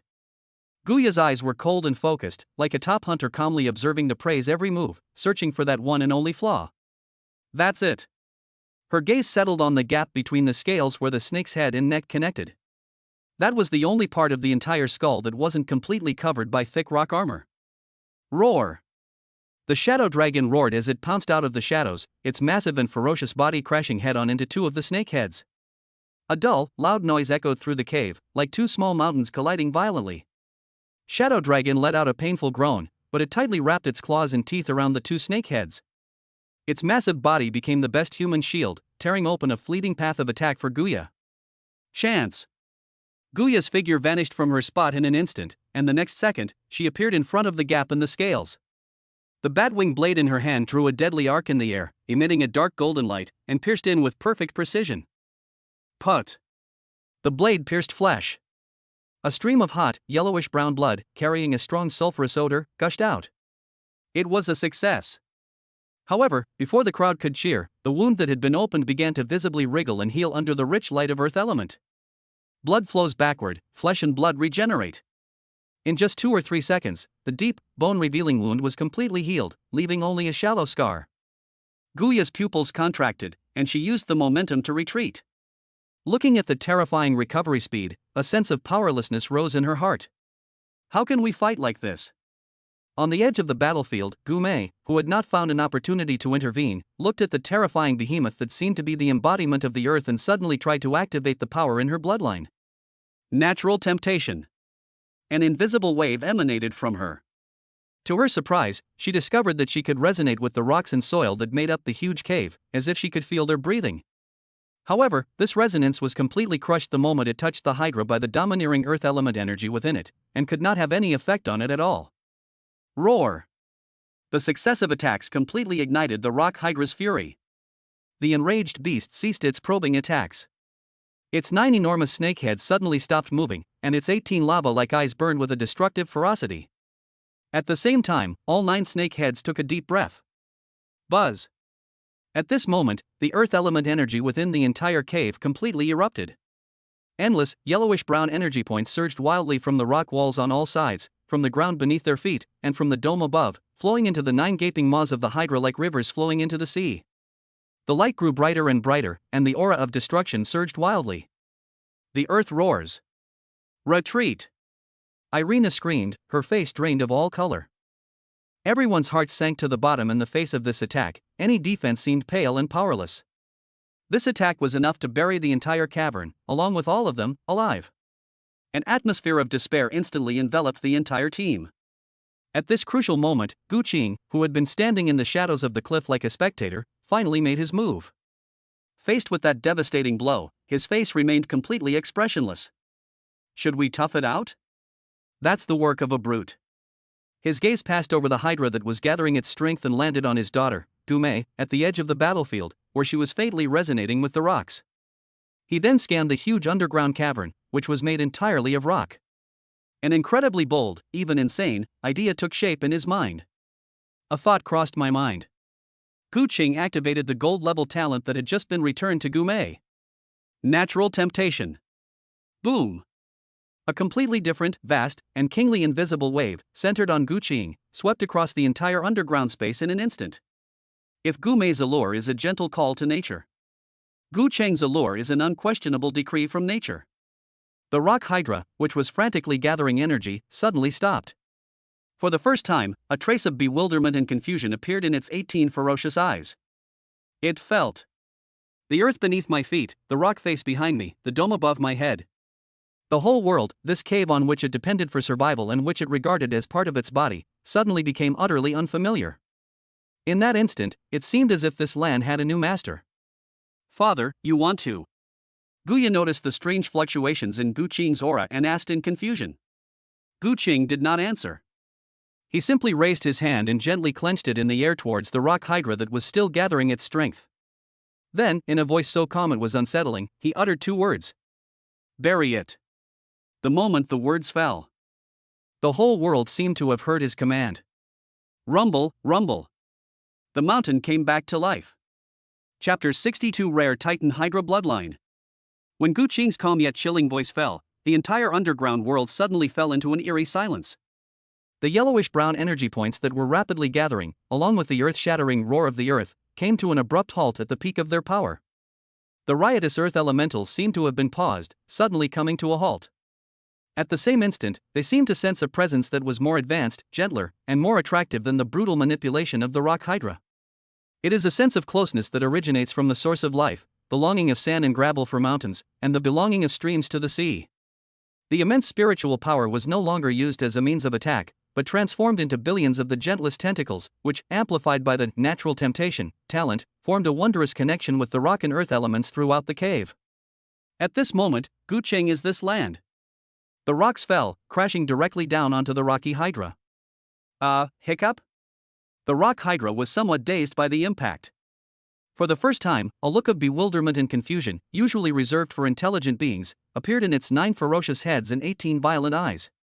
Its roar of the earth, which was halfway charged up, got stuck in its throat because it couldn't mobilize enough earth element and emitted a strange, muffled sound like a hiccup. All 9 snakeheads showed expressions of pain, and their massive bodies trembled violently due to the backlash of energy. It could clearly feel that its connection to the earth beneath its feet, the bond that continuously provided it with strength and regeneration, had been forcibly severed by an incomprehensible force.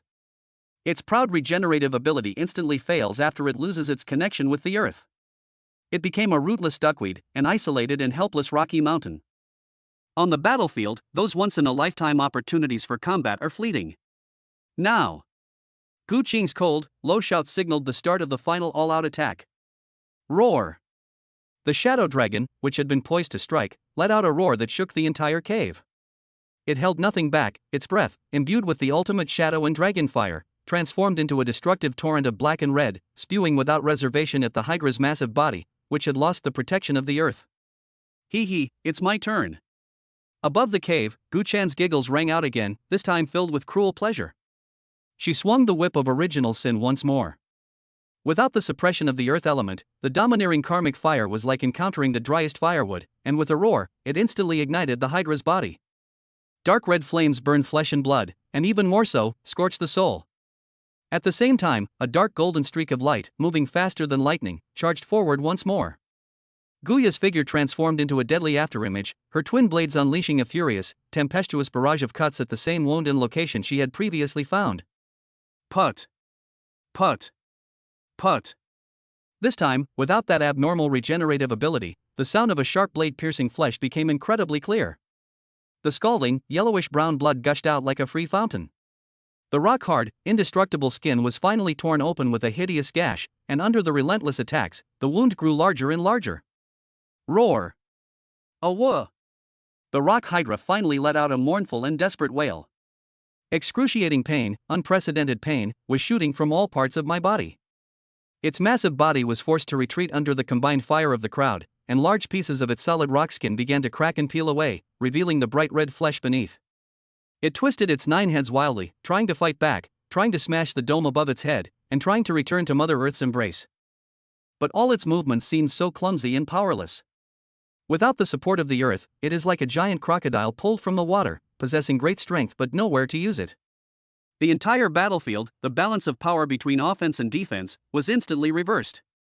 Just as this underground overlord was completely driven to madness and despair, a figure appeared silently above its head as if by teleportation. It's Gu Qing. He didn't even draw his sword, he simply hovered there silently, looking down at the dying beast below. The next second, an indescribable, terrifying pressure, imbued with the blood of the dragon race, descended with a deafening roar. Dragon's might. Buzz. The rock hydra, already weakened by severe injuries and energy backlash, trembled in its very soul under the suppression of dragon's might. That was an absolute crushing defeat from the level of life itself. Its 9 wildly thrashing heads suddenly froze, completely suspended in mid-air, their 18 enormous eyes now filled only with primal fear. At that very moment, Gu Qing slowly drew the long sword from his waist. Buzz. The sound of the sword ringing out was clear and melodious. He raised his long sword high above his head, channeling all his strength, physical constitution, spirit, and bloodline power into the sword at that moment. A dazzling light shone on the blade. Die. A cold word fell. Gu Qing's figure suddenly plummeted, and the long sword in his hand transformed into a beam of divine punishment that pierced through heaven and earth, aiming at the top of the Hydra Lord's head and stabbing it fiercely. Put. This time, there were no obstacles. The sharp longsword cut through the incredibly hard skull as easily as slicing tofu. Time seemed to stand still at this moment. The massive body of the rock hydra trembled violently, and the light in its 18 lava-like eyes dimmed rapidly, as if the tide were receding. Rumble. The enormous body, devoid of all life force, could no longer support itself and crashed heavily into the lake below, creating towering waves. The battle is over. The only sound in the entire cave was the lapping of the lake water against the shore. Irina and the group of elven archers stared blankly at the lifeless corpse of the giant beast below, then at the figure slowly descending from the sky with a sword in hand, speechless for a long time. Gray and his werewolf guards knelt down, welcoming their godlike lord with the utmost reverence. In the blink of an eye, the world is turned upside down. This is their lord. Gu Qing was panting. He had just had a sudden inspiration to use the allure of nature, but he never expected it to have such a wonderful effect. It can actually make the surrounding environment more welcoming to you. However, maintaining this state consumes too much mental energy. His mental energy was almost completely depleted. At that moment, a series of system notifications, like a storm, exploded in his mind. Ding! Congratulations, host, for successfully defeating the Dark Gold level monster Rock Hydra. Ding! Your unit Guya has learned a new skill during battle, Weakness Strike. Ding! Your unit Gu-chan has learned a new skill during battle, Furious Strike. A series of notification sounds brought a smile to Gu Qing's face. However, before he could check it carefully, another notification sound rang out. Ding! Rare Bloodline Titan Hydra Bloodline Incomplete detected. Absorb? Chapter 63 Child of the Earth Energy Crystal Mine. Titan Hydra Bloodline? Gu Qing's heart skipped a beat. This was a branch of the bloodline of an ancient behemoth. What surprised Gu Qing even more was that he could absorb it directly. Gu Qing remembered that fusing bloodline power required a specific method, just like how he obtained the elven bloodline by combining with Irina. But now it can be absorbed directly. However, Gu Qing quickly realized the difference between the two. This is absorption, that is integration. The fusion results in a complete bloodline, while the absorption is of incomplete bloodline power. Absorb. Without any hesitation, he immediately gave the order in his mind. The moment he confirmed it, the already completely dead rock hydra corpse trembled violently. An ancient power, more than 10 times more violent than when it absorbed Gumei's talent, burst forth from the corpse. It was no longer a point of light, but a visible, earthy yellow torrent of energy, carrying a terrifying momentum like a collapsing mountain, savagely and irrationally rushing into Gu Qing's body in an instant. Gu Qing let out a muffled groan, his whole body jolting violently. Extreme pain instantly swept through my entire body. If the previous feeding of his talent was like a small stream flowing into a great river, then this time, it was like the entire ocean pouring into his body. He could clearly feel that every bone in his body was groaning under the strain, as if it would be completely crushed by that brute force in the next second. Flesh and blood were tearing apart, and meridians were breaking inch by inch, only to be forcibly reshaped by that heavy earth power. His mental energy, which was already nearly depleted from forcibly controlling the entire cavern, was completely drained in that instant, causing his vision to go black and him to almost faint. But Gu Qing gritted his teeth and endured it with his terrifying willpower that far exceeded that of ordinary people. On his body surface, fine and complex mysterious yellowish-brown patterns began to appear, and his skin became tough and thick at a visible speed, shimmering with a rock-like luster. Father! Lord! Guya, Irina, and the others were all shocked when they saw this. They wanted to step forward, but they were forced back several steps by the violent aura emanating from Gu Qing's body. They could only watch helplessly as Gu Qing's body trembled in the yellowish-brown light, their faces filled with worry and anxiety. After an unknown amount of time, the violent torrent of energy finally subsided and completely merged into Gu Qing's limbs and bones. Just then, a brand new system notification exploded in his mind. Ding! Congratulations, host, on successfully absorbing the Titan Hydra bloodline incomplete and gaining a new talent, Child of the Earth Gold rank. It's done! Gu Qing suddenly opened his eyes, and a flash of earthy yellow divine light disappeared in his eyes. An unprecedented sense of power, full of weight and resilience, surged up from the deepest part of my body. Child of the Earth Gold tier greatly increases Earth affinity, physical defense, and health regeneration. In areas where Earth exists, your strength and stamina will receive a continuous bonus. Within a certain range, you can briefly gain partial control over the Earth, manipulating rocks and soil to fight for you. This ability greatly enhances the natural temptation talent's control over Earth elemental environments. Such incredible talent! This was practically made just for him. Gu Qing was overjoyed. What surprised him even more was that as the bloodline fusion was completed, a cool yet profound energy began to flow into his body from the point of contact between him and the ground beneath his feet. The almost depleted mental energy was rapidly restored at a terrifying speed under the nourishment of this energy. In just a few breaths, he returned to his peak condition, and was even better than before. I'm fine. Gu Qing slowly exhaled a breath of stale air and smiled at her daughters, whose faces were full of worry. Looking at the man who had absorbed the bloodline of a dark gold-level behemoth in just a moment, and whose aura had become even more unfathomable than before, Irina, Guya, and the others were filled with shock and admiration. Their lord, once again, proved through his actions that his power was far beyond their comprehension. Clean up the battlefield and collect everything of value, Gu Qing ordered without wasting any time. Yes, my lord. Phonian was the first to respond, transforming into a streak of azure lightning. With a flap of its wings, it unleashed several invisible wind blades, instantly slicing the low-level demons in the cave, who were disturbed by the battle and trying to escape, into pieces. The newly born Storm Fairy has displayed formidable power befitting her dark gold rank, proving both efficient and deadly. Guya and Gu Chan also joined the cleanup operation.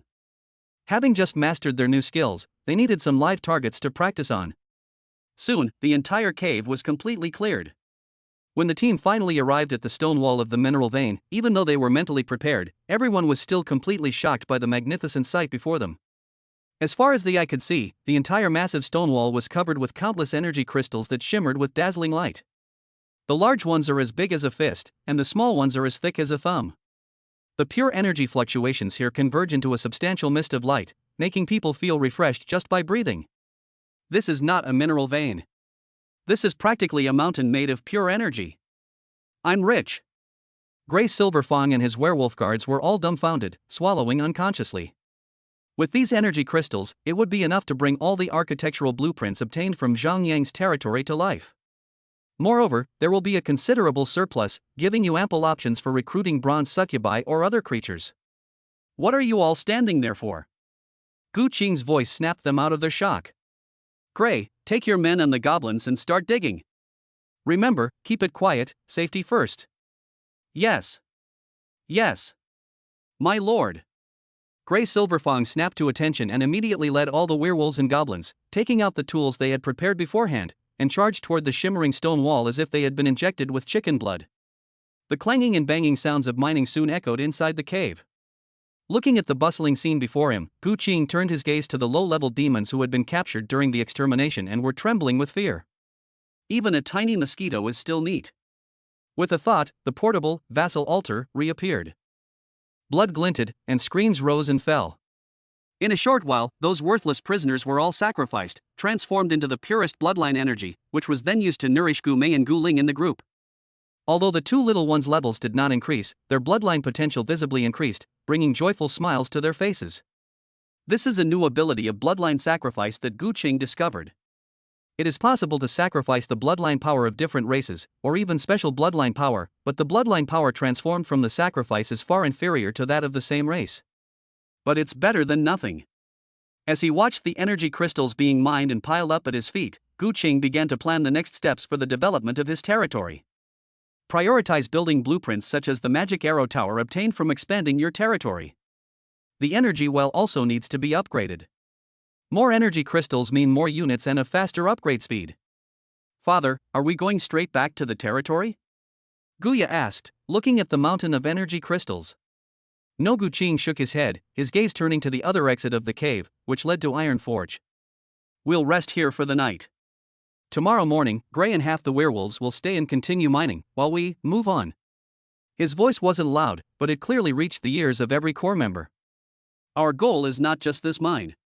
Establishing diplomatic relations with the dwarves, acquiring their unparalleled forging technology to equip their army, and establishing various subsequent collaborations are the most crucial aspects of the plan. Chapter 64 Earth Elemental Monster, Dwarf Wine Jug. The mining inside the cave was in full swing, but Gu Qing did not linger there. Leaving Fengyin and half of the werewolf guards behind ensures mining efficiency, while Fengyin provides a safety net, enough to handle any unexpected situation. It can also send the mined energy crystals back to the territory.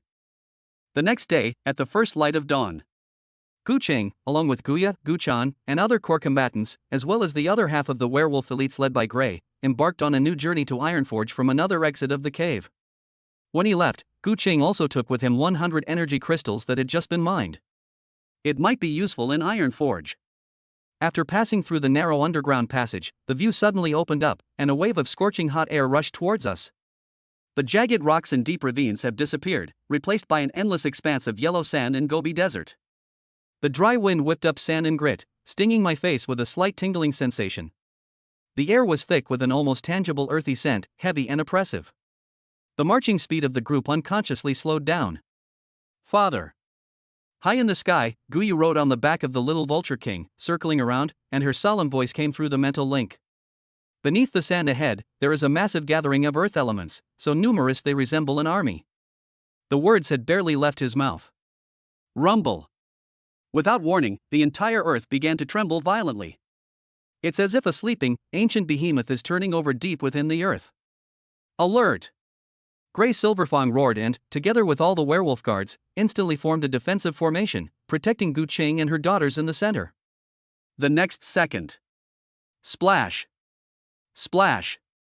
The yellow sand beneath their feet exploded violently, like boiling water. Huge black shadows rose into the sky from the quicksand. Those were sandworms, their bodies as large as giant pythons, covered in sand and stone shells. And those were lizardmen, wielding crude stone axes, their skin as rough and hard as rock. Behind these monsters, 3 earth elemental giants, each 10 meters tall, slowly rose from the ground with heavy steps. Each time they stepped down, the earth let out a muffled groan. A tribe of earth elemental monsters lurking underground surrounded the entire team. An atmosphere of chilling tension instantly filled the entire venue. Roar! One of the largest earth elemental giants, with skin as hard as granite, pounded its chest and roared deafeningly.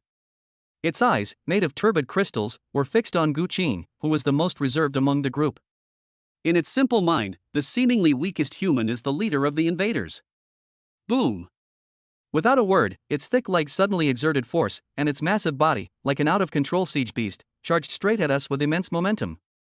It will use the purest and most absolute power to crush this human who dared to step into its territory into mincemeat. Faced with this devastating charge, Guya, Gu Chan, and the others all tensed up and instinctively wanted to step forward to meet it. Don't move! Gu Qing's calm voice rang out. He stood still, not even drawing his weapon, simply watching the massive figure approaching, his face expressionless.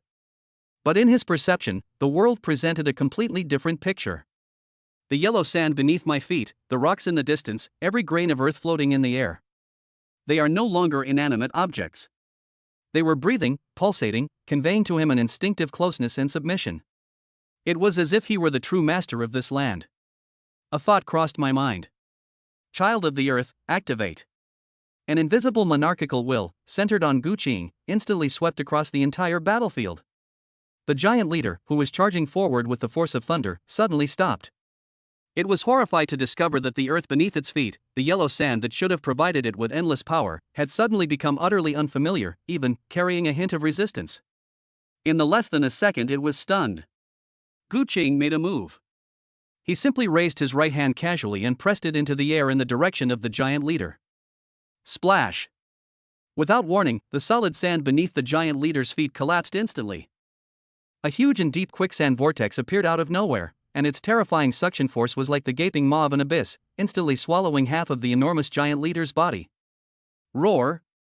The giant leader let out a roar of shock and rage, frantically waving his arms, trying to break free from the quicksand, but the more he struggled, the faster he sank. This sudden, miraculous scene silenced the entire battlefield. All the earth elemental monsters were dumbfounded. Gray and his werewolf guards were completely dumbfounded, their jaws practically dropping to the ground. What kind of power is this? Words become law? No, without even uttering a word, a single movement altered the terrain and trapped a silver rank leader? This is no longer magic, this is divine punishment. Gu Qing ignored the shock of the crowd. His control over the land has only just begun. He slowly raised his hands, then suddenly spread them apart to the sides. Boom! Boom! The entire battlefield came alive. On the flat sandy ground, deep ravines appeared out of nowhere, cutting the once impenetrable encirclement into pieces. Walls made of sand and stone rose from the ground, dividing the charging monster army into several unconnected small pieces. The original plain battlefield was transformed in just a few breaths into a complex maze of urban warfare that was extremely advantageous to Gu Qing's side. What are you still standing there for? Gu Qing's icy voice was like a bucket of cold water, waking everyone from their shock. Kill! Gu Qing was panting. This power seemed strong, but it consumed too much of her mental energy. His mental attributes are already very high, but he still gets tired very quickly. Watch this. Gu Chan was the first to react.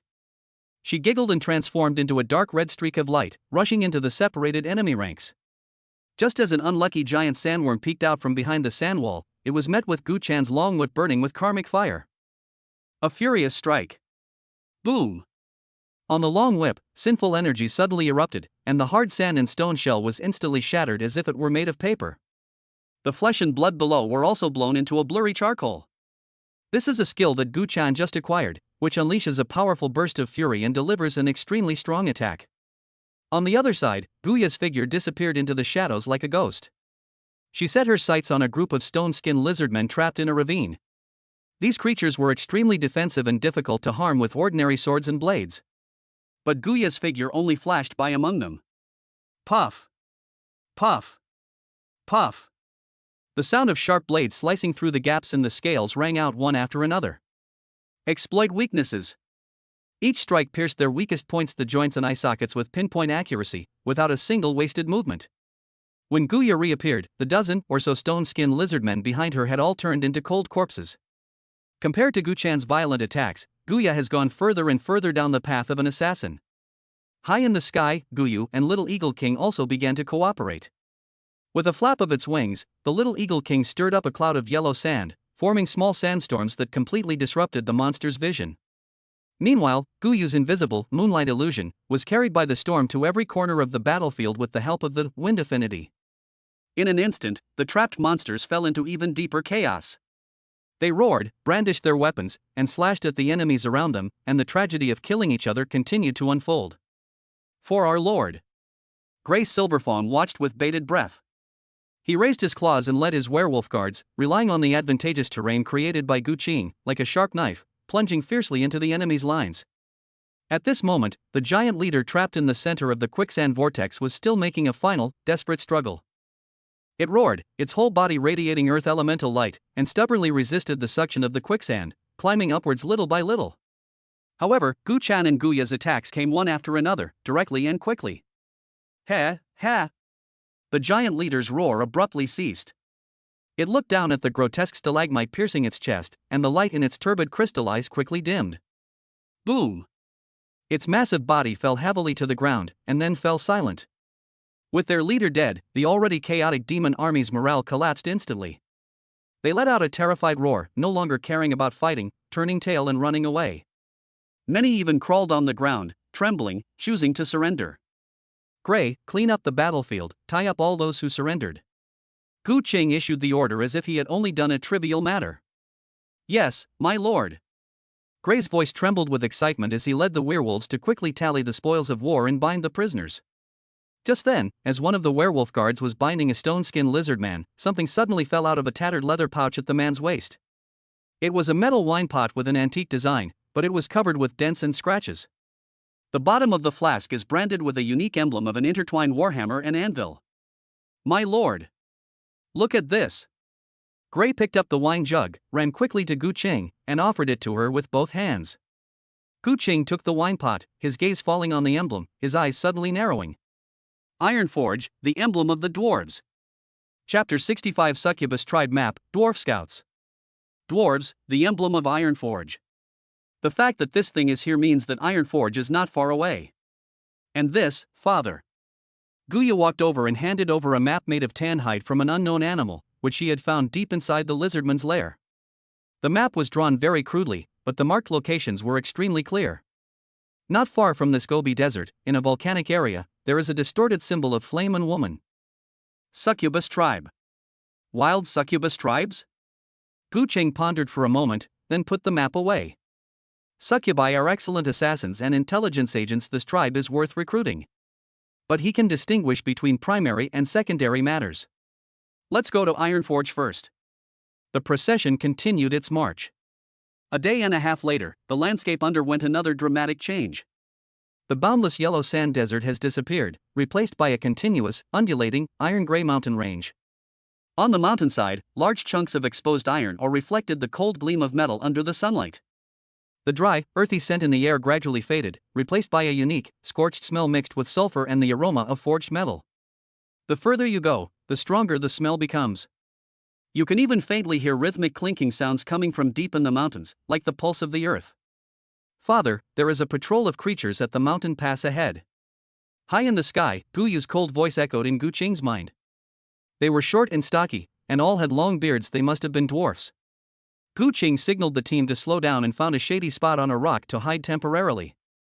A moment later, a patrol team of about 20 people appeared on the mountain road in the distance. Just as Guyu described, they were not tall, but as sturdy as moving rocks. They wore exquisitely well-maintained chainmail and carried heavy warhammers in their hands. His signature thick beard was meticulously braided into various patterns and adorned with metal rings. They moved with extreme vigilance, each step taken with firm footing, their sharp eyes constantly scanning every corner around them. Just then, the dwarf scout captain who was leading the group suddenly stopped in his tracks. He sniffed hard, a look of disgust appearing on his rugged face. It smells like wolf cubs, and a nauseating smell of sulfur.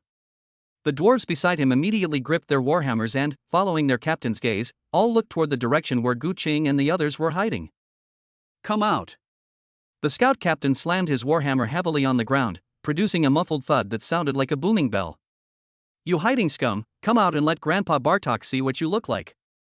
It can't be hidden anymore. Gu Qing remained calm and led the team out from behind the rocks.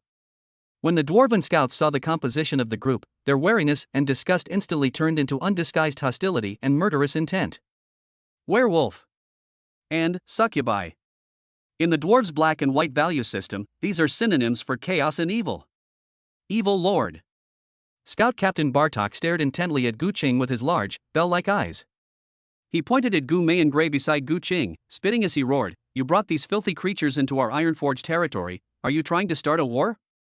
"I meant no harm."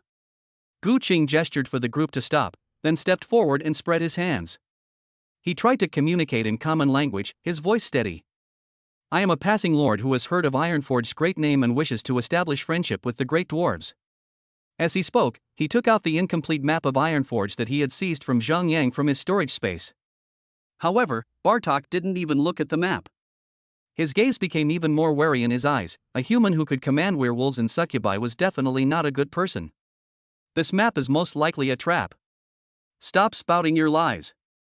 Bartok roared. Ironforge doesn't welcome you wicked bastards. Get out of our sight right now, or don't blame Bartok's warhammer for its ruthlessness.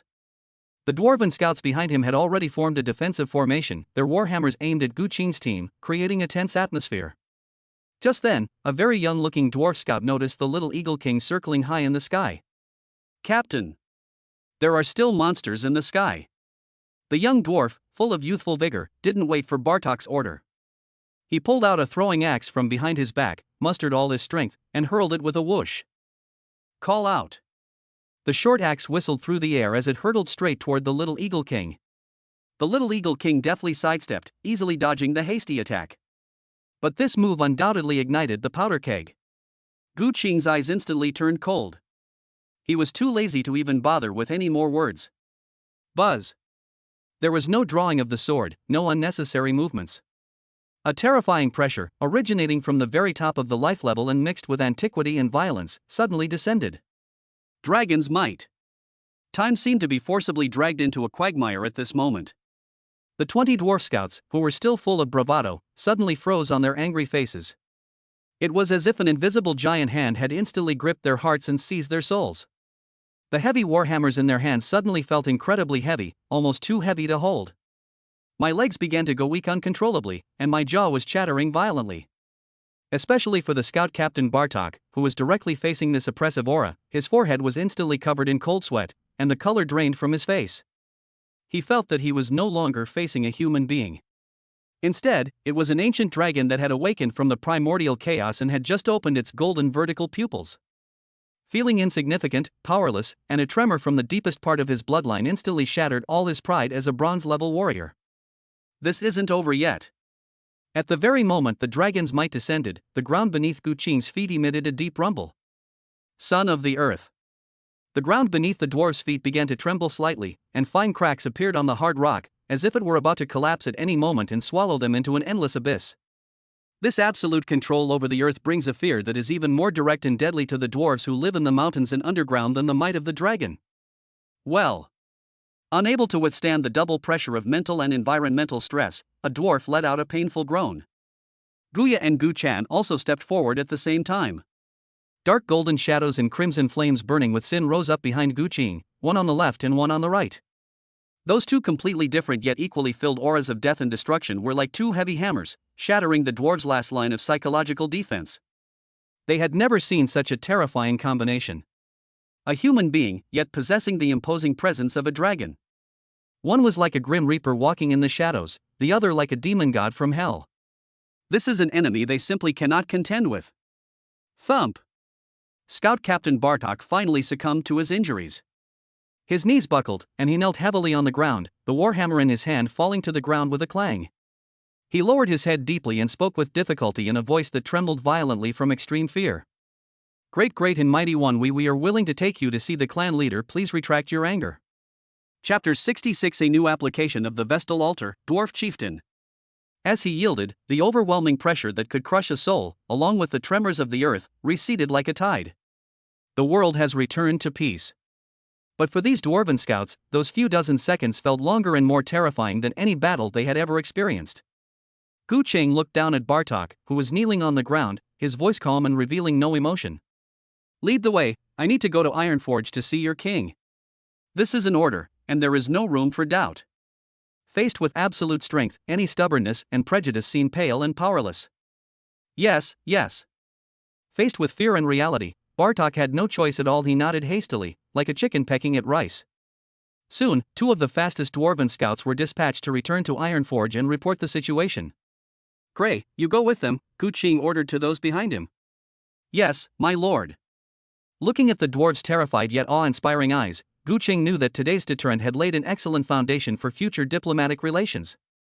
Sometimes, muscles are more effective than words. Led by the complex gaze of the dwarf scout, the group passed through the last narrow mountain pass. Suddenly see the light. A colossal city, so magnificent it takes your breath away, like a steel behemoth crouching in the embrace of the mountains, bursts into everyone's view. Ironforge. The entire city is built on the mountainside, blending perfectly with the mountain. The towering city walls are not made of bricks and stones, but are constructed from whole blocks of iron-gray rock and thick steel. The surface is engraved with ancient and profound runes, which gleam with a cold metallic luster in the sunlight. The smell of sulfur and molten metal in the air grew stronger, and a deafening clanging sound came from deep within the city, continuous and unending, like the city's never-ending heartbeat.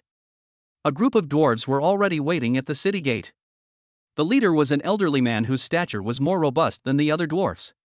His hair and beard were all white, but they were braided into dozens of neat little braids, each with a polished gold ring tied to the end. He was dressed in a set of dark gold runeplate armor, and carried a warhammer that was larger than himself on his shoulder, with dark red bloodstains still remaining on the hammerhead. He simply stood there quietly, and an aura as heavy as a mountain and as violent as a volcano emanated from him. Platinum Tier. Chieftain of the Ironforged Dwarves. Iron Hammer and Copper Beard. His gaze, sharp as a hawk, swept past the scout who came to report, landing directly on Guqing at the very front of the group. In those eyes, there was scrutiny, vigilance, and even more so, a deep-seated fear stemming from the scout's terrified descriptions. Lord from afar, Ironhammer Bronzebeard spoke, his voice deep and resonant, like two pieces of iron rubbing together. I heard from my scouts that you are a powerful being with the majesty of a dragon. Guqing stepped forward, his expression calm. I have come for friendship and trade. He took out the tattered map and handed it over. Beside Ironhammer Bronzebeard, a dwarf elder with an even longer beard suddenly stepped forward, his cloudy old eyes filled with undisguised disgust and hostility. Friendship? Trade? Elder Stoneaxe Iron Furnace's voice was sharp and sarcastic. He stretched out his short, stubby fingers, pointing at Gume, Gray, and finally stopping at Guqing's face. You bring succubi and werewolves, these filthy and evil creatures, to the gates of Ironforge, claiming you've come for friendship? This is the greatest insult to us dwarves. His words instantly ignited the emotions of the surrounding dwarf guards. They gripped their warhammers tightly, and their eyes were once again filled with hostility as they looked at Guqing's group. Elder Stoneaxe. Ironhammer Copperbeard frowned, clearly displeased with his rudeness.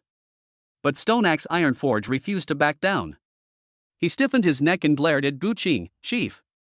We dwarves never associate with evil. Unless he can prove that he is worthy to stand on equal footing with us. Instead of relying on some underhanded and evil tricks. As he spoke, he looked at Guqing with a provocative gaze. Human lord, do you dare to accept our dwarves' most direct test?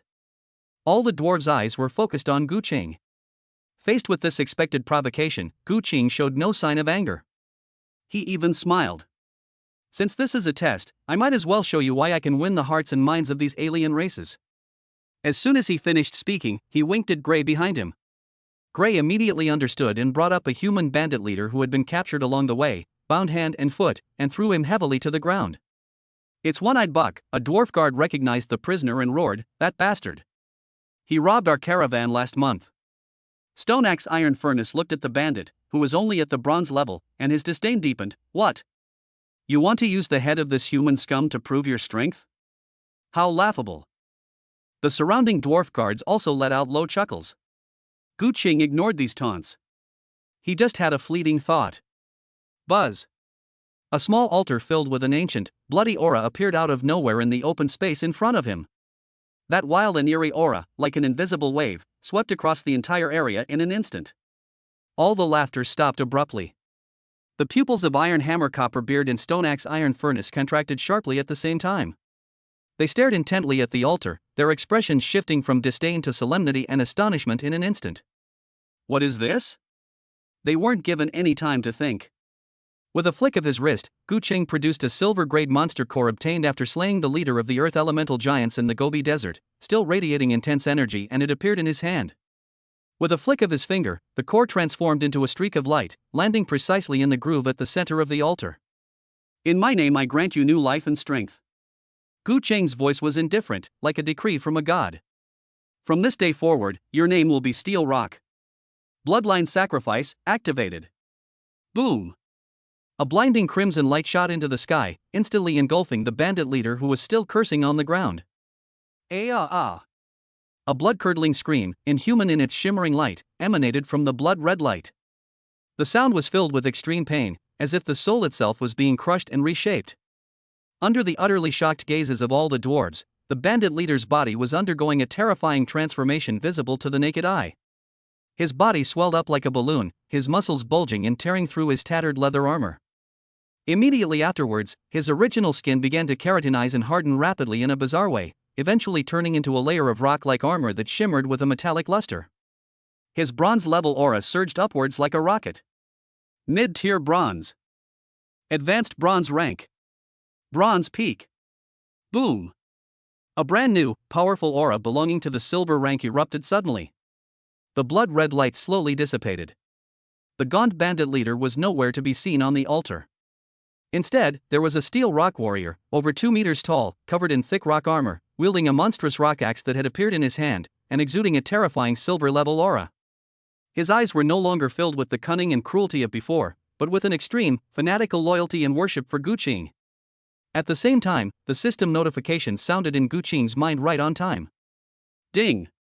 Your unit Steel Rock Human has successfully evolved its bloodline and has been promoted to a Silver Tier unit, Steel Rock Warrior. New talent gained, Stone Skin passive. This is how Guqing discovered the use of the Vassal Altar, which can be used to intimidate these dwarves. Silence. A deathly silence. At the gates of Ironforge, you could hear a pin drop. The dwarf chieftain Ironhammer Bronzebeard's hand, which held the giant hammer, trembled slightly uncontrollably. Elder Stoneaxe Iron Furnace, his harsh old face now only showed blankness and vacancy, his mouth wide open, not even noticing that his beard had fallen into his mouth. All the dwarven guards froze in place as if petrified, their eyes wide open, staring intently at the steel rock warrior who had just completed his transformation. Miracle! This is a miracle. In just a few dozen seconds, he forcibly elevated a weak bronze-level human criminal to silver level. And he was also given such a powerful rock body. What kind of power is this? What kind of tactic is this? This is even more incredible than the artifacts that their greatest blacksmiths forged over decades with the most precious materials. Thump! In the instant they were distracted, the newly born steel rock warrior stepped down from the altar. He didn't show off at all, but walked straight to Guqing, knelt on one knee, held the giant rock axe in front of him, and offered his loyalty in an extremely fervent and devout voice. Steel Rock, I pay homage to my lord. To demonstrate his strength, he suddenly turned around and threw a punch at the hard steel rock ground beside him. Boom! A loud bang. Gravel flew everywhere. The solid ground, which was strong enough to withstand the impact of a battering ram, was smashed by him into a terrifying crater half a meter deep, with countless cracks spreading out like a spider web. Hiss!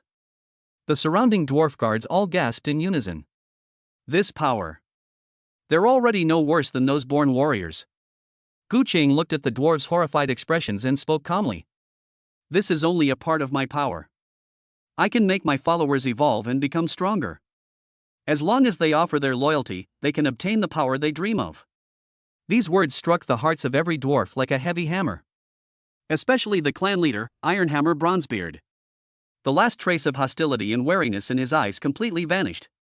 Instead, there was an unprecedented light, a mixture of awe, contemplation, and fervor. He suddenly realized that the value of this human lord before him far exceeded his imagination. To form an alliance with such a being. What does this mean for the dwarf race, whose numbers are dwindling? He took a deep breath, and for the first time, a solemn expression appeared on his rugged face. He slowly lowered the giant hammer from his shoulder and, facing Guqing, performed the most revered chest-touching salute of the dwarves. Welcome, mighty lord, Ironforge. Please come into town, let's have a good talk about the details of friendship. Chapter 67 The Dwarves' Alliance Conditions, Lava Beetles. The magnificent steel city gate slowly opened with a dull creak. A scorching heat, a mixture of fire, lava, and metallic ore, rushed towards us. Ironhammer Copperbeard personally led the way, guiding Guqing and his group into this colossal steel city. The scene inside the city was far more breathtaking than what was seen from the outside. This is not a city at all, but a hollowed-out world inside a mountain.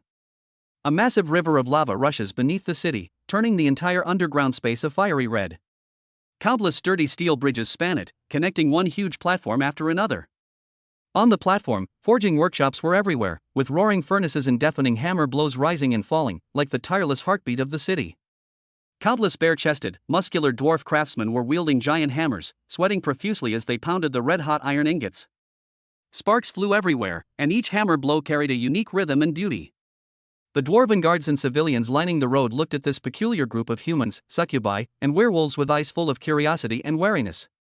But upon seeing the clan chief leading the way, and the steel rock warrior following closely behind Guqing like a rock giant, they wisely chose to remain silent.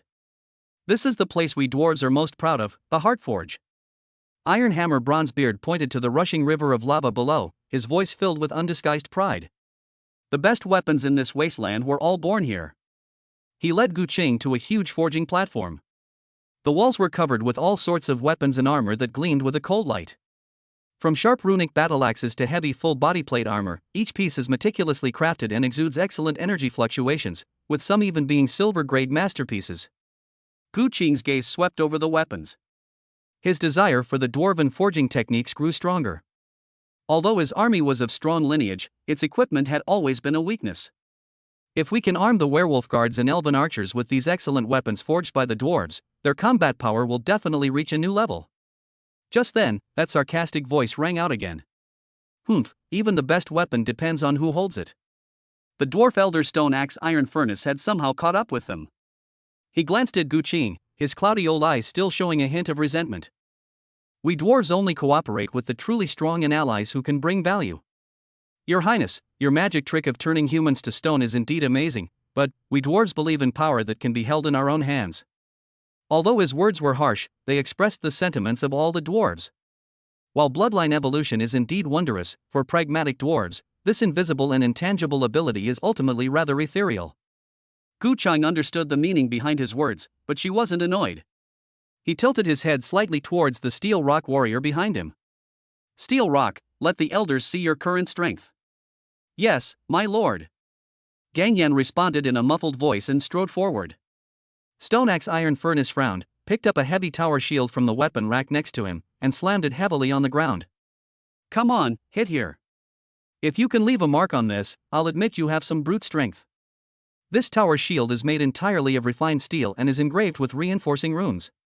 It is a standard silver-grade armor, capable of withstanding the full force of an ogre's charge. The surrounding dwarves all gathered around, eager to see just how powerful this manufactured monster really was. However, Steel Rock didn't even glance at the tower shield. His gaze fell on a piece of the size of a human head in the corner of the forging platform, which was being used as scrap material to test the sharpness of an axe blade. That's mithril or rough. All the dwarves present held their breath.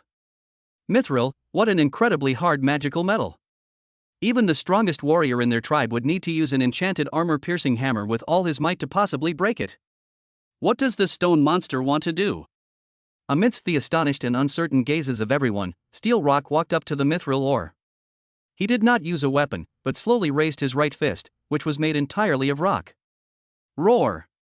With a low roar, Steel Rock's entire body suddenly shone with an earthy yellow light, and his stone skin talent was pushed to its limit. He threw a punch. There are no fancy techniques, only the purest and most savage violence. Bang! A deafening roar, 100 times more muffled than the one that had shattered the ground, exploded out. Time seemed to freeze at that moment. In the wide, bell-like eyes of all the dwarves, fine cracks began to appear on the seemingly indestructible mithril rough stone, starting from the point of contact between Steel Rock's fist and the stone. Immediately afterwards, cracks spread like a spider web across the entire ore. Crack! Crack! The crisp cracking sound, like a demonic chant, struck the heart of every dwarf. The next second, the entire mithril ore shattered into pieces. It turned into countless shimmering silver fragments, which clattered and fell to the ground. Not even a white mark was left on Gangyan's fist, which was made of rock. Silence. The deafening hammering of the entire heart furnace seemed to be paused at that moment. All the dwarves, including their chieftain Ironhammer Bronzebeard, were petrified on the spot. Elder Stone Axe Iron Furnace, the color drained from his old face in an instant. He looked at the mithril fragments scattered on the ground, then at Steel Rock's unharmed fist, his lips trembling, unable to utter a single word. Is this even human? This power, this defense. It completely surpasses that of a dwarf berserker of the same level. After a brief silence, Ironhammer Bronzebeard was the first to come to his senses. The way he looked at Guqing had completely changed. It was no longer just fear and scrutiny, but carried an incomparably fervent desire, as if it had seen a rare treasure. Your Excellency. He swallowed hard, his voice hoarse. Is there any limitation to your ability to bestow power? This question reflects the sentiments of all dwarves. Loyalty. Guqing's answer was simple and clear. This power is a blessing I bestow upon my most loyal followers. It can break the shackles of bloodlines, making the weak strong and the strong even stronger. He did not explain the systemic principles of the vassal altars, but simply presented the results in the most direct and enticing way. This power can not only elevate individuals, but also strengthen the community. Iron Hammer Copperboard's heart began to pound uncontrollably. He thought of the current predicament of the dwarves. With a low birth rate and fewer new generations of warriors, they are gradually feeling overwhelmed by the endless stream of monsters in the underground world. If only I could obtain this power. He and Stone Axe Iron Furnace exchanged a glance, both seeing the same shock and determination in each other's eyes. Iron Hammer Copperbeard took a deep breath and bowed solemnly to Gu Cheng once again. The mighty Lord Gu Cheng, I, Iron Hammer Bronzebeard, on behalf of Iron Forge, formally request an alliance with you. We dwarves are willing to open our forging techniques to you and provide you with the finest weapons and equipment. However, we hope that you can help us solve a thorny problem. Please speak. Gu Cheng understood, knowing that the main event was about to begin. A look of solemnity and disgust appeared on Iron Hammer Copperbeard's face. Recently, several of our most important mines have been invaded by a monster called the lava beetle. Those damned bugs are enormous in number and reproduce at an astonishing rate. Their shells are harder than steel and they can spew lava. Our soldiers can't maneuver in the narrow mine tunnels at all, resulting in heavy casualties. 3 mines have already been forced to be abandoned. Lava beetle? Gu Cheng's heart skipped a beat. Wasn't this a training ground and resources delivered right to his doorstep? The fire attribute of those beetles was simply the best fuel for Gu Cheng's karmic fire. I can help you get rid of those bugs, Gu Cheng immediately agreed. In return, besides the forging techniques, I need the rare ores from the veins they occupy, especially mithril. Ownership is mine. Chapter 68 The Shocked Dwarf. Iron Hammer Copperbeard looked at Gu Cheng, and the last trace of doubt on his rugged face completely disappeared. He spoke in a deep voice, his tone more solemn than ever before. If your excellency can help us reclaim the mines, Ironforge is willing to form the strongest alliance with you. Deal. Gu Cheng's answer was crisp and decisive. The agreement was reached, and the dwarves' efficiency was astonishing. Just half an hour later, an elite squad led by Gu Cheng, accompanied by Scout Captain Bartok, entered the abandoned mining area. Bartok and the dozen or so dwarven warriors behind him were nominally guides and observation team, but the shock on their faces, which they hadn't fully processed, and the mixture of awe and curiosity in their eyes when they looked at the steel rock warriors, all spoke volumes about their true thoughts. They wanted to witness firsthand how this seemingly strange team would solve the insect plague that even they themselves were helpless against. Your Excellency, the number 1 mine tunnel is just ahead, and those damned bugs are inside. Bartok pointed to a pitch-black cave that radiated a scorching heat, its entrance walls gleaming with a mixture of fear and disgust. The mine tunnels are extremely narrow, with numerous branching paths and underground lava flows. The temperature is so high it can soften even iron armor. We learned this the hard way before, several of our brothers. He didn't finish his sentence, but everyone could feel his deep sorrow. A wave of scorching heat, mixed with a strong sulfur smell, rushed out from the depths of the mine tunnel. You could even hear a faint but dense crackling sound coming from deep underground, like countless hard shells rubbing against each other. The dwarves unconsciously gripped their warhammers, their expressions tense. Gu Cheng's face remained unchanged. He simply closed his eyes. With a thought, the talent of Child of the Earth was quietly activated. Buzz. Unbeknownst to everyone else, Gu Cheng's senses merged with the entire mining area in that instant.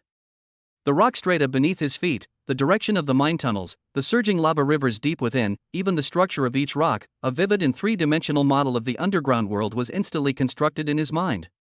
He saw it. Just around the corner less than 100 meters ahead, hundreds of red dots of light were densely packed in the cracks and shadows of the mine wall. Deeper still, within several enormous caverns, thousands upon thousands of points of light converged to form a terrifying swarm of insects. Gang Yen, you lead the way. Gu Cheng opened his eyes and gave his first order. Guya, watch out for the crevices in the rock walls on both sides. Gu Chan, get your whip ready. The simple instructions were clearly given, and the team immediately entered combat readiness. The steel rock warrior responded with a deep voice, wielding a giant rock axe, and like a mobile fortress, was the first to step into the dark mine tunnel. They just went in like that? A dwarf warrior stared in disbelief and couldn't help but ask in a low voice, didn't they even prepare basic fire resistance potions? Bartok did not answer, but stared intently at the backs of the group, his eyes filled with complex emotions. He couldn't believe that this human lord would be so reckless, but the scene before him was completely beyond his comprehension.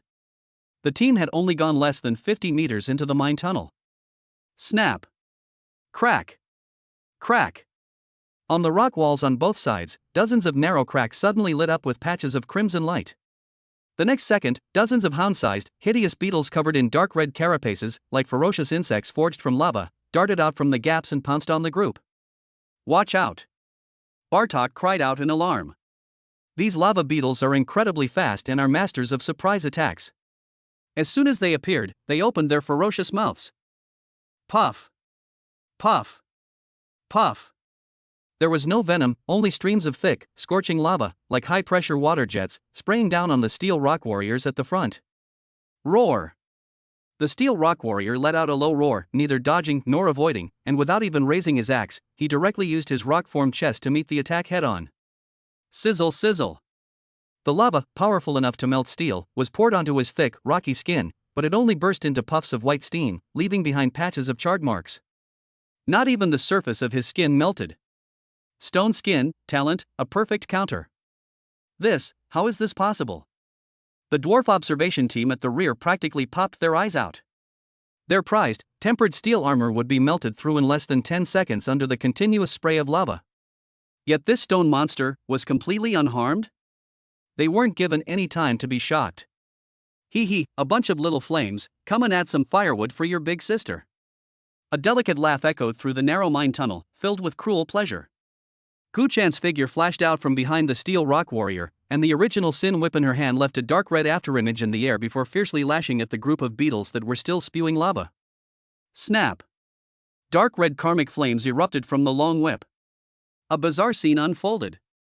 The karmic fire, powerful enough to burn the soul, was not suppressed at all the moment it came into contact with the lava beetles. Instead, it was as if it had been doused with the most intense accelerant, and with a loud bang, the flames surged. Squeak, squeak! A piercing scream, so shrill it seemed no living creature could utter, instantly echoed throughout the entire mine tunnel. Those lava beetles, like lit matches, were instantly devoured by an even more domineering and sinister dark red flame. Their hard outer shells, strong enough to withstand the chopping of knives and axes, melted, twisted, and carbonized as quickly as candles under the burning of karmic fire. In just 2 or 3 seconds, the first batch of attacking lava beetles were all turned into charred remains emitting black smoke, and fell off the rock wall with a clanging sound. My beard, what kind of flame is that? It can even burn through the beetle's shell? A dwarf warrior rubbed his eyes hard, thinking he was hallucinating. The fire of original sin burns everything, let alone these demons that are also of the fire element. Before them, Gu-chan's karmic fire was the absolute king. It's not over yet. Bartok had just recovered from the shock of the flames when another chilling sound rang out. Deeper into the mine, more crimson figures emerged, like a flood bursting its banks. This time, it wasn't just ordinary lava beetles, there were also elite beetles that were larger and had darker, obsidian-like shells. However, just as the insect swarm was about to take shape, a ghostly, dark golden figure flashed by in the narrow mine tunnel. It's Guya! Her figure moved so fast that only a series of blurry afterimages remained. In the dim firelight, the bat-wing blade in her hand flashed with deadly cold light. Put! Put! Put! Each flash of the blade pierced with unparalleled precision into the gap in the carapace where the head and thorax of a lava beetle connected. Exploit weaknesses. There wasn't a single unnecessary movement, every strike went straight for the vital points. The beetle that was pierced didn't even have time to let out a cry before it froze on the spot, its life force instantly extinguished. When Guya's figure reappeared on the steel rock warrior's shoulder, a large number of the second wave of insects that had just surged out behind her had already fallen. Her efficiency was far more terrifying and deadly than Gu-chan's area of effect incineration. The art of assassination was on full display at this moment.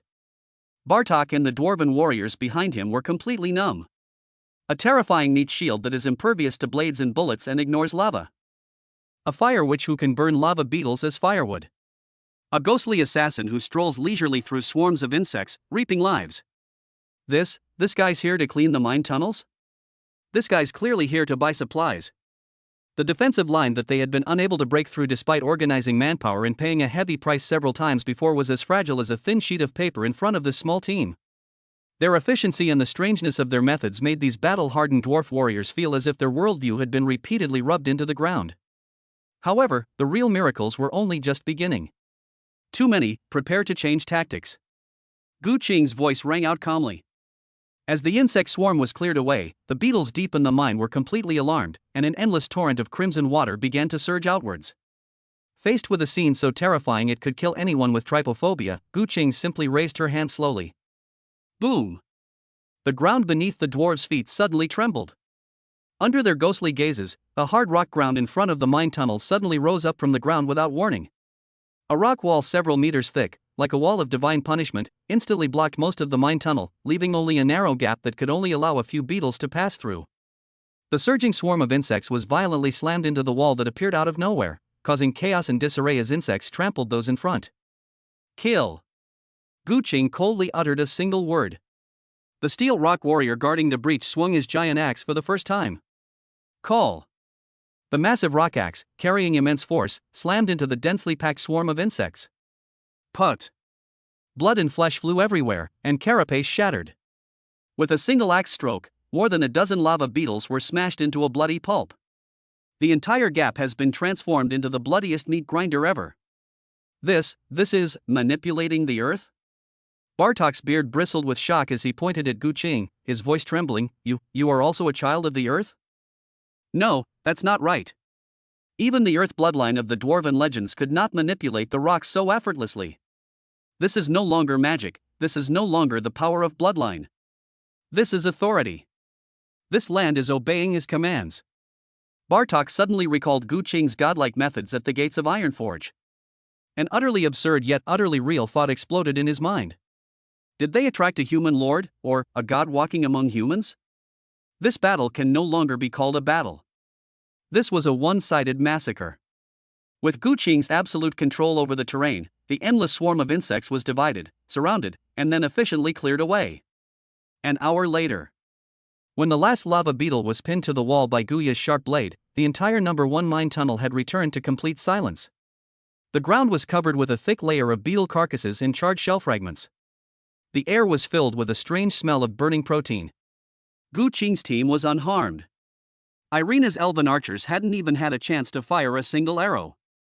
Bartok and the dwarves behind him stared blankly at the spoils of war scattered on the ground, then looked at Gu Qing and his group who were counting their loot, speechless for a long time.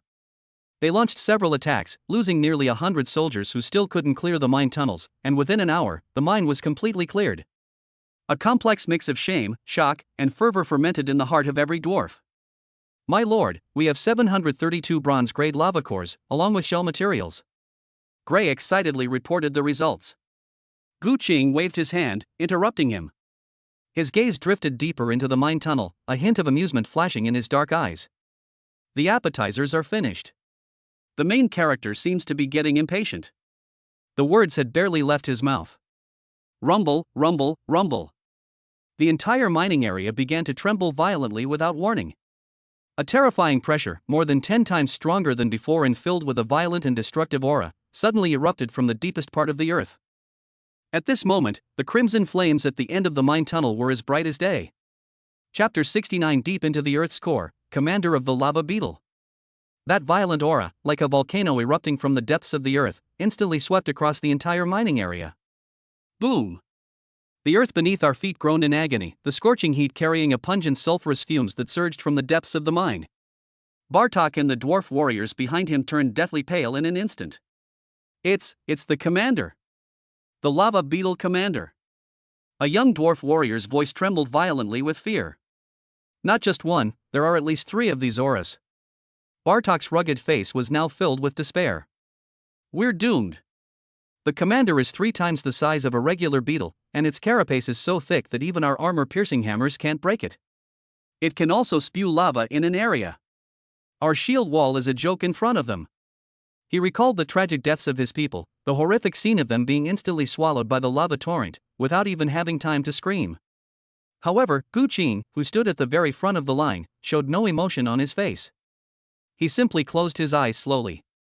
All the surrounding noise, the scorching heat, and the pungent fumes vanished from him at that moment. Son of the earth. His perception, with unprecedented depth, sank into the scorching earth beneath his feet. The structure of the mine tunnels, the orientation of the rock strata, the veins of lava, a vast and complex 3-dimensional map appeared clearly in his mind. He saw it. Deep within the mine shafts, inside 3 enormous caverns, 3 crimson worms, each the size of a rhinoceros, were frantically digging at the ground. They are the lava beetle commanders. Around them, thousands of ordinary beetles, like fanatical followers, awaited the king's command. What's even more interesting is that these 3 caves are cleverly separated by complex rock strata and underground rivers. Divide and conquer, ha! Gu Qing opened her eyes, a slight smile curving her lips. This desolate land that caused the dwarves so much trouble became, in his eyes, a hunting ground tailor-made for him. Steal rock, block the main road and establish a defensive line. Guyu, let them see a mirage. Guyavi Guchan, get ready to give them a surprise from the side. The orders were issued clearly and calmly. Before Bartok and the others could recover from the terrifying pressure, they witnessed a scene they would never forget. Roar! The steel rock warrior roared and stomped his foot heavily on the ground. Immediately afterwards, Gu Qing simply raised his hand. Rumble! Without warning, the rock walls on both sides of the mine tunnel began to squeeze and bulge inward. Countless rocks and soil seemed to come alive, rapidly reconstructing themselves under his will, creating entirely new, hidden side paths in the narrow mine tunnels, each only wide enough for one person to pass through. The main road was completely blocked by a thick rock wall that rose from the ground. My beard, what is he doing? Is he altering the structure of the mine tunnel? By the Creator God! Is he the king of the mountains? The dwarves' eyes nearly popped out of their sockets as they stared at the passages that had appeared out of thin air. They felt that all their forging experience in their entire lives couldn't compare to the awe-inspiring miracles before them. What are you all standing there for? Gu Qing's voice woke them up. He looked up at the sky. Guyu understood, riding the little eagle king and circling high above. The invisible, moonlight illusion, enhanced by wind affinity, transformed into thousands of spiritual threads, which drifted precisely into the 3 deep caves along the scorching airflow. The next second, illusions of Gu Qing's team appeared simultaneously in the 3 caves. Roar! The enraged beetle commander was indeed fooled. Their simple wisdom is incapable of distinguishing truth from falsehood. They only know how to unleash their fury on these intruders who dare to trespass into their territory. Boom! Boom! Boom! 3 streams of lava, several times larger than before, erupted simultaneously from 3 directions, slamming violently against the deserted rock face with deafening roars, only to futilely consume their energy. The opportunity has arrived. It's my turn. Inside one of the newly built passages, Gu Chan's figure transformed into a dark red streak of light, silently circling around to the side and rear of one of the commanders. The giant worm was frantically spitting at the illusion, completely unaware of the approaching death. The whip of original sin in Gu Chan's hand shone with an unprecedented, eerie light. A furious strike. Boom! The whip, imbued with the energy of sin, struck the commander's thick armor like a spear of divine punishment. Squeak! A sickening cracking sound rang out. The commander's sturdy shell, strong enough to withstand armor-piercing hammer blows, was actually blasted open by this whip, leaving a hideous crack. Dark red karmic fire surged wildly into the crack, burning its flesh and scorching its soul. Squeak! The commander let out an extremely shrill scream, his massive body twisting wildly. Meanwhile, another passage. Guya's figure, like a shadow blending into the rock wall, appeared silently above the second commander's head. Her goal was clear and deadly. Exploit weaknesses. Puff! The bat-wing blade transformed into a streak of dark golden light, flashing past with unparalleled precision through the tiny gap where the commander's head met his breastplate. There were no violent explosions, no dazzling light effects. Only a cold, icy glint. The commander, who was still roaring at the illusion, suddenly stopped. Its massive body stiffened abruptly, and the light in its enormous eyes, made of lava, quickly dimmed and finally went out completely. One strike, and he's dead. That's it, they've taken care of 2? Bartok and the dwarves behind him were completely numb. They stared at the 2 silver-level leaders, who were like nightmares to them. One was critically injured and on the verge of death, while the other was instantly killed. They felt like their brains couldn't keep up. However, at that moment, something unexpected happened. The 3rd commander, also the largest, seemed to have noticed the death of his companion.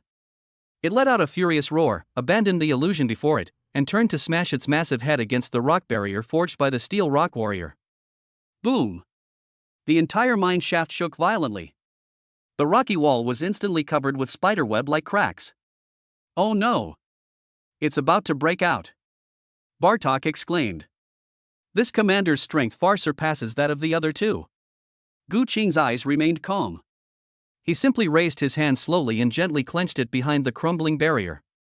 Let's go out for some fresh air. Buzz. A massive shadow appeared out of nowhere behind the commander. It was a giant dragon, over 20 meters long, covered in shadowy scales, with its wings burning with black dragon flames. Shadow Dragon. Roar. A dragon's roar, which shook the entire underground world, exploded with a deafening roar. The shadow dragon's enormous body almost filled the entire cave. Its breath, containing extreme shadow and dragon fire, transformed into a destructive torrent of black and red that slammed solidly into the back of the beetle commander. Squeak!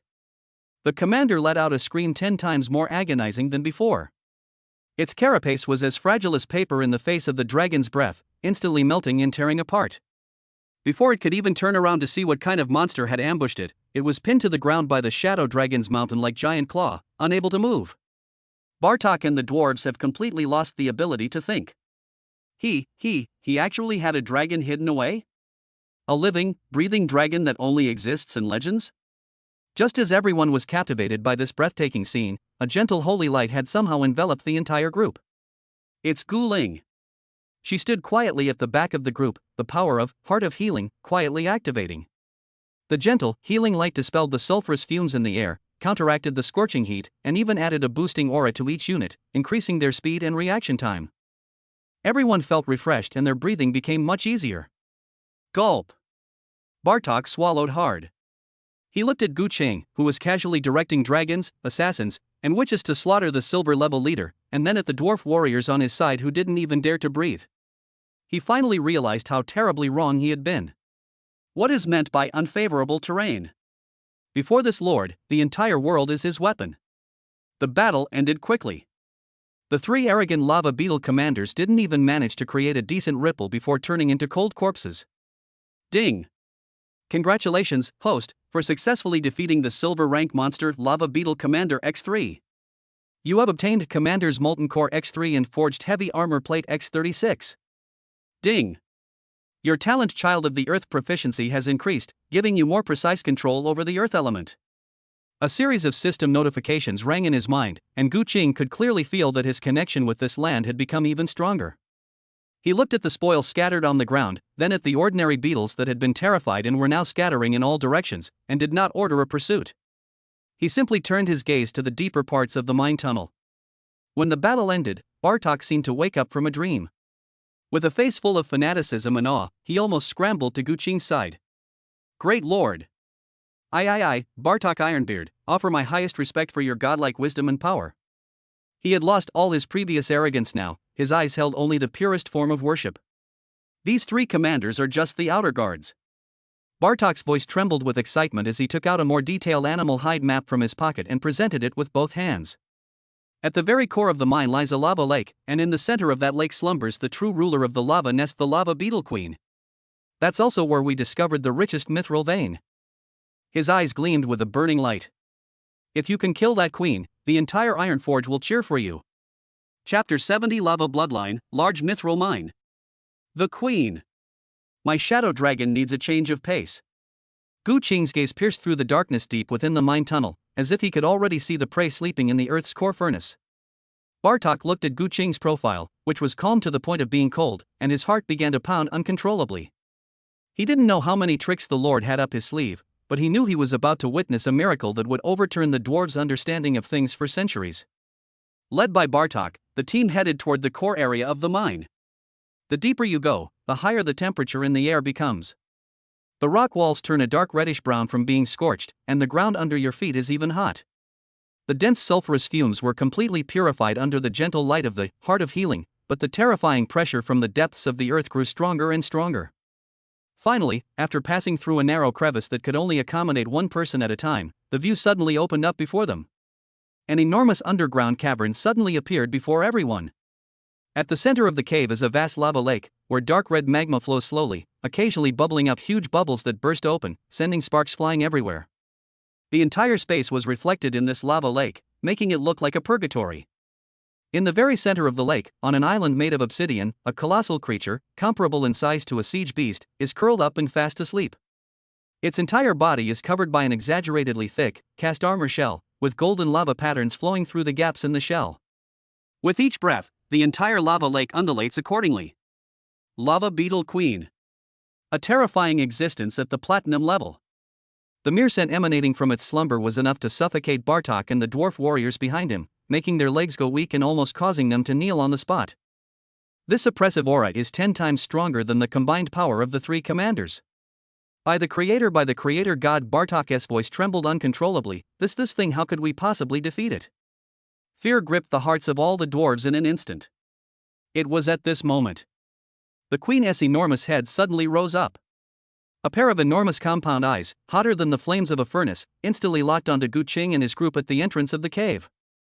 We've been discovered. Roar. A roar so sharp it could tear the soul apart exploded with a deafening roar. The entire cave trembled violently, and the lava lake beneath the queen instantly boiled. Countless smaller lava beetles crawled out of the lake, densely packed, and in an instant, they covered the entire lake shore. It's over. The dwarves looked ashen-faced.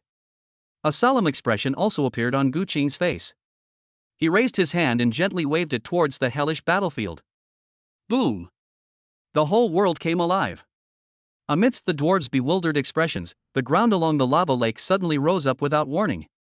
Thick, heavy rock barriers appeared out of thin air, like the hands of a god.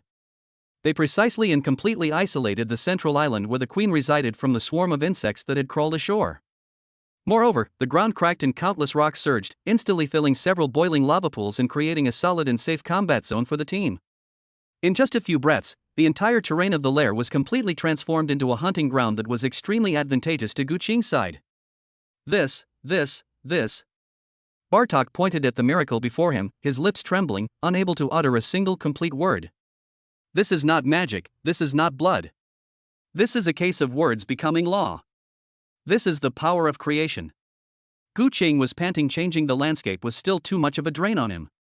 Just as the queen was momentarily taken aback by the dramatic change in terrain. Buzz. An invisible, terrifying pressure originating from the very pinnacle of life descended with a deafening roar. Dragon's might. The lava beetle queen's massive body stiffened abruptly, and the torrent of lava that was about to erupt was abruptly stuck in her throat. For the first time, the emotion called fear appeared in her burning compound eyes. Now. Roar. A louder, more ferocious dragon roar erupted from behind Gu Qing. The shadow dragon's enormous body appeared out of thin air. With a flap of its wings, its giant claws, burning with black flames, hurtled towards the queen like a collapsing mountain. It wanted to use the most savage methods to attract the queen's full attention. Watch this. Gu Chan chuckled, and the original sin whip in her hand shone with an unprecedented light. After being tempered in the previous battle, the karmic fire's ability to restrain these fire attribute monsters had reached its peak. A furious strike. The whip transformed into a dark red fire dragon, ignoring the distance, and lashed fiercely at the queen's newly erected invisible shield made of high temperature. Click. A crisp cracking sound. The high-temperature shield, which was strong enough to withstand the bombardment of artillery shells, was shattered by this whip. Squeak! The queen let out a painful shriek, the backlash from the shattered shield momentarily halting her movements. The next second, the shadow dragon's giant claw slammed solidly into its face. Boom! The queen's massive head was forcefully slammed downwards, but its thick carapace blocked the shadow dragon's fatal blow. A beam of molten lava, scorching hot, suddenly erupted from its mouth and slammed into the shadow dragon's chest. Laugh. The shadow dragon let out a painful growl. Its tough scales were charred and curled, but it still fought the queen with its claws and teeth, without retreating an inch. A gentle holy light instantly enveloped the shadow dragon. It was Gu Ling's, heart of holy healing, rapidly healing its injuries. Father, there are cracks at the joints of its carapace, as if burned by karmic fire. Guya's icy voice echoed in Gu Qing's mind. Go. Gu Qing only said one word. A ghostly figure in dark gold vanished from the spot in an instant. When she reappeared, she was already beneath the queen's enormous body. Exploit weaknesses. Puff. Puff. Puff. The bat wing blades transformed into a series of blurry, cold flashes, each one piercing with pinpoint accuracy into the smallest cracks in the carapace scorched by the karmic fire. Destructive shadow energy surged wildly through the wound, destroying the queen's life tissues. Squeak! The queen let out a scream more piercing than ever before, twisting her body frantically in an attempt to shake off the 2 maggots clinging to her. On the other side, the defensive line composed of steel rock warriors and werewolf guards also collided with the swarm of small beetles that were blocked by the rock wall. The steel rock warrior was like an unshakable mountain god. With each swing of his giant rock axe, he could smash several beetles into mincemeat. Gray and his werewolf guards, taking advantage of the terrain, moved like the sharpest blades, repeatedly cutting down the survivors. High in the sky, Irina calmly drew her longbow, and arrows imbued with wind elements, as if they had eyes, accurately shot into the battle, providing fire support for Shadow Dragon and Guya. Under Gu Qing's will, the entire battlefield operated like a sophisticated war machine, efficient yet deadly. The dwarves were completely dumbfounded. They huddled together, trembling, watching the battle that seemed like a myth in their eyes. They felt like mortals who had strayed into a divine battlefield, and even breathing had become a luxury. The battle has reached a fever pitch. Under the combined attack of 3 dark gold-level combatants, the Lava Beetle Queen was forced to retreat steadily, her body covered with hideous wounds. It let out a desperate roar, and the lava patterns on its body shone brightly. It's going to self-destruct. However, Gu Chang would never give it that chance. Gu Qing raised his right hand and made a fist in the air in the direction of the queen. The last of her mental energy surged out instantly, making Gu Qing's face even paler. Imprisonment. Boom. The obsidian island beneath the queen's feet came to life without warning. Countless enormous rock tentacles shot into the sky, like sea monsters from mythology, instantly binding and locking the queen's massive body tightly. The destructive energy that was about to erupt was actually suppressed by the unreasonable power of the earth. Roar! The Shadow Dragon seized this last opportunity, unleashing a breath imbued with dragon might and Shadow Dragon flames, which condensed into a black and red beam of destruction that struck the queen's wide-open mouth and pierced through her skull. The queen's roar abruptly ceased. The light in its burning compound eyes quickly dimmed. Boom! Its enormous body crashed heavily into the boiling lava lake, sending up towering waves of fire. There was no more sound. After the extreme noise, the entire underground cavern fell into a deathly silence. I don't know how much time passed. You won? We won. After a brief moment of disbelief, Bartok and the dwarves behind him erupted in a deafening roar of joy, a cry of relief at surviving a catastrophe. They looked at the man who was still standing there, as if he had only done a trivial thing, and the fervor and worship in their eyes were almost tangible. At that moment, a series of crisp system notification sounds exploded in Gu Qing's mind. Ding! Congratulations, host, for successfully defeating the platinum-level boss Lava Beetle Queen. Ding! Lava bloodline incomplete detected. Absorb? Absorb! A torrent of energy, even hotter and more violent than when absorbing Titan Hydra, burst forth from the queen's corpse and surged into Gu Qing's body. An intense burning pain swept through his entire body, as if it were about to ignite his blood. But this time, with the immense power of the Child of the Earth as his foundation, Gu Qing only let out a muffled groan and managed to pull through. Ding! Congratulations, host, on successfully absorbing Lava Bloodline Incomplete and gaining a new talent, Heart of Lava Gold rank. Heart of Lava Gold tier greatly increases fire affinity, fire resistance, and adaptability to lava environments. Your attacks will inflict lava burn. You can manipulate lava to a small extent, a capability that greatly enhances the Nature's Temptation talent's control over fire elemental environments. Another powerful combination of talents. Gu Qing could feel that his control over this lava lake had instantly increased several levels. Meanwhile, at the bottom of the dried-up lake, deep within the queen's lair, an enormous mineral vein was exposed. The entire mineral vein, densely packed, shimmered with a dreamlike, dazzling silver light. The purest and most extreme energy fluctuations distorted even the air itself. It's mithril. Large mithril mine. Chapter 71 The Everlasting Covenant, Dwarf Engineer Recruitment Scroll. We won, we won. The wild shouts of joy from those who had survived the ordeal echoed through the enormous underground cavern, making the rock walls hum. Bartok and the dwarven warriors behind him wept as they threw down their weapons and embraced each other tightly, celebrating their hard-won victory. Their gazes all converged on the man. Gu Qing. He simply stood there calmly, his pale face still recovering from the immense mental exertion he had just expended, but his dark eyes were as deep as the endless starry sky. It was as if the earth-shattering battle that had just taken place was nothing more than a pastime after dinner for him. Awe, worship, fanaticism. Various emotions intertwined and fermented in the hearts of the dwarves, eventually transforming into their most devout faith. Bartok scrambled over to Gu Chang, and without uttering a word, knelt on one knee, bowing his stubble-covered head deeply. Great Lord Gu Chang! Please allow me, Bartok Ironbeard, to offer you my friendship. Half a day later, Ironforge, Council Hall. A heavy and solemn atmosphere enveloped the magnificent hall, which was constructed of massive stones and steel. Ironhammer Bronzebeard sat on his throne, with dozens of white-haired dwarven elders in runic armor standing beside him. They are the core of power in Ironforge and the most steadfast guardians of the dwarven race. At this moment, all the dwarves' eyes were focused on the group of people in the center of the hall.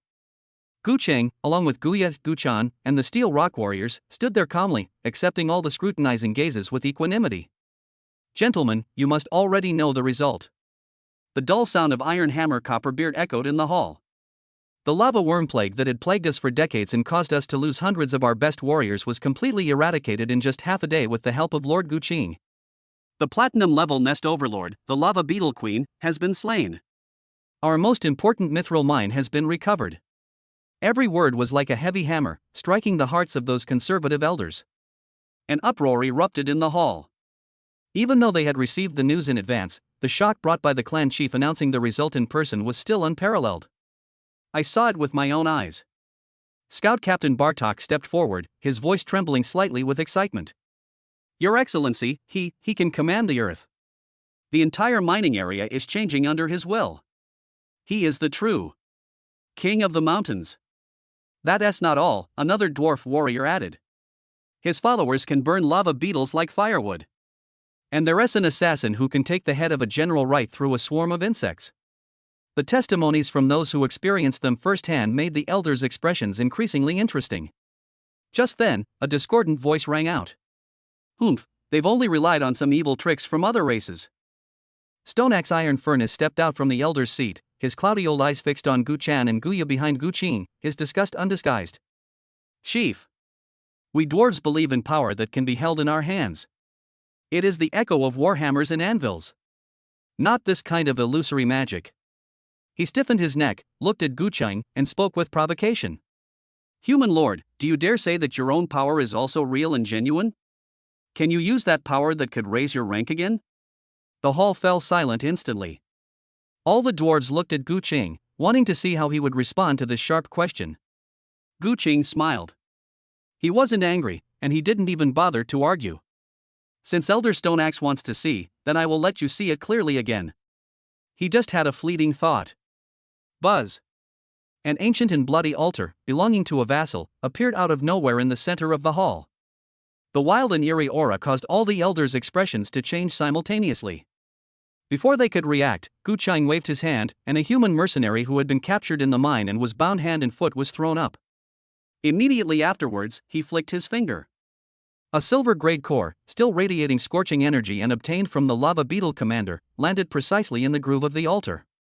In my name I grant you new life and strength. Your name is Steel Rock number 2. Boom! A blinding flash of blood shot into the sky.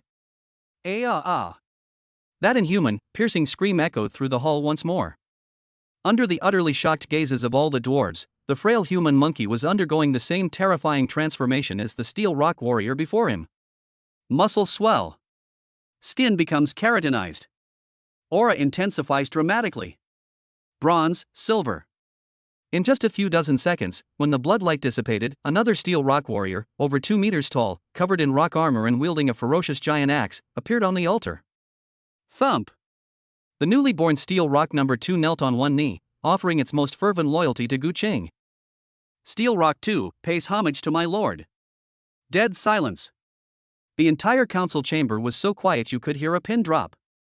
Stoneaxe Iron Furnace's mouth was agape enough to fit a wine barrel, the color drained from his old face, and his entire beard trembled uncontrollably.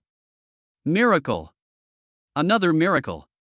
In front of all of them, a powerful silver-level warrior was created out of thin air. This is no longer a magic trick. This is the authority of creation. This power an elder swallowed hard. In his eyes, there was no longer doubt, but an undisguised greed and desire. Can it really be given to us dwarves? This question reflects the sentiments of all dwarves. Looking at their horrified expressions, Gu Ching calmly spoke. I can make my followers evolve and become stronger. As long as they offer their loyalty, they can obtain the power they dream of. I can help the dwarves grow strong again. At this moment, Gu Qing could already sense that this method of advancing one's bloodline using ores or other things had significant drawbacks. It can only be used a maximum of 3 times a day. However, there was no need to say these things to the dwarf in front of him. These words, like a thunderclap, exploded in the minds of all the elders. Expand the clan. These 4 words instantly struck the dwarf's deepest sore spot. Low birth rate and declining combat power of the new generation are a sword of Damocles hanging over the heads of all dwarves. Iron Hammer Copperboard's breathing became heavy at this moment. He exchanged a glance with Stone Axe Iron Furnace, and both saw the same shock and determination in each other's eyes. For the first time, Stone Axe Iron Furnace's stern old face showed a serious expression. He slowly retreated to the elder's seat without saying a word, which was taken as tacit agreement. Iron Hammer Bronzebeard took a deep breath, rose from his throne, and walked down the steps. He approached Gu Qing and performed the most revered gesture of respect for the dwarves, a gesture of respect involving touching the chest. The mighty Lord Gu Qing, I, Iron Hammer Bronzebeard, on behalf of all the people of Iron Forge, formally propose to you a lasting covenant. He made the decision on the spot, his voice loud and clear, filled with an unquestionable determination. I, Iron Forge, wish to forge a steadfast alliance with you. These words caused an uproar in the audience. An eternal alliance. That's the highest level of alliance among the dwarves, something they haven't signed with any other race for centuries. A look of satisfaction finally appeared on Gu Qing's face. We can discuss the details of the alliance gradually. As he spoke, he took something out of his storage space. It was a piece of ore the size of a human head, shimmering with a dreamlike silver light. The purest energy fluctuations distorted the air itself. High-purity mithril ore. An elder forging exclaimed in shock. He almost rushed over and stroked the ore with the eyes of someone looking at a rare treasure, tears welling up in his eyes. Such purity. I've never seen anything like it in my entire life. Gu Qing took out another 100 energy crystals that he had collected along the way and spoke calmly. This is my way of showing my sincerity. We can develop the mithril mine together. I only need 30%. No. Iron Hammer Bronzebeard declared decisively, waving his hand. You reclaimed the mine. It rightfully belongs to you. Ironforge only wants 30% of the mining share. He looked at Gu Qing, his eyes gleaming with intense passion. We dwarves don't want ore. We want the future. We are willing to open all our forging techniques to you. We will send our best forging masters and engineers to your territory. We will prioritize forging the finest mithril-grade weapons and equipment for you and your army.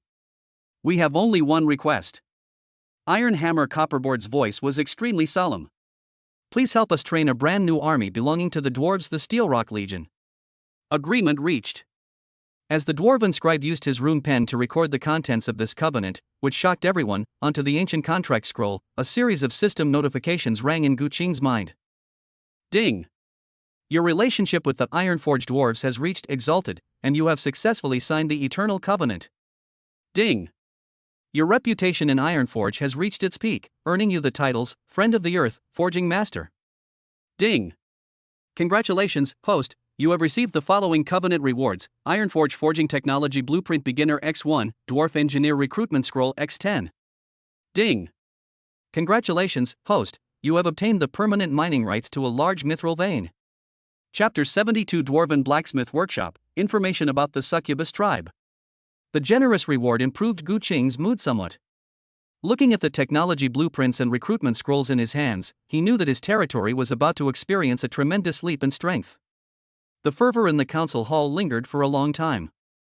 Ironhammer Bronzebeard, the patriarch of Ironforge, was looking at Gu Qing with an almost reverent gaze, his rugged face filled with determination. Lord Gu Qing, no, Alliance Leader. He immediately changed his address, his voice booming like a bell. I will immediately summon the best 100 craftsmen of Ironforge, led by my own brother, the Master Blacksmith Stone Anvil Bronzebeard, to your territory at once. The Ironforge warehouses are open to you. All kinds of excellent weapons and armor are available for your selection. The dwarves' drive was pushed to its limit when faced with absolute benefits and the future. Gu Qing did not rush to empty the dwarf's warehouse.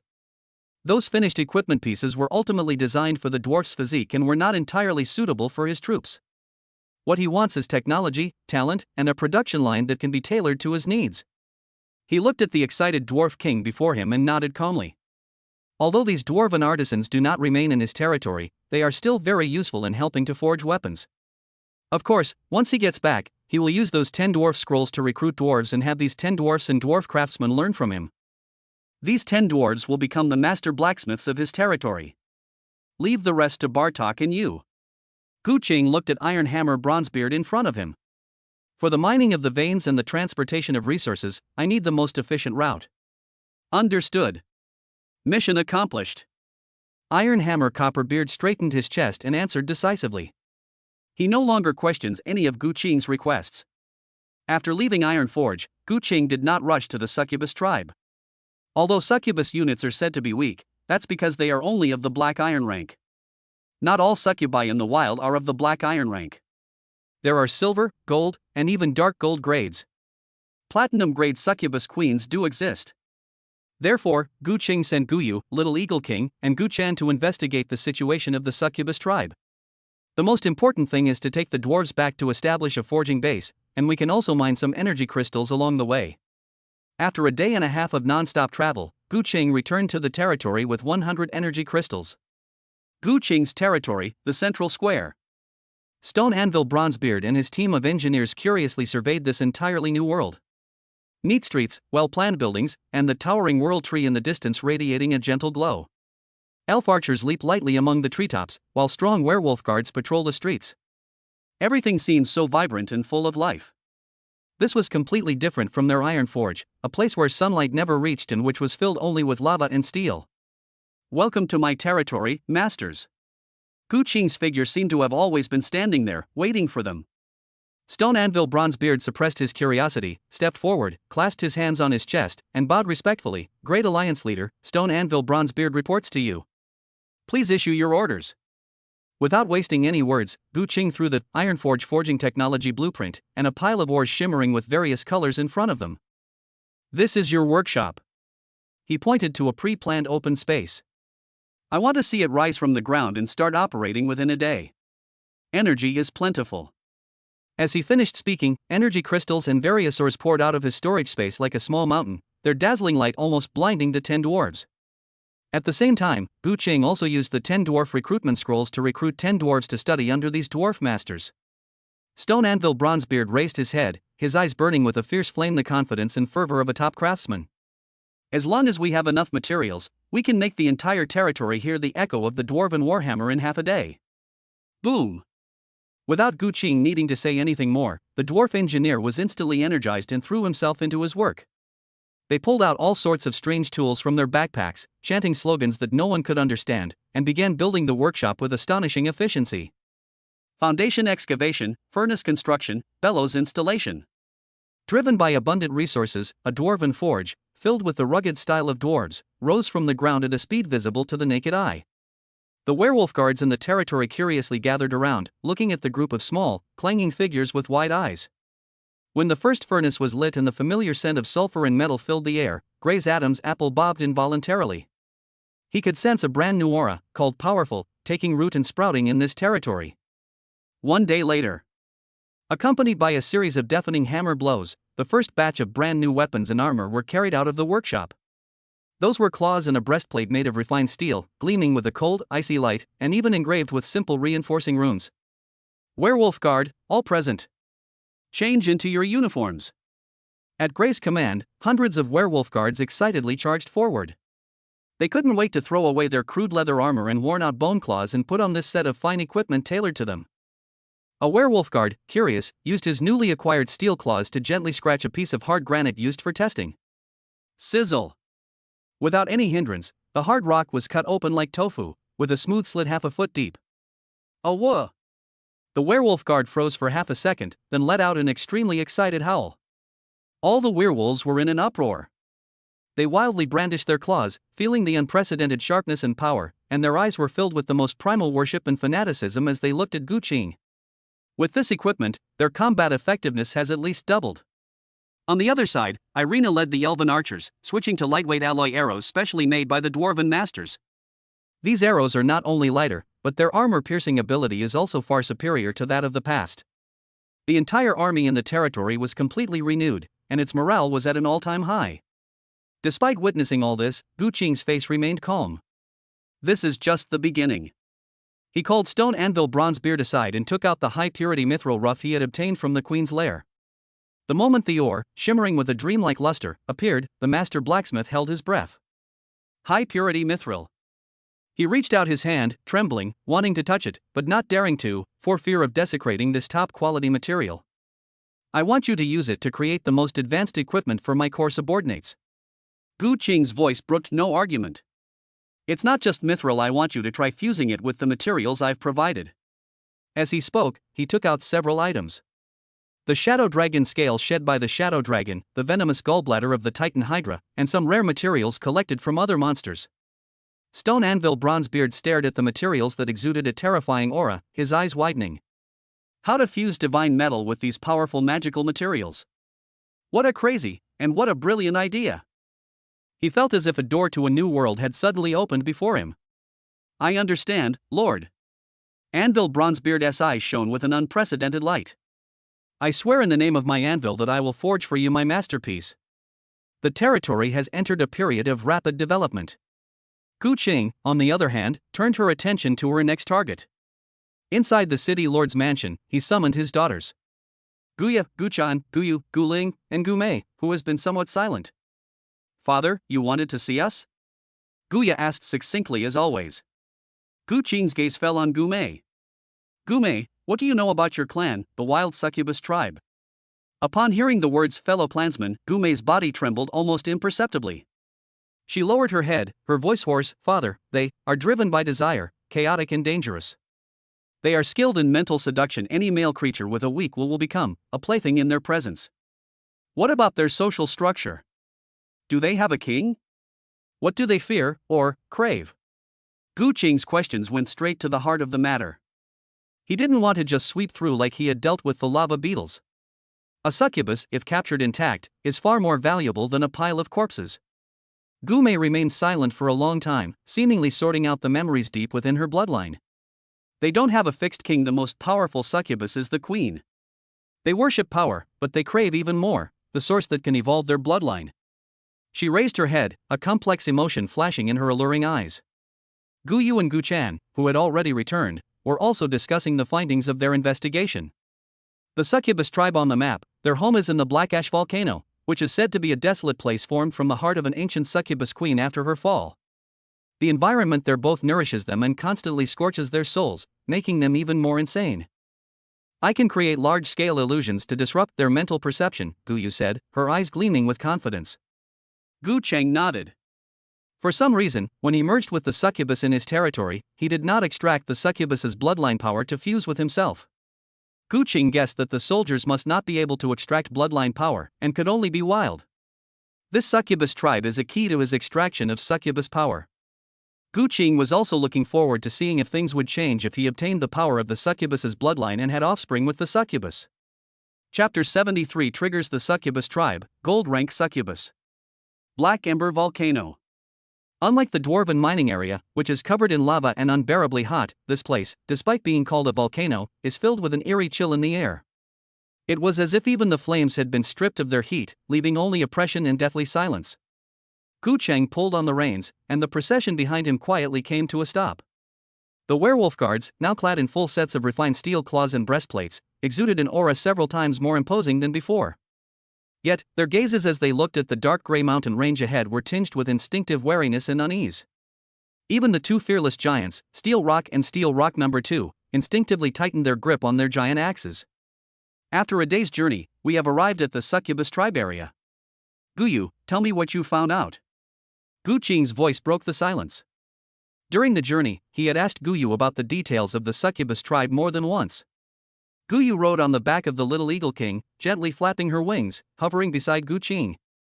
The outline of a distant volcano was reflected in her clear, cool eyes, and her voice was ethereal yet clear. Father, based on my previous investigation and the fragmented memories in Gumei's bloodline, the succubus of Black Ash Volcano is far more troublesome than we imagined. Their social structure is built on the purest form of power. Might makes right, but this king is not secure. Any succubus can challenge the ruler by devouring its own kind or gaining power through other means. Their most powerful weapon is mental charm, but this ability is much less effective on their own kind because their minds are on the verge of chaos and mania. But once a male creature from outside enters, it will instantly become their toy and nourishment to be fought over. Guyu paused, her tone becoming somewhat serious. Most importantly, they desperately crave the evolution of their bloodline. At the core of that volcano, something seems to be attracting them, nourishing them, and at the same time tormenting them. Gu Qing seemed to be deep in thought. This coincides with his previous guess. Stay put and wait.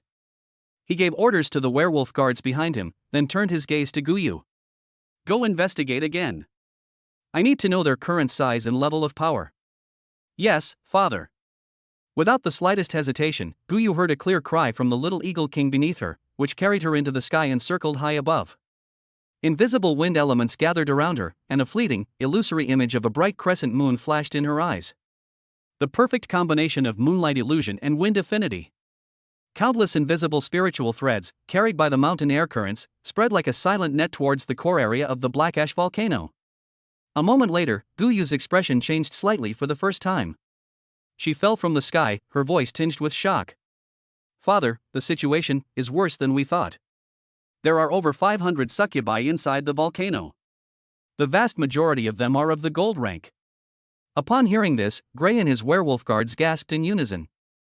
500 gold level? What does that even mean? Back then, a single gold level Titan Hydra almost wiped them out. Among them, I sensed the auras of at least 20 elites of the dark gold rank. They were distributed in various key positions in the nest, like guards. Guyu's voice grew increasingly low. Moreover, at the very center of the volcano, in the middle of that lava lake, there is an aura so powerful that I cannot look directly at it. Platinum level. Undoubtedly a platinum level queen. The entire team fell into a deathly silence. Platinum level. That's a completely different dimension. Even though they had just experienced a great victory and witnessed Gu Qingshan's godlike methods, everyone's hearts still sank uncontrollably when they heard the words platinum level. Gu Qing's face, however, showed no extra expression. He simply closed his eyes slowly. Son of the earth. Buzz. His senses sank into the cold, restless earth beneath his feet in that instant. The entire structure of the black volcano unfolded in his mind, like an onion being peeled open. He saw it. The volcano's interior was completely hollowed out, forming a huge underground world. At the center of the world, there is indeed a lava lake, but the water is not crimson, but a strange, dark purple with a pinkish halo. Around the lake, there is a cluster of nest-like structures made of obsidian and a bewitching crystal that emits an eerie red glow. Countless alluring succubi with bat wings on their backs are active in the lair. Their beauty was enough to drive any man mad, but deep within their alluring eyes burned an uncontrollable frenzy and chaos. Every now and then, two succubi would clash over trivial matters, using their charms on each other, their mental energy clashing like sharp blades, and sometimes even physically attacking each other, leaving bloodstains on each other's bodies with their sharp nails. The entire group was under immense pressure, in a state where they could implode at any moment. Gu Qing's senses continued to descend, penetrating the dark purple lava lake. He saw it at the deepest part of the lake. A gigantic, still slowly beating purple heart. With each heartbeat, a pure yet chaotic special energy would escape, merging into the lake water and being absorbed by the succubi on the shore. This energy is both the source of their power and the root of their madness. The heart of the ancient succubus queen. I see. Gu Qing opened her eyes, and deep within them was a clear understanding. He has found the key to breaking the deadlock. A direct assault is the most foolish choice. Even he would have to pay a heavy price to face 500 crazed gold-level succubi and a platinum-level queen. But what if we could do it another way? These succubi yearn for bloodline evolution and to escape the curse of madness. And he is the one who can give them a new life. Steel Rock number 2, Gu Qing calmly issued the command. Yes, my lord.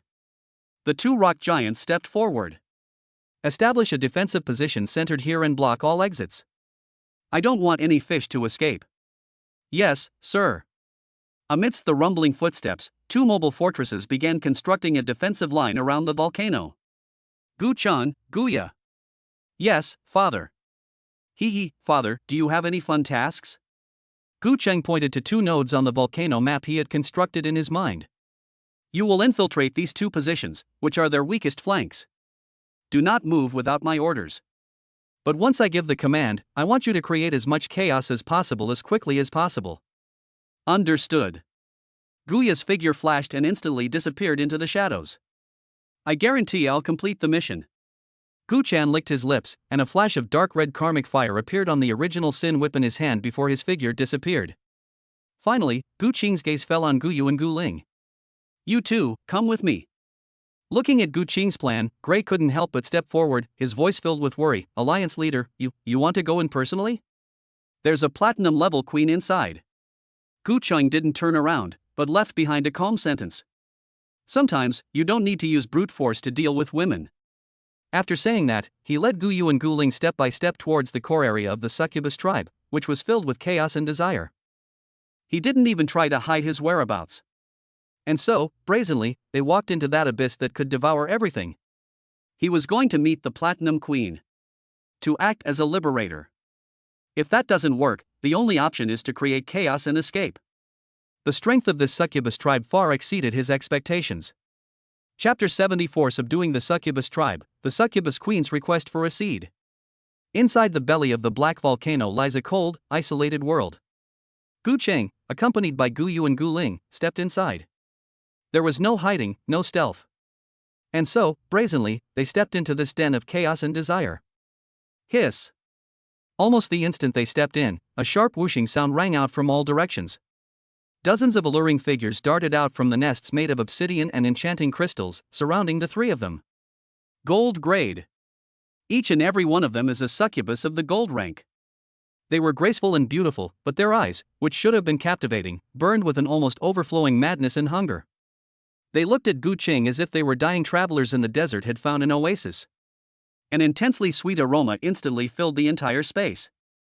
An invisible mental shock surged in wave after wave, attempting to penetrate Gu-ching's mind, tear his will apart, and turn him into a mindless, take-it-all zombie. If Gray and his werewolf guards were to set foot in this place, they would probably be completely overrun in no time. However, Gu-ching's face remained completely expressionless. Gu-ling, who was behind him, quietly raised her hand. Buzz. A soft halo of holy light suddenly spread out from her center. The light was pure and warm, like the first ray of sunshine in spring, instantly dispelling all the sweet fragrances and invisible spiritual noise in the air. All the seductive spells of the succubi vanished instantly under the holy light, like ice and snow meeting the sun. Squeak! The succubi let out shrieks of surprise and uncertainty. Their most prized weapon had failed. For the first time, their gazes towards Gu-ling carried a hint of apprehension. This isn't over yet. Gu-chang moved. He didn't make a move. Instead, he released the two top-tier bloodline energies he had absorbed without reservation. Dragon's Might. Heart of Lava. Boom! An indescribable, terrifying pressure descended with a deafening roar. On one side is the tyrannical power of the dragon race, originating from the very top of life and filled with savagery and destruction. On one side is the Lava Lord, emanating from the depths of the earth, seemingly intent on turning everything to ashes. Two completely different top-level pressures merged perfectly under Gu-ching's will, transforming into an invisible mountain that pressed down heavily on the souls of every succubus present. Well! Painful screams echoed throughout the room. Those gold-level succubi who had just been so arrogant suddenly stiffened, as if bound by invisible chains, unable to move. For the first time, an emotion called fear appeared in their eyes, which were burning with desire. It was an absolute submission to those in power that came from the deepest part of their blood. Thump! Thump! Thump! The succubi closest to the front couldn't even stand up straight. Their legs buckled, and they collapsed to their knees, their bodies trembling violently from extreme fear, completely losing their will to fight. This is pure bloodline suppression. At that very moment, a terrifying aura, more than 10 times stronger than all the succubi present combined, erupted from the center of the dark purple lava lake. Who dares to act so presumptuously in my country? A woman's voice, filled with endless allure yet also carrying extreme cruelty, resounded throughout the mountainside. On the obsidian throne in the center of the lava lake, a tall and slender figure slowly rose. Her long, flowing purple hair cascaded down to her waist, and her perfect body was covered only by a few plates of enchanting crystal armor, which perfectly outlined her breathtaking curves. Every frown and smile is enough to corrupt even the gods. Platinum level, succubus queen, Lilith. Her blood-red compound eyes pierced through layers of space and instantly locked onto Gu-ching. When she saw her people kneeling on the ground, trembling in fear, a furious rage instantly ignited in her eyes. But the next second, when her gaze fell upon the distinct yet perfectly integrated bloodline power on Gu Qing's body, her pupils suddenly contracted. That feeling. She had never experienced it. So the real person is here. Ignoring the queen's gaze, which seemed to ignite one's very soul, Gu Qing walked step by step toward the throne. Stop! Lilith let out an angry shout, and an even larger group of charms, like a mental tsunami, swept towards Gu Qing. However, Gu Qing did not stop in her tracks. Those mental attacks that could instantly turn a gold-level expert into a servant were crushed to dust by the domineering dragon's might and molten wool when they came within 3 feet of his body. He strolled leisurely, each step seeming to tread upon the hearts of all the succubi. As he drew closer, the suppressive force of that bloodline grew stronger and purer. Gu Qing was extremely nervous at this moment. If the other party ignored this bloodline suppression, a great battle would probably break out immediately. The anger on Lilith's face was gradually replaced by a look of surprise and doubt. She discovered that her supposedly irresistible charm was a complete joke in front of this man. The aura emanating from the other person caused the succubus bloodline within her to tremble uncontrollably, to yearn for it, and even to resonate with it. You, what exactly are you? Lilith's voice trembled for the first time. Gu Qing did not answer. He stopped less than 100 meters from the throne, a thought forming in his mind. Vassal altar. Bloodline resonance. Buzz. An even more ancient, powerful, and profound bloodline aura erupted from Gu Qing's body. Titan Hydra. Heart of lava. The two powerful bloodline forces, amplified by the altar, transformed into an invisible torrent, resonating with the bloodline within Lilith that originated from the ancient queen, a resonance unlike any other. Ah! Lilith let out a painful groan, clutching her heart as her face drained of color. She could clearly feel the blood in her body screaming and yearning wildly. It's an instinct like a fish yearning for the river and sea, or a fledgling bird yearning for the sky. The anger and savagery in her blood-red compound eyes vanished completely, replaced by what remained was an undisguised sense of astonishment and greed. That's it. That's it. For hundreds of years, their clan has been searching for the source that can free them from the curse of madness and allow their bloodline to evolve again. This man exudes the aura of source. Blood vessels stagnate, mind is in chaos, and one survives by absorbing the remaining energy. Gu Qing finally spoke, his voice calm, yet like a heavy hammer, striking Lilith's most vulnerable spot. This is the current state of your succubus race. And I can change all of this. As long as you submit to me. Gu Qing was not lying. The bloodline evolution pool, the fountain of life, and the elf mother tree would definitely be able to solve the problem of this succubus tribe. Lilith's body trembled violently. Surrender? To submit to a foreign race? Her pride as a queen made it impossible for her to accept. But, the desire deep within her blood that was almost devouring her reason was urging her on frantically. She looked around and saw that the gold-level citizens had already collapsed to the ground under Gu Qing's oppressive aura, unable to even lift their heads. This man didn't even actually make a move from beginning to end. Struggle, pain, resentment, longing. A mix of emotions swirled in Lilith's eyes, ultimately coalescing into a resolute expression. She slowly suppressed all her aura. Under Gu Qing's calm gaze, this proud platinum-level queen abandoned all her dignity, knelt on one knee, and lowered her noble head deeply. A powerful alien lord. Her voice, trembling slightly, resounded clearly throughout the underground cavern.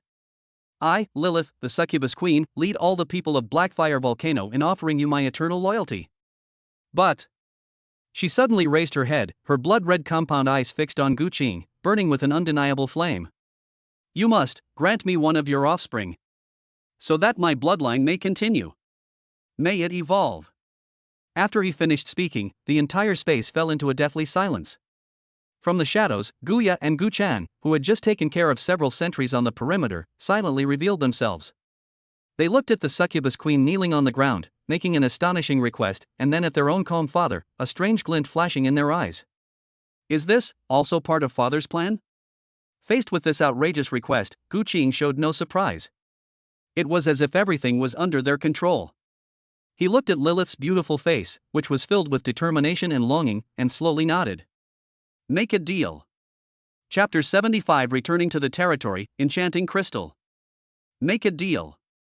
When Gu Qing calmly uttered those two words, the air in the entire underground cave seemed to freeze for a moment. The succubus queen Lilith, kneeling before him, showed a hint of surprise on her stunningly beautiful face. She had expected that her absurd request would elicit hesitation or even humiliation from the other party. After all, this human lord in front of him possessed several bloodline powers, so logically he shouldn't easily agree to have children with someone else. To my surprise, he agreed so readily. In the shadows, Guya and Guchan quietly appeared, looking at their father with undisguised strangeness in their eyes. Guchan, in particular, licked her lips and looked at Lilith with a hint of playful scrutiny. Since it's an alliance, there must be rules. Gu Qing ignored his daughter's thoughts. He looked down at Lilith, who was kneeling on the ground, and spoke in a completely emotionless voice. From today onwards, the Black Ash Volcano is designated as the Succubus Special Jurisdiction. You, Lilith, are the highest ranking officer here, but you are only responsible to me. Your duties are threefold. First, intelligence. I need to know the movements of all forces on this land. Second, infiltration. When necessary, you must become my sharpest hidden blades. Third, resources. I know that you have abundant enchanting crystals here, as well as all the special products you control. I have the highest authority to allocate them. Lilith's heart sank. These three orders from the other side essentially seized control of the succubus race's most core abilities and values. She gritted her teeth, raised her head, and in her blood-red compound eyes, a trace of queenly pride still lingered. We can accept your leadership. But the customs and traditions of the succubus race, we hope to retain some autonomy to avoid unnecessary conflicts with other races. Okay. Gu Qing nodded, his gaze seemingly piercing through Lilith's last struggle. I promise to provide you with a stable living environment, and... His voice paused, and each word seemed to possess a magical power, striking precisely into the depths of Lilith's soul. The opportunity for bloodline evolution. Boom! It was as if a thunderclap exploded in Lilith's mind. Bloodline evolution. This is the ultimate goal that their clan has been pursuing for hundreds of years, even at the cost of enduring the torment of curses. However, I also have my bottom line. Gu Qing's tone suddenly turned cold, and a chilling killing intent instantly enveloped the entire cave. Your charm abilities must be strictly controlled. Without my order, you are absolutely forbidden from using them on any other member within the territory. Remember, any other member. His gaze swept across the entire area, and every succubus he saw felt as if their souls had been frozen. If anyone violates this rule, I will personally crush her soul inch by inch. This is the ironclad rule for maintaining harmony in this territory. Whoever touches it will die. Lilith's body trembled uncontrollably. She could sense that the other party wasn't joking. That pure, unadulterated killing intent made her have no doubt that if she were to offend them, even as a platinum-level queen, her fate would be no different. She knew she had made the right bet. The man before them possessed a power they could not comprehend, and an absolute determination to establish order. Following him may be the only chance to break free from the bloodline curse and seek true peace and evolution. I, Lilith, understand. She completely suppressed all her pride and buried her head deeply. The alliance was reached. Gu Yu, Gu Ling. At Gu Qing's command, his two daughters, who had been standing quietly behind him, moved. In Gu Yu's cold eyes, the phantom of a crescent moon quietly appeared, and the invisible spiritual power, like the gentlest moonlight, instantly enveloped the entire cave. Those succubi, whose minds were tense due to bloodline suppression and fear, felt a cool sensation flow into their minds, soothing all their mania and unease. Immediately afterwards, the holy light in Gu Ling's hand burst forth. That pure, healing light transformed into a rain of light, showering down upon every succubus. Squeak! A piercing scream rang out, but it was not pain, rather, it was a release that had been suppressed for countless years. The dark purple demonic patterns that appeared on their bodies due to energy chaos melted away rapidly like ice and snow under the holy light. The cloyingly sweet scent of desire in the air was completely purified, replaced by a sacred and warm tranquility. Countless succubi collapsed to the ground, watching the changes that had occurred within them and experiencing an unprecedented peace of mind.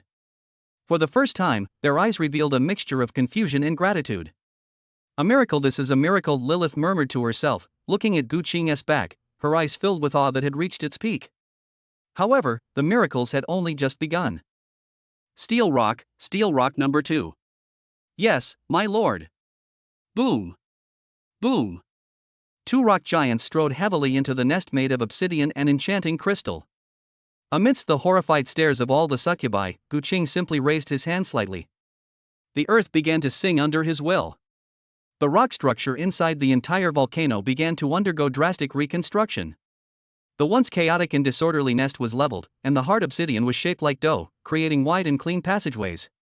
New, more robust, and more rationally designed residential areas are springing up everywhere. This is no longer just simple power, it is the power of words becoming law, a world-creating force. In just half an hour, the entire chaotic and filthy succubus lair was transformed into an impregnable underground fortress. Werewolf Guard, move to the outer perimeter and establish a defensive line. Upon receiving orders, Gray led his newly dressed and highly motivated werewolf guards cautiously into the area. When they saw those alluring succubi, many young werewolves couldn't help but swallow hard and look away. But the moment they met Gu Qing's cold gaze, they instantly straightened up, straightened their backs, and rushed to their respective defensive posts without looking to the side. Just kidding, compared to beauty, my life is more important. Everything is arranged. The migration and integration of the succubus tribe proceeded smoothly under Gu Qing's absolute control. Lilith selected 20 of the most powerful Dark Gold tier elite succubi as representatives to accompany Gu Qing back to his territory, to witness firsthand what kind of place they would be serving. One day later, in the territory, at the central square. When Lilith and her elite succubi first set foot on this land, they were all stunned. They saw the mother tree of elves, which exuded endless life. I saw an elven archer, nimbly leaping among the treetops, with eyes as sharp as an eagle's. They spotted werewolf guards patrolling the streets, clad in steel armor and exuding a fierce aura. Further away, deafening hammer blows echoed, filled with the rhythm of power and creation. Everything here is full of order, vitality, and hope. It's like two completely different worlds from their cold, chaotic black ember volcano, a place filled only with desire and slaughter. This is your territory? Lilith's voice trembled slightly. Gu Qing did not answer. He led them directly to the newly built dwarven forge workshop with its roaring furnace. Master of Stone Anvils. Alliance Leader. You're back. Master Blacksmith Stone Anvil Copperbeard rushed out of the workshop, covered in sweat. When he saw the group of alluring succubi behind Gu Qing, he paused for a moment, then curled his lip in disdain. A bunch of spineless cowards who only know how to flaunt their charms, he muttered under his breath. Ignoring his prejudice, Gu Qing threw over a bewitching crystal the size of a human head, shimmering with an eerie red light. Let's take a look and see if it can be integrated into the equipment. Stone Anvil Bronzebeard instinctively caught it, about to say that this thing was all show and no substance, but the moment his hand touched the crystal, a strange mental fluctuation ran up his arm and into his mind. The master blacksmith's body jolted violently, and his cloudy old eyes widened instantly. This pattern, this energy conduction structure. By the Creator God. This is simply a natural amplifier and filter for spiritual energy. He looked at the crystal as if he had discovered a new continent, turning it over and over in his arms, muttering to himself. The obsession and fanaticism in his eyes were even more exaggerated than when he saw the best mithril. He suddenly raised his head, and the look in his eyes as he looked at the succubi changed completely. That was no longer contempt, but the burning desire of a hungry wolf seeing a fat sheep.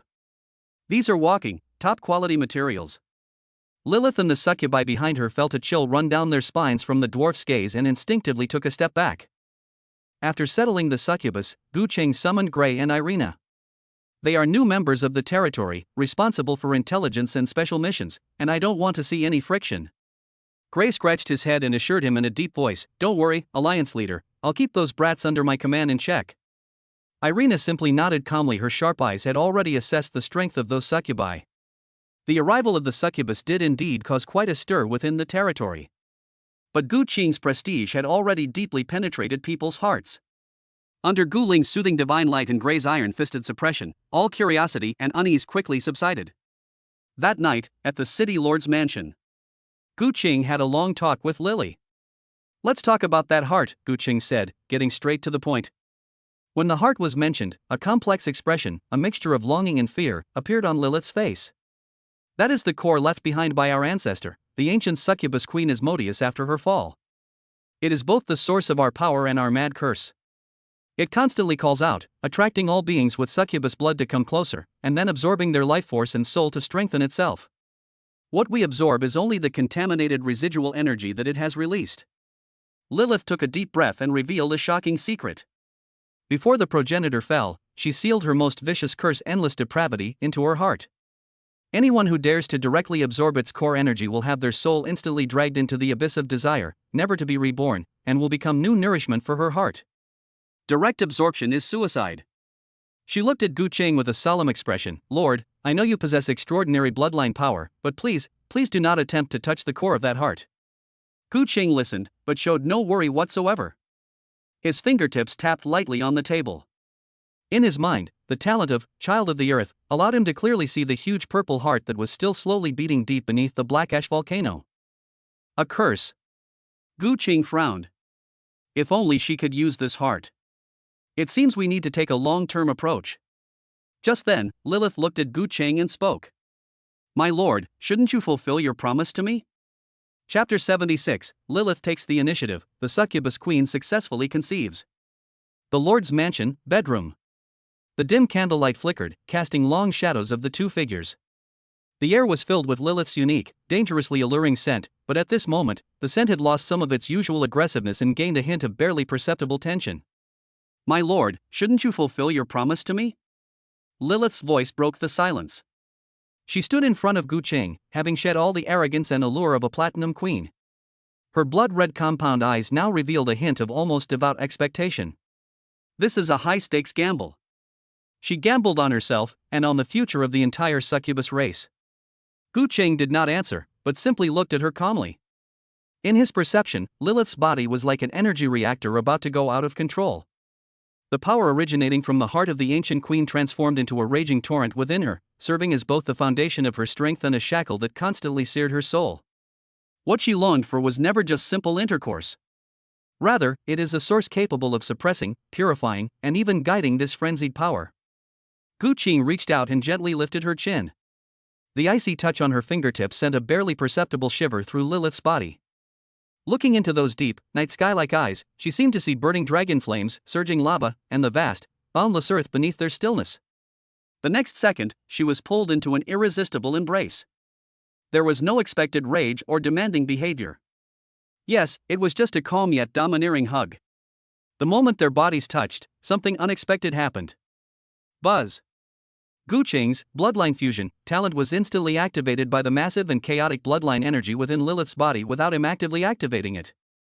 An incredibly terrifying force of extraction erupted from Gu Cheng's body. Ugh! Lilith let out a painful groan. She felt the blood in her body, like a flood bursting its banks, finding an outlet and surging uncontrollably into Gu Cheng's body. She tried to struggle, but found that her body was firmly restrained by an even more tyrannical pressure. That is the absolute hegemony resulting from the fusion of Dragon's Might and Heart of Lava. No! Not only that. An even more ancient, colder aura, filled with poison and destruction, also awakened within Gu Cheng's body. Titan Hydra. At this moment, the three top-tier bloodline powers seemed to transform into three hungry prehistoric beasts, frantically tearing at and devouring her equally top-tier succubus bloodline. For the first time, extreme fear appeared on Lilith's face. She felt her life force rapidly draining away, and her soul being drawn away by this force. However, just when she thought she was about to be drained dry, a crisp system notification sound exploded in Gu Cheng's ears. Ding! Succubus bloodline complete detected. Absorb? Absorb! Gu Cheng didn't hesitate for a second. Boom! The succubus bloodline that was forcibly extracted was no longer simply lost, but poured into Gu Cheng's limbs and bones in a more violent manner. A cold, yet extremely alluring and chaotic torrent of energy exploded within his body in an instant. This energy created an unprecedented and intense conflict with the three bloodlines that were originally in his body. The scorching power of lava will incinerate it. The domineering dragon's might will crush it. The cold, metallic venom of the snake will corrode it. The three forces went berserk simultaneously, turning Gu Cheng's body into a bloody battlefield. The extreme pain made him groan, and veins bulged on his forehead, but he forcibly circulated the profound power of the Child of the Earth to suppress the turmoil within his body. He could clearly feel that his mental strength was growing at an unbelievable speed under the impact of this chaotic energy. Every cell in his body seemed to be being rejuvenated by this alluring power, and a mysterious attraction was forming within him. After an unknown amount of time, when the violent torrent of energy finally subsided, a new balance quietly formed within his body. Ding! Congratulations, host, for successfully absorbing the succubus bloodline complete and gaining a new talent, Lord of Enchantment Gold rank. Lord of Enchantment Gold tier, greatly increases resistance to mental charm, charisma, and mental power. Your attacks will inflict a mental shock effect. You can manipulate mental energy on a small scale, which greatly enhances the natural temptation talent's control over the mental environment. It's done. Gu Qing slowly opened his eyes, and a strange purple light flashed and disappeared in his eyes. He released Lilith from his embrace. At this moment, she had already collapsed to the ground, covered in sweat. Her beautiful face was drained of color, yet it carried an unprecedented serenity. The manic energy that had plagued her for centuries, constantly pushing her to the brink of madness, vanished. Instead, there is an ethereal and pure quality. Even more remarkably, Gu Qing sensed that a completely new, deeper connection had been established between him and Lilith, one that transcended the master-servant contract. He could clearly sense her weakness at that moment, and beneath that weakness, a sense of relief as if she had survived a catastrophe, and fervor. Lilith quickly recovered and looked at Gu Qing with seductive eyes. Without hesitation, Lilith lunged at Gu Qing. A sweet and alluring scent instantly filled the entire room. The creaking of the wooden bed was incessant. A few days later, Lilith's body underwent subtle changes. She no longer needed to suppress the chaos within her body, and for the first time, her blood-red compound eyes regained their clarity. A brand new, vibrant power is quietly growing within her. In the city lord's palace, Gu Ling gently placed her hand, which radiated a soft holy light, on Lilith's lower abdomen. After a moment, she raised her head and looked at Gu Qing, her pure eyes revealing a hint of shock. Father, she succeeded. Moreover, I can sense that the bloodline power contained within this new life is stronger than any newborn I have ever seen. Even stronger than me and my sisters when we were first born. Upon hearing this conclusion, Lilith's body trembled slightly with excitement. She slowly knelt down in front of Gu Qing. This time, it was no longer for exchange, no longer to beg. Rather, it is the purest form of surrender and worship, originating from the depths of the soul. My king. Her voice was no longer alluring, but like that of the most devout believer chanting the name of a god. Your bloodline purified me and gave my people a new life. I can feel that my bloodline, under your influence, has completed its initial evolution. My control over mental power is several times stronger than before, and my resistance to chaos has also been fundamentally enhanced. She raised her head, her bloodshot eyes, now clear again, staring fervently at Gu Qing. From this day forward, Lilith, and the entire succubus race, will become the sharpest and most loyal, dark blade in your hand. Just then, a series of long-lost system notification sounds rang in Gu Qing's mind. Ding! Your vassal succubus queen Lilith has successfully conceived. Ding! Offspring bloodline potential detected as diamond level. Ding! Congratulations, host, for triggering the special achievement continuation of the succubus bloodline. You have received a diamond level gift pack X1. Chapter 77 Bloodline Purification Altar, New Lord Competition. A look of surprise appeared on Gu Qing's face. She hadn't expected that it would actually unlock a ding. Congratulations, host, for triggering the special achievement continuation of the succubus bloodline. You have received a diamond level gift pack X1. Start now? Activate. As soon as Gu Qing's thoughts settled, the gift package in her mind exploded, transforming into a dazzling array of diamond starlight. An ancient and mysterious architectural blueprint floats silently in the starlight. Ding!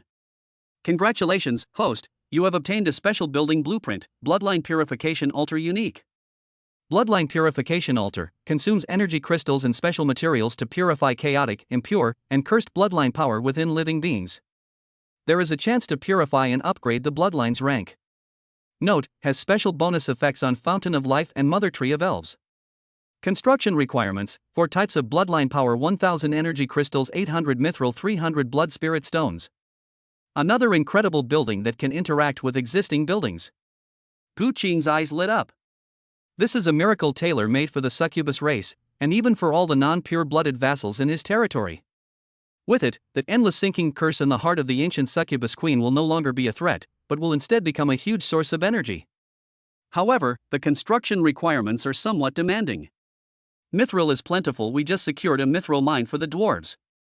However, we don't know what kind of or the evil spirit stone is, so we can only build it after we find it.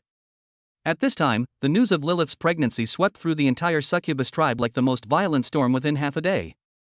Inside the black volcano, an unprecedented frenzy had ensued. Your Majesty, she is pregnant with that man's child.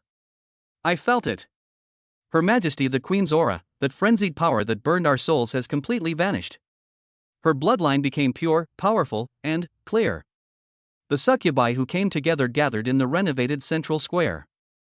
They looked up at Lilith, who stood on the high platform, her figure still alluring, but her eyes clearer than ever before, her eyes burning with almost frenzied worship. This is no longer simply fear of the strong.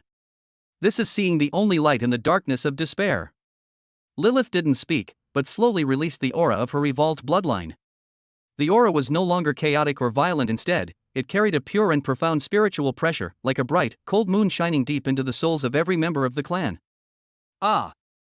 A gold-level succubus standing at the very front, struggling to suppress the chaotic energy within her body, suddenly let out a painful scream. The magical runes on her body flashed wildly, and she curled up on the ground, trembling violently. The surrounding succubi stirred, thinking she was about to lose control. But the next second, a murky black aura was forcibly forced out from the succubus's skull, letting out a resentful hiss in the air before dissipating. The succubus's body stopped trembling. She slowly raised her head, and her eyes, which had been filled with desire and madness, regained a trace of clarity. I feel it, the bottleneck is loosening. Her voice trembled uncontrollably with ecstasy. Boom! The entire succubus tribe was in complete uproar. A god! He is our god! Only a god can purify the curse on our bloodline. I offer everything to the great Lord. The fervent faith, as powerful as a mountain collapsing and as strong as a tsunami, almost blew the dome of the entire mountainside off. As Lilith watched this scene, a hint of excitement flashed in her eyes. She knew that from this moment on, the entire succubus race had truly and completely returned to the heart from the depths of their souls. She turned and knelt on one knee in the direction of the territory, performing the most devout and solemn salute. Standing by the window of the city lord's mansion, Gu Qing took in everything that was happening inside the black ash volcano through the dual perceptions of the Child of the Earth and the Lord of Enchantment. With a thought, a pure and majestic spiritual force traversed the vast distance and descended directly into the minds of all the members of the succubus tribe. Restrain your desires and take control of your power. Chaos only brings destruction. Discipline is the key to a new beginning. The voice, like a divine pronouncement, carried an unquestionable majesty and was directly imprinted into the depths of every succubus's soul. The talent of the Lord of Enchantment is now displaying its terrifying dominance. Under this spiritual guidance, the originally undisciplined and chaotic succubi unconsciously straightened their backs, and the fanaticism in their eyes gradually subsided, transforming into a more steadfast sense of discipline. A terrifying intelligence and assassination legion is quietly taking shape under his will. Within their territory, other races quickly noticed the changes in the succubi. Gray, leading a squad of werewolf guards, nearly popped his eyes out when handing over the defensive zone to the newly stationed succubus patrol. The succubi before me were still alluring, but they stood ramrod straight, their eyes cold, and the seductive aura they once possessed had been completely suppressed. Goodness, are these still those women who can break their backs just by walking a few steps? A young werewolf couldn't help but mutter under his breath. Shut up! Gray slapped him on the back of the head. Looking at the succubi who were as disciplined as elven archers, he looked towards the city lord's mansion, his eyes filled with even more awe. This lord's methods are truly unpredictable. Dwarven blacksmith workshop. I did it! I did it! Ha ha ha ha! Stone Anvil and Bronzebeard's maniacal laughter shook the entire workshop, making the iron filings dance. He held up a werewolf breastplate that had just been quenched. The breastplate was made entirely of refined steel, but at its core was a bewitching crystal that had been polished into the shape of a rune. The crystal patterns blended perfectly with the metallic texture of the armor, radiating a peculiar spiritual energy. Alliance leader. Look! Stone Anvil Bronzebeard excitedly ran to Gu Qing, holding up his breastplate like a treasure. I succeeded. I engraved the energy conduction structure of that thing into the mithril.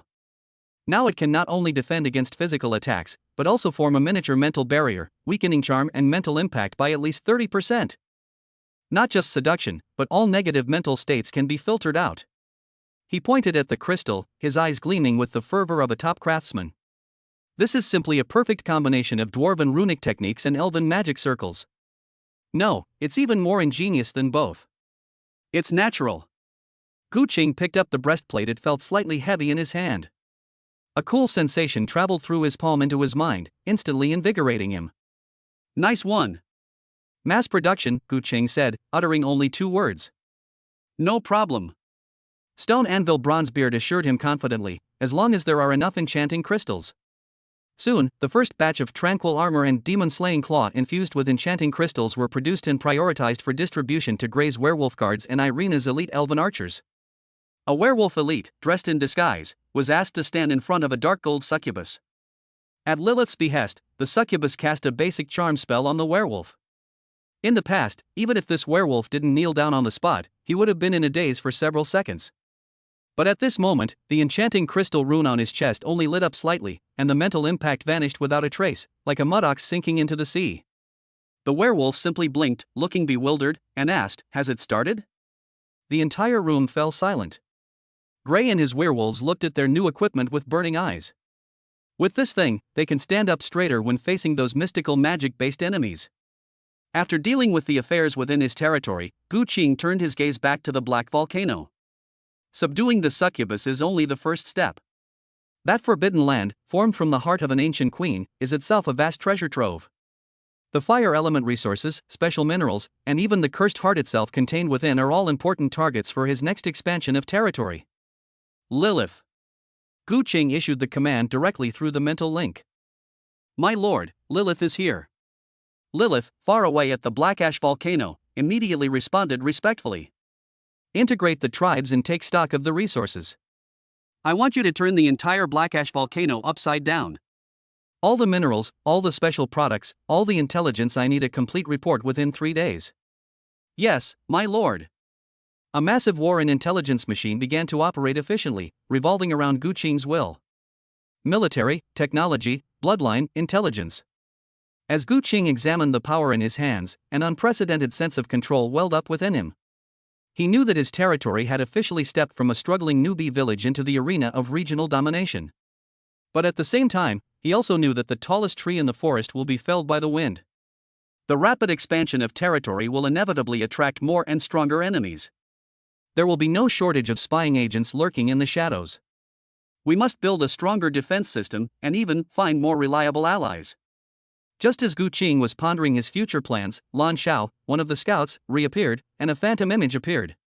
A light screen was generated, and the words instantly appeared. Regional announcement: the protection period for the top 1,000 new lords is about to end. The Linen New Lord competition will begin tomorrow. The first 1,000 new lords who are under protection will be eligible to participate. Event rewards: winners will receive rewards such as energy crystals, building blueprints, and various spiritual materials. They will also have the opportunity to represent Linen City in the National Freshman Exchange Competition for even more rewards. Chapter 78: Pre-Match Preparations, Departure for Linen City. The light screen before him cast ripples on Gu Qingxin's heart. Linen Newcomer Lord Competition. The end of the protection period is also a public, bloody muscle show. He stood by the window of the city lord's mansion, his gaze passing through the neat streets, over the towering world tree, and into the more distant unknown. Ultimately, this land will be judged by its strength. This is also an opportunity for new lords to acquire some resources that are difficult to obtain. For example, architectural blueprints. Summon everyone to the council hall. A mental command was silently transmitted to every core subordinate. A moment later, the heavy stone door closed behind them. Inside the council hall, all of the territory's top combatants were present. Guya remained hidden in the shadows, Gu Chan idly toyed with the whip of original sin, and Gu Yu and Gu Ling stood side by side, one aloof and the other gentle. Gu Mei stood quietly to the side, the chaotic aura around her completely gone, replaced by a restrained allure.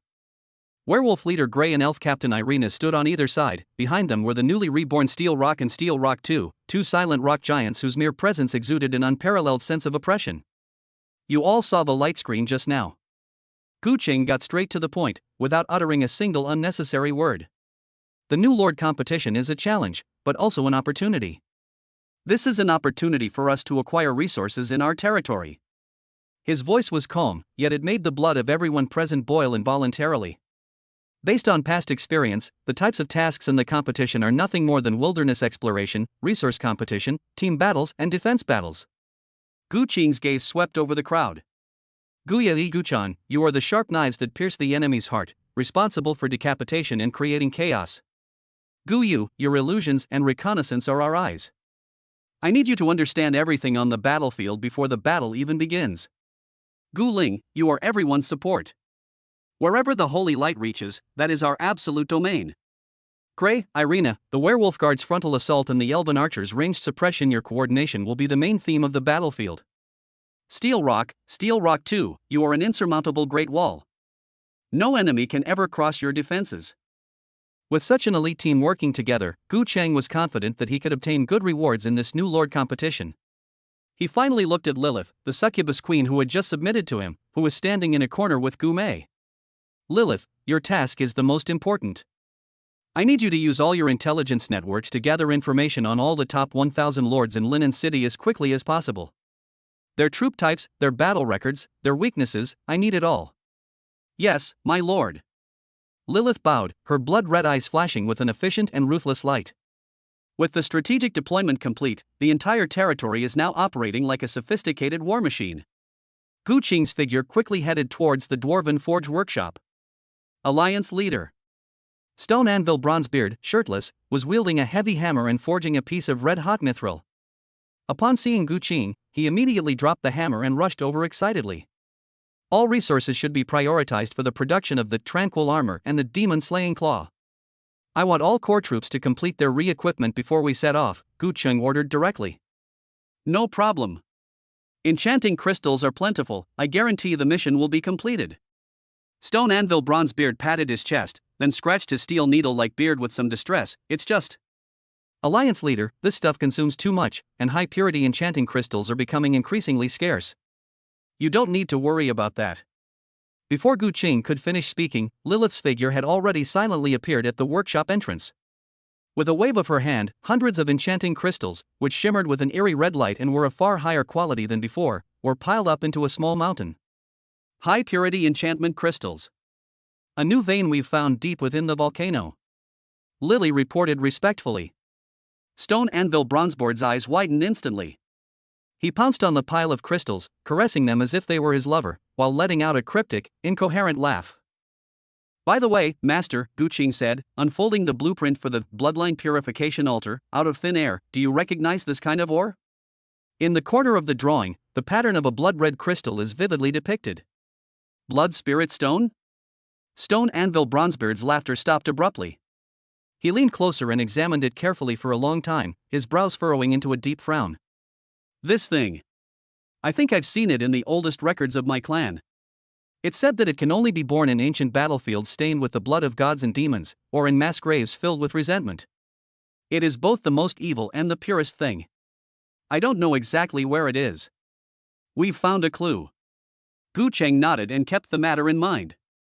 He took out another batch of cores obtained from the Lava Beetle commander and threw them to Steel Rock and Steel Rock 2.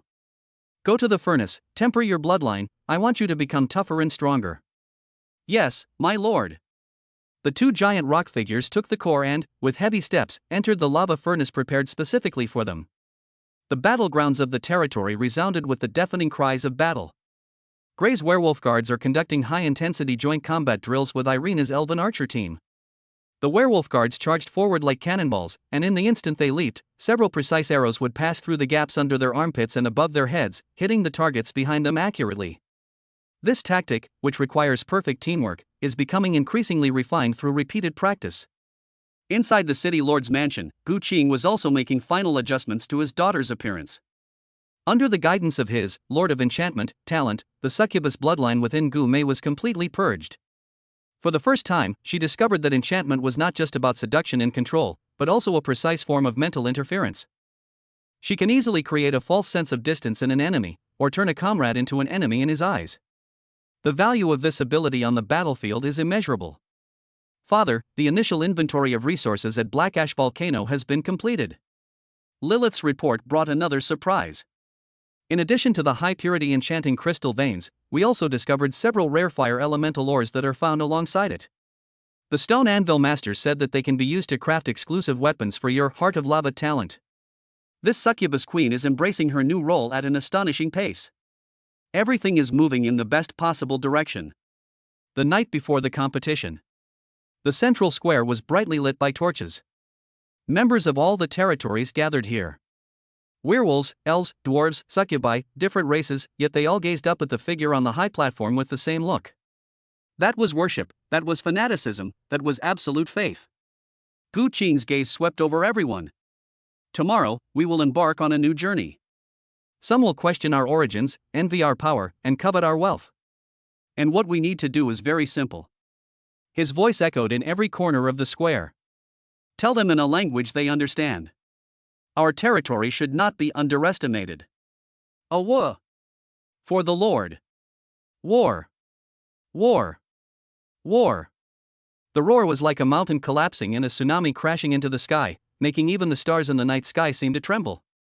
Morale has reached its peak.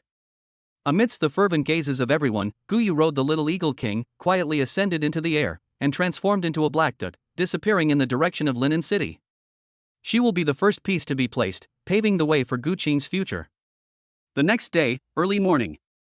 As the first rays of sunlight fall upon the territory, an elite force, so elite it was breathtaking, had assembled in the central square.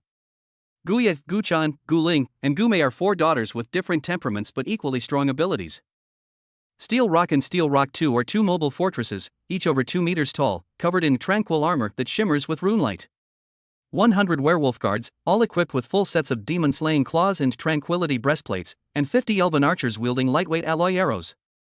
Gu Qing mounted his warhorse, followed by 20 elite dark gold level succubi led by Lilith.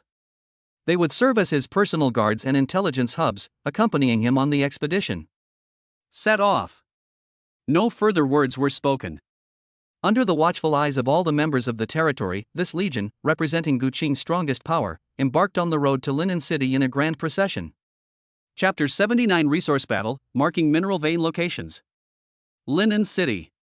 Unlike the vibrant natural scenery of Gu Qing's territory, this giant city of the Human Lords Alliance resembles a behemoth forged from steel and rock. Towering city walls are engraved with enormous magical runes, radiating chilling energy fluctuations. On the wide streets, all kinds of soldiers move back and forth, their powerful auras rising and falling. The air was thick with tension, excitement, and undisguised ambition. As soon as Gu Qing's team stepped into the city gate, they became the focus of everyone's attention. There was no way around it was just too eye-catching. 2 rock giants, each over 2 meters tall and covered in dark runic armor, caused the ground to tremble slightly with every step they took. Hundreds of werewolf guards, clad in steel breastplates and with claws gleaming coldly, exuded a fierce aura and their eyes held a wild arrogance. And then there were the 50 tall, slender elven archers, each carrying a longbow. Their sharp gazes sent a shiver down the spines of any observer. The most eye-catching were the 20 dark gold level succubi following behind Gu Qing. They had suppressed all their allure, their faces were cold and beautiful, their figures alluring, yet they stood ramrod straight, as disciplined as a royal guard. This bizarre contrast left the surrounding lords staring wide-eyed. Holy crap, what kind of units are those? Werewolves, elves, golems, and succubi? What a bizarre combination. Bringing a succubus to the freshman competition? Is this guy here to fight a war or to throw a slut party? Judging from his young age, he's probably one of the lucky guys who managed to get into the top 1,000 by relying on a succubus unit's lair. He'll be eliminated in the first round. The discussions were tinged with undisguised contempt and lewd glances. Just then, a group of people blocked Gu Qing's path. Leading the group was an arrogant young man riding a ferocious skeletal warhorse, followed by a squad of well-equipped undead knights. Hey, isn't this a succubus? Young man, this unit of yours is pretty good. Want to sell? Name your price, I need it tonight. The young man shook his head, speaking frivolously, which drew laughter from the knights behind him. Lilith's blood-red eyes instantly turned cold, and a chilling killing intent was about to erupt.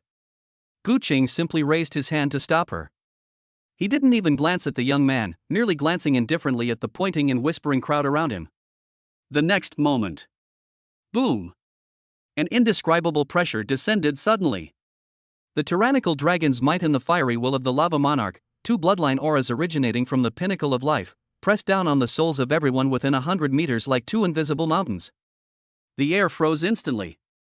The undead knights, who were laughing and joking just a moment ago, suddenly let out a terrified cry as their skeletal warhorses creaked and fell to their knees uncontrollably. The arrogant young man's smile froze instantly, and all color drained from his face. He felt as if he were being targeted by both an ancient dragon and a lava demon at the same time. His heart was being gripped by an invisible hand, and even breathing became difficult. The whispering lords around them were struck dumb, their faces turning deathly pale, and they fell silent, no longer daring to utter a single word. Gu Qing said nothing, but simply spurred his horse and rode straight through the group of undead knights who were frozen in place. The suffocating pressure only dissipated when his figure disappeared around the corner of the registration point. Huff, huff. The young man was panting heavily, his whole body already soaked in cold sweat. He looked in the direction Gu Qing had left, his eyes no longer showing any frivolity, but only deep fear and horror. What kind of monster is that? The competition registration point is located in a huge central plaza. Tens of thousands of spectators had already packed the venue to capacity, and a huge light screen was suspended high in the air, broadcasting the situation inside the venue in real time. A middle-aged man dressed in the magnificent robes of the city lord's mansion, exuding an unfathomable aura, stood suspended in mid-air. He is the Lord of Linen City. Welcome, everyone, to the Linen New Lord competition. The city lord's voice was loud and clear, echoing throughout the entire area. Without further ado, let's announce the rules for the first round of the competition, the Resource War. With a wave of his hand, the image on the light screen in the sky changed, displaying a vast and complex topographical map marked with countless red dots. All participating lords will be randomly teleported to the no man's land. Your goal is to seize as many energy crystal mines as possible within 6 hours. The crystal mines vary in size and are guarded by monsters, as well as other lords eyeing them covetously. Ultimately, the ranking will be determined by the number of energy crystals you bring back. The announcement of the rule caused an uproar in the audience. Another resource war. This is the bloodiest start ever. This is not only a test of the efficiency in eliminating monsters, but also a test of the Lord's ability to plunder each other. Look at that dark horse named Gu Qing. His stats are out. His unit is actually a succubus. I'm dying of laughter, he's definitely going to get riddled with bullets. In the audience, countless people pointed at Gu Qing's information that appeared in the corner of the screen and burst into laughter. In their view, succubi, as a support unit, are nothing more than cannon fodder on the main battlefield. At that moment, Gu Qing, sitting below the arena, heard Gu Yu's ethereal voice echoing in his mind. Father, I have marked the entire topographical map of the No Man's Land, as well as the detailed distribution of energy crystal mines and the levels of the guardian monsters. Long before the city lord announced the rules, Gu Yu had already transformed into a gentle breeze and thoroughly scouted the entire battlefield. Gu Qing's lips curled up slightly. With foresight, how could we possibly lose this battle? He quickly distributed the map in his mind, which was 100 times more detailed than the official map, to every core subordinate through the mental link, while issuing concise and clear instructions. Guya Li Guchan, infiltrate behind the 3 large mining areas marked on the map, cut off their supply lines, create chaos, and decapitate their command units. Steel Rock 2, advance from the front. Target, the largest energy crystal mine in the center of the map. Gray, Irina, werewolf guards clear out small mining sites along the way, elven archers provide ranged suppressive fire. Gu Ling, monitor the team's condition and be ready to provide holy light support at any time. Lilith, you and Gu Mei will stay with me in the central command, responsible for information processing and psychological interference. Tactical deployment was completed in just a few seconds.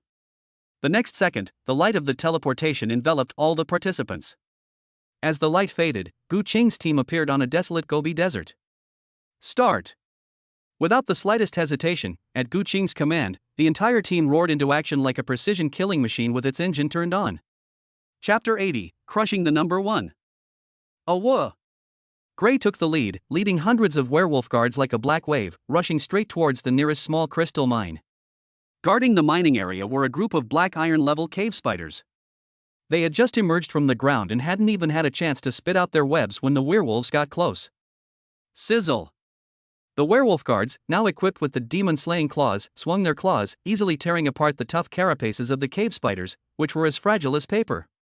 Occasionally, a few elite spiders would spit out venom with a mental impact, but when it landed on the tranquility armor on the werewolf guard's chest, the enchanting crystal runes embedded in it would only light up slightly, and all the mental impact would vanish without a trace. In just one charge, in less than 30 seconds, the entire small mining area was cleared. Efficiency, amazing. On the other side, Gu Chan's figure had already appeared in a swampy mining area covered by highly poisonous vines. This place is home to thousands of bronze-level poisonous swamp frogs. Although these poisonous swamp frogs are of relatively low level and grade, there are too many of them. They're so densely packed that they'd be quite difficult for ordinary troops to deal with. Hee, let your big sister give you a bath. Gu Chan licked her lips, and the whip of original sin in her hand shot into the sky, transforming into a dark red fire dragon tens of meters long. Karmic fire engulfs the heavens. Boom! Dark red karmic fire descended from the sky like fire rain, instantly covering the entire swamp. The highly poisonous vines instantly turned to ashes, and thousands of poisonous swamp frogs didn't even have time to scream before they were burned to a crisp in the raging flames. Vast areas of crystal ore were exposed in this naked way. Gu Chan's eyes lit up, and she quickly collected them. The most enigmatic of them all is Guya. A lord's army consisting of 300 shield bearers and 100 archers is struggling to besiege a gold-level rock giant lizard, attempting to seize the medium-sized crystal mine it is guarding. Just as their commander loudly gave the order to prepare for a general offensive, a shadow silently swept past his feet. Put! A thin line of blood appeared on the commander's throat. His expression froze, his eyes filled with confusion, and he fell straight down. The entire team was thrown into chaos instantly. Guya's figure had already disappeared into the next shadow. After the chaos subsided, the group continued their attack on the rock giant lizard, carefully guarding their surroundings. However, due to the need to guard against Guya, the team suffered losses when facing the rock giant lizard. Just as the leading lord breathed a sigh of relief and prepared to collect the crystal ore here, Guya's figure reappeared and instantly killed many soldiers. Thus, under constant sneak attacks, the lord's army quickly collapsed. In order to avoid too many troop losses, the lord had no choice but to withdraw in the end.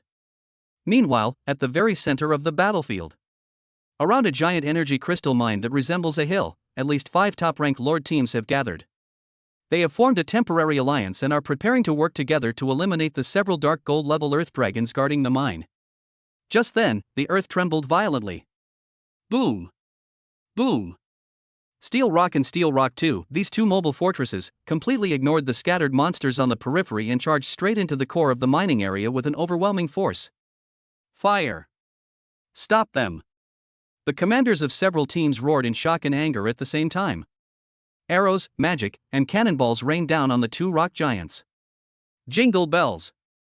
However, those attacks, powerful enough to pierce steel plates, only sparked a series of fireballs when they landed on their bodies covered by the tranquility armor, leaving not even a white mark. Roar! With a roar, Steel Rock No. 2 swept out with its giant axe, sending a dark gold-level earth dragon and dozens of shield-armored soldiers flying. Crush them! Pure, overwhelming power. Steel Rock No. 1 and Steel Rock No. 2 were Gu Qing's experimental subjects. They were continuously strengthened by Gu Qing with mithril and various ores, and their strength and defense have reached an abnormal level. All the United Lords were dumbfounded. How can we fight like this? In the midst of the fierce battle, occasionally a werewolf guard would be struck by the earth dragon's breath and fall to the ground, severely injured. But the next second, a holy pillar of light descended from the sky and enveloped him. Under Gu Ling's holy light, the potentially fatal wound healed at a speed visible to the naked eye. The entire team seems to have unlimited endurance. Time passed, second by second. More and more Lord's forces discovered a strange scene on the battlefield. Strange, where is this medium-sized mining site marked on the map? Damn it! Forget about the mine, there's not a single hair left. Look at the ash on the ground, it looks like it was burned. The same thing happened here. All the monsters were wiped out, leaving only claw marks all over the ground. Efficiency. A level of clearance efficiency that sent chills down the spines of all participants. They are still struggling to overcome the tough challenges, while that mysterious team, like a bulldozer, has already reaped all the resources on most of the map. 6 hours later. The final bell rang. In the central square of Linen City, everyone's eyes were fixed on the huge ranking light screen. The names and scores on the screen are scrolling rapidly and constantly changing. Look! The royal family's Knights of the Templars have surged into first place. No wonder they're a veteran powerhouse. Wait a minute. The Li family's Abyss Demon army has overtaken them. Their score is so high. As expected of a new lord who has awakened a unit of dark gold or even platinum rank, his future achievements are limitless. My God! Who is this?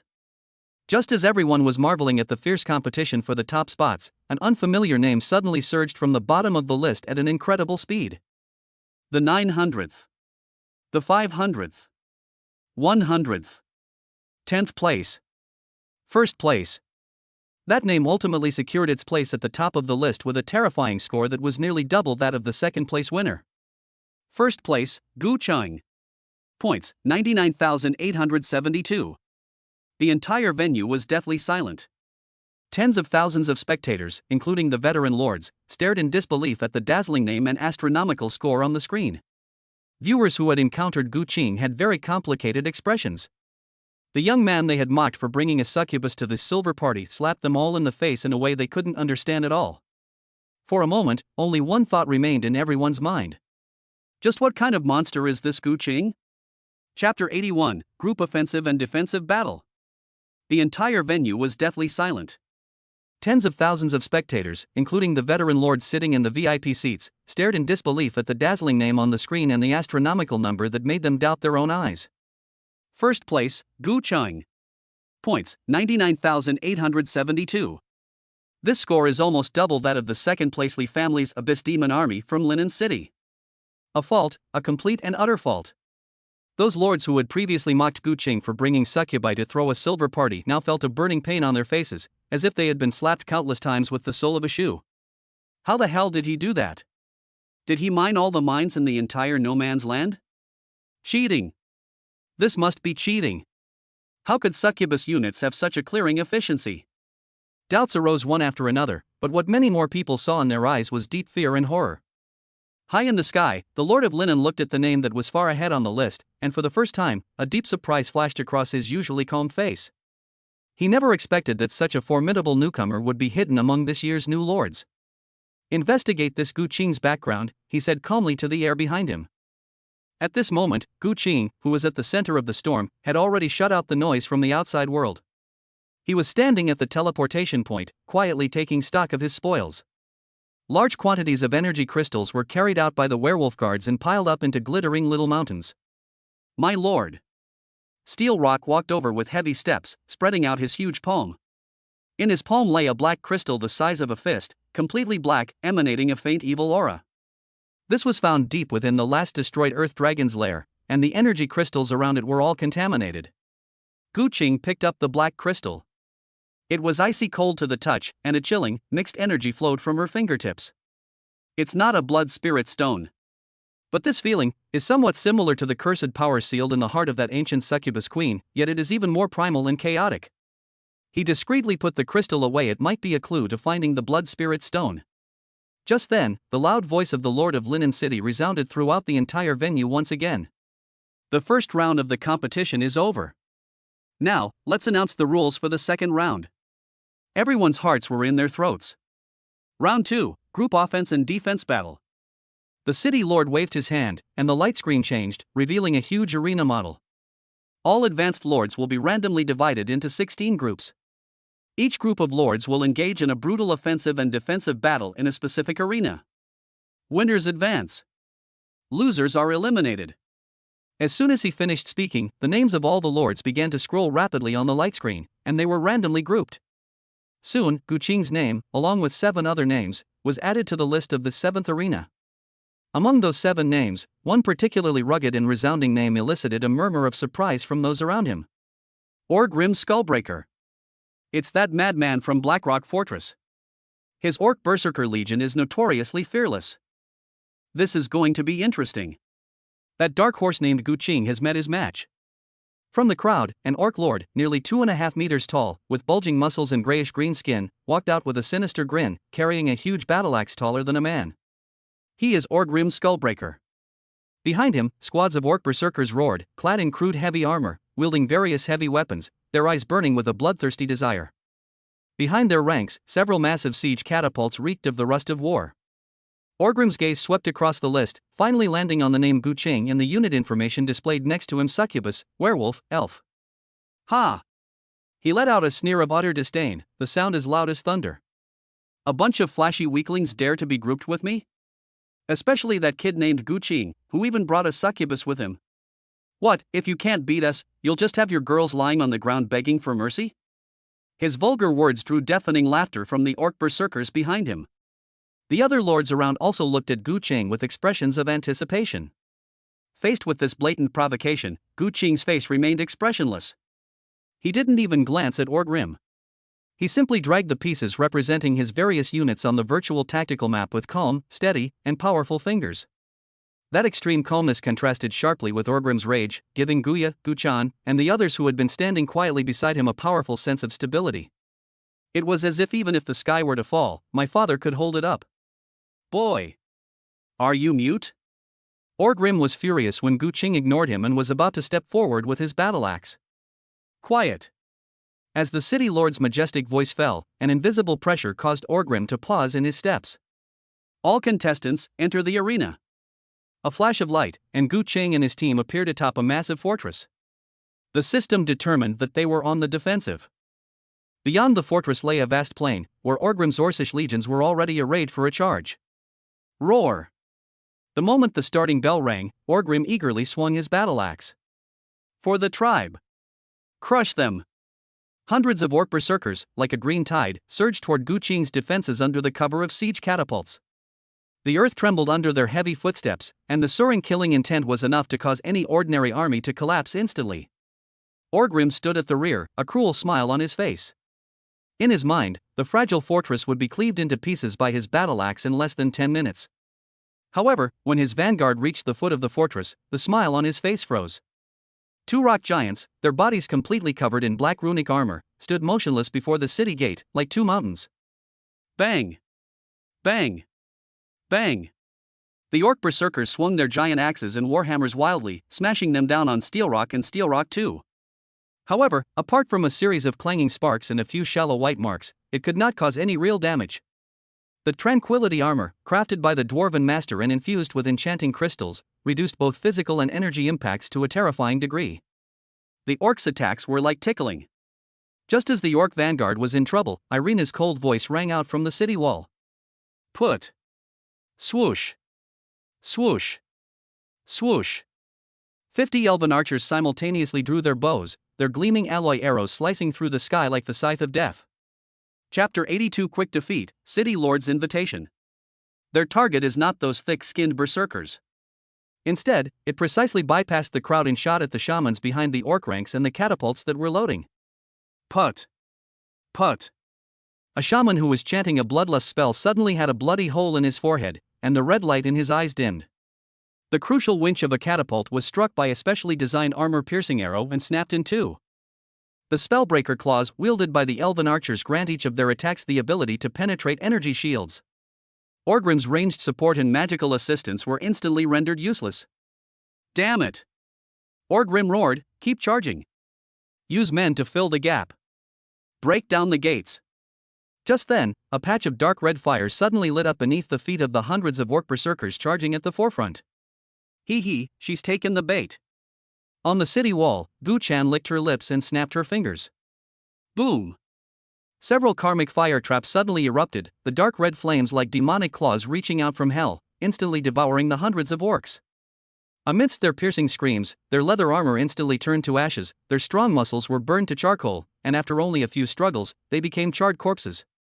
The ferocious charging formation was torn open with a huge gap. But that's not all. On the battlefield, a thin layer of mist rose up at some unknown time. The orcs who were charging forward suddenly found that the scene before them was becoming distorted.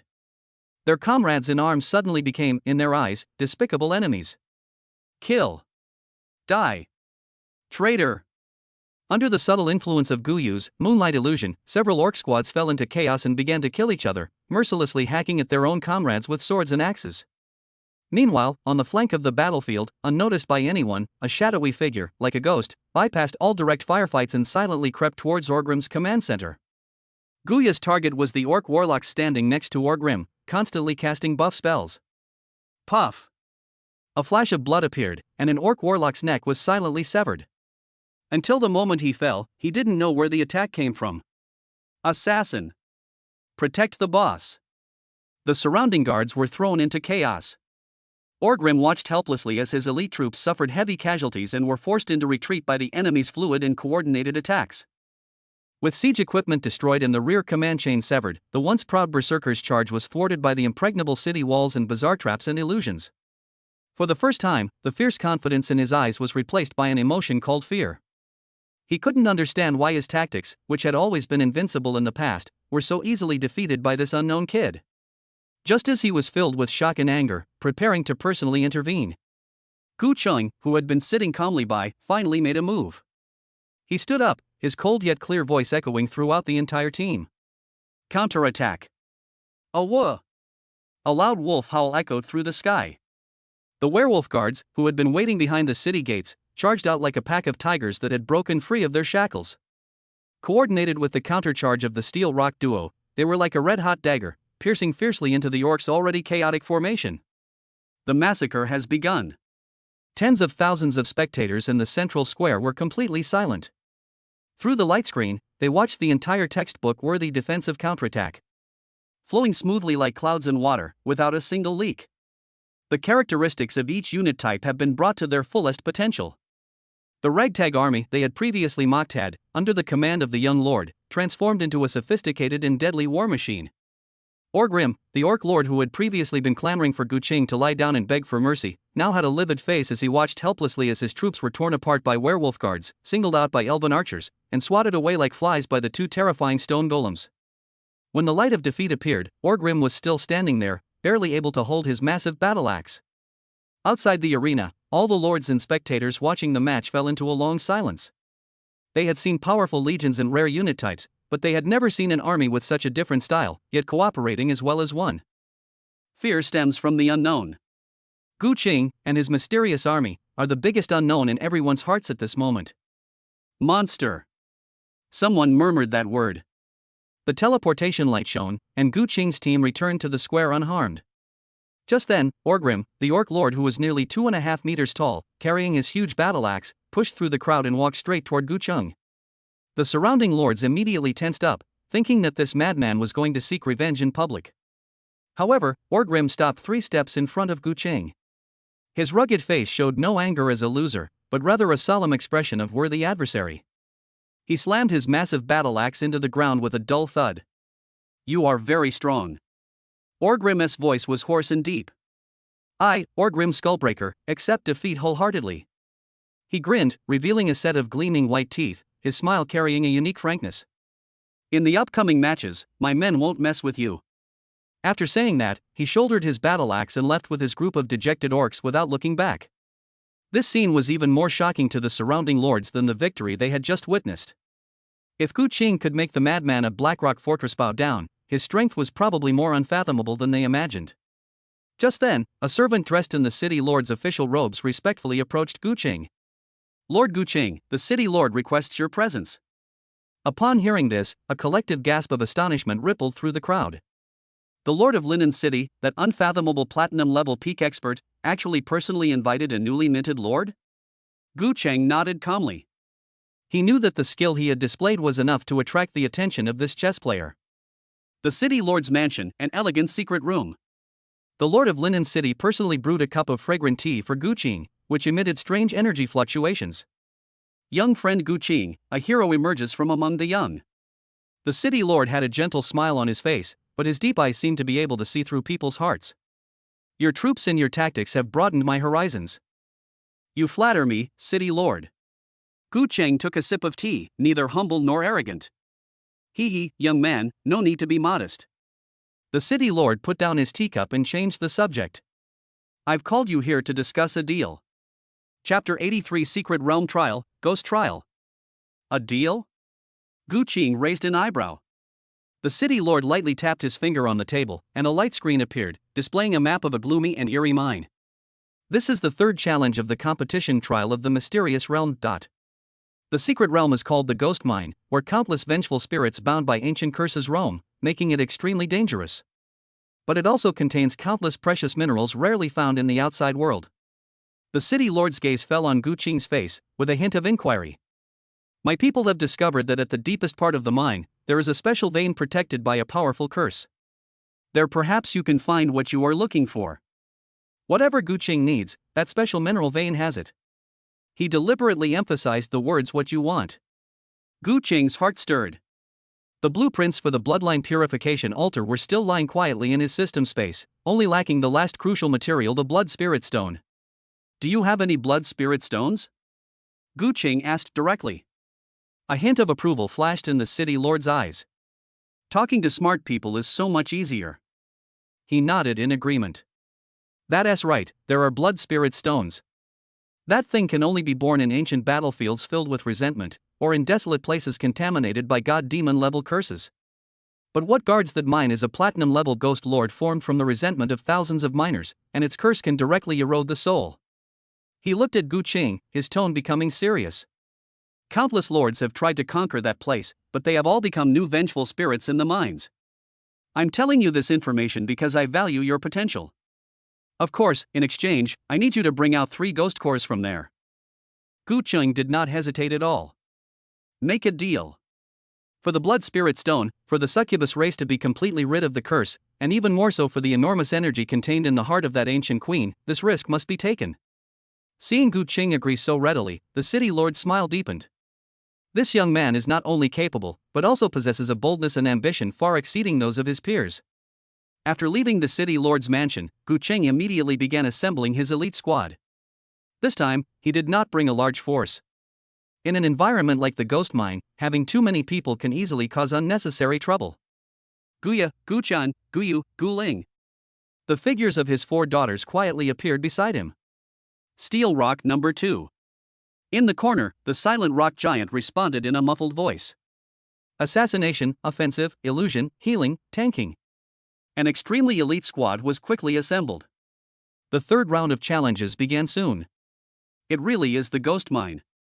When Gu Qing led the 5 people to the entrance of the ghost mine, a cold, decaying smell mixed with rust and blood rushed towards them. The entire mine resembled the gaping maw of a monstrous beast, its dark entrance echoing with chilling whispers and wails. Walk. Gu Qing took the lead and stepped into the darkness. As soon as they entered, dozens of phantoms emitting a ghastly green phosphorescent light emerged from the rock walls on all sides and silently pounced on them. It's a wandering ghost. These things are almost immune to physical attacks. Their claw strikes can directly damage the soul. However, before they could get close, holy light, cleanse this defilement. Gu Ling clasped her hands together, and a soft yet sacred light burst forth from her center. That holy light was more deadly to these vengeful spirits than the most intense lava. Even if it was the holy light of healing. Squeak! Amidst the piercing shrieks, the approaching ghosts melted away like snow in the holy light, leaving not a trace. Gu Ling continued to release holy light, like a moving source of light, purifying all the negative energy and low-level ghosts in the mine, opening up an absolutely safe passage for the team. As you go deeper, the terrain of the mine becomes increasingly complex, with branching paths as numerous as a spiderweb. Father, over here. The illusory image of a crescent moon flickered in Guyu's cold eyes. She pointed to a rock face that seemed like a dead end. At the same time, with a gentle wave of her hand, phantoms identical to theirs appeared at the entrance of another spacious passage, causing a large number of ghosts who had come to follow the sound to miss their target. Moonlight illusion creates a fork in the road. Wind affinity senses energy. Guided by Guyu, the team avoided more than 90% of the unnecessary battles and headed straight for the energy source at the deepest part of the mine. Finally, they arrived at a huge underground cavern. In the center of the hollow, a vein of minerals, radiating an eerie blood-red light, lies silently beneath the earth that is the blood spirit stone vein. Above the mine, a colossal ghost, 10 meters tall and formed from countless twisted and wailing phantoms of souls, slowly turned around. It had no facial features, only a constantly shifting vortex of resentment, a terrifying pressure of platinum level, mixed with the power of curse that could instantly cause a gold-level expert to mentally collapse, and it descended with a bang. Ghost Lord. Desecrator, die. The hoarse, overlapping voices, as if uttered by millions of people simultaneously, echoed throughout the hollow. However, just as it was about to unleash the curse, Gu Qing moved. Boom! Dragon's Might. Heart of Lava. Lord of Enchantment. 3 distinct yet equally domineering bloodline pressures erupted from Gu Qing's body, twisting into an invisible torrent that slammed into the soul core of the Ghost Lord. That violent, combined pressure caused a devastating mental shock to this pure spiritual being. The Ghost Lord's massive body trembled violently. The curse it was about to unleash was abruptly interrupted, and its entire body became sluggish. Now! Yes, my lord! Steel Rock 2 roared, its massive rocky body advancing instead of retreating, like a meteorite, wielding a giant axe, and charging fiercely towards the Ghost Lord. The Ghost Lord instinctively swung out its claws, the resentful energy powerful enough to corrode the soul, but when it grabbed Steel Rock number 2, it only kicked up a string of black smoke and could not penetrate his rock body that had been strengthened by the Dwarf Master. Chance! The moment the Ghost Lord was stunned and entangled by Steel Rock 2, a shadow silently appeared behind it. Guya emerged from the shadows, her dagger piercing precisely into the weakest point of the Ghost Lord's energy core. At the same time, a long whip burning with dark red karmic fire descended from the sky and tightly bound the Ghost Lord's body. The whip of original sin in Gu Chan's hand frantically extracted its soul energy, and the burning karmic fire made it let out an unprecedented painful roar. A perfect combo instantly brought this powerful platinum-level being to the brink of death. But its vitality remains strong, and it is about to break free of its restraints and launch a counterattack that will lead to mutual destruction. Just then, Gu Qing slowly raised his hand. It's over. Child of the Earth, talent, activated. Boom! The entire underground cavern trembled violently, and the ground beneath the Ghost Lord's feet cracked open with a deafening roar. A gigantic fist made of molten lava, carrying the destructive power of the heart of lava that incinerates everything, rose suddenly from the ground and slammed into the Ghost Lord with unstoppable force. No! With a desperate roar, the platinum-level vengeful spirit that had lingered in the mine for hundreds of years was completely swallowed and evaporated by the giant magma fist, leaving not even a trace of resentment behind. The battle is over. Silence returned to the cavern, leaving only the eerie crimson vein, pulsating slowly in the darkness, exuding a deadly allure. Chapter 84 Blood Spirit Stone, The Final Battle. The Ghost Lord was swallowed by the giant magma fist, and along with the soul-torturing curse on its body, it was reduced to nothingness in the extreme heat. The entire underground cavern fell silent instantly, leaving only the crimson vein, which beat slowly in the darkness like a heart. Gu Qing waved his hand, and the giant magma fist sank into the ground as if it had never existed. He walked step by step toward the mine. As you approach, a contradictory aura, a mixture of intense evil and pure energy, washes over you. Deep within the mine, at its very core, a crystal, entirely black yet shimmering with specks of blood-red light, floats silently. The rocks around it were tainted by its aura, giving them an eerie, withered appearance. This is the Blood Spirit Stone. Gu Qing reached out his hand, and just as his fingertips were about to touch the crystal, a powerful force of resentment and curse erupted from the crystal, attempting to invade his soul. However, the moment this power touched Gu Qing's body, it was instantly crushed by the domineering aura within him, which had fused 4 top-tier bloodlines. Gu Qing held the Blood Spirit Stone in his hand expressionlessly. It feels cool to the touch, yet it's as if you're holding a beating heart. Ding! Congratulations, host, you have obtained a unique special material, Blood Spirit Stone. Ding! Detected that the host has collected all the building materials for the Bloodline Purification Altar. Ding! Host has successfully completed the Secret Realm trial, with a significant increase in points, and has directly advanced to the final round. A series of system notifications rang in my mind. It's done! Gu Qing gripped the Blood Spirit Stone in his hand, feeling the vast and pure energy contained within it. With it, the Bloodline Purification Altar can be built.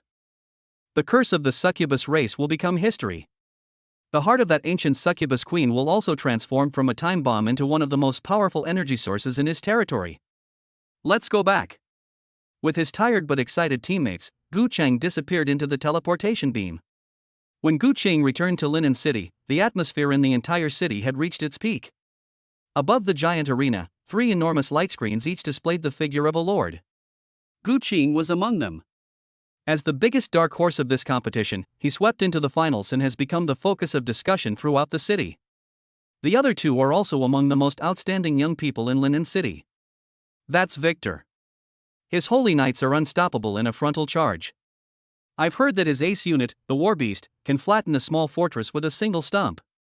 The other one is Leona, who comes from a family of magicians. Her Arcane Ring Mage unit can instantly unleash a wide area forbidden spell that covers the entire battlefield. It's terrifying. The surrounding chatter reached Gu Qing's ears clearly. Just then, a tall and burly young man, clad in heavy golden armor, led a group of imposing heavily armored knights and walked straight up to Gu Qing. He is Victor. He looked down at Guya, Gu Chan, and the others behind Gu Qing, his eyes filled with undisguised contempt. You're Gu Qing? The guy who sneaked into the finals with a bunch of weird-looking soldiers? I advise you to surrender as soon as the final begins. Otherwise, my War Beast doesn't know anything about chivalry. After Victor finished speaking, he led his knights away amidst the clanging of metal. Immediately afterwards, a woman dressed in a magnificent robe, holding an elemental staff, with a delicate yet icy face, also walked over. Leona. Her gaze lingered on Gu Qing for only a moment before falling on steel rock number 2 behind him, and she curled her lip in disdain. A barbarian who only knows brute force. I hope your Rocky Lumpson pet dog can last a few more seconds under my regiment's doomsday meteor. After saying that, she turned and left, as if looking at Gu Qing even once more would be an insult to herself. Despite the repeated provocations from the two favorites to win the championship, Gu Qing's face remained expressionless. He simply gazed calmly toward the arena, his mind already rapidly constructing a tactical model for the final battle. Since there is no longer a need to hide our strength, then let's use their most prized strength to crush them completely. The final bell rang loudly. The cheers of hundreds of thousands of spectators throughout Linen City almost lifted the sky. A flash of light, and the three teams appeared simultaneously inside the huge circular arena. Gu Qing's team was precisely teleported between Victor and Leona. This is a do-or-die situation. Charge! Crush them! The moment the match began, Victor swung his lance without hesitation. Hundreds of heavily armored knights, along with the war behemoth that resembled a small mountain, launched a devastating charge towards Gu Qing like a torrent of steel. Meanwhile, Leona's mage squad also took action. Dozens of mages chanted obscure spells, and a huge magic circle, shimmering with an aura of destruction, rapidly formed beneath their feet. A pincer attack. Everyone believed that Gu Qing would be completely torn apart in the first wave of attacks. However, Gu Qing simply raised her hand slowly. The next second, the ground beneath his feet began to sing. The talent of the child of the earth is fully unleashed. Rumble. The entire arena surface, paved with hard rock, shook violently. Before everyone's eyes, which were filled with disbelief, one after another, incredibly thick rock walls rose up from the ground like bamboo shoots after a spring rain. In just a few seconds, the once open battlefield was divided into several independent areas. Victor's charging formation was thrown into disarray by the sudden impact of the rock wall, and the war behemoth was firmly stuck in place by the three rock walls, unable to move. Leona's forbidden spell array, which was about to take shape, was abruptly interrupted by a rock spike piercing through the ground. The battlefield was forcibly divided. Steel rock number 2, drill through them. Yes, my lord. The two rock giants roared, ignoring the knights charging at them, and swung their steel axes in a wide arc, smashing them down on the group of heavily armored knights who were in chaos. Bang! One knight and his horse were smashed into a pancake. Kuchan, go and light a fire for those mages. Yes, my father. Kuchan's figure, like a ghost, rushed into Leona's disorganized mage group along the shadow of the rock wall. The whip of original sin rises to the heavens. Karmic fire engulfs the heavens. The dark red karmic fire, like a flood bursting its banks, instantly engulfed dozens of mages who were rebuilding the magic array. Chapter 85. Winning the championship, a reward of 10,000 energy crystals. Amidst their piercing screams, the expensive magical shields on their bodies crumbled layer by layer under the scorching heat of the karmic fire, as if made of paper. One corner of the battlefield was instantly transformed into a fiery inferno. Protect me! Leona's face turned deathly pale for the first time. She retreated frantically, while the guard mages around her erected walls of ice. But just when she thought she was temporarily safe, a shadow silently swept past her feet. Guya's figure emerged from the shadows behind her, the shadow blade in her hand carrying a deadly glint, slashing towards her neck. Leona was horrified and had no choice but to abandon her chanting and desperately teleport away, but she still got a bloody gash on her face. High in the sky, Guyu rode the little eagle king, the crescent moon's illusory image swirling in her clear, cold eyes. An invisible spiritual force quietly spread out. Victor, who was frantically directing his troops on the other side in an attempt to break through the rock wall, suddenly roared, "All troops, turn! Attack Leona's flank! She's ambushing us!" His commanders were completely bewildered, but they still carried out the order.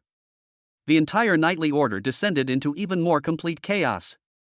Behind Gu Qing, Gu Ling's holy light, like an inexhaustible spring, continuously showered upon the wounded werewolf guards and elven archers, keeping them at their peak combat strength. The entire battlefield has become Gu Qing's stage. He looked at the war behemoth that was stuck in the rock wall and roaring madly, and slowly walked forward. It's time to end this. With one step, the auras of 4 top-tier bloodlines Dragon Might, Lava, Enchantment, and Titan Hydra exploded without reservation. The terrifying combined pressure silenced the entire arena. Under this oppressive force, Victor and Leona's elite troops began to tremble uncontrollably, their combat effectiveness greatly reduced. Gu Qing's figure had already appeared in front of the war behemoth. He simply threw a punch. On the fist, golden dragon flames and crimson lava power intertwined to form a beam of destructive energy. Boom! With a deafening roar, the war behemoth, renowned for its defense, had its chest, as solid as a city wall, pierced through by a single punch. Its massive body crashed to the ground. The arena was deathly silent. The war behemoth, as large as a mountain, had a huge, still smoking hole in its chest, making it look ferocious and terrifying. Its massive body collapsed with a deafening roar, kicking up clouds of dust and shattering Victor's last vestige of pride. Tens of thousands of spectators, from nobles on the platform to onlookers in the commoners' quarters, all stood up and craned their necks, as if trying to see if it was an illusion. One punch. Just one punch. The war behemoth, hailed as one of the strongest tank units of the new generation, is just gone? No. It's impossible. Victor's lips trembled, and his once proud golden heavy armor seemed to have lost its luster. He looked at his holy knights, now scattered and broken by the rock wall, being slaughtered by 2 rock giants and hundreds of werewolves, and then at the figure standing beside the giant beast's corpse, whose clothes were not even disheveled. A chill from the depths of his soul made him feel cold all over. Gap. This is a gap that cannot be bridged by tactics or numbers. It's like an insurmountable chasm. On the other hand, Leona's situation was even more dire. Gu Chan's karmic fire almost burned her mage core to a shell. The few surviving mages, also distracted by Guyu's illusions, were casting spells haphazardly, with some even throwing ice spikes at their own comrades. What made her most desperate was that ever-present shadow. Put. The last mage guarding her, clutching his throat, collapsed in disbelief. Leona's face was ashen. She could clearly feel a cold blade hovering over the back of her neck. If she dared to chant another word of the incantation, she would be decapitated. She looked at Gu Cheng. The man didn't even glance at her once. That kind of disregard terrified her more than any humiliation. It was as if the forbidden arcane spells that she considered capable of destroying the world were nothing more than child's play tricks in the eyes of the other party. Leona was about to speak. Gu Cheng's gaze finally fell on her. His gaze was calm and deep, devoid of any emotion, yet it sent a chill down Leona's spine, leaving her speechless. I surrender. Almost simultaneously, 2 distinct voices rang out from opposite ends of the battlefield. One was Victor, his voice hoarse, filled with resentment and defeat. One was Leona, her voice shrill, trembling with the shock of someone who had survived a catastrophe. As the 2 conceded defeat, the system's ruling light illuminated. The battle is over. After a full 10 seconds of silence, the entire arena erupted with an unprecedented roar. Champion! The champion is Gu Cheng. My God! What kind of monster is he? That was a punch. It pierced through the war beast. That's incredible. What kind of unit combination is that? Illusion, assassination, traps, tanks, healers, it's practically a perfect army. And him personally. That oppressive aura, even through the light barrier, my legs felt weak. He's definitely more than just a lord. All the previous mockery and doubt have now turned into the most fervent worship and amazement. They witnessed the birth of a legend. A mysterious lord who single-handedly crushed 2 major favorites to win the championship and ascended the throne in an almost tyrannical manner. Gu Cheng! Gu Cheng! Gu Cheng! The shouts, as loud as a mountain and as powerful as a tsunami, resounded throughout the entire city of Linen. On the high platform, the Lord of Linen City slowly rose. He looked down at the young man who calmly accepted the cheers of the crowd. In his deep eyes, there was undisguised admiration and amazement. He knew that a dragon had emerged in Linen City. With a flash of light, Gu Cheng returned to the central square. The lords around him looked at him with completely different expressions. Awe, fear, curiosity, there was no longer a trace of contempt. The undead lord who had previously blocked the road and provoked them was now hiding in a corner of the crowd, wishing he could disappear into a crack in the ground. He now understood that the other party's reluctance to attack back then wasn't out of fear, but rather, disdain. Congratulations, Lord Gu Cheng. The city lord himself descended from the high platform and walked to Gu Cheng's side. He wore a warm smile, and his unfathomable aura of authority subsided, making him appear like a kind elder. You have given us a spectacular showdown and shown us the true potential of the new generation of lords. With a wave of his hand, several huge boxes appeared out of thin air and slowly opened in front of Gu Cheng. Buzz! The dazzling light almost blinded everyone around. The first box contained a mountain of energy crystals. The pure energy fluctuations made the air thicken. This is the champion's reward, 10,000 energy crystals. Chapter 86 Generous Rewards, Return Journey Ambush. 10,000. A collective gasp of astonishment rippled through the crowd. This huge sum of money is enough to instantly transform a small territory into a powerful and prosperous one. In the second box, there lay quietly a dozen or so pieces of material emitting different halos of light. Dragon blood mithril, starwood core, deep sea gold. 3 of each. Countless envious and jealous glances were cast upon them. These are all strategic level resources that are priceless and unavailable for purchase. Any one of them would be enough to drive dwarf masters or elven craftsmen mad. Finally, the city lord personally took out an ancient architectural blueprint from the third box, which shimmered with iridescent colors. The moment the blueprints appeared, a magnificent and vast aura spread out. This is the most sincere reward that Linen City can offer. The city lord handed the blueprints to Gu Qing and said, word by word. Platinum grade defensive building blueprint, Dragonflame City defensive cannon. Boom! These words, like a thunderclap, exploded in everyone's minds. Dragonfire City defensive cannon. A city defense cannon capable of unleashing dragon flames is like having a giant fire dragon protecting your territory, provided you have enough energy crystals. Countless lords stared at the blueprints in Gu Qing's hand, their eyes turning red. Gu Cheng took the blueprints. They felt slightly heavy in her hand. In addition, you will represent our Linen City in the National Freshman Exchange Competition to be held in the capital city a month later. The city lord patted Gu Qing on the shoulder, his tone full of expectation. Go and let all the lords in the country see the power of our Linen City. I know that you didn't use your full strength in this competition. The city lord's voice was very soft, and only Gu Qing could hear it. I'm really looking forward to seeing what kind of waves you'll make at the national competition. Gu Qing put away all the rewards and nodded slightly to the city lord in response. His gaze passed over the cheering crowd, over the towering city walls, and was cast towards the more distant direction of the capital. National competition. Gu Cheng nodded, her expression calm. This composed demeanor further convinced the city lord that this young man was no ordinary person. At this moment, the light screen above the arena was repeatedly playing the most breathtaking scene of the finals, Gu Qing punching through the war behemoth. I don't know who shouted it first. One punch, Heavenly Lord. This nickname was like igniting a powder keg, spreading throughout the entire city in an instant. As Gu Qing prepared to leave Linen City, representatives of various forces swarmed in like sharks smelling blood. Lord Gu Qing, our Wang family is willing to offer 30,000 energy crystals, only asking to form an alliance with you. Lord Gu, my father is the deputy commander of the city's defense forces, and my younger sister is a beautiful young woman of 16. She wishes to meet you. Magnificent carriages blocked the streets, and all sorts of promises of great benefits were heard. Some wealthy families even wanted to arrange a marriage directly with their sons.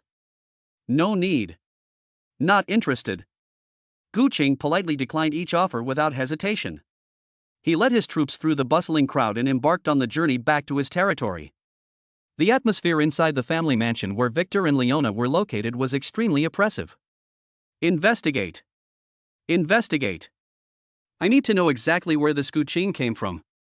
However, the news brought back by the scouts sent a chill through them like never before.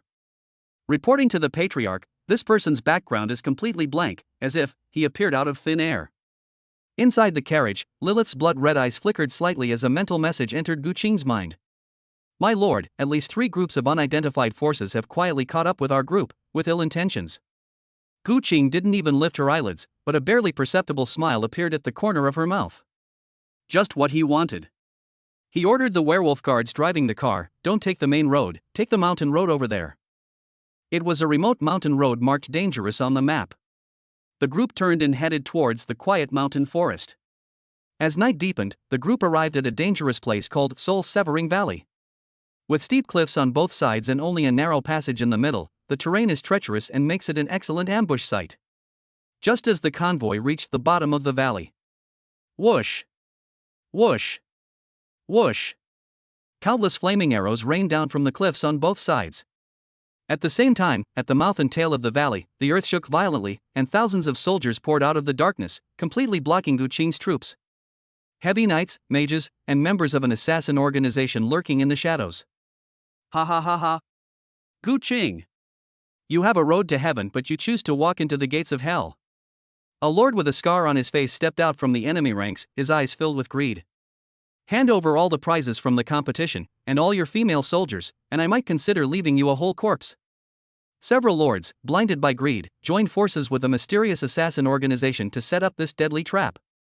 Despite being surrounded by thousands of soldiers, Gu Qing's troops remained calm and composed. He didn't even draw his sword, he simply sat upright on his warhorse and slowly raised his eyes. The next moment. Boom! An indescribable pressure exploded outwards from him. The tyrannical might of the dragon, the molten will to incinerate all things, the alluring power to twist souls, and the all-consuming breath of the Titan serpent. For bloodline powers originating from the pinnacle of life intertwined to form an invisible storm of destruction, instantly engulfing the entire soul-severing valley. The air froze.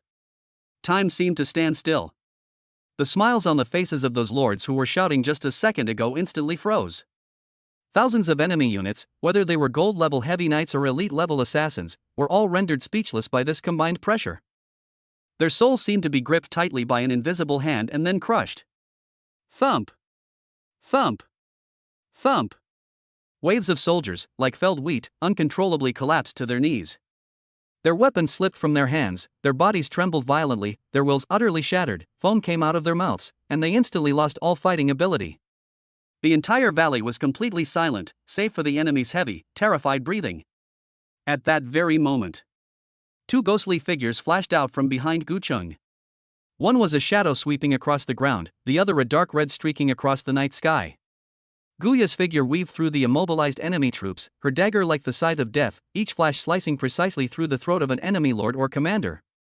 Gu Chan's original sin whip transformed into the most deadly serpent, coiling around the few mages who were still struggling to hold on, lifting them into the air and turning them to ashes in the karmic fire. Throughout the entire process, there wasn't a single scream. 30 seconds later, Guya and Gu Chan returned to Gu Qing's side, as if they had just gone out for a walk. There was not a single enemy standing in the valley.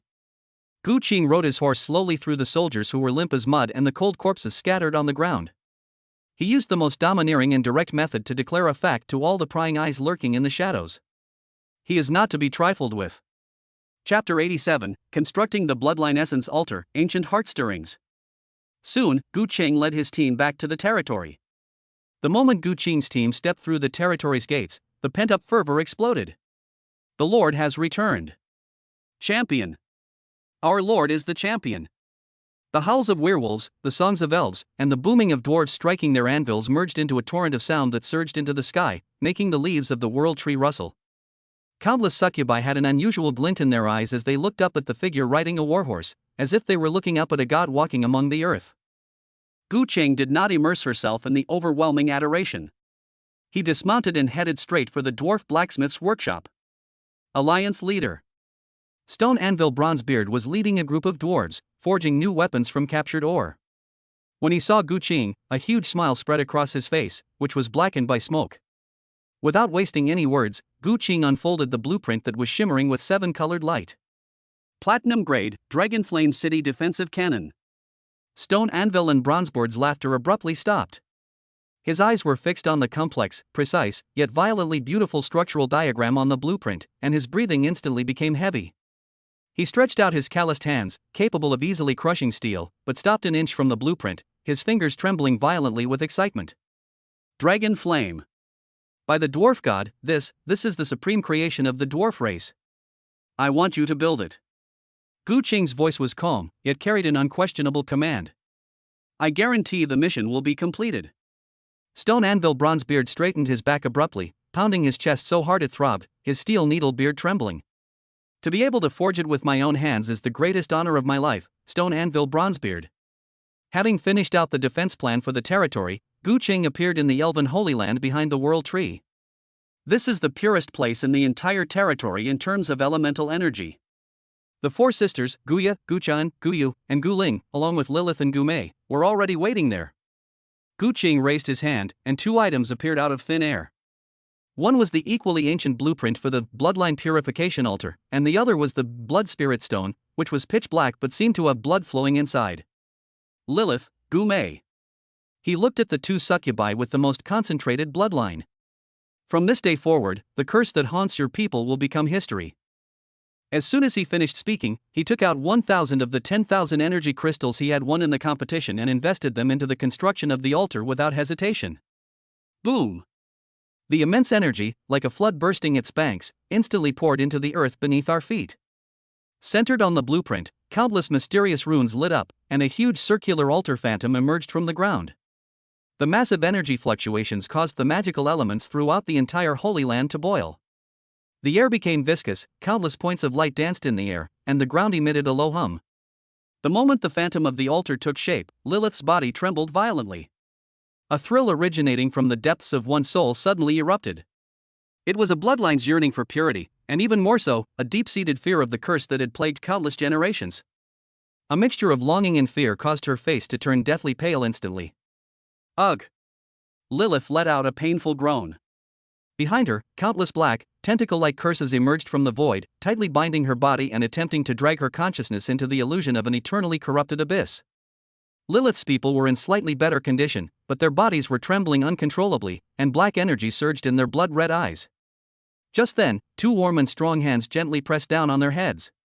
With me here, even the abyss must retreat. Gu Qing's voice wasn't loud, but it carried an air of domineering authority.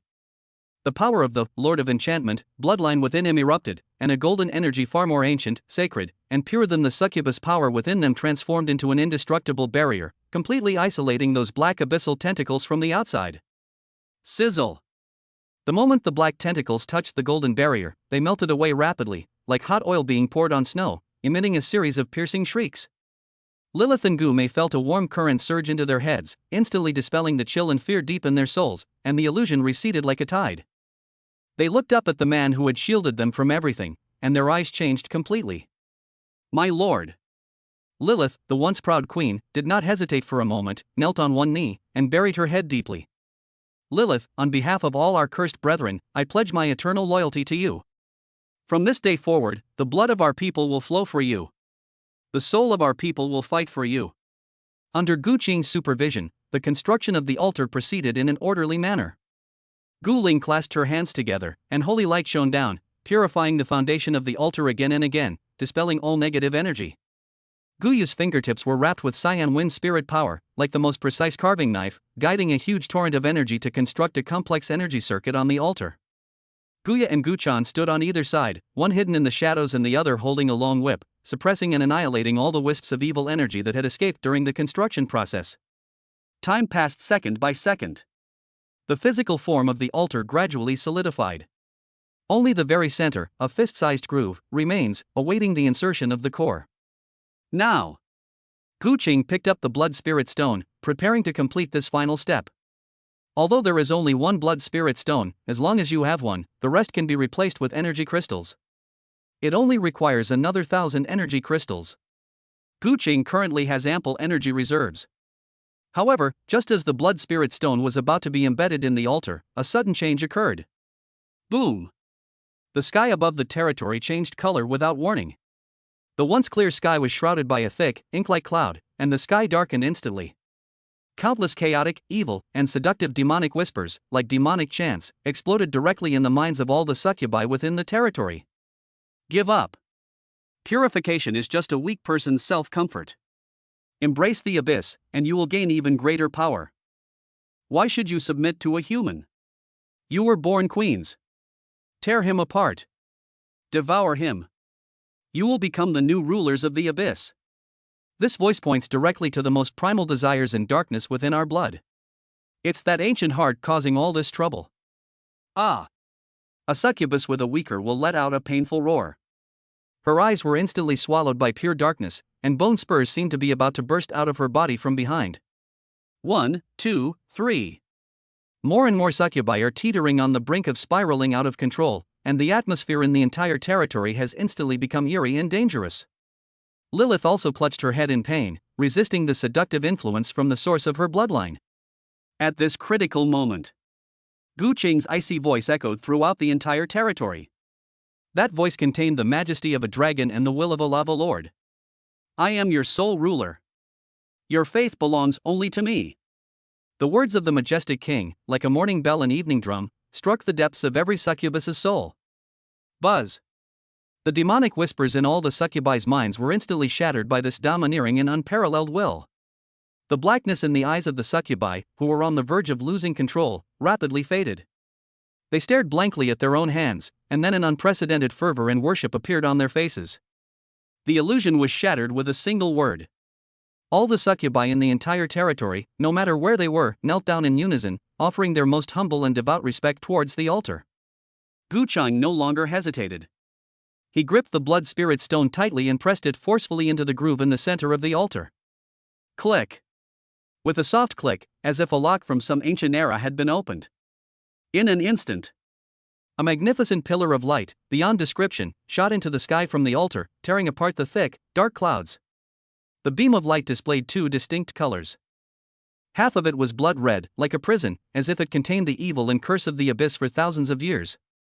Half of it is holy and radiant, filled with the sacredness and hope of purification. Two diametrically opposed forces intertwined, collided, and annihilated wildly within the pillar of light. The grand purification ceremony has officially begun. Chapter 88 Heavenly Enchantress, Titan Bloodline. A massive pillar of light tore through the sky, half blood-soaked hell, half holy light, clearly separated as they clashed and tore each other apart in mid-air. A massive energy barrier, like an inverted glass bowl, enveloped all the succubi within the territory. Ah! The piercing screams did not come from their throats, but from the depths of their souls. Under the pull of the altar's power, visible black chains, formed from pure curse power, were forcibly pulled from their very souls. The chains, entwined with countless venomous faces, emitted silent roars, but the moment they came into contact with the holy power within the pillar of light, they turned to ashes with a sharp shriek. This is a soul-level, bone-scraping treatment. The intense pain and the lightness after purification intertwined, causing each succubus to tremble between agony and ecstasy. As the two most deeply cursed, Lilith and Gu Mei endured pain 1,000 times greater than that of ordinary people. Boom! A colossal phantom of an abyss demon, hundreds of meters tall, suddenly broke free from the two of them and roared to the sky. That phantom was composed of the purest abyssal will and the essence of curses. It was the manifestation of a nightmare that had haunted the succubus race for countless generations. Its scarlet eyes were fixed on Gu Qing on the altar, attempting a final stand to completely destroy the source of all this. Don't even think about hurting my father. Gu Ling, who had been presiding over the purification ceremony, was pale at this moment, but her eyes were more determined than ever before. She raised her hands high and poured all the holy light power in her body into the bloodline purification altar beneath her without reservation. In the name of the holy light, let judgment be carried out. Buzz! The entire altar shone brightly, and the towering pillar of light suddenly contracted, condensing into a spear of judgment that was 100 feet long and made entirely of pure holy light. Sacred runes flowed on the tip of the spear, descending from the sky with the majestic power to purify all evil. Put! Before the demonic phantom could even let out a complete roar, its head was pierced precisely from top to bottom by the spear of judgment. There was no explosion, no loud noise. Where the holy light passed, the enormous phantom of the demon god melted and evaporated silently, like snow exposed to sunlight, leaving not even a trace of black mist behind. With the complete shattering of the curse's origin, all the succubi felt a heavy shackle deep within their souls break in response. An unprecedented feeling of lightness spread throughout my body. The curved horns on their heads, which symbolized their demonic bloodline, had lost their original darkness and become like the most transparent crystals, shimmering with a dreamlike luster. The fleshy wings on its back gradually disintegrated, turning into specks of light that then coalesced into a pair of wings of pure energy, radiant and divine yet alluring. A contradictory yet fatal charm emanates from them, and their temperament undergoes a dramatic transformation. Ding! System notification: your subordinate race cursed succubus has evolved and ascended to celestial saintess. Racial potential has been greatly increased, and all units have unlocked new abilities. The moment the system notification sounded, Lilith's aura surged dramatically. A massive amount of purifying feedback energy, like a flood bursting its banks, surged into her body, cleansing her limbs and bones, and instantly breaking through her original bottleneck. Its aura rose steadily until it finally stopped firmly at the threshold of the diamond grade. She slowly opened her eyes, and in those blood-red eyes, there was no longer any violence or chaos, only pure allure and absolute loyalty. Lilith, thank you, my lord, for your grace in creating me again. She bowed deeply in reverence to Gu Qing, becoming the first true diamond-grade combatant under his command. With the curse removed, the heart of the ancient succubus queen that Gu Qing had always carried with him also underwent a change. All the evil energy patterns on its surface have faded away, and it no longer exudes the slightest evil aura. Instead, there is a vast and boundless ocean of the purest origin of the soul and life energy. This heart is no longer a time bomb, but an energy treasure trove that has been sleeping for thousands of years. A once-in-a-lifetime opportunity. A glint flashed in Gu Qing's eyes. Without any hesitation, he sat cross-legged atop the altar, placed one hand on the heart, and began to absorb the immense power contained within it with all his might. Boom! A terrifying torrent of energy, like the Milky Way pouring down from the heavens, surged wildly into his body along his arm. The force was so immense that Gu Qing's body surface cracked open with countless tiny bloody gashes because he couldn't withstand it, and he was almost burst open on the spot. Roar! Ah! In the critical moment, the four top-tier bloodlines within him, Dragon, Lava Lord, Titan Hydra, and Enchantress, simultaneously unleashed a deafening roar. Like sharks that have smelled blood, they no longer suppress each other, but frantically extend their tentacles, vying to devour this unclaimed energy that has fallen from the sky. In this frenzied feast, the bloodline of the Lord of Enchantment, which shares the same origin as the Queen's heart, holds an absolute advantage. It absorbed over 70% of the Queen's original power like a whale swallowing its prey. Nourished by the Queen's essence, this bloodline began to undergo a qualitative transformation. The golden light grew brighter and brighter, as if it were about to transcend the ranks of demons and evolve towards a higher and more sacred level. Ding! System notification: your bloodline Lord of Enchantment has been promoted to King of Fallen Angels. You have awakened the ultimate bloodline talent, Mind Control. Mind domination can cast a forced absolute will enslavement on any target whose soul strength is lower than one's own, ignoring all mental defenses and any saving throws. It's done. After absorbing the nutrients, Gu Qing slowly stood up. His wounds had long since healed, and beneath his skin, it seemed as if golden divine light was flowing. He did nothing, but the aura he unconsciously emitted sent a chill down the spines of his daughters, Gu Yet and Gu Chan, who were not far away. It was an absolute suppression on a life level, as if mortals were looking up to gods, making it impossible for them to even have the thought of resistance. Father has become stronger again. Moreover, it was so strong that it was beyond their comprehension. The next day, inside the Lord's manor, Gu Qing took out the bloodline detection compass and began to investigate. Buzz! The compass needle began to spin wildly, and finally, with a clear buzzing sound, it pointed sharply to the distant southeast of the territory, to the continuous snow-capped mountains that were covered in ice and snow all year round. A faint yet extremely ancient aura, seemingly originating from the very beginning of the world, was precisely locked onto by the compass. Ding! The ancient secret realm, the resting place of Titans, has been detected, containing clues to the ancient Titan bloodline. Chapter 89: Titan Skeleton Beast. Titan Bloodline. Gu Qing raised an eyebrow slightly. It's like someone just brings you a pillow when you're about to fall asleep. He now has a deeper understanding of how to use bloodline power, so naturally he wants more bloodline power. Without the slightest hesitation, he immediately stood up, and his cold and concise command was transmitted to the minds of every core member through the mental link. Guyali, Guchan, Guyu, Guling, Gangyan number 2, assemble in front of the Lord's mansion, destination, southeast. My lord! A figure radiant with light appeared in front of Gu Qing almost instantly.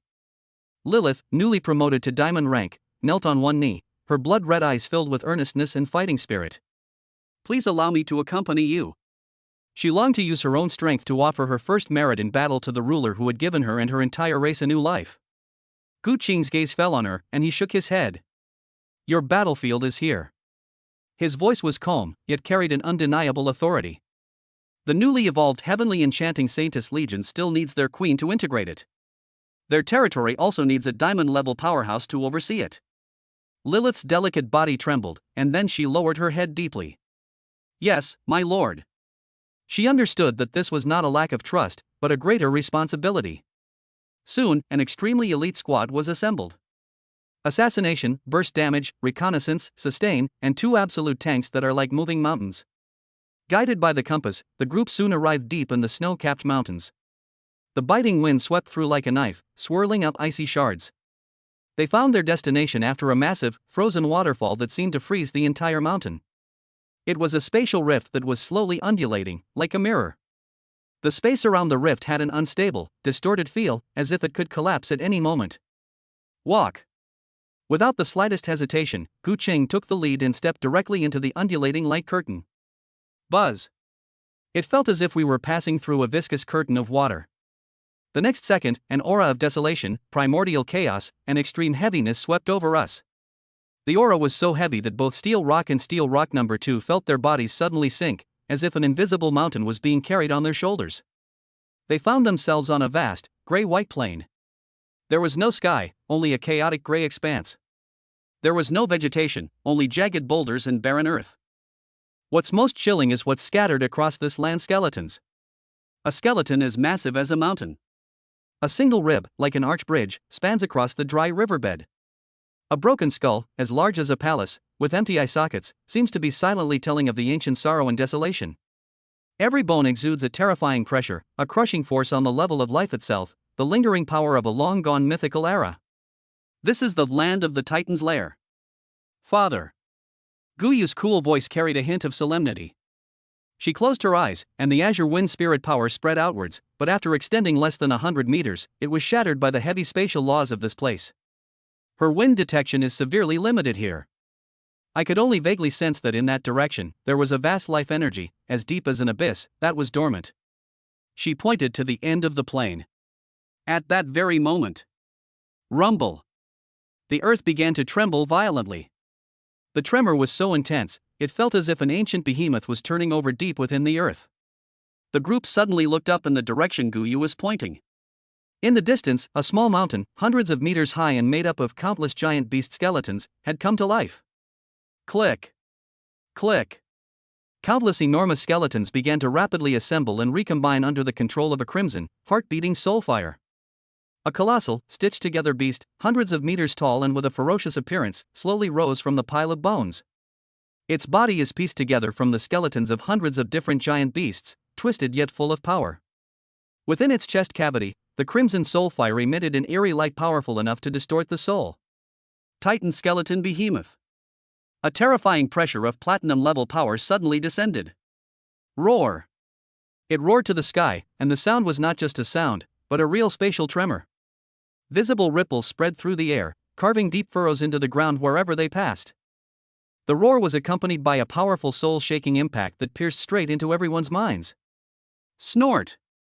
Gu Qing snorted coldly, and the bloodline pressure of the fallen Angel King instantly spread out, forming an invisible barrier that blocked the soul impact completely. Even so, Gu Ling's face paled slightly. Compared to this colossal skeletal beast that stands 100 meters tall, even the massive steel rock too appears as small as a child's toy. Roar. However, there was no fear in the eyes of this silent rock giant. Protect our lord. This is its only will. With a roar, Steel Rock No. 2 fearlessly raised the giant steel axe in its hand, took heavy steps, and charged forward like a charging cannonball, trying to buy time for the team behind it. Faced with this charging little bug, the skeletal behemoth merely glanced at it indifferently from its eyes, which burned with the fire of its soul. It raised its bone claw, which was even larger than a battering ram, and casually slammed it down. Bang! A deafening roar. The momentum of Steel Rock 2, which was powerful enough to crush the city wall, was instantly thwarted. He was like a mosquito swatted by a fly swatter, violently sent flying, carving a terrifying trench over 100 meters long in the ground, before finally coming to a stop by crashing into a huge rib. Click. The crisp cracking sound was particularly jarring on the desolate plain. Steel Rock 2 struggled to stand up, but the tranquility armor on his chest, which was handcrafted by the Dwarf Master and had withstood countless magical arrows without a scratch, was now covered with spiderweb-like cracks. That suit of armor was almost completely destroyed on the spot. One strike. Just one strike. The unit with the strongest defense in the team was severely damaged. Everyone, try my fire. Gu Chan licked his lips, his eyes showing no fear but instead burning with bloodthirsty excitement. Karmic fire engulfs the heavens. The whip of original sin in her hand shot into the sky, transforming into a giant dragon burning with dark red flames, carrying an aura that could incinerate everything, and slammed fiercely into the chest of the skeletal behemoth. However, a horrifying scene unfolded. The karmic fire, powerful enough to incinerate thousands of bronze-level demons, was absorbed by the strange flame the moment it touched the crimson soulfire in the giant beast's chest cavity, as if it had vanished into thin air. The remaining fiery power landed on the titan skeletons that had been eroded by countless millennia, leaving only a faint charred mark. Invalid. Gu Chan's signature area of effect burst damage had virtually no effect on this monster. This is troublesome.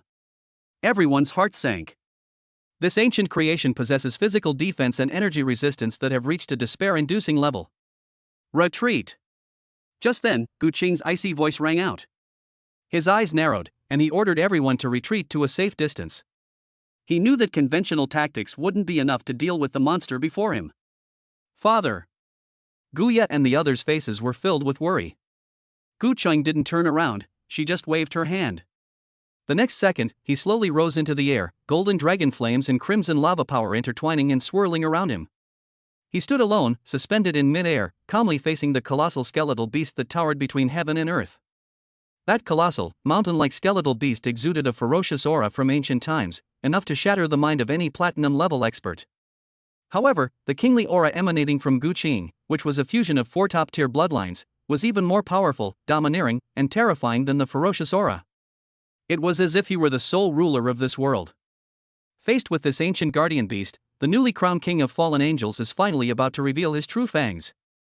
Chapter 90 Mind Control, Titan Giantess. The skeletal behemoth, standing 100 meters tall, suddenly contracted its crimson soulfire in its chest cavity after realizing that the insects behind it had all retreated, and then it exploded with a roar. Its enormous head, pieced together from countless bones, slowly turned, its empty eye sockets fixedly locked onto the tiny yet extremely threatening human figure suspended in mid-air. Danger! Extremely dangerous. A warning born of instinct screams wildly in the fire of its soul.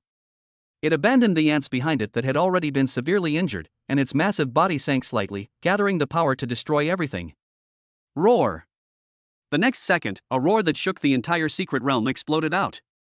The skeletal behemoth opened its massive maw, large enough to swallow a mountain, and with a power capable of crushing space, it charged towards Gu Qing like a meteorite crashing into the earth from the heavens.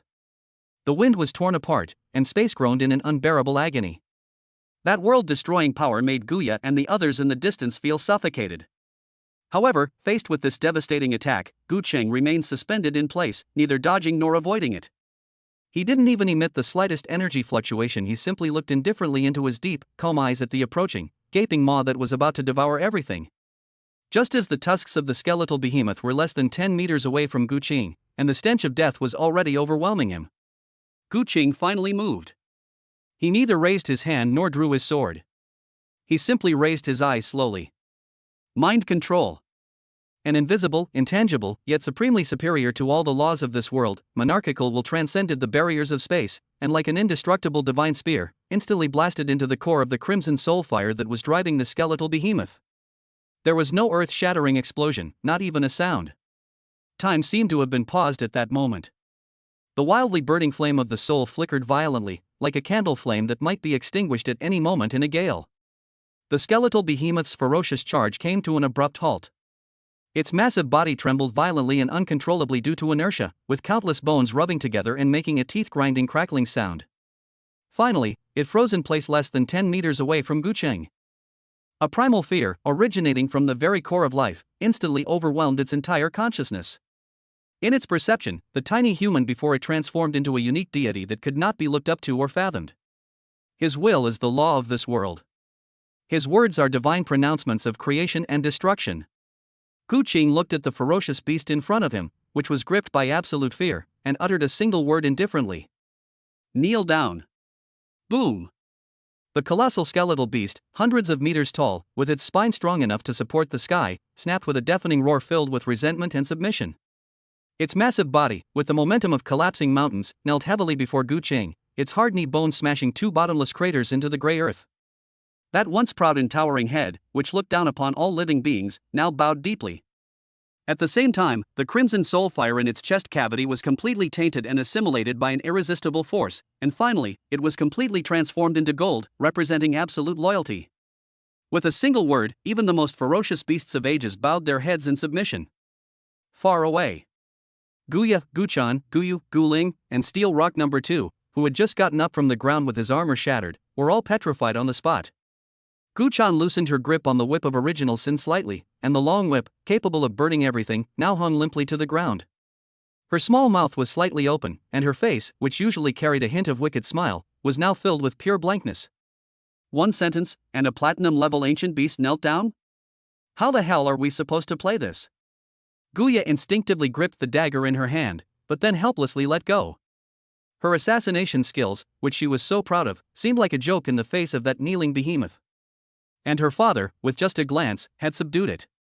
In Guyu's cold eyes, even the illusory crescent moon became somewhat blurred due to the tremor of its owner's mind.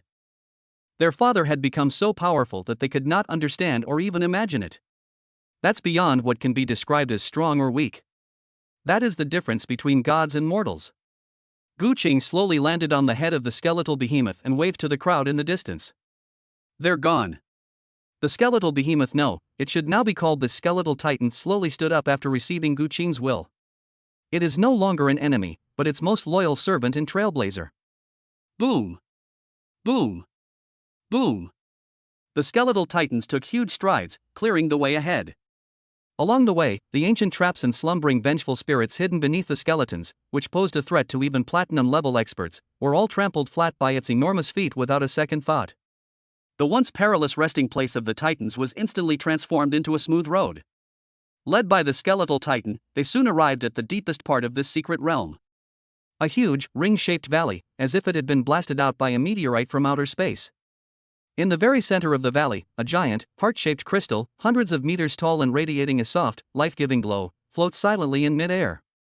The powerful and pure life force invigorated everyone present, and even their injuries began to heal at a visible speed. Everyone's attention was drawn to the crystal. Because, inside the crystal, a woman lies asleep. A woman whose beauty defies description. She had long, flowing silver hair, her features were so exquisite that they resembled the most perfect creation of a god, and her figure was flawless. However, her height is a full 50 meters. A true Titan woman. She closed her eyes, clasped her hands in front of her chest, and looked serene, as if she were simply lost in a sweet dream. Even though she was in a state of suspended animation, the pure, ancient, and vast aura of primordial bloodline emanating from her still caused the four bloodlines within Gu Cheng Dragon, Lava, Fallen Angel, and Titan Hydra to simultaneously feel an instinctive desire.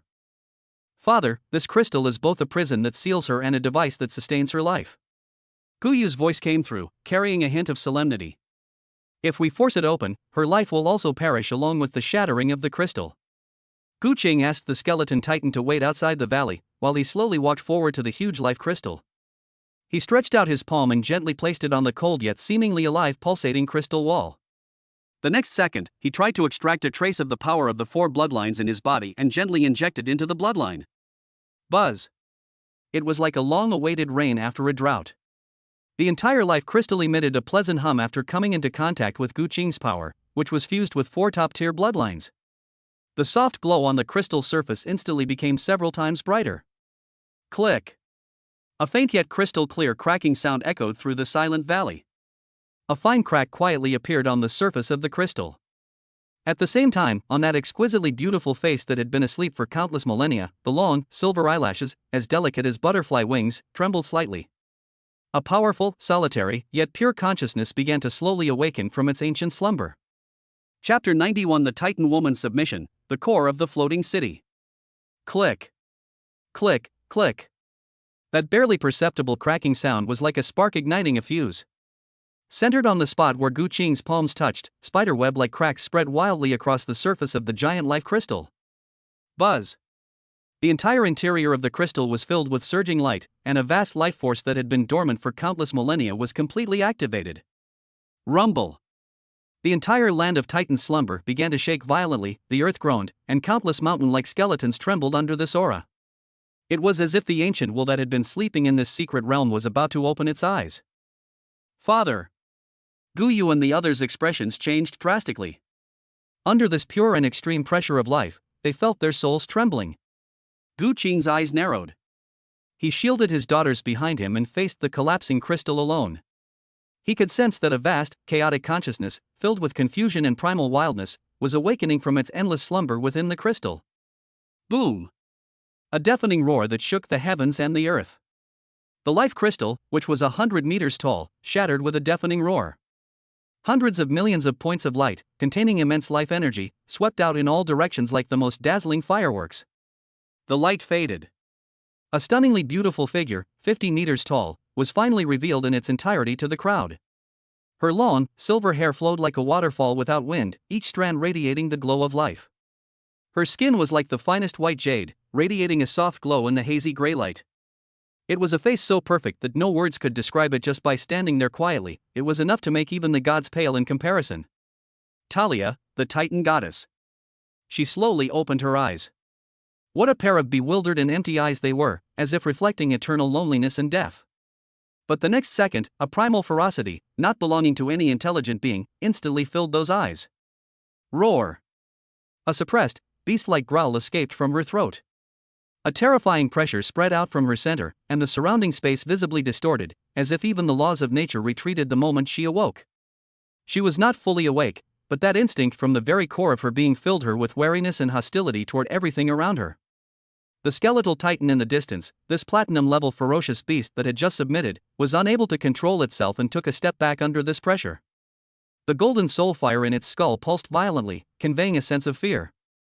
However, just as Talia's chaotic consciousness was about to completely turn into a destructive storm, Gu Chang moved. Instead of retreating, he advanced, taking a step forward to meet the shockwave that was powerful enough to distort space. Boom! Dragon's Might. Lava Heart. King of Fallen Angels. Titan Hydra. Four bloodline powers originating from the pinnacle of different mythologies exploded within Gu Qing's body.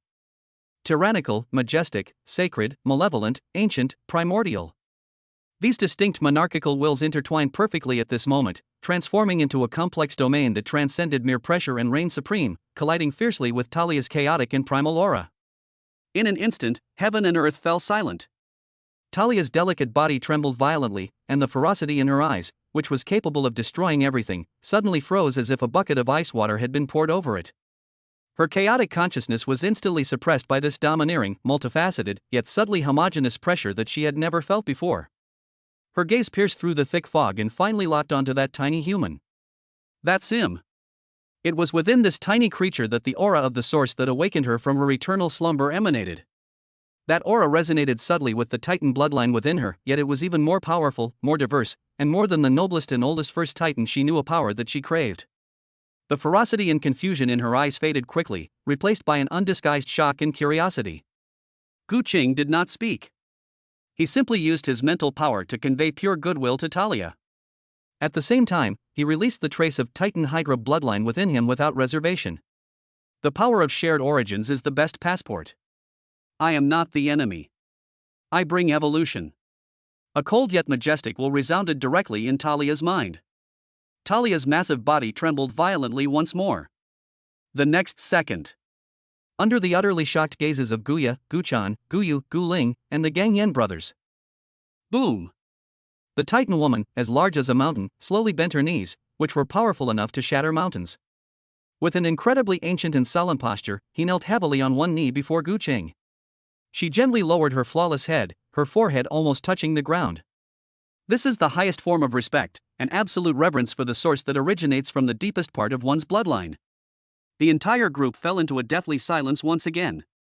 Gu Chan opened her mouth, and the original sin whip that she had just been about to throw fell to the ground with a thud. She stared blankly at the stunningly beautiful figure kneeling before her father, whose knees alone were taller than their entire bodies.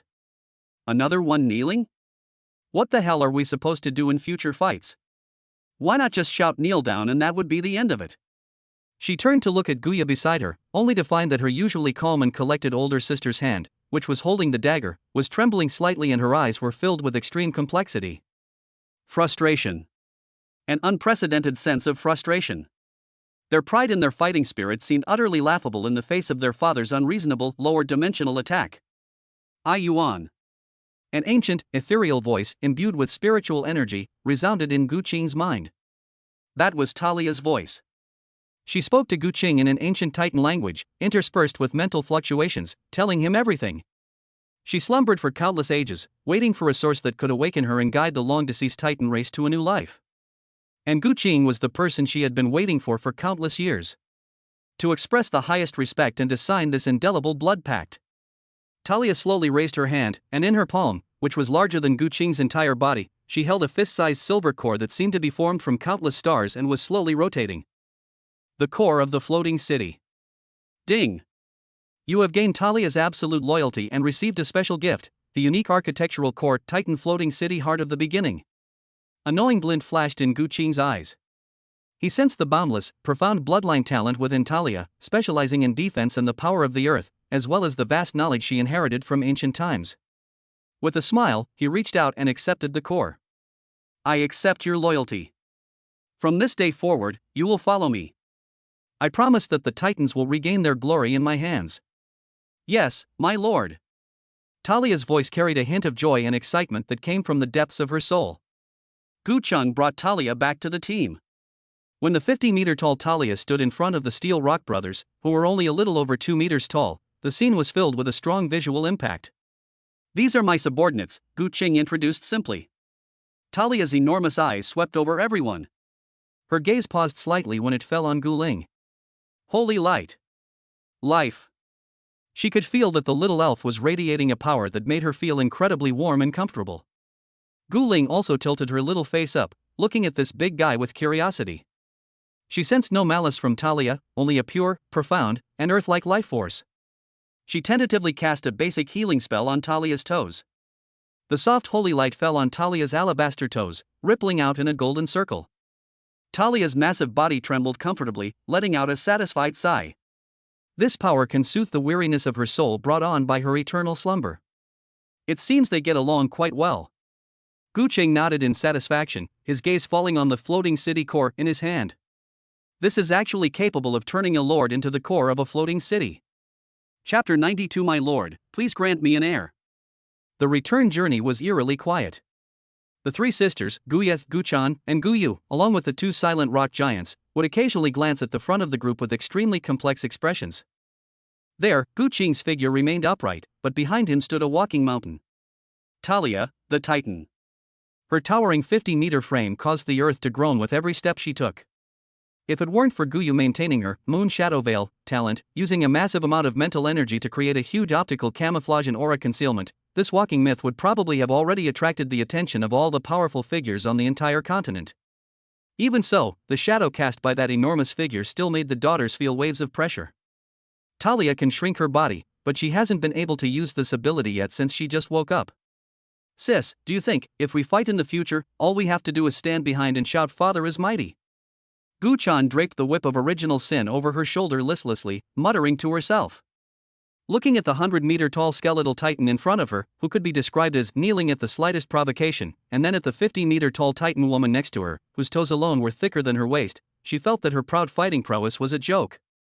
We can't beat them, we simply can't beat them. Forget about fighting, I can't even feel jealous anymore. When the gap becomes too large, all that's left is to look up in awe. Guya didn't speak, but silently gripped the shadow blade in her hand, her eyes growing even more determined. As their father grew stronger, they could not stop moving forward. Upon returning to his territory, Gu Qing had already issued orders via mental link. When Talia's massive figure stepped into the territory under Guyu's cover, she was not greeted by panic and chaos, but by a cleared road leading directly to the core area of the territory. Along both sides of the road, all the citizens received the highest order to stay in their own buildings and not to go out. There is life here. Talia's ethereal voice echoed in Gu Qing's mind, and for the first time, curiosity appeared in her eyes, which reflected eternal loneliness. She could sense that although this territory was not large, every inch of land was filled with pure life energy, especially the giant tree that pierced the sky, which made her feel extremely warm and comfortable. Gu Qing didn't explain much, and directly led Talia to the back of the world tree, to a vast open space specially set up for her. He summoned Gu Ling and 10 flower fairies. From now on, you will be responsible for taking care of her. Gu Ling looked up at the older sister who was even taller than the world tree. Instead of being afraid, she blinked curiously. She tentatively released a purifying light towards Talia's ankle. As the gentle holy light descended, Talia's massive body trembled slightly in comfort, letting out a satisfied sigh. Such a comforting force, like a mother's caress. The weariness of the soul brought on by slumbering for eternity was somewhat soothed by this pure power. After settling Talia in, Gu Qing didn't rest for a moment and immediately summoned Stone Anvil Bronzebeard and all the dwarf engineers. The atmosphere inside the dwarven blacksmith's workshop was frenzied. Alliance leader. Stone Anvil Copperboard's dark face was filled with excitement. He pointed to a menacing cannon barrel that was already taking shape in the corner of the workshop, and his voice trembled.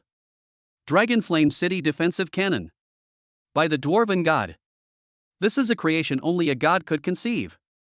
Its structure, its energy circuit, is simply perfect. Gu Cheng nodded, but did not look at the city defense cannon. He simply opened his palm slowly, and a silver core, seemingly formed from countless stars, slowly rotated, quietly floating in his palm. I need you all, put it aside for now. What? Stone Anvil Bronzebeard was taken aback. What could be more important than the platinum-grade Dragonflame City defensive cannon? Because I want you to build a city. Gu Qing's tone was calm, yet all the dwarves present could hear their hearts pounding. A city that can fly. Boom! Floating city. These three words struck the hearts of every dwarf like a heavy hammer. Stone Anvil Bronzebird's breath caught in his throat. He stared intently at the floating city core, his hands, capable of easily crushing steel, trembling violently with excitement. He lunged forward like a child who had seen a priceless treasure, his face filled with fascination and fervor. Spatial magic, energy-driven, self-circulating energy supply structure, a miracle. This is a true miracle. I want you to build it.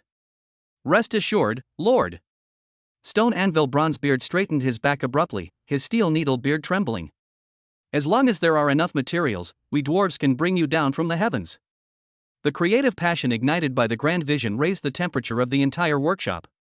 Gu Qing immediately ordered the dwarves to prioritize research on the core's energy supply and stability. At the same time, he handed a long list to Lilith. The list above contains various rare and unheard of alloys and magical materials needed to build the floating city. Integrate your heavenly enchantress legion. I need to know where these things are as quickly as possible. Yes, my lord. Lilith respectfully accepted the order now. After her evolution, she was Gu Qing's sharpest intelligence weapon. Night fell. Under the world tree, Gu Qing and Talia sat facing each other. Of course, Gu Qing was sitting while Talia sat cross-legged. Even so, she still looked like a small mountain. My lord, we Titans are born in harmony with the earth, natural builders and guardians. Talia recounted the ancient history to Gu Qing. They were once the most glorious race on this land, possessing the power to move mountains, fill seas, and reshape the terrain. But because of an ancient war, they were cursed, their bloodline withered, newborns could not be born, and the entire tribe could only sleep and wait for extinction. You possess the power of Source, which is the only hope that can break the shackles of our bloodline. Talia's gaze fell on Gu Qing, her huge eyes filled with undisguised longing. She could clearly sense that Gu Qing's body contained an unimaginable life force. That power was even stronger and more miraculous than the purest source of life she knew. She has a natural longing for this primal force of life. My lord, please grant me an heir. Chapter 93 Floating City Fortress, Territory Leap. Boom! Talia bowed her head to Gu Qing with utmost solemnity. A descendant who flows with your blood, and also with the pure blood of the Titans, will completely awaken the future of our race.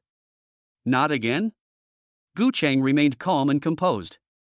These top beings from different mythological races, seeking his help, all seem to have a surprisingly similar ultimate goal. This would not only grant him a Titan offspring with immense potential, but the pure ancient Titan bloodline would also be a significant boost to his own bloodline fusion talent. Why not? I promise you. Gu Qing calmly agreed, and then he led Talia to the two core forbidden areas of the territory: Bloodline Evolution Pool and Bloodline Purification Altar. When Talia sensed the immense energy emanating from the two buildings, energy that could directly affect the very essence of her bloodline, her flawlessly beautiful face revealed, for the first time, a genuine expression of shock. She slept for countless ages, waiting for an opportunity to break the curse. In this man's territory, the methods for resolving bloodline issues have become a mature, assembly line system. Now, are you still worried about the future of your people? Gu Qing's voice came through. Talia looked at the man before her, and the last trace of doubt in his huge eyes completely vanished, replaced by an almost fanatical worship. She knelt down on one knee again, her voice filled with unprecedented determination. From this day forward, Talia's life, and the future of the entire Titan race, shall be dedicated to you, my eternal ruler. Gu Qing was very satisfied with the result. He began to use the essence of life and energy condensation to heal Talia's body, which had been dormant for countless ages and was already somewhat depleted. Nourished by Gu Qing's life essence, which was practically cheating, Talia's aura recovered and rose at a visible speed, quickly returning to its peak. This process was also observed by the other female owners of the territory. Lilith and Gu Mei looked at the Titan-like giant woman, who was as docile as a kitten in front of Gu Qing. Besides being shocked, they felt a sense of pride, joy, and anticipation. Their lord is conquering one myth after another, incorporating them into his own bloodline. This territory is becoming more and more powerful, and more outrageous. The next day, Talia volunteered to join the construction project of the floating city. Her innate ability to control the earth increased the dwarves' efficiency by more than tenfold. With a wave of her hand, a solid mine next to her territory was peeled away layer by layer like tofu, revealing the rare mineral veins hidden deep underground to the dwarves. This isn't just mining, it's a miracle. Ha ha ha. With Lady Talia here, let alone one floating city, we'll build 10, if not 10, for the Alliance leader. The laughter of Stone Anvil and Bronze Beard echoed throughout the entire mining area. Massive amounts of energy crystals and rare minerals were poured into it like flowing water. With the help of Talia, the human construction team, a huge circular platform with a diameter of over a kilometer rose from the ground at a speed visible to the naked eye, becoming the foundation of the floating city. The dwarves then carefully installed the floating city core in the center of the platform. Talia further utilized the knowledge inherited from the ancient titans, personally guiding the flow of ley line energy and magic to inscribe countless complex and profound energy cycle runes on the platform.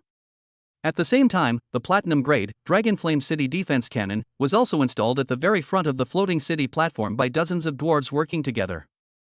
Its menacing, massive muzzle resembles a steel dragon ready to devour its prey even before it is activated. The destructive aura it exudes is enough to terrify any gold-level unit. Gu Cheng's original lord's castle was completely reinforced and renovated. The walls were infused with a large amount of dragon blood mithril, and the bottom was engraved with a dense array of anti-gravity runes by the dwarves, making it an integral part of the entire floating platform. Just a few days later, the outline of a colossal steel city, so vast it blotted out the sky, had already appeared on the territory. Its enormous shadow covered a large part of the territory, causing all the people to look up at it with awe and fervor whenever they had a moment to spare. Their lord is building a miracle that will go down in history. The day was sunny and breezy. The final stages of building the floating city have been completed. Alliance leader, it's ready. Stone Anvil Bronzeboard's voice trembled slightly with excitement. Within the territory, everyone stopped what they were doing and gathered in the central square, holding their breath and waiting for that historic moment. Gu Cheng appeared in the core control room of the floating city.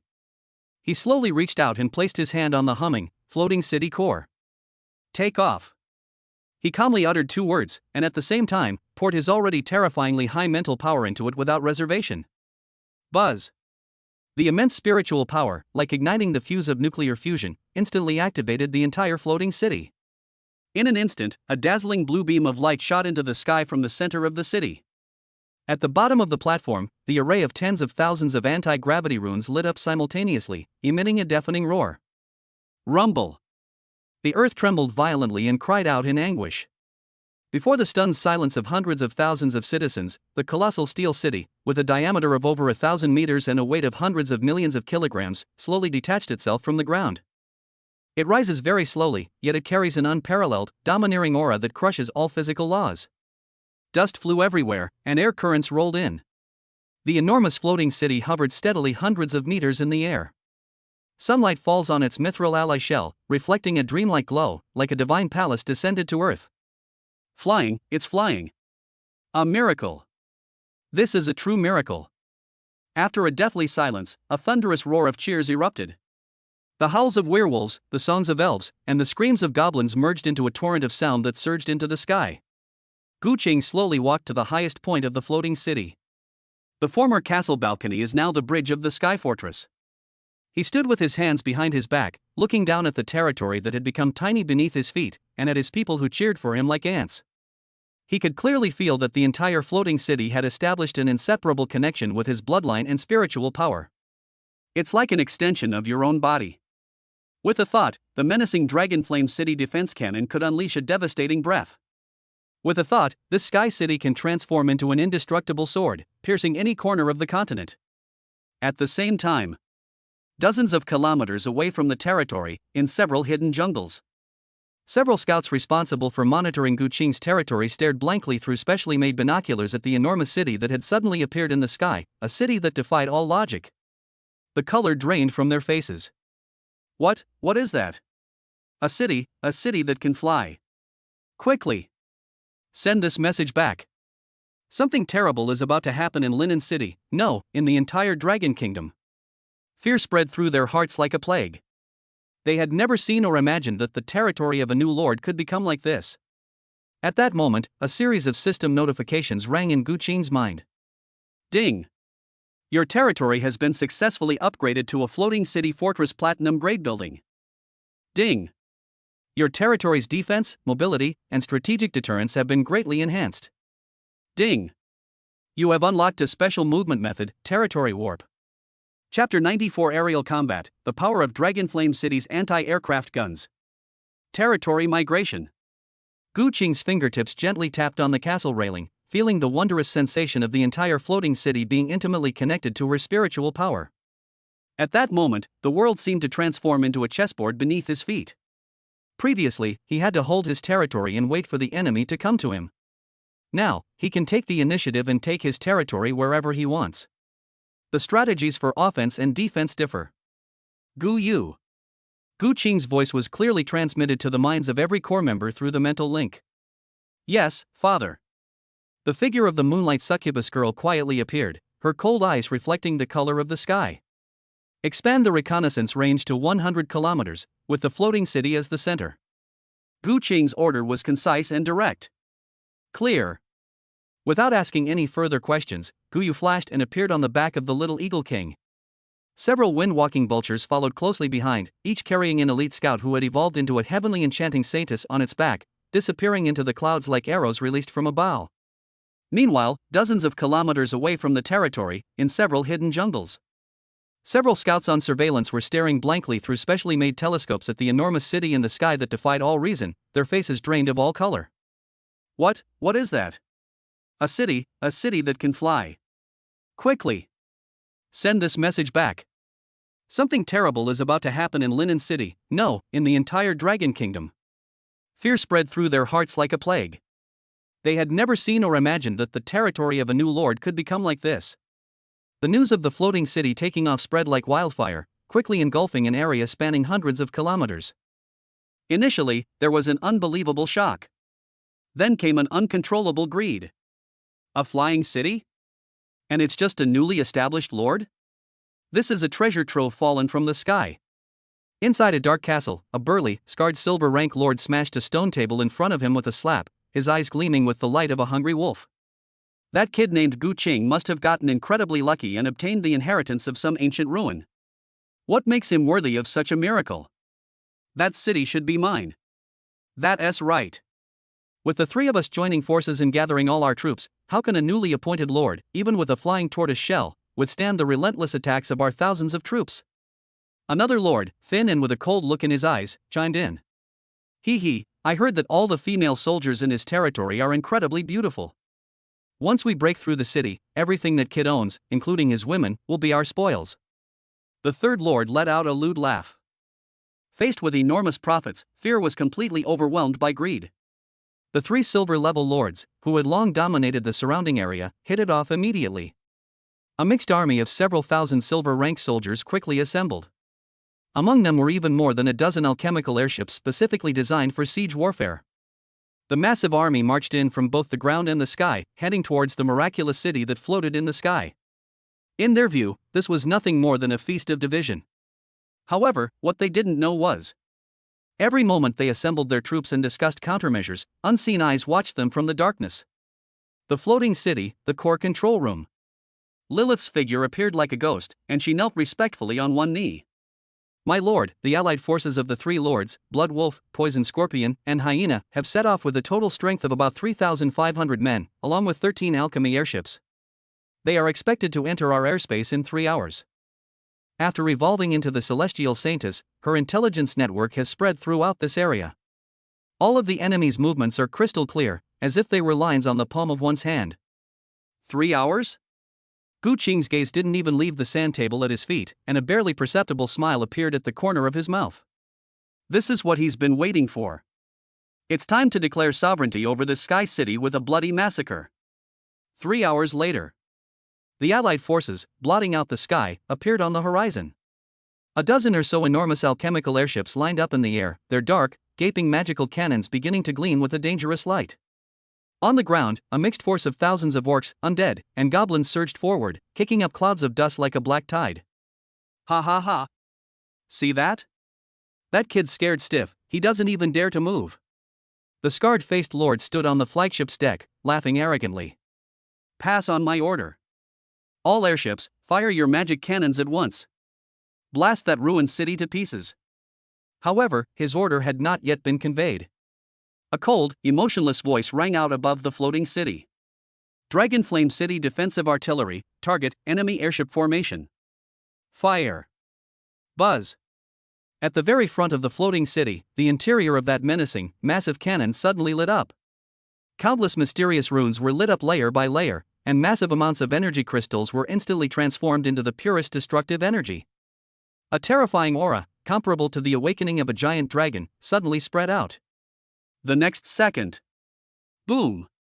A terrifying cannonball, as thick as a bucket and burning with golden dragon flames, ripped through the sky at a speed that surpassed sound. Space, along the path it flew through, left a dark crack that could never heal. The maniacal laughter on Scarface's face froze instantly. His pupils suddenly contracted in that golden light that could evaporate everything. He wanted to hide, to escape, to activate the airship's protective shield. But it was all too late. There was no earth-shattering explosion. The Dragonfire cannonball, upon contact with the flagship, silently pierced its alloy shell, which was strong enough to withstand several rounds of magical bombardment. Immediately afterwards, the sun rises in the sky. A blinding golden light erupted.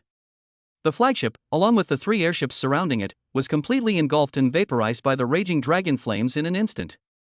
Not even a fragment the size of a fingernail remained. Boom! Boom! Boom! The shockwave from the explosion, like an invisible giant hand, tossed the surrounding airships about, making them sway like leaves in a storm. One shot. Just one shot. Nearly a third of the air power evaporated instantly.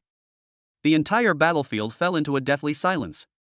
On the ground, the orcs who had been howling and charging forward all stopped in their tracks, staring blankly at the huge fireball in the sky and the wreckage of the airships falling like rain.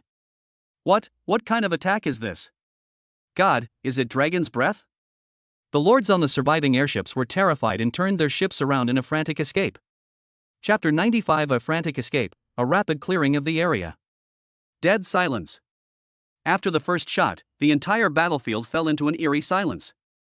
Whether in the sky or on the ground, everyone's gaze was fixed blankly on the slowly dissipating sun in the sky, composed of pure dragon flame. The flagship, along with its 3 escort airships, is gone. Not even a decent piece of wreckage could be found. It simply vanished into thin air. The scarred Lord Blood Wolf's maniacal laughter still echoed in the air, but he himself had not even left a trace of ashes. A madman, he's a madman. Run! Run! On the surviving alchemical airship, the 2 remaining lords, Scorpion and Hyena, finally recovered from their extreme fear. They practically tumbled and crawled towards the cockpit, turning the ship around without a second thought, fleeing like a pack of terrified dogs. As for the army of more than 3,000 men on the ground, who can control them now? However, just when they thought they could escape, a cold voice, like the pronouncement of death, rang out above the floating city. Come and go as you please? Gu Qing stood on the edge of the bridge, looking down at the black tide that had begun to churn, his eyes showing no emotion. Not one left. The instant the command was issued. Hee, it's finally my turn. A burst of excited laughter pierced the sky. Gu Chan, riding the little Eagle King, was like a black lightning bolt, instantly leaving the floating city and plunging into the air above the ground troops who had begun to fall into chaos. Taste your sister's love, you scum. Original Sin Fire. The long whip in her hand shot into the sky, and the dark red Original Sin Fire no longer condensed into lines, but poured down like a torrential rain. Puff!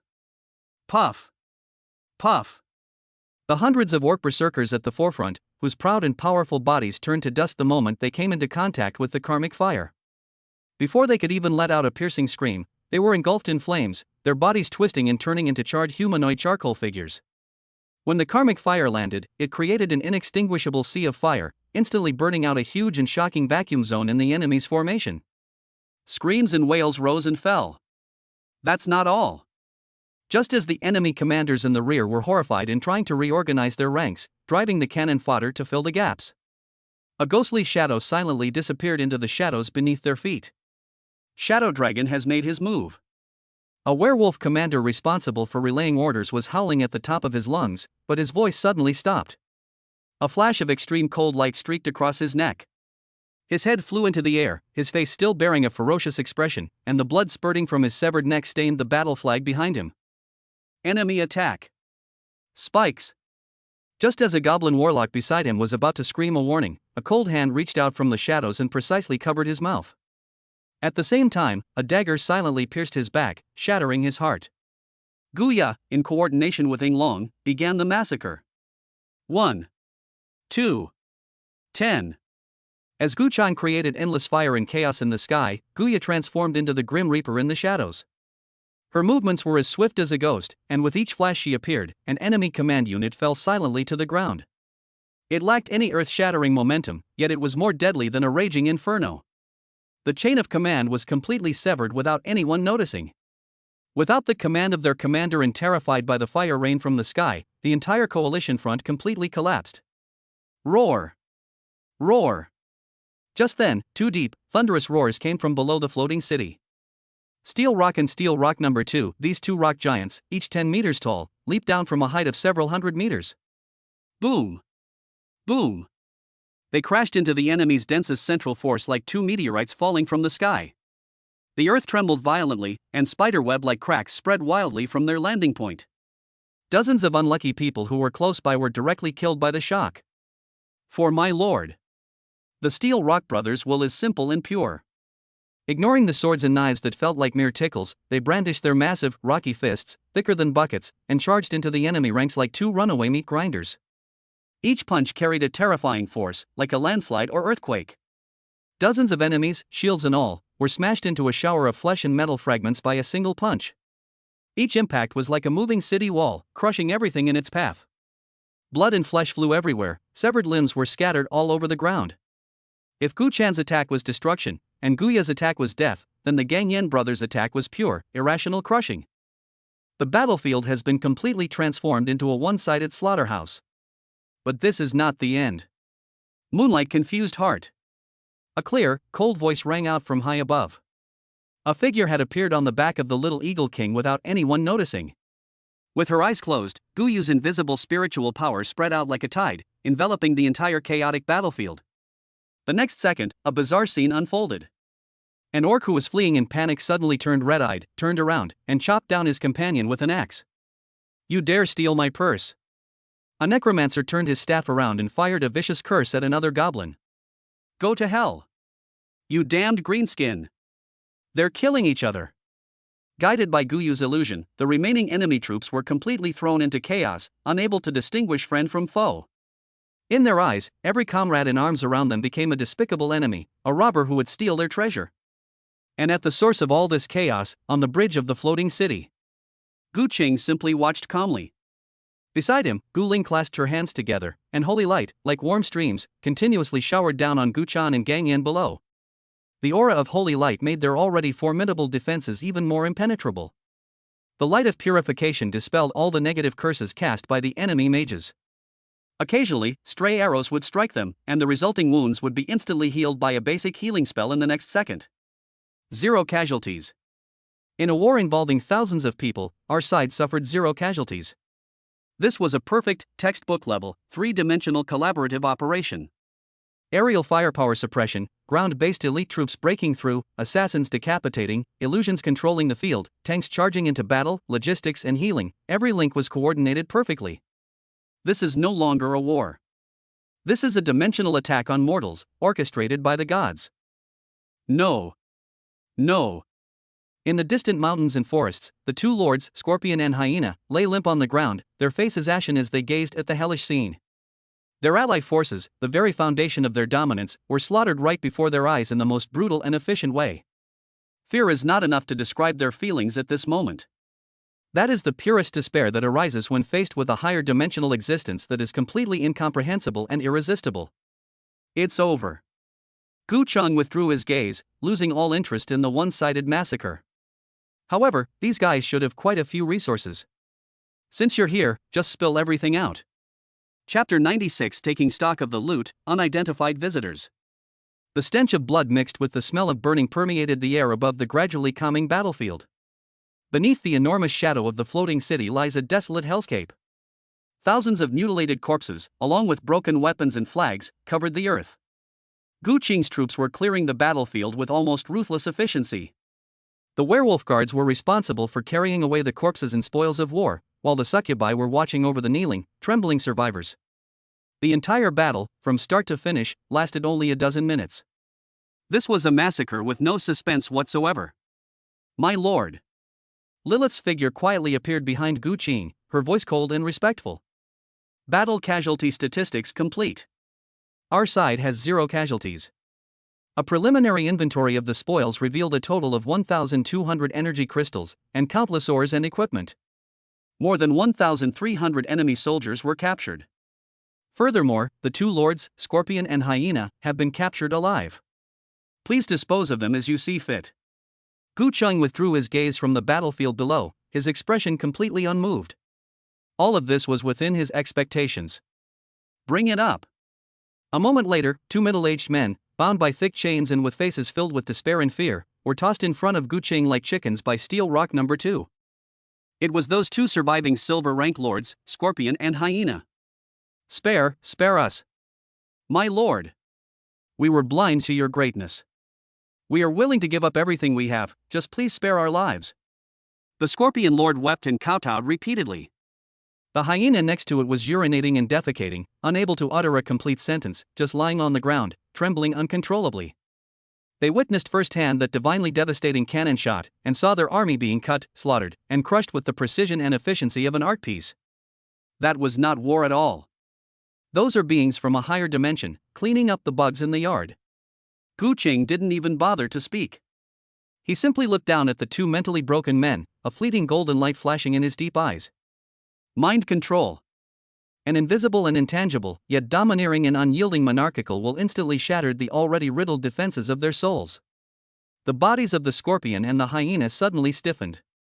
The extreme fear and pleading in their eyes vanished without a trace, like a painting wiped clean in an instant. In their place was a fanatical, devout worship, as if they had seen the one true God. My lord. The 2 struggled to their feet and, facing Gu Cheng, prostrated themselves in deep reverence. That voice came from the soul, filled with loyalty for which one would give anything. Go back and consolidate your territories, incorporating all resources and troops into the floating city's territory.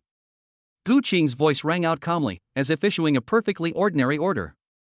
Yes, my eternal lord. The 2 men kowtowed deeply once more, and then, escorted by Gang Yin, turned and left with an almost sacred sense of mission.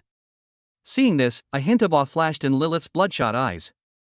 This is the power of her lord. Slaughter is merely the most primitive means of conquest. This ability to transform enemies into the most loyal believers from the very essence of the soul is the true authority belonging to the gods. With the surrender of the 2 lords and the leaderless state of the Blood Wolf territory, the floating city's sphere of influence expanded by nearly 100 kilometers overnight.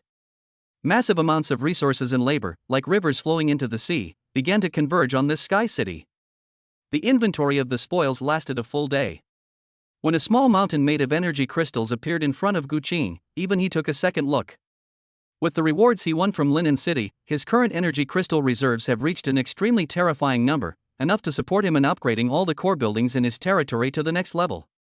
Just as Gu Cheng was planning how to use the resources, a petite figure carrying something walked over quickly. It's Gu Mei. Father. The elven succubus girl's face showed a hint of curiosity and confusion. I found this thing in the Scorpion's treasure vault. She opened her palm, and there lay a palm-sized metal piece, dark blue in color, with ancient spiral patterns covering its surface, quietly in her palm. The metal sheet looked ordinary, yet it exuded an extremely strange aura. I can feel a strong plant vitality inside it, but it also feels very uncomfortable. Gu Mei wrinkled her cute little nose, accurately describing her feelings. Gu Cheng took the metal piece. It feels cold to the touch and has a heavy texture. The moment his fingertips touched the patterns on the surface of the metal sheet, a strange energy fluctuation surged up his arm and into his mind. Buzz. In an instant, he seemed to hear the mournful cries of countless plants and trees, and also felt the faint resonance and vigilance emanating from the depths of the territory from the elf mother tree. This piece of metal does indeed contain an extremely ancient and powerful life force, sharing the same origin as the power of the elf mother tree. But deep within that source of life, there lingers a decaying and cursed power, like a maggot clinging to a bone, cold and vicious, as if to drag all life into eternal annihilation. 2 diametrically opposed forces coexist in a strange balance within this small piece of metal. What is this? Just as Gu Cheng was concentrating on his investigation.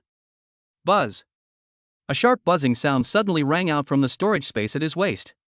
It's the bloodline detection compass. Gu Cheng raised an eyebrow and took it out. The compass needle spun wildly as if it were going mad, and the surface of the compass shone with an unprecedented, dazzling scarlet light. Finally, the pointer abruptly stopped, pointing firmly to the southern boundary of the territory. A system notification sounded in Gu Qing's mind. Warning! An unknown, high-ranking, special bloodline holder has been detected approaching. Threat level? A series of question marks instantly sharpened Gu Qing's gaze. This is the first time that the system has been unable to determine the level of threat. Almost at the same time. My lord! Lilith's figure reappeared like a ghost, her face now bearing a solemn expression for the first time. Our intelligence network has sent an urgent message. A group of unidentified visitors has breached all our outer perimeter security lines and is approaching the floating city at an extremely rapid pace. Their methods of operation are extremely strange, as if they can evade all conventional reconnaissance methods. If it weren't for several heavenly demon saintesses sensing the immense aura emanating from them that they couldn't conceal, we wouldn't even have been able to detect their presence. The goal is frighteningly clear. This is the place. Chapter 97 Magic Association, Chief Mage.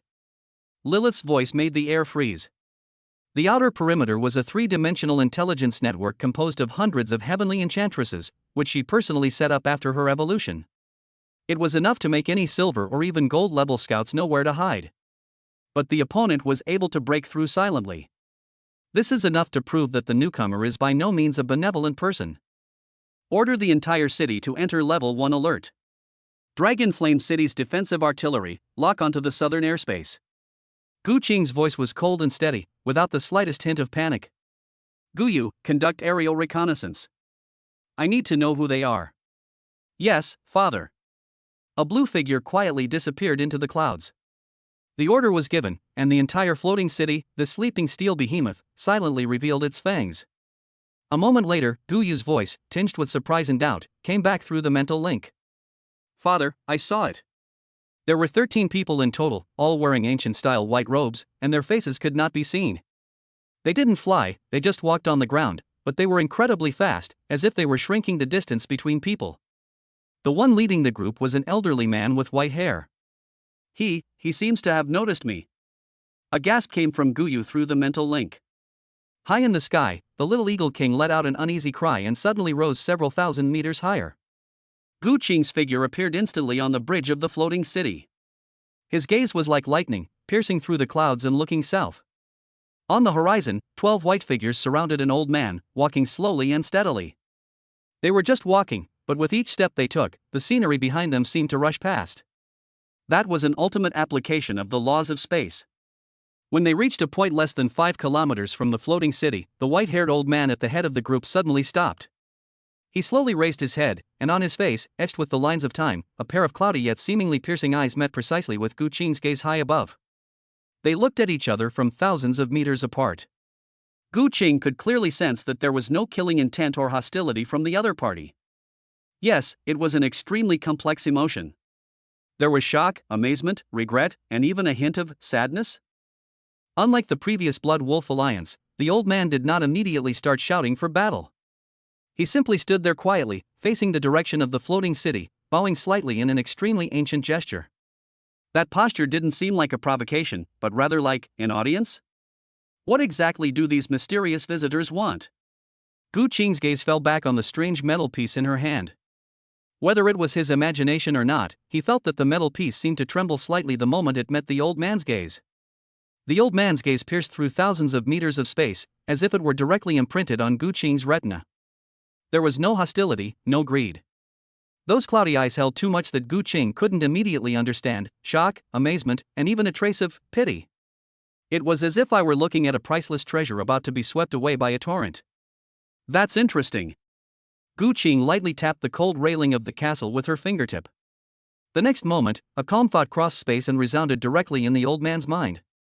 Since you have come from afar, why don't you come up and have a chat? This was not an inquiry, but an invitation from the master of this sky city. On the ground, the 12 white-robed mages behind the white-haired old man all showed a look of surprise on their faces. Spiritual transmission. Moreover, it penetrated their defensive array with such precision and stability, without any hindrance. This new lord's mental strength is ridiculously strong.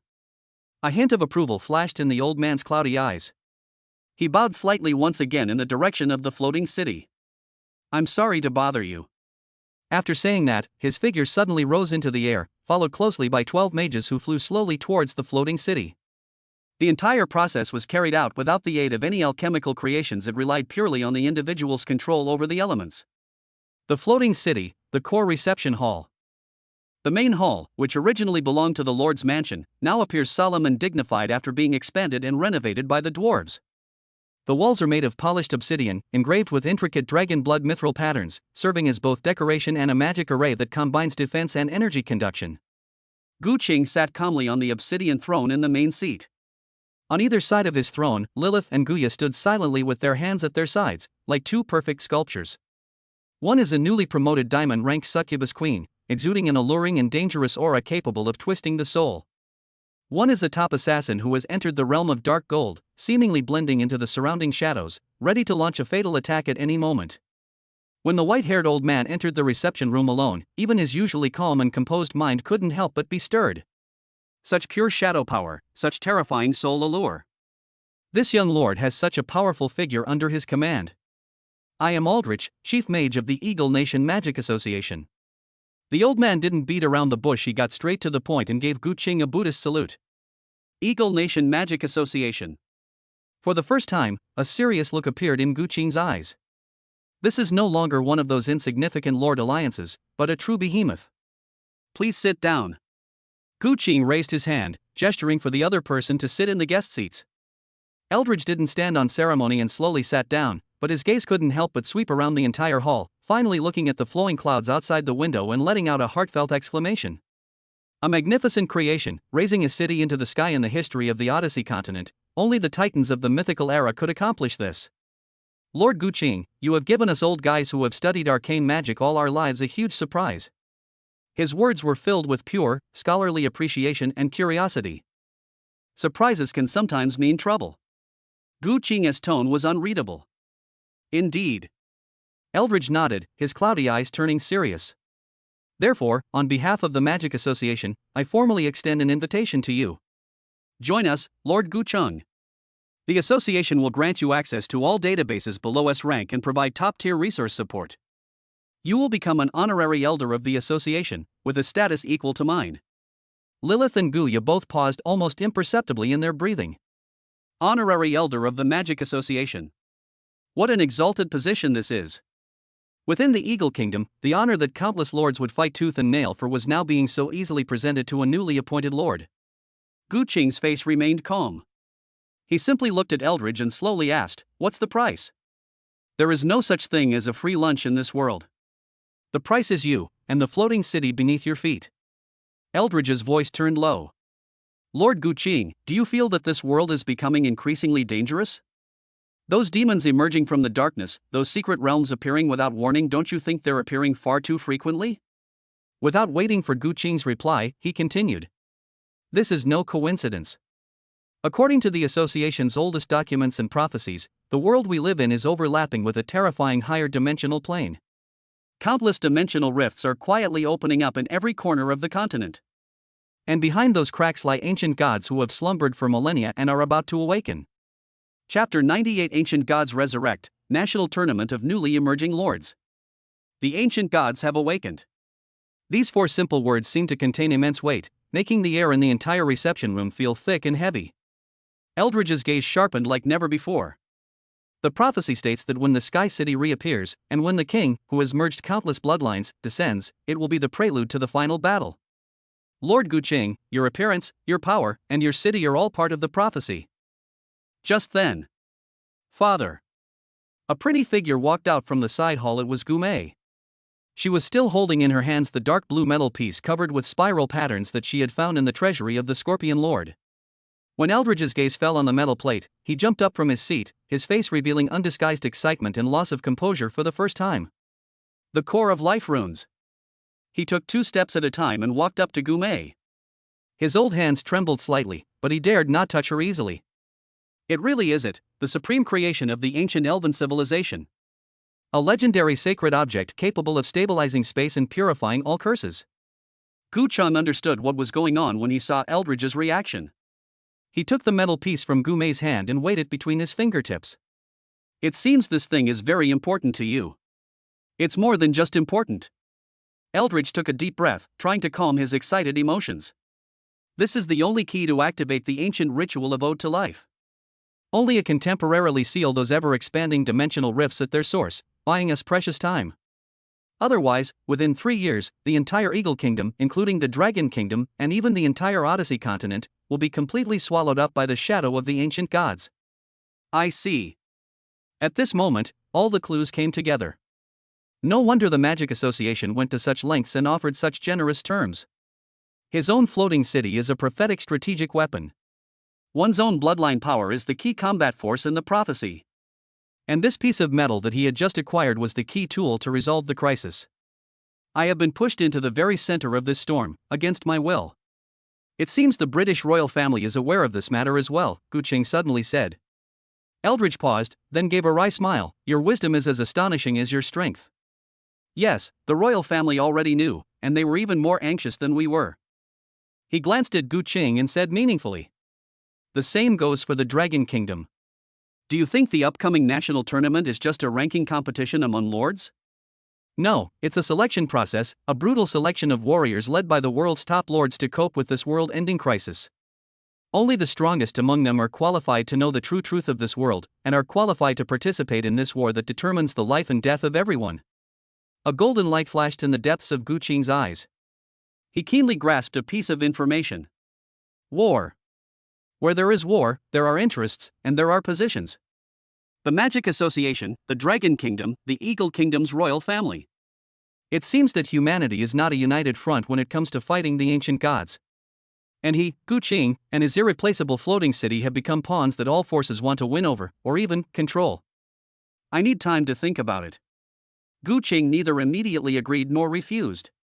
He put away the core of life runes, which was his most important asset. Of course. Eldridge seemed to have expected this outcome, and he regained his composure as a wise man. He stood up, ready to take his leave. As he reached the door, he suddenly stopped, turned around, and gave Guqing one last meaningful look. Lord Guqing, the national tournament is far more complex than it appears on the surface. It is not only a contest of strength, but also a choice of destiny. Please remember my last words.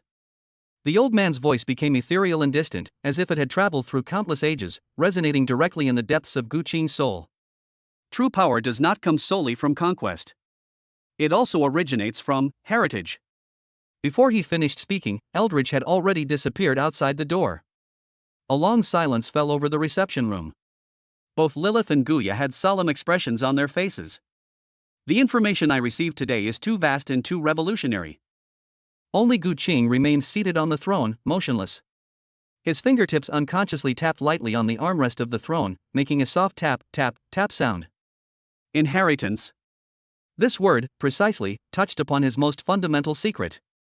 Just how much does this chief mage from the Magic Association actually know? His power comes from the plundering infusion of bloodlines, which ultimately gives birth to unique offspring. Isn't this a kind of alternative inheritance? Was this old man just mentioning it casually, or did he see through something? Just then, a grand and majestic voice seemed to come from beyond the heavens, resounding in the minds of all the lords of the entire Dragon Kingdom. Dragon Kingdom announcement: the national tournament for new lords will officially begin in 3 days in the Dragon Kingdom's capital, Apocalypse City. All participating lords are requested to arrive at the competition area within 3 days. Those who fail to do so will be considered to have automatically forfeited. This competition offers unprecedented rewards. The ultimate winner will be awarded the title of Guardian of the Dragon Kingdom. They've arrived. Guqing's tapping fingers suddenly stopped. This kind of item, which can directly notify lords across the country, is extremely valuable. It won't be used unless it reaches a certain point. It seems that, just as the old man said, this national new lord exchange competition is different from the previous ones. He slowly rose, his gaze piercing through the crystal porthole, looking towards the land shrouded in clouds and mist to the south. It's time to go and see the real stage of the world. Lilith. My lord. Pass on my order, floating city, weigh anchor, and set sail. Target, Tianqi City, the capital of the Dragon Kingdom. Although long-distance travel consumes a lot of energy crystals, the old man's appearance made Guqing feel a sense of crisis. It's safer to leave the territory. The next morning. As the first rays of sunlight pierced through the clouds and fell upon the earth, all living beings in the area surrounding Linen City felt a tremor that originated from their very souls. Rumble. A deep, muffled roar, like the heartbeat of an ancient behemoth awakening, came from the bottom of the steel city suspended in the sky. The earth trembled slightly. Countless brilliant blue arcs of light surged wildly across the rune array at the bottom of the city, converging into a powerful thrust capable of tearing the sky apart. Under the fervent gaze of hundreds of thousands of citizens, the floating city fortress, with a diameter of over a kilometer and capable of blotting out the sky, slowly turned its direction. Its enormous shadow, like a moving continent, began to crush southward with an unstoppable force. Chapter 99. The floating city arrives. The entire audience is shocked. The floating city is moving faster and faster. Ultimately, it transformed into a streak of light that pierced the sky and disappeared at the edge of the horizon. On this day, the entire southern territory of the Dragon Kingdom witnessed a miracle. A city that flies above the clouds. When its enormous shadow fell upon the earth, countless farmers working in the fields dropped their hoes, knelt down in horror, and thought it was a god descending to earth. As it swept over the castles of the lords, those once arrogant lords walked out of their castles in a daze, gazing up at the behemoth that shone with metallic luster and magical radiance, feeling the destructive aura emanating from the Dragonfire City cannon, their hearts filled only with the purest awe and fear. What is that? A city, it's flying. God! It's Ku Ching, the new lord who wiped out the Blood Wolf Alliance overnight. He's going to the capital to participate in the national competition. The news spread like wildfire throughout the Dragon Kingdom, even faster than the floating city itself. The mainland was shaken.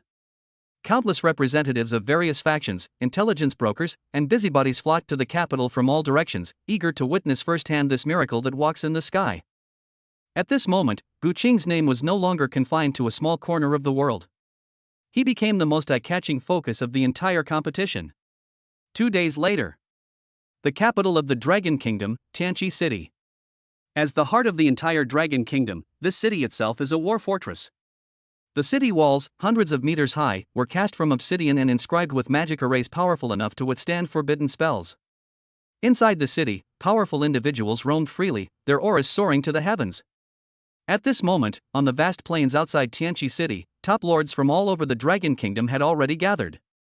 This is their temporary assembly point. On the plains, all sorts of strange and wonderful things are happening. There was a giant dragon whose body was engulfed in flames, lying prostrate on the ground, and the sparks it spewed from its nostrils could burn the earth to scorched earth. An army of angels, their bodies made entirely of holy light, stood solemnly behind a paladin lord, their sacred aura deterring undead creatures from approaching. Even more impressive are the ancient war trees, tens of meters tall, rooted in the earth, with elven archers standing among their branches. These are the top lords of the Dragon Kingdom, each possessing at least platinum-level strength, and some even possessing unfathomable auras, already stepping into the diamond level. They were wary of each other, scrutinizing one another, and the air was thick with tension. Just then, someone exclaimed in surprise. "Look! What's that?" Everyone looked up at the sky without prior arrangement. In the distant sky, a huge black dot was approaching at an extremely fast speed. As the distance closed, the outline of the black dot became clearer and clearer. That was a city. A magnificent city, encased in steel and magical runes, suspended above the clouds. When it arrived above the capital, its enormous body almost covered half the sky, casting a huge shadow that enveloped all the dragons, angels, and ancient trees on the plains below. In an instant, the world lost its color. The plains were deathly silent. All the lords, including those arrogant diamond-level powerhouses, looked up, staring blankly at the colossal object in the sky that defied all reason. Their proud dragons appeared as small as lizards before that city. Their holy and majestic legion of angels was as fragile as a swarm of moths drawn to a flame before that menacing cannon that exuded an aura of destruction. "Whose territory is this?" asked a necromancer lord riding a skeletal dragon, his voice hoarse. "Gu Cheng, the newly appointed lord, Gu Cheng." Someone recognized the origin of this city, their voice trembling. Jealousy, shock, fear, greed, countless complex gazes converged on that sky city. Just then, a series of synchronized hoofbeats rang out. A group of royal knights, clad in magnificent silver armor and riding unicorns, parted the crowd and escorted a young man in golden robes, walking directly beneath the shadow of the floating city. The man was handsome and arrogant, but his slightly upturned eyes held an undisguised scrutiny and disdain. "The third prince of the Dragon Kingdom, Li Hao," someone exclaimed in a low voice. Li Hao looked up at the colossal city that blocked out the sunlight, a cold smile playing on his lips. He didn't deliberately raise his voice, but his words, tinged with contempt, clearly echoed throughout the entire plain. Is this the legendary Gu Qing? Making a flying tortoise shell is quite impressive. I hope your strength matches this empty show of pomp and circumstance, and that you don't embarrass our dragon kingdom in the competition. These words were full of provocation and warning. This was both a warning to Gu Qing and a declaration to all the lords that this was the royal territory. On the plains, all eyes were focused on the floating city, awaiting its master's response. Was it an angry volley to declare war on the royal family? Or should we swallow our pride and slink away? However, to everyone's surprise, it happened. There was no sound coming from the floating city. There wasn't even the slightest energy fluctuation. Just as the mockery on Li Hao's face grew stronger, and he thought the other party was already scared. Buzz. A deep hum came from the sky. The steel behemoth suspended 1,000 meters in the air had an anti-gravity array at its base that shimmered with light. It has started to descend. It wasn't a pathetic fall, but a steady, composed descent, carrying an unparalleled, weighty momentum, slowly pressing down on the earth. The wind howled, and the air surged. A massive shadow expanded at a visible speed, completely engulfing the ground of the entire assembly point. The oppressive feeling brought by that immense weight made all the dragons present lower their heads in unease, the angels fold their wings, and the branches of the ancient war tree tremble. The smile on Li Hao's face froze completely. The unicorn beneath him let out a terrified cry and uncontrollably took 2 steps back. He felt as if he were facing not a city. Instead, it was a sky that was slowly tilting over. Final. Boom. With a deafening roar that could make even the soul tremble, the bottom of the floating city made steady contact with the earth. The entire plane trembled violently. Smoke and dust billowed into the sky. The dust has settled. A real steel fortress descended before everyone. The city remained unmoved, and no one left the city. The sheer force of the descent, so overwhelming, was enough to make all the geniuses present gasp for breath. On the city wall, a figure stood with his hands behind his back, calmly looking down at the prince's face below, which had become somewhat distorted, with a hint of amusement in his eyes. Chapter 100, Clash of Units, Fallen Knights. Tianqi City, the capital of the Dragon Kingdom. The entire city resembles an ancient behemoth lying prostrate on the earth, with obsidian walls soaring into the clouds, and magical runes engraved on them shimmering with an invisible light under the sunlight.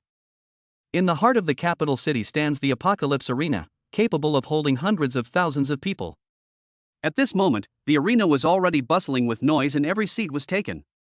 On the high platform, the Emperor of the Dragon Kingdom, dressed in a golden robe with 9 dragons, looked down upon the entire arena with a majestic expression. Beside him, civil and military officials and envoys from various countries had different expressions, but their eyes were all focused on the center of the arena. Under the watchful eyes of the crowd, top lords from all over the Dragon Kingdom are leading their most prized troops into the arena one by one. Nightmare warhorses burning with hellfire, 6 winged angels whose bodies are made of holy light, and ancient war trees that are tens of meters tall and whose movements shake the earth. Each lord who entered the arena represented a regional overlord, drawing thunderous cheers and applause. The third prince, Li Hao, rode a magnificent golden griffin, basking in the cheers of the crowd, his arrogance almost overflowing. Just then, a huge shadow suddenly enveloped the entire arena. The cheers abruptly stopped. Everyone, including the emperor on the high platform, subconsciously looked up at the sky. A city. A magnificent city, over a kilometer in diameter and encased in steel and magical runes, pierced through the clouds and hovered silently above the arena. It was like a celestial temple descended to earth, its cold metal shell reflecting the sun's brilliance, with the menacing, massive dragonflame city defense cannon at the city's summit. The cannon's muzzle was deep and dark, like the mouth of a giant beast ready to devour its prey, silently proclaiming destruction. What the hell is that? A flying city? It's Gu Qing. That dark horse champion from Linen City. He actually brought his territory here. After the deathly silence came an uproar 100 times more intense than ever before. On the plains below, those once invincible dragons, angels, and ancient trees appeared as insignificant as grains of sand in the shadow of this floating city. Gu Qing is just going to be flamboyant. He understood perfectly the principle that possessing a treasure is a crime. This floating city has long been coveted by countless people. Hiding it will only attract endless prying eyes and sabotage. On the contrary, by presenting it openly and proudly before everyone, we can use our absolute strength and power to intimidate all the petty villains. The more flamboyant you are, the safer you are. Interesting. On the high platform, the Dragon Emperor looked at the giant city in the sky, and for the first time, a deep interest appeared on his majestic face. He was not angry. Instead, he spoke loudly, his voice echoing throughout the hall. "Lord of Linen, Guqing. I am aware of your performance in the freshman competition. You single-handedly brought glory to Linen City and deserve a reward." These words caused another stir in the entire room. His Majesty the Emperor has publicly bestowed this honor. What an extraordinary privilege! Countless envious and jealous gazes instantly converged on the third prince, Li Hao. Li Hao's face visibly darkened, and the knuckles of his fingers gripping the reins turned white. He had publicly mocked the other party as a turtle shell just yesterday, and today, his father gave the other party such high praise. This was tantamount to a resounding slap in the face. "Thank you, Your Majesty." A calm voice came from the floating city.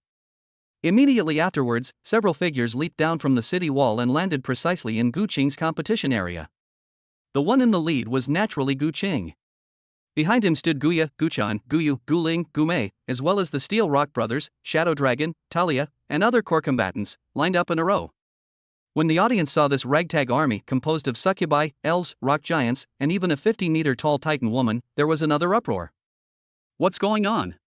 Why are there women and children here? That big guy is a Titan? Really? Weren't they extinct a long time ago?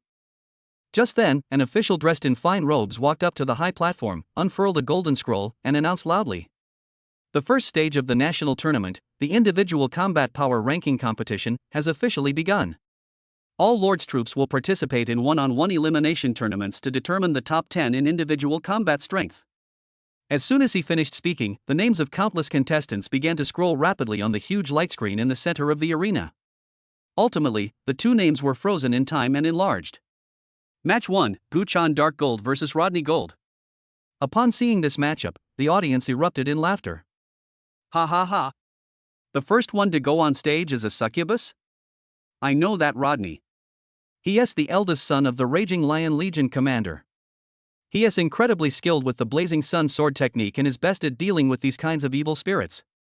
This is going to be interesting. I wonder how many moves that succubus can last against him. Prince Li Hao's livid face finally softened a bit, and a mocking smile returned to the corners of his mouth. A succubus? So what if the rank is high? In this sacred and solemn royal arena, one is naturally meant to be restrained. He could almost see Guqing's first unit being wiped out by a single sword strike, suffering a humiliating defeat. Inside the arena, wearing a fiery red dress, Guchan walked onto the stage listlessly, brandishing the whip of original sin in her hand. Opposite her stood a young swordsman named Rodney, dressed in a magnificent set of golden armor, wielding a long sword engulfed in holy flames, his face etched with arrogance and disdain. Does a filthy succubus deserve to set foot on this sacred land? Rodney pointed his long sword, his voice sharp and menacing. Kneel down and accept the purification of the holy flames, and I might let you die a little more painlessly. Instead of being angry, Guchan excitedly licked her lips, her dark golden pupils flashing with a bloodthirsty and wild light. Sister, I like men like you the most, the ones who scream loudly but die a horrible death. Court death. Rodney was completely enraged. He roared and transformed into a golden streak of light, shooting towards Guchan.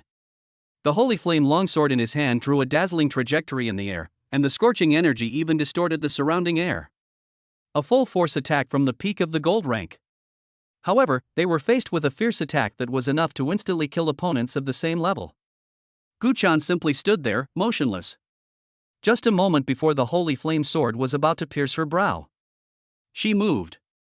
There was no dodging, no parrying. She simply raised her hand gently. Original sin and karmic fire.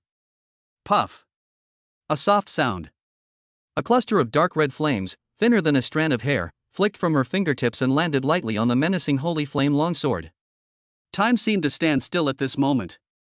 The scorching holy flames, powerful enough to melt golden iron, were extinguished silently the moment they came into contact with the cluster of dark red flames, as if encountering their nemesis, ice and snow. Immediately afterwards, the cluster of dark red flames, in an unreasonable manner, spread along the sword and instantly spread to Rodney's entire body. Ah! A blood-curdling scream, unlike any human voice, echoed throughout the entire arena. Rodney's golden armor was burned through and melted instantly, as if it were made of paper. His prized battle aura shield couldn't even last a second before it was completely ignited. He turned into a human torch, rolling and writhing wildly on the ground. Strangely, the dark red flames did not burn his body, but instead burned his soul. Tens of thousands of people in the audience witnessed this horrific scene.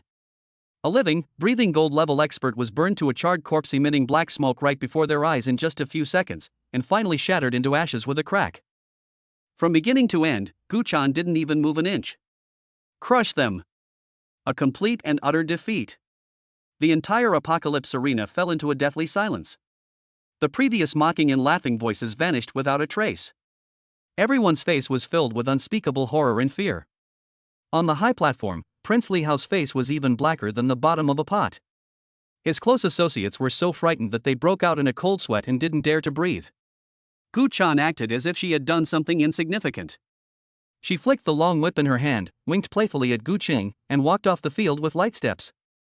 This battle completely set the tone for Gu-ching's team. No one dared to look at this team as a ragtag army anymore. As the screen scrolled again, the list of contestants for the second match soon appeared in everyone's view. When Gu-ching saw that name, her pupils suddenly contracted. Match 2, Guya Dark Gold vs.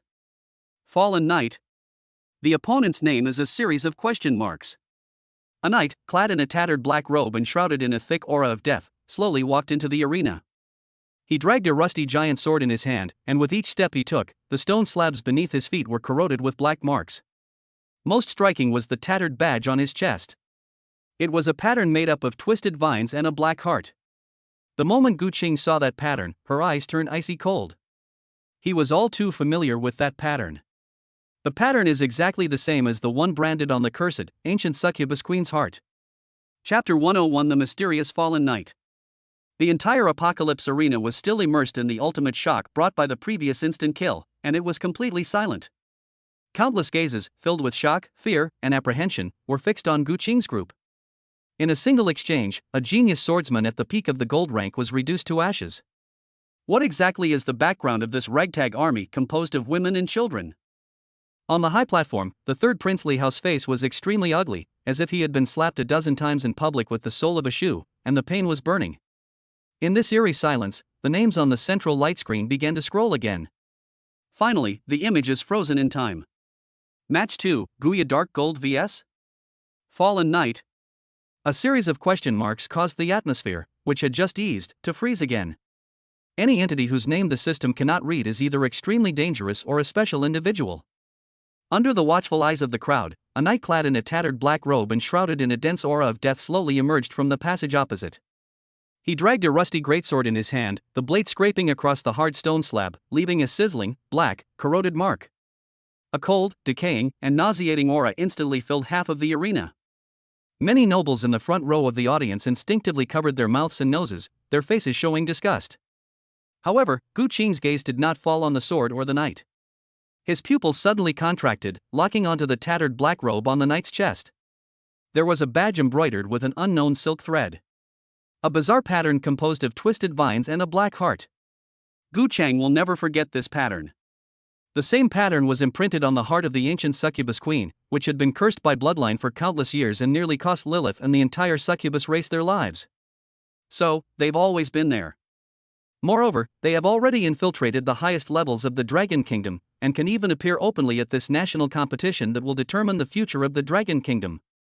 At this moment, Gu-ching's lazy, spectator-like demeanor vanished without a trace. Instead, there was an intensely cold, killing intent. "Sister, be careful." Behind Guya came Gumei's voice, tinged with worry. Guya simply responded with a faint sound, and in a flash, she appeared in the arena. She remained calm and composed, as if the person before her was not a terrifying enemy exuding an ominous aura, but merely a piece of wood that needed to be cut. The match begins. With a command from the palace official, the fallen knight moved.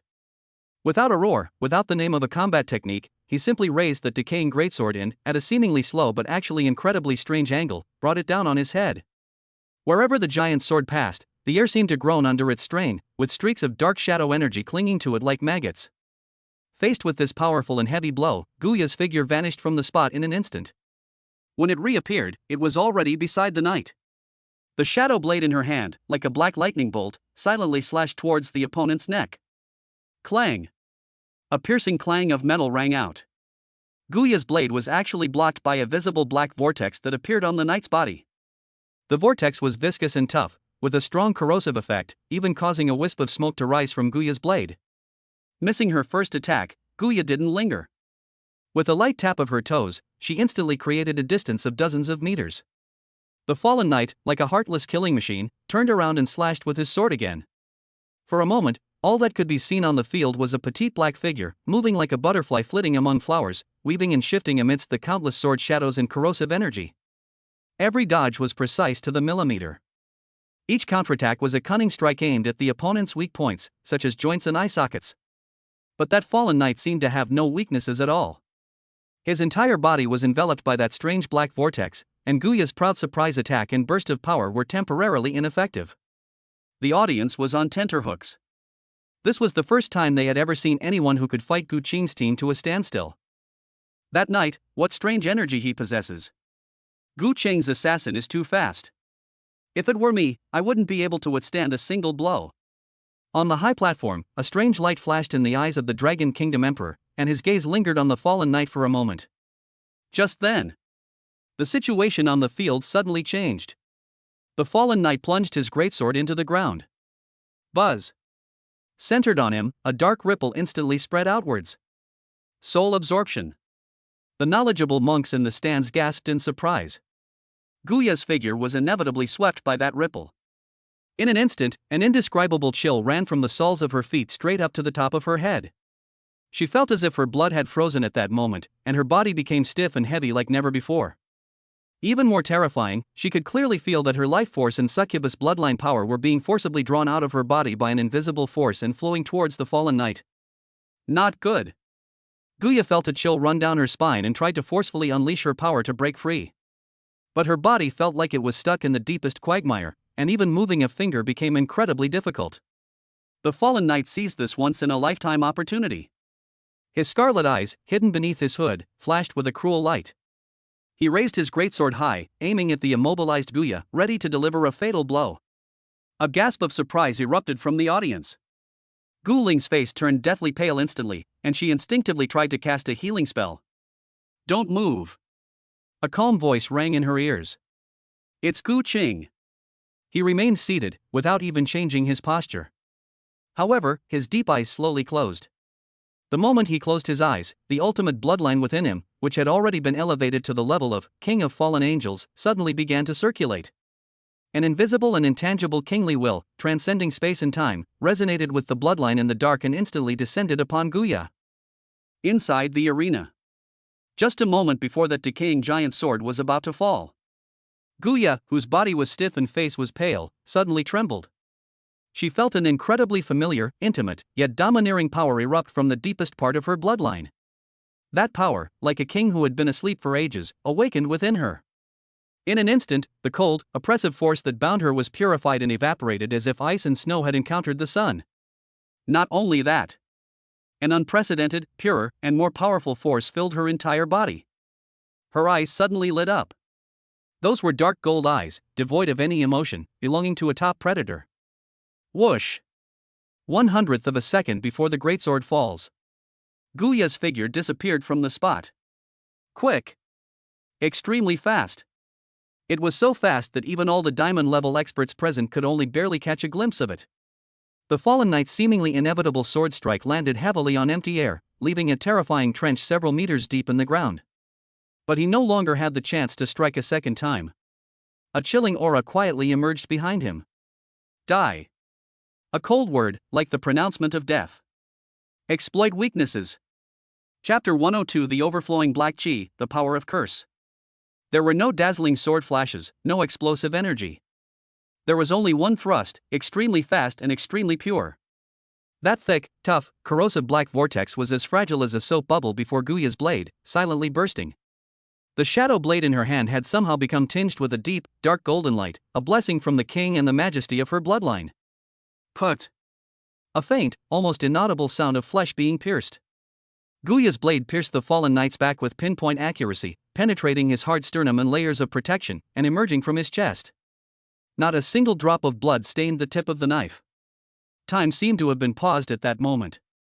The fallen knight's massive body suddenly froze, and the greatsword he had raised high stopped in mid-air.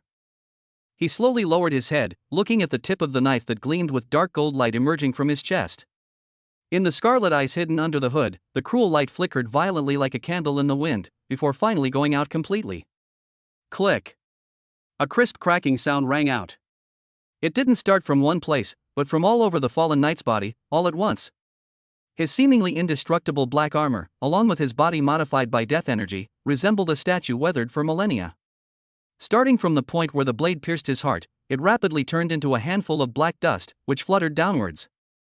However, just as his entire body was about to collapse and dissipate, the eerie emblem on his chest, composed of twisted vines and a black heart, did not turn to ashes. It shuddered violently, and spider-web-like cracks appeared on its surface. Finally, with a crack, it shattered completely. A wisp of black mist, thinner than a strand of hair yet as thick as ink, slowly seeped out from the shattered emblem. This aura was cold, malevolent, and filled with primal decay and curses. As soon as it appeared, the surrounding air seemed to be polluted, and even the light became distorted. On the high platform, several archmages changed their expressions simultaneously and instinctively tried to purify the ominous aura. But some people are faster than them. Or rather, there is a being that craves this power even more than their magic. In the audience, Gu Qing's closed eyes trembled slightly. In his perception, this wisp of black mist was so delicious and so familiar. It shares the same origin as the cursed power that resided in the heart of the ancient succubus queen. Within him, the ultimate bloodline, which had long since ascended to the status of King of Fallen Angels, let out a silent roar at this moment. It wasn't anger, nor was it vigilance. Rather, it is the extreme desire and greed of an apex predator that has been starving for a long time and has finally smelled blood. Buzz. An invisible and intangible monarchical will, transcending space and perception, instantly enveloped the area centered on Gu Qing. Before anyone could react, the wisp of viscous black energy that was about to dissipate into the air seemed to be pulled by some irresistible force, abruptly stopped, and then transformed into a stream of light. In a way that defied the laws of physics, it instantly crossed a distance of hundreds of meters and entered Gu Qing's body. The entire process was silent and so fast that even the Dragon Emperor on the high platform only frowned slightly, as if he had sensed something but could not quite grasp it. Black energy enters the body. A cool yet pure energy instantly flowed into Gu Qing's limbs and bones. If it were anyone else, even a diamond-level powerhouse, their soul would be instantly corrupted and plunged into an abyss of no return if they were tainted by this source of the curse. But for Gu Qing, this was a highly nourishing food. The bloodline of the fallen angel king within him, like parched land receiving timely rain, greedily devoured all of this energy. Gu Qing could clearly feel that his bloodline power solidified into an almost imperceptible trace in that instant. Although it is slight, this kind of essential improvement is far more effective than absorbing more energy crystals. Gu Qing slowly opened his eyes, and a golden light flashed briefly in his deep eyes. Inside the arena, a deathly silence had returned. Guya sheathed her blade and walked off the field with a cold expression, as if she had merely swatted a fly. The tens of thousands of spectators were completely silent. If Gu Chan's instant kill in the first round brought them shock and fear, so Guya's incredible comeback in a desperate situation brought them a completely incomprehensible fear stemming from the unknown. You won again? That night, just like that, gone? That assassin, what exactly did she do? I didn't see anything. On the high platform, the expression on the face of the third prince, Li Hao, could no longer be described as merely ugly. He stared intently at Gu Qing, his lips pressed tightly together, the jealousy and resentment in his eyes almost tangible. Twice. He tried twice to intimidate Gu Qing, but was instead met with two resounding slaps in the face in the most cruel and direct way. Gu Qing didn't even bother to glance at him. In his mind, countless clues were rapidly connecting. The mysterious force of the cursed succubus race. That eerie black heart emblem. This fallen knight can brazenly appear in the national tournament. All of this pointed to a conclusion that chilled him to the bone, yet also filled him with immense excitement. The enemy not only exists in reality, but has also long since infiltrated the Dragon Kingdom, and even the core of the entire continent. This so-called national competition is probably far more than just a selection of soldiers. This is more like a huge hunting ground where prey and hunters are selected. After tasting this initial sweetness, the blood within him began to urge even more intensely. It wants more. It wants to find the source of this power, and then, completely devour it. Thinking of this, a cold smile involuntarily appeared on Gu Qing's lips. Just then, a slight commotion arose in his private audience section.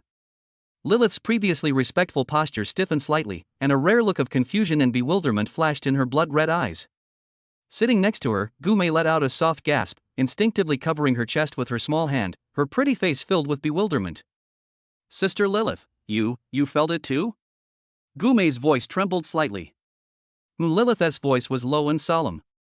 A call from the depths of my bloodline. That was neither a sound nor a command. Rather, it is a resonance, an irresistible pull originating from the most fundamental source of life. Chapter 103 Valley of Dragonfall. Inside the arena, there was a deathly silence.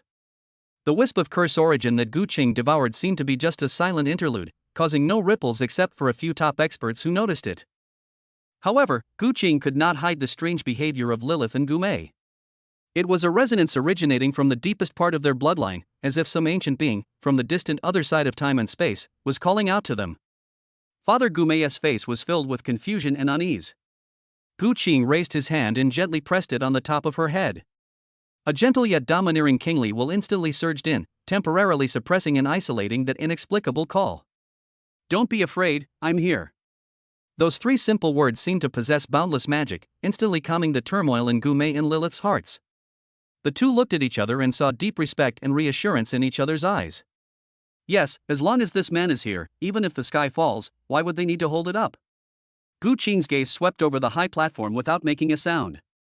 The Emperor of the Dragon Kingdom, the Magic Association. It seems this game is bigger than he imagined. He had become the most crucial and eye-catching piece on the chessboard. The following matches devolved into a personal showcase for Gu Qing's team. Match 3, Gu Yu vs Berserker Manta. The opponent was an orc who was nearly 3 meters tall, with bulging muscles all over his body, and wielding 2 giant axes. The moment the battle began, the orc let out a deafening roar, the ground beneath his feet cracked, and he was like an out-of-control heavy truck, crushing towards Gu Yu's petite body. However, his charging figure suddenly stopped halfway and began to frantically slash at the air. Damn thief! Give me back my treasure! Ha ha ha! They're all mine! They're all mine! To the astonishment of the audience, Manta, the peak gold-level berserker, roared angrily at times and laughed maniacally at others, like a madman, engaging in a battle of wits with thin air for a full 3 minutes.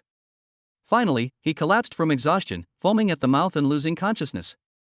Throughout the entire process, Gu Yu simply stood quietly in place, without even moving the hem of her skirt. Match 4, Gu Ling vs Necromancer Kassa. The battle begins. Gu Ling clasped her hands together. A holy beam of light descended from the sky, enveloping the entire arena. The hundreds of skeletons and zombies that Kassa had just summoned turned to dust the moment they came into contact with the holy light, just like ice and snow meeting the scorching sun. Even the staff in his hand, made from the skull of a powerful being, cracked with a crack. I surrender. The necromancer Kassa, his face ashen, scrambled off the field as if some ferocious beast were chasing him. Match 5, Steel Rock Brothers vs. Two-Headed Chimera. There are no tricks, only power.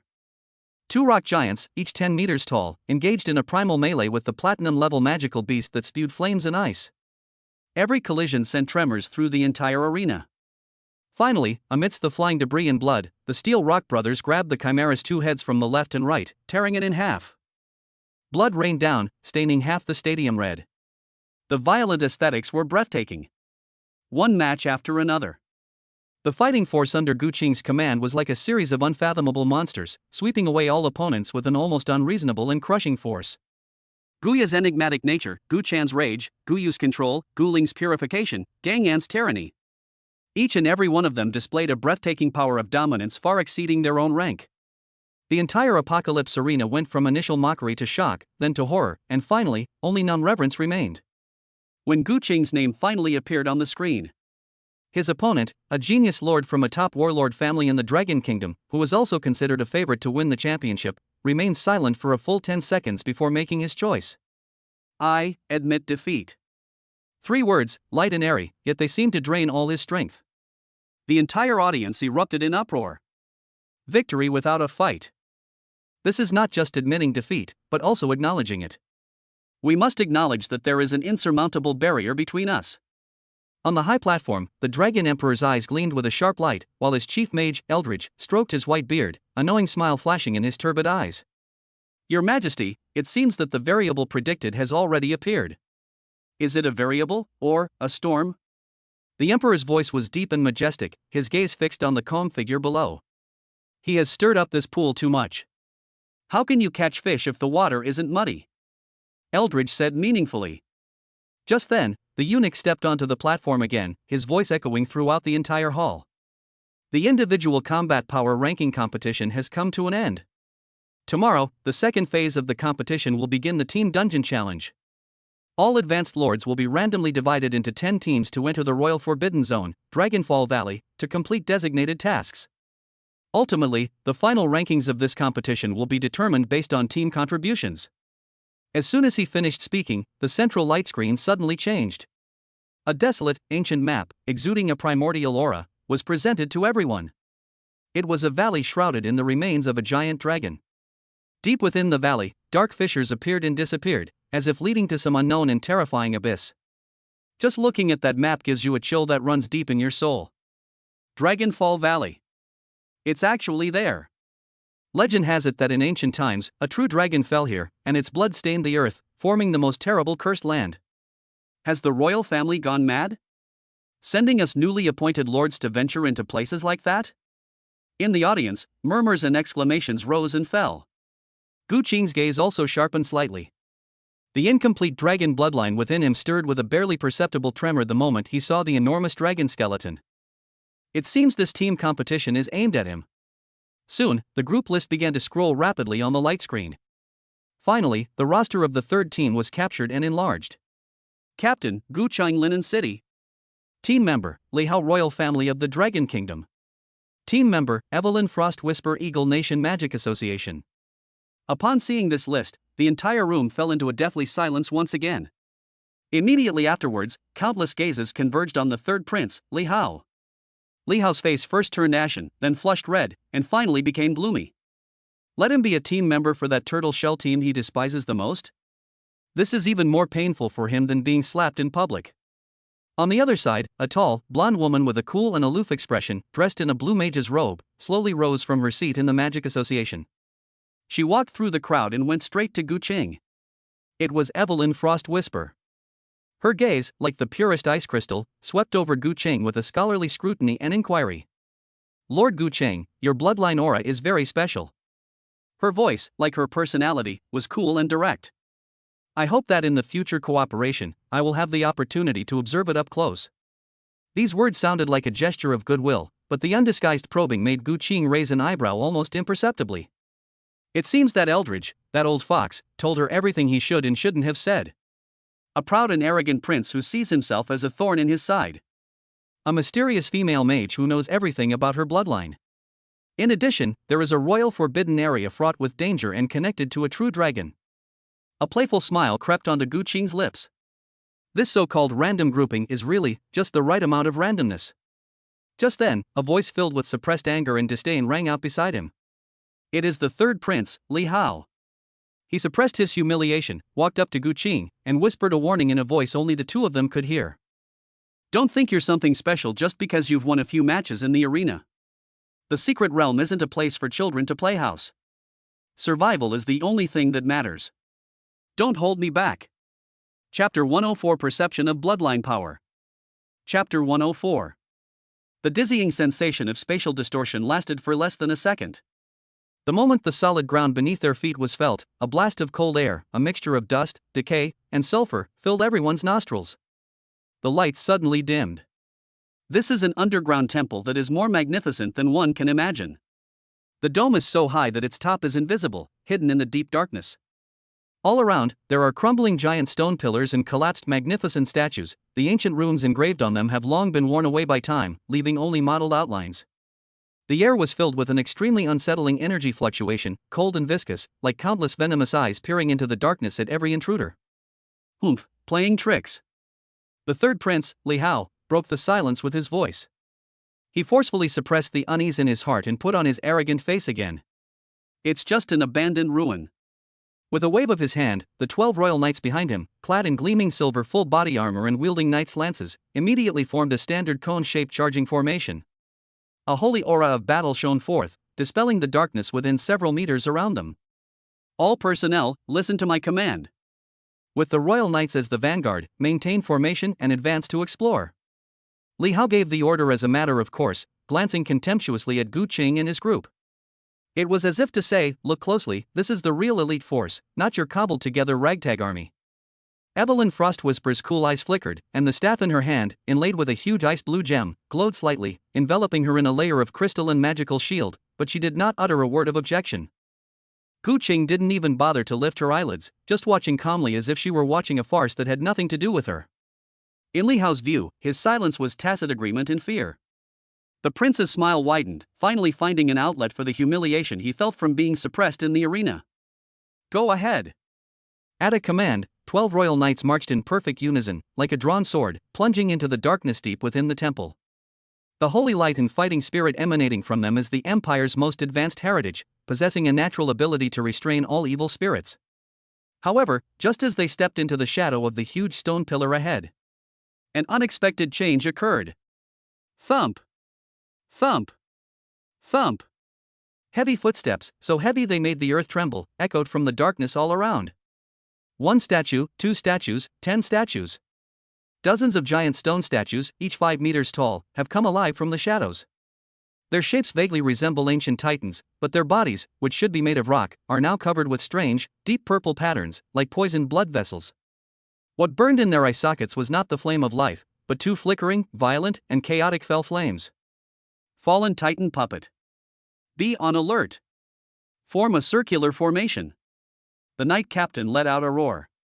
The well-trained knights instantly tightened their formation, spear tips pointing outwards, shields blocking each other, and holy light and battle aura erupted without reservation, forming a golden defensive shield. Roar! The nearest Titan golem let out a roar that seemed inanimate. Its rocky fist, larger than a millstone and imbued with deep purple fell energy, slammed heavily onto the holy light shield without any fancy moves. Boom! A loud bang. The golden holy light shield twisted and trembled violently, emitting a mournful cry of unbearable strain, and its light dimmed by nearly half in an instant. The 12 royal knights let out a muffled groan in unison, their faces turning deathly pale, and a trickle of blood seeping from the corners of their mouths. With just one strike, their proud combined defensive formation was almost shattered on the spot. How is this possible? The arrogance on Li Hao's face froze instantly. Before he could react, the remaining dozens of Titan golems had already moved with heavy steps and surrounded him from all directions. The scene resembled dozens of out-of-control siege beasts about to crush the pitiful canned food in the middle into a pancake. Damn it! The arrow of exile. Li Hao was both shocked and furious. He suddenly raised the enchanted longbow in his hand, and a silver arrow, swirling with spatial fluctuations, shot out, accurately hitting the head of a Titan golem. However, the arrow that was powerful enough to banish an adult earth dragon to another dimension only caused the puppet's massive body to pause slightly and the purple patterns on its head to flash a few times before completely annihilating and devouring the spatial power. Physical immunity. High magic resistance. Terrifying strength. These are practically mobile war fortresses. Your Highness. Retreat. We can't hold out any longer. The knight captain's roar was tinged with despair. Li Hao's face turned deathly pale instantly. At that very moment. Frost Nova. A clear, cool female voice rang out. Evelyn made her move. She raised her staff high, the gem at the top of the staff emitting a blinding, cold light. Click. Click. Centered on the royal knights, a massive ring of ice suddenly expanded outwards. The 7 or 8 Titan golems charging at the forefront had their lower bodies instantly frozen by ice several meters thick, halting their ferocious charge. Immediately afterwards, Evelyn's staff moved again, the sound of the incantation like ice beads falling onto a jade plate. Chain lightning. A thick bolt of lightning descended from the sky, striking a puppet precisely. Then, as if it had come to life, it leaped and transmitted wildly among dozens of puppets. The crackling and popping sounds were incessant. Countless fragments of rock were shattered by the electric arc, and the deep purple evil energy was briefly dispelled. Evelyn's move, with its precise timing and exquisite magical control, instantly bought the royal knights, who were on the verge of collapse, a precious chance to breathe. But there was no sign of relief on her face. Her gaze, however, bypassed the chaotic battlefield and landed on the man who had stood motionless in the same spot from beginning to end. Gu Qing. He watched it all calmly, like an outsider, without the slightest ripple in his eyes. It was as if the crisis before them, which could wipe out any silver-level lord, was nothing more than children's frolicking. Freezing can only slow them down. Even lightning cannot damage its core. When the magical light faded, the Titan golems merely shook their bodies, shedding the ice shards and scorch marks, while the fell flames in their eyes burned even more fiercely. Roar! They launched another attack. This time, nothing can stop them. It's over. Li Hao's heart sank to the bottom. However, just when everyone thought the knights were doomed, Gu Qing finally moved. He did not summon any troops or use any weapons. He simply, gently, lifted his right foot. Then, it fell heavily. Thump! A soft sound. It was as if the creator god had sounded the ancient war drums. The entire underground temple trembled violently at that moment. Rise! A calm word came from Gu Qing's mouth. The next second, a scene that made Li Hao and Evelyn's pupils shrink in shock occurred. Rumble! Outside the royal knights, the incredibly hard rocky ground, which had been silent for countless millennia, seemed to come alive. Huge rock walls, 3 meters thick and 10 meters high, rose abruptly from the ground. In an unreasonable manner, they precisely isolated each Titan golem from the knights, forming an instantaneous, circular, and airtight rock cage. The Titan golems, charging wildly, crashed into the suddenly appearing rock wall with a deafening roar, but only managed to knock off some stone chips and could not advance an inch. The power of the earth. This is the purest and most extreme power of the earth. For the first time, Evelyn's perpetually icy face revealed an undisguised shock. This is not ordinary earth magic at all. This is the power of words to become law, the deepest level of control over the laws of the earth. That's not all. Melt. Gu Qing gently raised her left hand and made a grasping motion in the air. Buzz. The newly risen rock walls instantly lit up with countless crimson lines. A scorching heat suddenly erupted. In a mere second, the hard rock wall transformed into flowing, crimson lava. The Titan golem trapped inside was instantly engulfed in a sea of lava. Sizzle, sizzle, sizzle. A tooth-searing, burning sound rang out. The deep purple fell energy, under the intense heat of the lava, was rapidly evaporated and purified as if it had met its nemesis.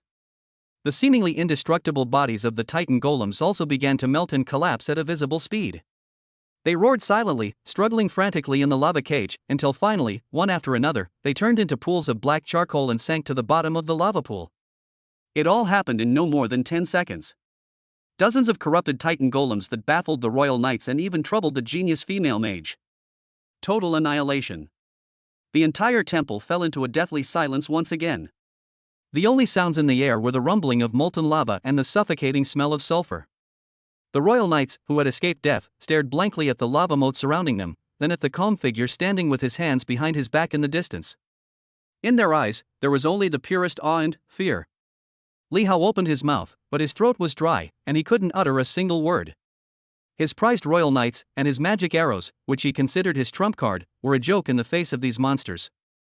The country lord whom he had despised all along simply moved his finger and rewrote the terrain, turning this desperate situation into a one-sided massacre in the blink of an eye. That wasn't a battle. That's the gods cleaning up the trash in the courtyard. Evelyn's voice trembled slightly. You fused with the blood of the Titans? No, not only that, there's another, something even more ancient, originating from the very core of the earth, the source of fire. In her eyes, there was no longer exploration, but a scholarly fervor as she saw a completely new and unknown territory. Gu Qing ignored her. His gaze passed through the sea of lava before him and looked into the deeper darkness of the temple. Just now, in the instant he used the power of the earth and lava. An extremely subtle yet incredibly clear resonance emanated from the deepest part of that darkness. That was a life force originating from the same source, belonging to Titan. Grand, desolate, and filled with an ancient atmosphere. However, deep within that aura, there was also a twisted and corrupt evil that was exactly the same as that of the puppets just now. It was as if at the end of that darkness, there is a true Titan who is sleeping. Chapter 105 Forbidden Power, Heart of Titan. The ring-shaped cage made of lava emitted an orange-red glow in the dim light of the temple, its light and shadow flickering on everyone's faces. The air was filled with the smell of sulfur and burnt rocks, and it was so quiet that only the gurgling sound of flowing lava could be heard. Li Hao and his 12 royal knights stood in the middle of the lava moat, looking like a herd of livestock kept by the gods, utterly disheveled. Li Hao's face turned pale and then red, and his lips moved for a long time, but he couldn't utter a single word. He wanted to say something harsh to get back at the opponent, but when his gaze fell on that calm figure in the distance, all the harsh words stuck in his throat, turning into a bitter taste that he couldn't swallow. That person simply lifted his foot and stomped it. Then, their proud royal knights walked right past the gates of hell. This kind of crushing dominance goes beyond the realm of skills and tactics. It is an absolute suppression on a life level. Evelyn Frostwhisper's usually cool and aloof face was now filled with turbulent emotions. She walked to Gu Qing's side, her azure eyes gleaming with an almost fanatical intensity. Your control over the earth element has surpassed the scope of affinity. This is interference at the level of laws. She paused, her voice trembling slightly. And that flame, it's not pure fire element, but the wrath of the earth. Just how many bloodlines have you fused with? Gu Qing did not answer her. His gaze pierced through the sea of lava and looked into the deeper darkness of the temple. That shared bloodline resonance became even clearer after he used the power of the earth and lava. Like a lighthouse, it guided him in the endless darkness. Let's go. Gu Qing took a step, and the lava beneath his feet automatically parted to reveal a path, exposing solid rock. He walked over first, and Guya and the others immediately followed. Evelyn took a deep look at Gu Qing's back, her eyes filled with even more curiosity, and quickly followed after him. Only Li Hao and his group remained, looking at each other with expressions of humiliation and embarrassment on their faces. Your Highness, the knight captain asked in a low voice. Keep up. Li Hao gritted his teeth and squeezed out 2 words. Circumstances are beyond our control. Now, this country lord whom he despised the most was the only one in this damned temple who could bring them a sense of security. Following Gu Qing's footsteps, the group walked deeper into the temple. The deeper they went, the stronger the cold, decaying aura in the air became, as if even the light was being swallowed up by this power, and the visibility around them became lower and lower. Finally, after passing through a giant archway that had collapsed halfway, everyone stopped in their tracks. Before us lay a much wider, open area. In the center of the open space, a massive, indescribable skeleton sat silently on a throne that had long since collapsed. It's too big. Simply by sitting, his head already touched the temple dome, which was hundreds of meters high. The bones of one of his arms were thicker than the entire bodies of the previous fallen Titan golems. This is a true skeleton belonging to an ancient Titan. Even though only the skeleton remained, the grandeur and desolation emanating from the pinnacle of life still made everyone present feel a sense of insignificance and awe from the depths of their souls. However, in stark contrast to this magnificent aura was a nauseating, malevolent energy that clung to the giant skeleton. Wisps of dark purple mist, visible to the naked eye and resembling living things, seeped from every crevice of the skeleton, staining the surrounding air with an ominous hue. Under the influence of this aura, everyone felt as if they were carrying a mountain on their backs, and even their breathing became heavy. This Evelyn's expression was more solemn than ever before, the whispers of the ancient gods of forbidden power in legends that can corrupt gods and pollute the world. There was a hint of fear in her voice. This power directly erodes the souls of living beings, dragging even the most steadfast paladins into the abyss of madness and depravity. We must leave here immediately. However, before she could finish speaking. What is that? Li Hao's gaze, however, was fixed on the massive hand bone of the Titan's remains. There, a section of finger bone, as clear and translucent as crystal, emitted a faint, alluring glow against the backdrop of the surrounding dark purple mist. The finger bone was engraved with countless mysterious runes, clearly indicating that it was no ordinary artifact. Having lost face in the arena and then being severely humiliated by Gu Qing after entering the temple, Li Hao's self-esteem had long been crushed. He desperately needed something to prove his worth. And this Titan finger bone, radiating a precious light, is undoubtedly the best choice. Your Highness! No! The knight captain realized his intention and cried out in alarm. Evelyn's expression changed drastically. Don't touch it. It's a contaminated trap. But Li Hao, blinded by greed and obsession, wouldn't listen to any advice. It's just a treasure. I am a prince of the Dragon Kingdom, protected by dragon energy. How could I be afraid of such a mere evil spirit? Before he finished speaking, he had already activated his battle chi, and like an arrow released from a bow, he rushed towards the Titan's remains, reaching out to grab the crystal finger bone.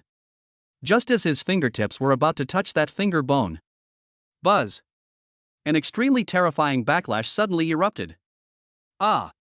Li Hao let out a scream, as if he had been struck by an invisible giant hammer.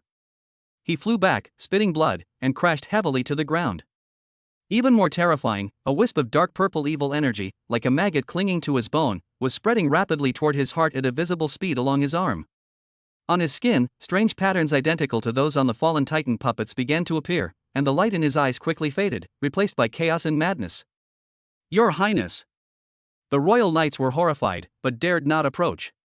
Evelyn's staff flashed with light as she prepared to cast a spell, only to discover that the speed at which the evil energy was encroaching far exceeded her spellcasting speed.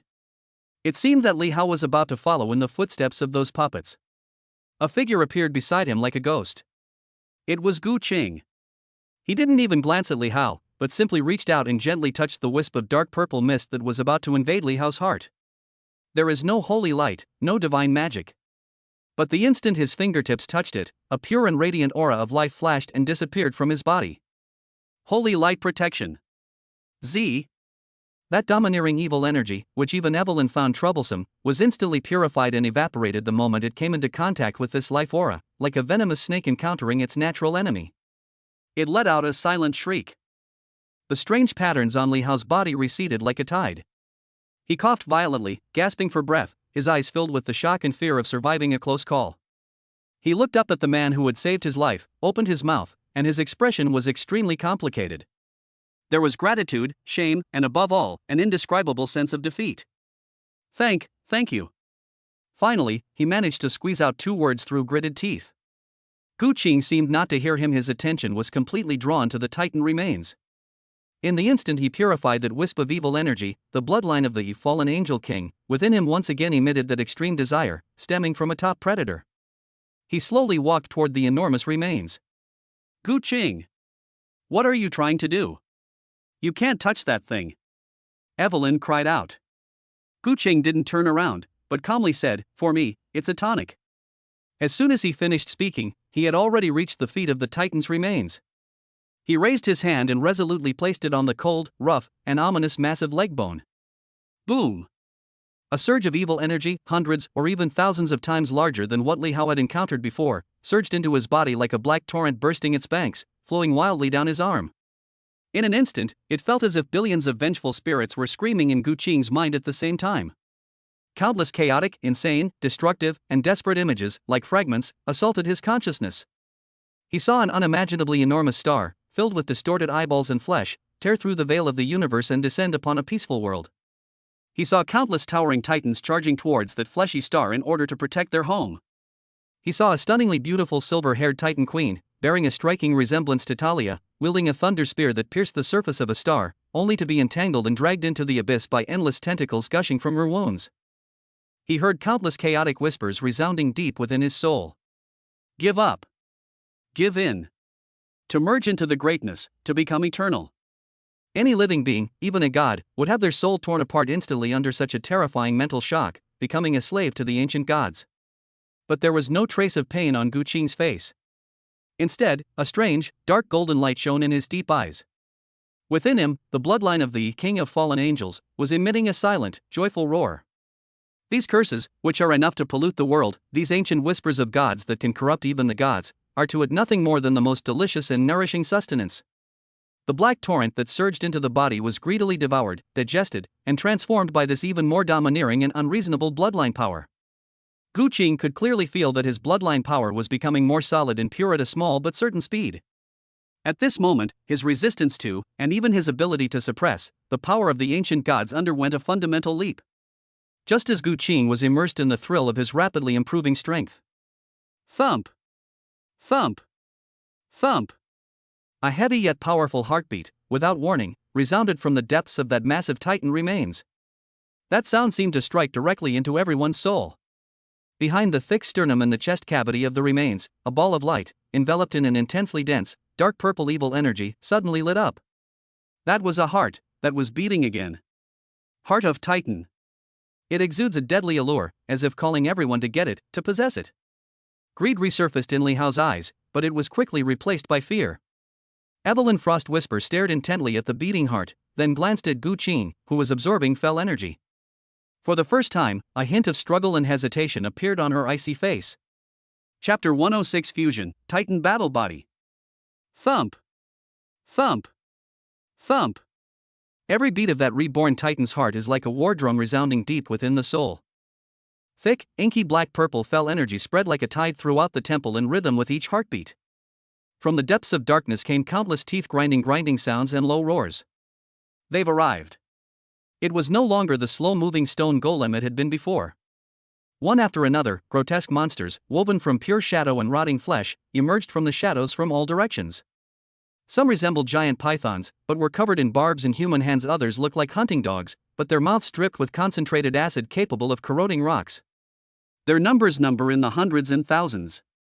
Their goal is singular, the heart of Titan in the center of the open space, exuding a deadly allure.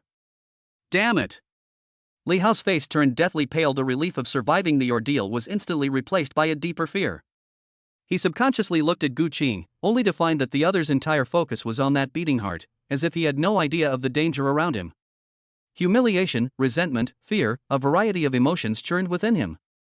But when he saw the royal knights beside him, who also looked desperate but still instinctively protected him behind them, the confusion in the prince's eyes miraculously faded away, replaced by an unprecedented resolve. Royal knights, heed my command. His voice was no longer arrogant, but carried a hoarseness of desperation. Form ranks. Protect this place. By time for Lord Gu Qing. Your Highness, the knight captain exclaimed in alarm. Execute the order. Li Hao roared, drawing his knight's longsword from his waist for the first time. Today, none of us can back down. The 12 royal knights were jolted, then turned around in unison to face the endless horde of monsters, their eyes showing no more hesitation. The holy light and fighting spirit erupted, and the 12 people seemed to have built an indestructible golden dam, firmly blocking the center of the temple. Frozen path. A clear, cool female voice rang out. Evelyn, no, she should be called Elena, now slammed her staff on the ground, and a chilling current flowed along the ground, instantly freezing the dozens of monsters charging at the forefront. But it was to no avail. The monsters behind them stepped over the frozen corpses of their companions and surged forward fearlessly. This can't go on. Elena strode to Gu Qing's side, speaking rapidly, her azure eyes filled with anxiety. This titan's heart has been deeply corrupted by the power of the old gods, and it is calling upon all its corrupted servants. We can't hold out much longer. She took a deep breath, as if she had made up her mind. I am not from the magic association of the Eagle Nation. That was my disguise. My real name is Elena, the Star Speaker of the Star Council. The Star Council? The Star Speakers? Gu Qing's eyelids twitched, but she didn't turn around. Elena didn't have time to explain further. Her voice grew increasingly solemn. My mission is to find and purify these world scars eroded by the power of the ancient gods. Once this heart is completely devoured by evil, it will be nurtured by the will of the ancient gods, giving birth to the echo of corruption. That will be the descent of the remnant souls of the ancient gods. At that time, not only us, but the entire valley of Dragonfall will be transformed into a new death trap. She stared intently at Gu Qing's profile, and for the first time, a hint of pleading appeared on that perpetually icy face. Your bloodline is very special. It's not purifying, but devouring. In my long life, I've never seen anything that can use the power of an ancient god as nourishment. You are our only hope. Please, purify it. I will do everything in my power to build a defense for you. Gu Qing finally turned his head slowly, his deep gaze lingering for a moment on Elena's resolute face, then sweeping over the figure of the prince in the distance, who was fighting desperately amidst the monster horde, covered in blood. He didn't speak, but simply nodded calmly. Then he stepped toward the Titan's heart, which beat incessantly, as if it were the source of all evil in the world. Roar! A shadow hound that had slipped through the net broke through Li Hao and the others' defenses, opened its blood-red maw, and lunged at Gu Qing's back. Gu Qing didn't even turn his head. Guya, who was behind him, flashed and stood in front of him. A flash of dark golden light disappeared in an instant. The hound's body silently broke into mid-air. Guya sheathed her sword and stood there expressionless, becoming an insurmountable barrier behind Gu Qing. Gu Qing walked up to the heart of Titan. The heart pounded more and more violently, each beat sounding as if a million vengeful spirits were howling, bewitching the deepest greed and desire in people's hearts. He stretched out his hands and resolutely pressed them onto the pulsating ball of light, interwoven with fell energy and life. Boom! An endless torrent of black water surged into his body once again. Give up. Feel this great power. To become one with us? The chaotic whispers, 1,000 times stronger than before, were frantically assaulting his soul. A cold smile appeared on Gu Qing's face. Within him, the ultimate bloodline, which had long since ascended to the status of King of Fallen Angels, let out a silent yet greedy roar. After being hungry for so long, I can finally have a good meal. The black torrent of evil energy, like a river that has found an outlet, was frantically devoured and transformed by the black hole in his bloodline. But that's not enough. The power of the ancient gods was too domineering while devouring, it was also frantically eroding the remaining life essence of the Titan's heart. Now! Elena's voice rang out. She raised her staff high and chanted in an ancient, obscure language that seemed to come from beyond the stars. With the stars as witnesses and time and space as the order, we will build an eternal barrier. Buzz. Strands of glittering starlight emerged from the void and, centered on Guqing and the Titan's heart, quickly intertwined to form a massive, semi-transparent silver dome. Above the dome, it seemed as if billions of stars were flowing, exuding a sacred and vast aura. All the corrupted monsters that crashed into the starlight barrier were purified into ashes the instant they made contact with that pure starlight power. Hold the breach. Li Hao roared, commanding the few remaining knights to block the only entrance to the starlight barrier. Inside the walls, Guqing's eyes snapped open. On one side is the fallen angel king, who devours everything. On the other side, there was the holy light protection, which was triggered passively but burst forth with unprecedented brilliance at this moment. A pure, golden aura erupted from him, gently enveloping the Titan's heart, which was about to be torn apart by fell energy and devouring power. Black devours, gold protects. Two completely opposite yet common supreme powers achieved an incredible perfect balance in Guqing's body. The evil energy was stripped away and devoured. The origin is healed and protected. This process was extremely arduous. Guqing's body became the battlefield where two terrifying forces clashed.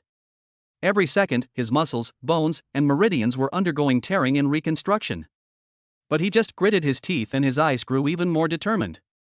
He could feel that his bloodline power was being rapidly purified and solidified in this extreme tug of war and confrontation. I don't know how much time passed. It may be a moment, or it may be a century. When the last wisp of dark purple evil energy was completely devoured by Guqing, the wildly beating heart finally calmed down. All evil and curses have faded away, and it has transformed into an energy core about the size of a fist, completely translucent, as if it were carved from the most perfect crystal. It floated silently in mid-air, exuding the purest and grandest aura of Titan life. Ding! You have successfully purified the corrupted Titan heart. Ding! You have absorbed the pure Titan heart. Your gold-tier bloodline child of the earth has been greatly enhanced and has begun its transformation to a higher level. Congratulations! You have successfully awakened a brand new gold-tier talent Titan battle body. Titan body gold tier, your body has been blessed by the ancient Titans, granting plus 200% physical defense, plus 100% strength, and the passive effect unyielding reduces all damage taken by 50% when health is below 30%. Boom! An unprecedented, explosive force erupted from Guqing's limbs and bones.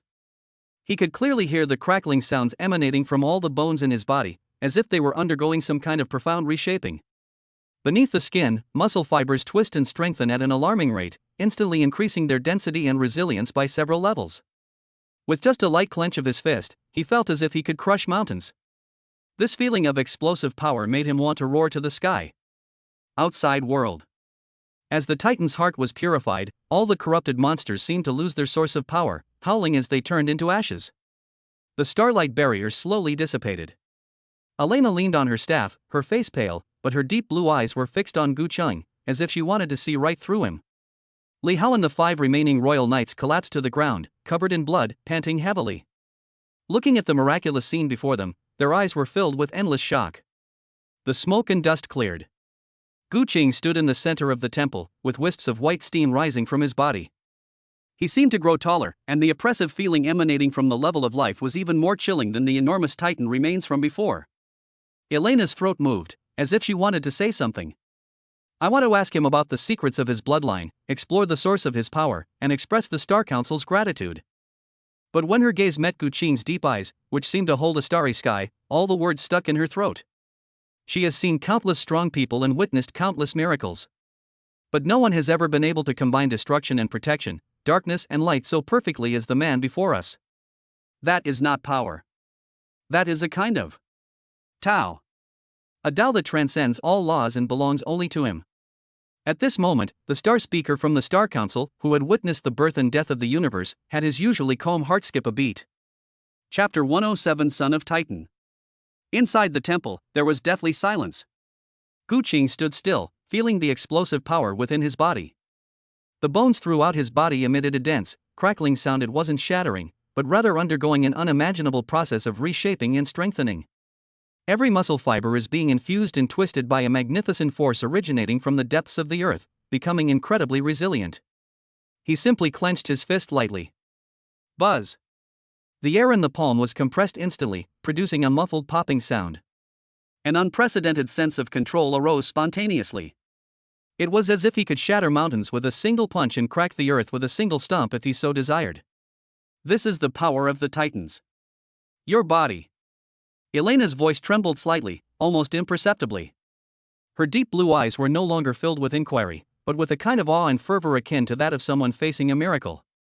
You did it. You really turned the power of the ancient gods into your own nourishment. On the other side, Li Hao, supported by the last remaining royal knights, struggled to his feet. He looked at the figure in the distance that seemed to have grown taller, his throat dry and his face burning. The royal knights, which they were so proud of, were as fragile as paper in front of those corrupt puppets. His magic arrows, which he treasured so much, weren't even good for scraping the opponent's skin. This country lord whom he had always despised not only turned the tide single-handedly, but also completed an incredible evolution in the face of adversity. What genius! What prince! In the face of absolute power, everything is just a joke. Thank you. Li Hao lowered his head and thanked him again in a hoarse voice. This time, it wasn't out of gratitude for surviving a disaster, but a heartfelt admiration for the strong. Gu Qing did not respond. His gaze fell upon the Titan's remains, which had lost all its fell power and was now only imbued with a desolate aura. The mission is not over yet. He started walking deeper into the temple. We follow up. Li Hao gritted his teeth and spoke to the knight beside him. This time, his tone contained no command, but rather a hint of a plea. The group continued on their way. Not far along, a huge stone gate carved from a single block of obsidian blocked their way. Above the stone gate, countless boulders, tumbled down from the mountain, completely blocked the road. Each boulder weighs over 10,000 tons. Damn it, the road is blocked. A royal knight panted heavily. It will probably take large-scale alchemical equipment to clear a path. Li Hao's expression also turned somewhat grim. Are we just supposed to wait here for rescue? That would be too embarrassing. I'll give it a try. Elena stepped forward, and the staff in her hand glowed. However, she had not yet begun chanting the incantation. Gu Qing had already walked up to the pile of boulders. He did not summon any troops, nor did he use any elemental power. He simply raised his right fist. Then, casually, he swung his hand forward. There was no earth-shattering roar, no burst of energy or dazzling light. There was only a soft plop sound, like a fist hitting a pile of cotton. In Li Hao and Elena's suddenly contracted pupils. The massive, mountain-like boulder, enough to baffle an entire army, silently transformed into the finest white powder from the point of contact with Gu Qing's fist. The powder poured down like quicksand. A circular passage, 3 meters in diameter with smooth, mirror-like edges, appeared out of thin air. One punch. You couldn't even tell he used any force. Li Hao and the 5 royal knights behind him gasped in unison, feeling as if their worldview had been completely shattered at that moment. Is this guy even human? The light from the staff in Elena's hand dimmed. She watched the back of the man who calmly withdrew his fist, and the fanaticism in her azure eyes grew even stronger. This is no longer the power of bloodline. This is the ultimate, pure, and irrational erasure of the physical rules, bringing the talent of Titan battle body to its fullest potential. After passing through the passage, the view suddenly opened up. A pool of spring water, radiating a soft glow, appeared before everyone's eyes. In the center of the spring, a simple and ancient dragon-shaped badge floats quietly. The core of the Dragonfall Valley trial. Li Hao exclaimed in surprise, found it. We've completed the mission. After the initial joy, his gaze involuntarily drifted towards Gu Qing. He knew very well that without this man, it would all be nothing but a pile of bones in the temple by now. Li Hao didn't even get a share of the credit. Just then, a beam of white light descended from the sky, enveloping everyone. Ding! Congratulations! You and your team have been the first to complete the Team Dungeon Challenge. Contribution points are being calculated. Settlement complete. Team leader, Gu Qing, contribution, 99%. Team member, Elena, contribution, 0.7%.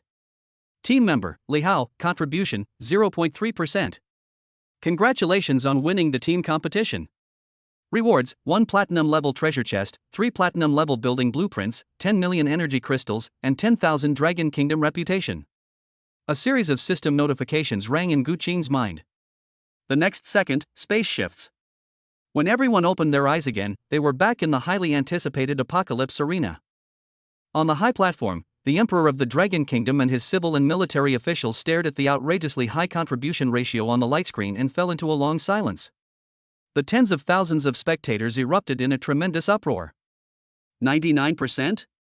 Are you kidding me? He did the work of an entire team all by himself? The third prince and that genius mage from the Eagle Kingdom combined contributed less than 1%?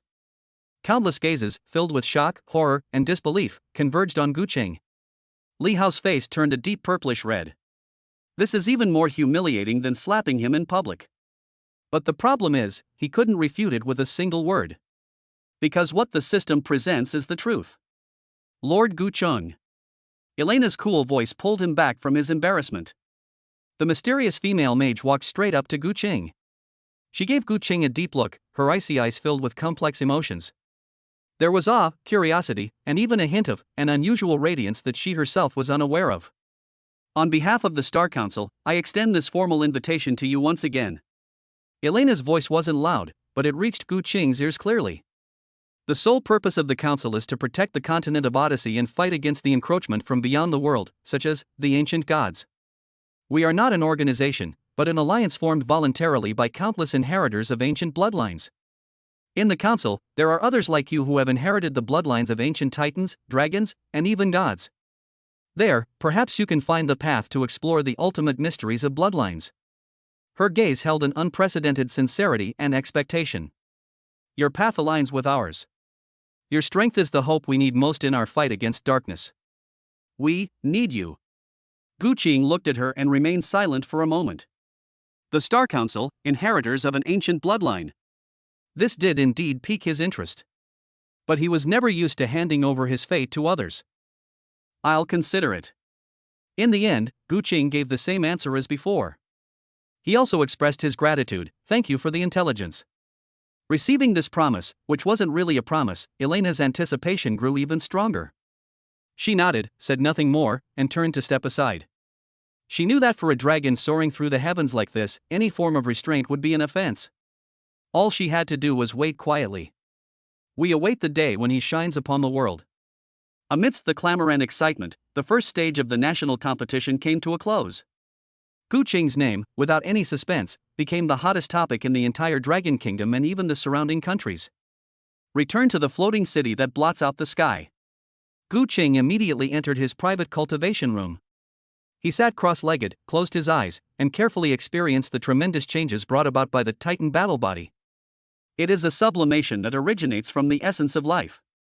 Every bone in his body seemed to be made of the hardest alloy in the world. Every drop of his blood contains a life force as profound and powerful as the earth itself.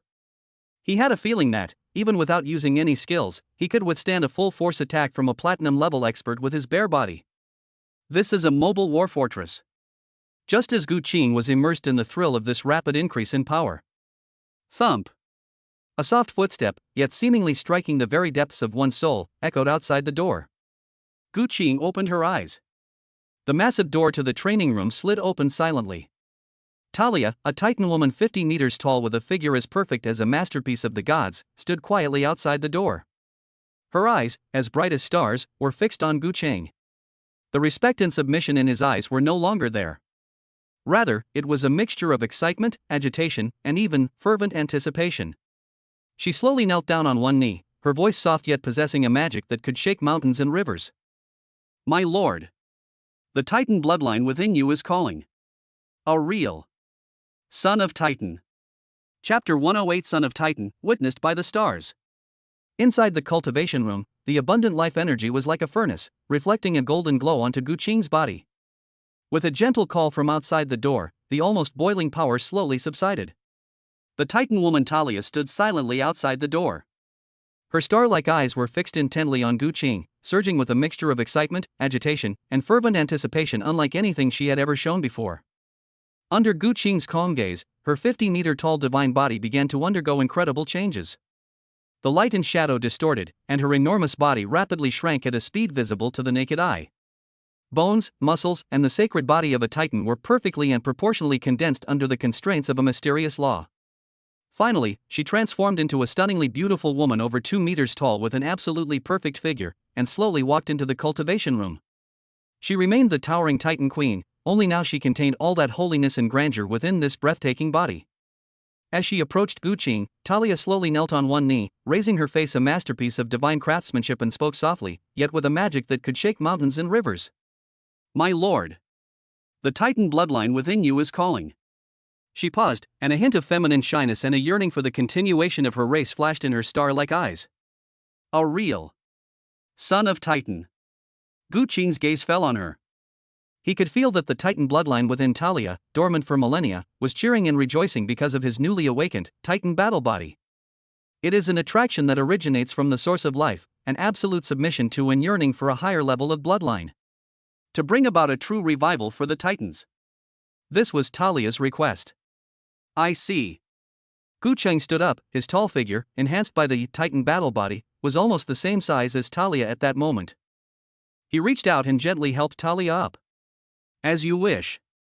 Inside the bloodline evolution pool, the swirling life energy transformed into visible mist, enveloping the pool. In the center of the pool, Gu Qing and Talia sat facing each other. "Condense." Gu Qing gave a low shout and activated essence condensation. A stream of extremely pure aura, shimmering with a pale golden light, surged from his body. Immediately afterwards, the essence of life skill was activated. Golden life essence, mixed with the origin of his newly awakened Titan battle body, bloodline, transformed into a golden divine dragon, roaring and pouring into Talia's body without reservation. Boom! Talia let out a suppressed moan, her whole body trembling violently. She felt as if a sun had been poured into her blood. That domineering, fiery, yet boundless life force swept wildly through her limbs and bones, repairing the deep-seated ailments left in her bloodline from an ancient slumber.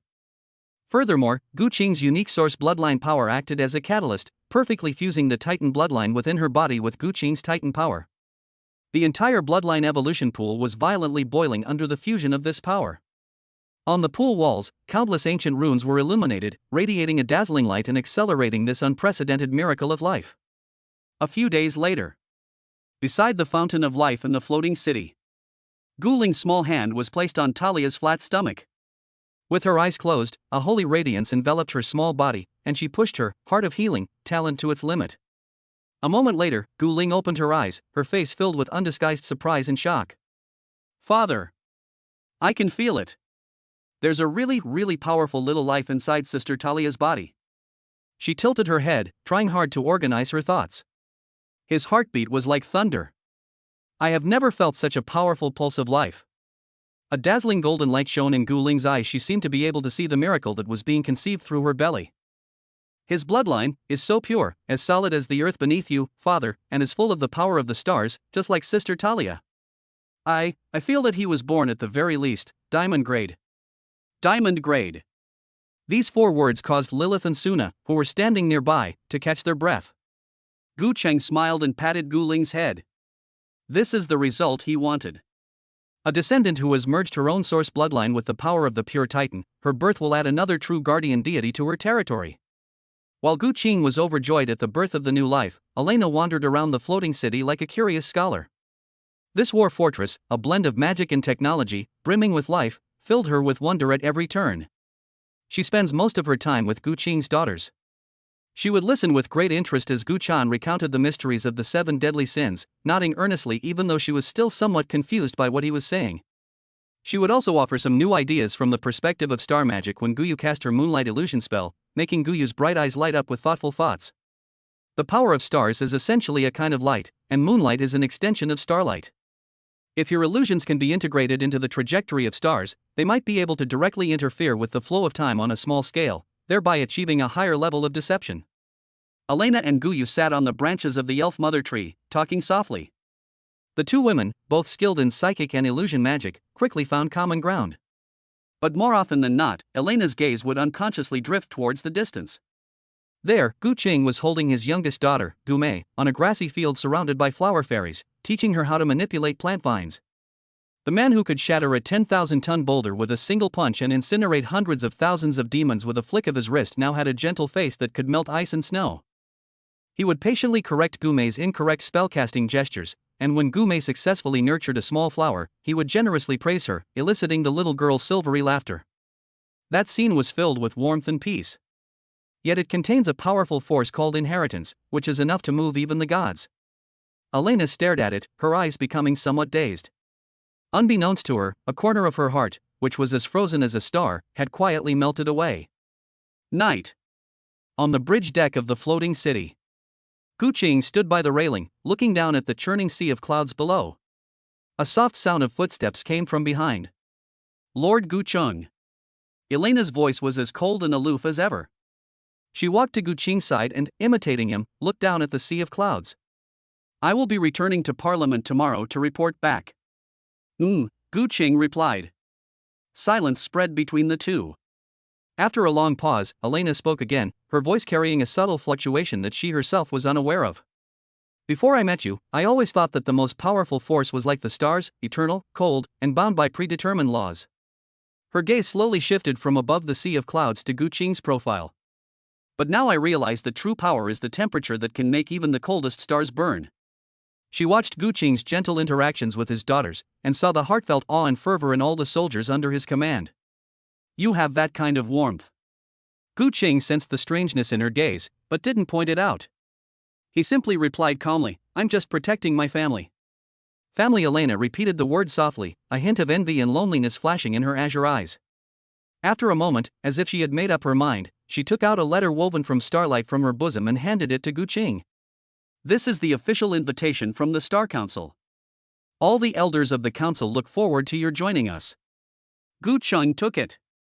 As Elena withdrew her hand, it trembled slightly, and a necklace made entirely of an unknown crystal and engraved with intricate star runes slipped from her palm and was inadvertently left in Gu Qing's hand. A faint blush appeared on her cheeks in the moonlight. This is a token of the Star Speaker. Her voice was somewhat hurried, and she dared not look Gu Qing in the eye. If there is any danger, it will guide you to find me. After saying this, Elena seemed to have used up all her strength. She dared not linger any longer, turned around, and transformed into a starlight, disappearing into the night. She was going to report back to Parliament. But for the first time, her heart was filled with longing and anticipation for a certain place and a certain person. Gu Qing opened her palm and looked at the necklace that shone with a soft starlight under the moonlight. A faint, cool fragrance wafted from above. He could sense that the necklace contained a trace of Elena's original soul imprint. This so-called token is more like a hope. Chapter 109: The Throne of Ice and Fire. The night wind howled, stirring up the sea of clouds above the floating city's deck. Gu Qing stood at the edge of the bridge, her fingertips caressing the necklace that felt cool to the touch, yet seemed to contain a starry sky. Elena, the Star Council, the ancient gods. These words flashed through his mind, outlining a grander, more dangerous world. But he quickly regained his composure. Even the grandest future requires us to tread every inch of the land beneath our feet. Right now, the most important thing is to win the final championship in this national competition. Just then, a loud voice, amplified by a magic array, resounded throughout the capital city, pulling Gu Qing back to reality. The first stage of the national tournament, the individual combat strength ranking competition, has officially ended. Congratulations to all the lords who have advanced. You are the backbone and hope of the future of the Dragon Kingdom. After a brief silence, cheers erupted like a tsunami inside the Apocalypse Arena.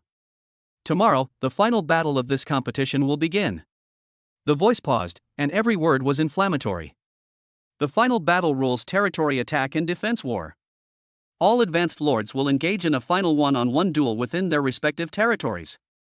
The victor will ascend to the pinnacle of glory, while the loser will lose everything. Boom! The entire capital city was in an uproar. Territory warfare. This is the most primitive, brutal, and ultimate showdown between lords, a true test of their combined strength. It's no longer a probing battle between small teams, but a war where all resources are poured in. A fervent fire ignited in the eyes of countless lords. This was the stage they had always dreamed of. Among the crowd, the third Prince Li Hao's gaze was incredibly complex. He also managed to stumble his way into the finals thanks to the royal family's deep-rooted influence. But when he looked up at the steel behemoth in the sky that blocked out the starlight, the fighting spirit that had just ignited in his heart was half extinguished by an invisible pressure. Territory war? What can we use to fight this flying war fortress? Just as everyone's attention was drawn to these awe-inspiring rules, the floating city suspended above the clouds moved. It was no longer a static backdrop, but rather like an ancient behemoth awakening, slowly descending. A massive shadow, starting from one corner of the capital, began to spread irresistibly towards the city center. Rumble. The dull rumble drowned out all the noise in the arena. The ground of the entire capital city was trembling slightly. Countless people looked up in astonishment at the steel city with a diameter of over 1,000 meters, which seemed to descend from the heavens and reign supreme over the earth. Instead of landing, it hovered hundreds of meters above the capital in a highly imposing manner. It was an absolute, unquestionable stance of dominance. It was as if it were announcing to everyone who truly owned this sky. The arena fell into a deathly silence. All the participating lords, including the top talents who possessed dragons, behemoths, and angels, looked at their proud ace troops and then at the behemoth in the sky, their faces filled with bitterness. They're not even in the same league. On the high platform, the Dragon Kingdom Emperor's eyes gleamed, lost in thought. On the central screen, the final matchup list began to scroll rapidly. Countless names flashed by.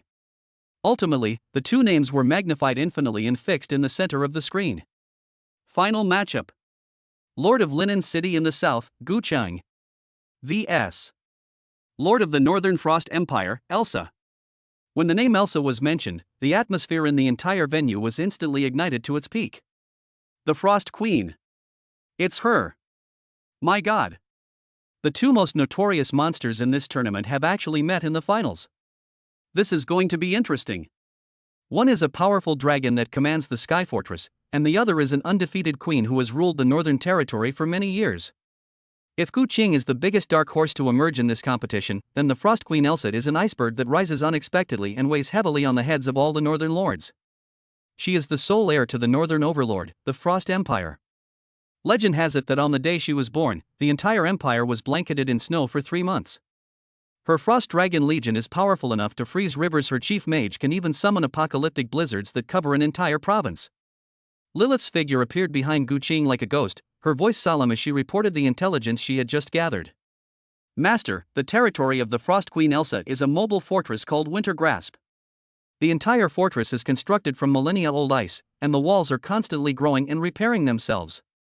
The core of the fortress is a perpetually frozen heart, which can create an extremely cold domain covering a radius of 50 kilometers. Within this domain, the mobility and energy recovery speed of all non-frost units will be greatly suppressed. What's more troublesome is that her Ice Mage army can trigger blizzards through Heart of Eternal Freeze to deal devastating blows to aerial units. Once our floating city enters her territory, its mobility advantage will be greatly reduced, and it may even be frozen, becoming a sitting duck. Artillery is afraid of freezing temperatures, and the sky is afraid of blizzards. The Frost Queen's territory characteristics were almost a perfect counter to Gu Qing's floating city. That's interesting. Gu Qing's face showed no sign of seriousness, but rather a hint of playful interest. He hates being crushed, it makes him feel bored. Only a sufficiently powerful opponent can make him feel the thrill of conquest. Gather everyone in the operations room. Yes, Master. A moment later, inside the Air City's combat room. Guya, Guchan, Guyu, Guling, Lilith, the Steel Rock Brothers, all the core members gathered together. On the enormous sand table, Lilith had already used magic to construct a 3-dimensional model of Winterhold. An ice and snow fortress exuding a chilling aura stands in stark contrast to the floating city suspended above it. In conventional warfare, we are at a great disadvantage.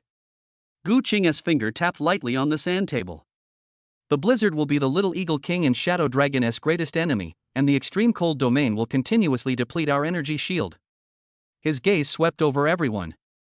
Therefore, we will not fight a conventional war in this battle. Gu Yu. Yes, Father. You and Little Eagle King are responsible for high-altitude reconnaissance to find the approximate location of the enemy's Heart of Eternal Freeze. Guya, Inglong. Exist. You will form a decapitation squad. Once Guyu identifies the target, your mission is to storm Winterhold Fortress at all costs and destroy its heart. Gu-chan. Hee hee, father, it's finally my turn. Gu-chan exclaimed excitedly. You'll be in charge of the main battlefield. Gu-ching's lips curled into a cold smile. I need you to use your original sin fire to burn a path to victory for me in that icy wasteland. Ice? Then burn it through with fire. Brother Gangyen, you are the second echelon, ready to be airdropped at any time to open a breach for Gu-chan. Gu-ling, Lilith, you two stay on the main ship and are responsible for wartime medical treatment, intelligence support, and energy allocation. As for me, Gu-ching's gaze fell on the model representing the Dragonflame City anti-cannon on the sand table. I will personally present you with the grandest fireworks display. In just a few words, a three-dimensional lightning raid tactic targeting the ice and snow fortress has taken shape. Everyone understood immediately, their eyes blazing with fighting spirit. Just then, a loud and high-pitched dragon roar came from the distant horizon, resounding through the sky. Everyone walked to the porthole. A colossal frost dragon, over 100 meters long and covered in ice crystal scales, was rapidly approaching from afar, its wingspan stirring up a blizzard with every flap. Atop the dragon's head, a tall, aloof figure stood silently. She wore a magnificent silver-white royal robe, her long, dazzling silver hair dancing wildly in the wind, and her breathtakingly beautiful face wore an expression colder than 10,000 years of ice. It is Elsa, the Frost Queen. She rode her dragon mount and descended directly into the center of the apocalypse arena. As the dragon landed, a terrifying chill instantly spread, covering the ground within a radius of 100 meters with a thick layer of frost. Elsa's icy blue gaze slowly swept across the entire area, and every lord who met her eyes felt as if their souls were about to be frozen. Finally, her gaze swept over the countless people and precisely locked onto the enormous floating city in the sky. She looked at the massive cannon muzzle gleaming with a cold metallic light, and at the impregnable steel wall, but instead of being serious, her face curled into a contemptuous smile. Her voice, amplified by magic, clearly reached everyone's ears, and even reached the floating city. A flying castle? He's just a moving target. Hopefully its metal shell can hold out a little longer. Mad. Extreme arrogance. Inside the floating city's combat room, Gu-chan's face turned bright red with anger, and she was about to rush out. That wretched woman. She's too arrogant. Father, tell me to go and burn her bird. Don't rush. Gu-ching simply smiled faintly and raised his hand to press her down. He slowly walked to the very front of the bridge, facing the provocative gaze below, and stood with his hands behind his back. He didn't say anything.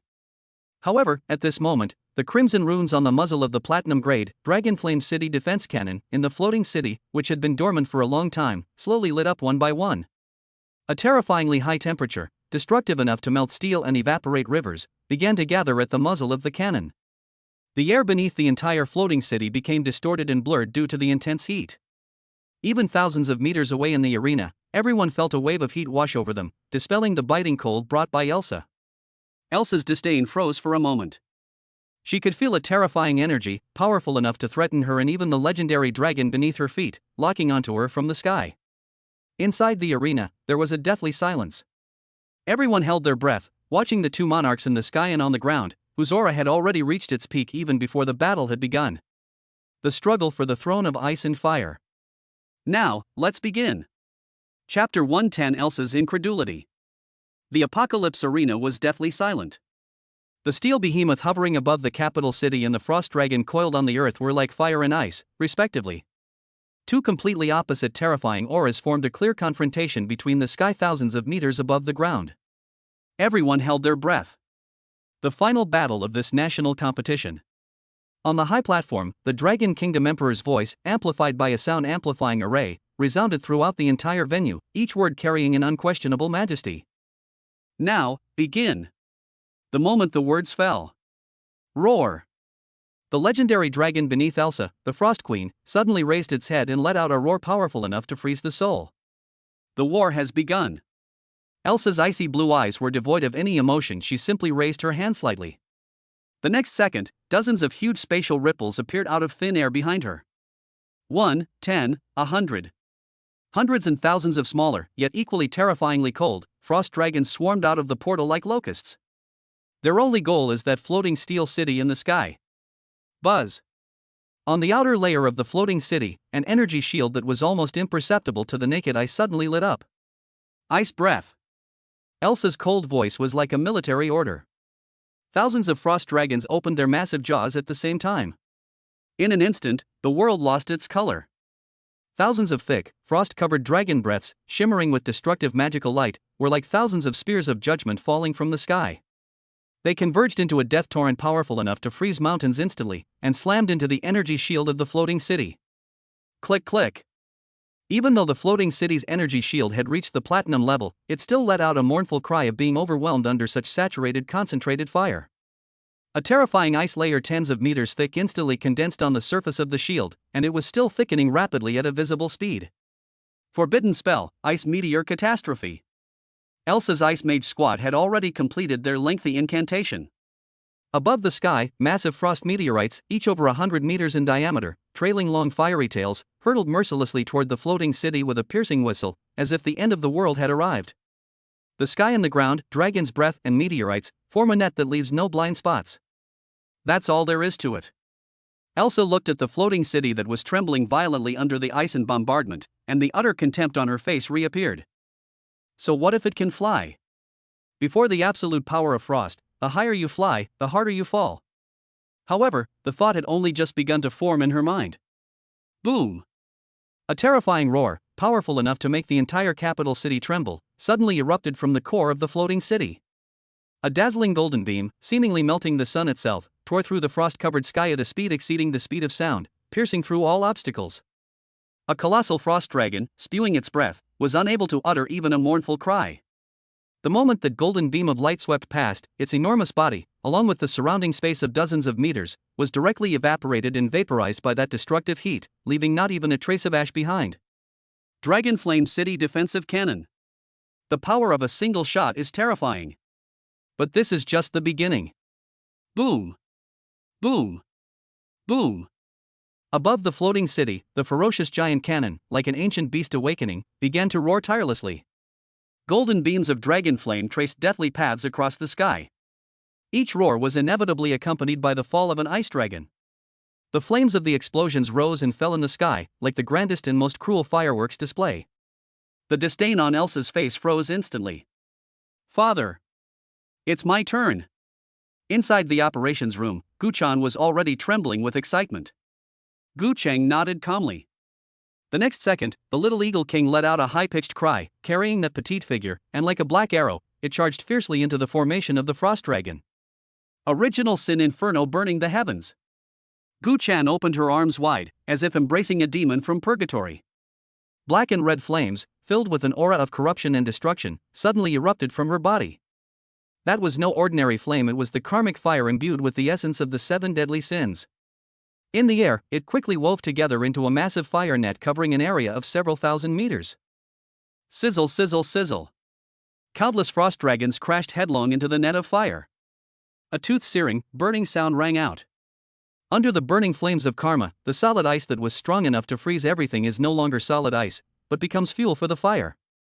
Countless dragons let out mournful howls in the sky, burned alive to charcoal by the inextinguishable flames of sin, and fell from the sky. Meanwhile, in the shadow of the floating city, a streak of dark golden light, moving at incredible speed, flashed by in the chaotic battlefield. An ice-type archmage who was maintaining a forbidden spell suddenly had his pupils contract. Just as he was about to warn someone, a cold blade had already silently slashed across his throat. Guya!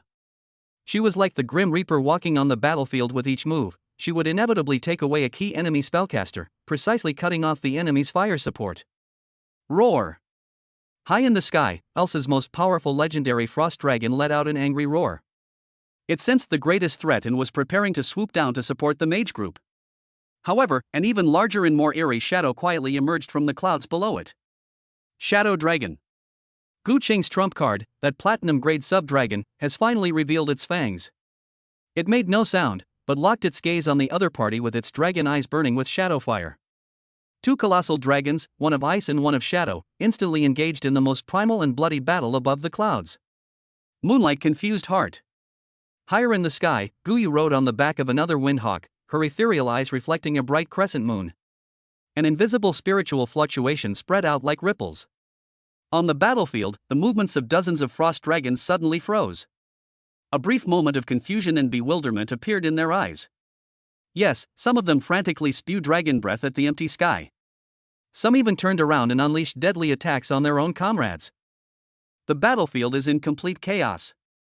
Above the floating city, Gu Ling's small figure resembled a sacred statue. The halo of holy light protection enveloped the entire city, while the healing light of life praise fell like a gentle rain. All the wounded soldiers' wounds were healing at a speed visible to the naked eye. The cracks in the energy shield caused by the impact are being repaired at a rapid pace. 10 flower fairies danced throughout the city, their pollen providing timely group treatment. The very heart of the city. The Titan giantess Talia, with her eyes closed, placed her hands on the core of the floating city. The immense power of the earth flowed through her body and continuously into the steel fortress. Buzz, buzz, buzz. The entire floating city, every deck and every ruin, was shimmering with a thick, earthy yellow light. At this moment, she elevated the city's defenses to a whole new level. Air and ground integrated, offensive and defensive capabilities, capable of decapitation strikes, and with worry-free logistics. Under Gu Qing's command, this war machine, composed of countless powerful bloodlines, displayed its terrifying combat power at this moment, enough to make any enemy despair. In just over 10 minutes, Elsa's proud Frost Dragon Legion has suffered more than half its casualties. The Ice Mage group was completely disrupted by Gu Yel alone, and was no longer able to organize an effective attack. Useless. A bunch of useless trash.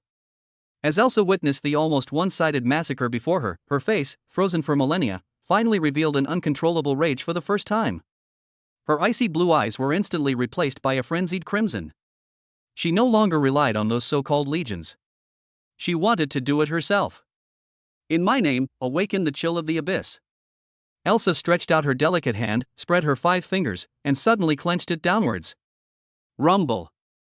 The chill and clouds of the entire sky seemed to be forcibly drawn out and condensed by this force. Amidst the horrified gazes of countless people, a giant frost serpent, a kilometer long and made entirely of ice crystals and snow, with a head larger than a palace, emerged from the sea of clouds. It let out a silent roar, and with a sudden swing of its massive body, it coiled tightly around the waist of the floating city, just like a mythical serpent of the mortal world. Creak, creak. A sickening metallic creaking sound came from the floating city. The frost serpent, with its terrifying power capable of crushing mountains, actually intended to drag the steel city down from the sky. Elsa stood atop the giant serpent's head, her silver hair dancing wildly, like a true world-destroying demon. She looked at the floating city, groaning in pain as it was being strangled by the giant python, and let out a triumphant laugh. However, at this very moment, on the deck of the floating city, a figure slowly walked out. It was Gu Qing. He simply stood there calmly, watching the giant frost serpent coiled around his territory, his eyes showing no emotion whatsoever. But the moment he appeared, the domineering power of the dragon, the imposing presence of the Titan, the reign of the fallen Angel King. The 3 bloodline auras, which had long since ascended to the realm of mythology, merged into one without reservation, transforming into an invisible domain that transcended all laws of the world, and descended with a roar. The wind and snow across the entire world seemed to freeze. The frenzied, strangling frost python suddenly froze, and for the first time, a trace of instinctive fear appeared in its enormous eyes made of ice. Elsa's laughter stopped abruptly. She stared at the figure in disbelief. She felt her very soul trembling violently under the terrifying pressure of the other party's complex domain. It's time to end this. Gu Qing raised her right hand. A golden ball of dragon flame, seemingly containing the essence of a sun, burned in his palm. He raised his left foot and stomped down hard. A powerful force, originating from the depths of the earth and incredibly dense, erupted from his body with a deafening roar. He looked at Elsa, a cold smile curving his lips. The next second, he fused the dragon flame in his right hand with the Titan power that came out with his left foot in a ruthless way. Let me show you what truly constitutes power.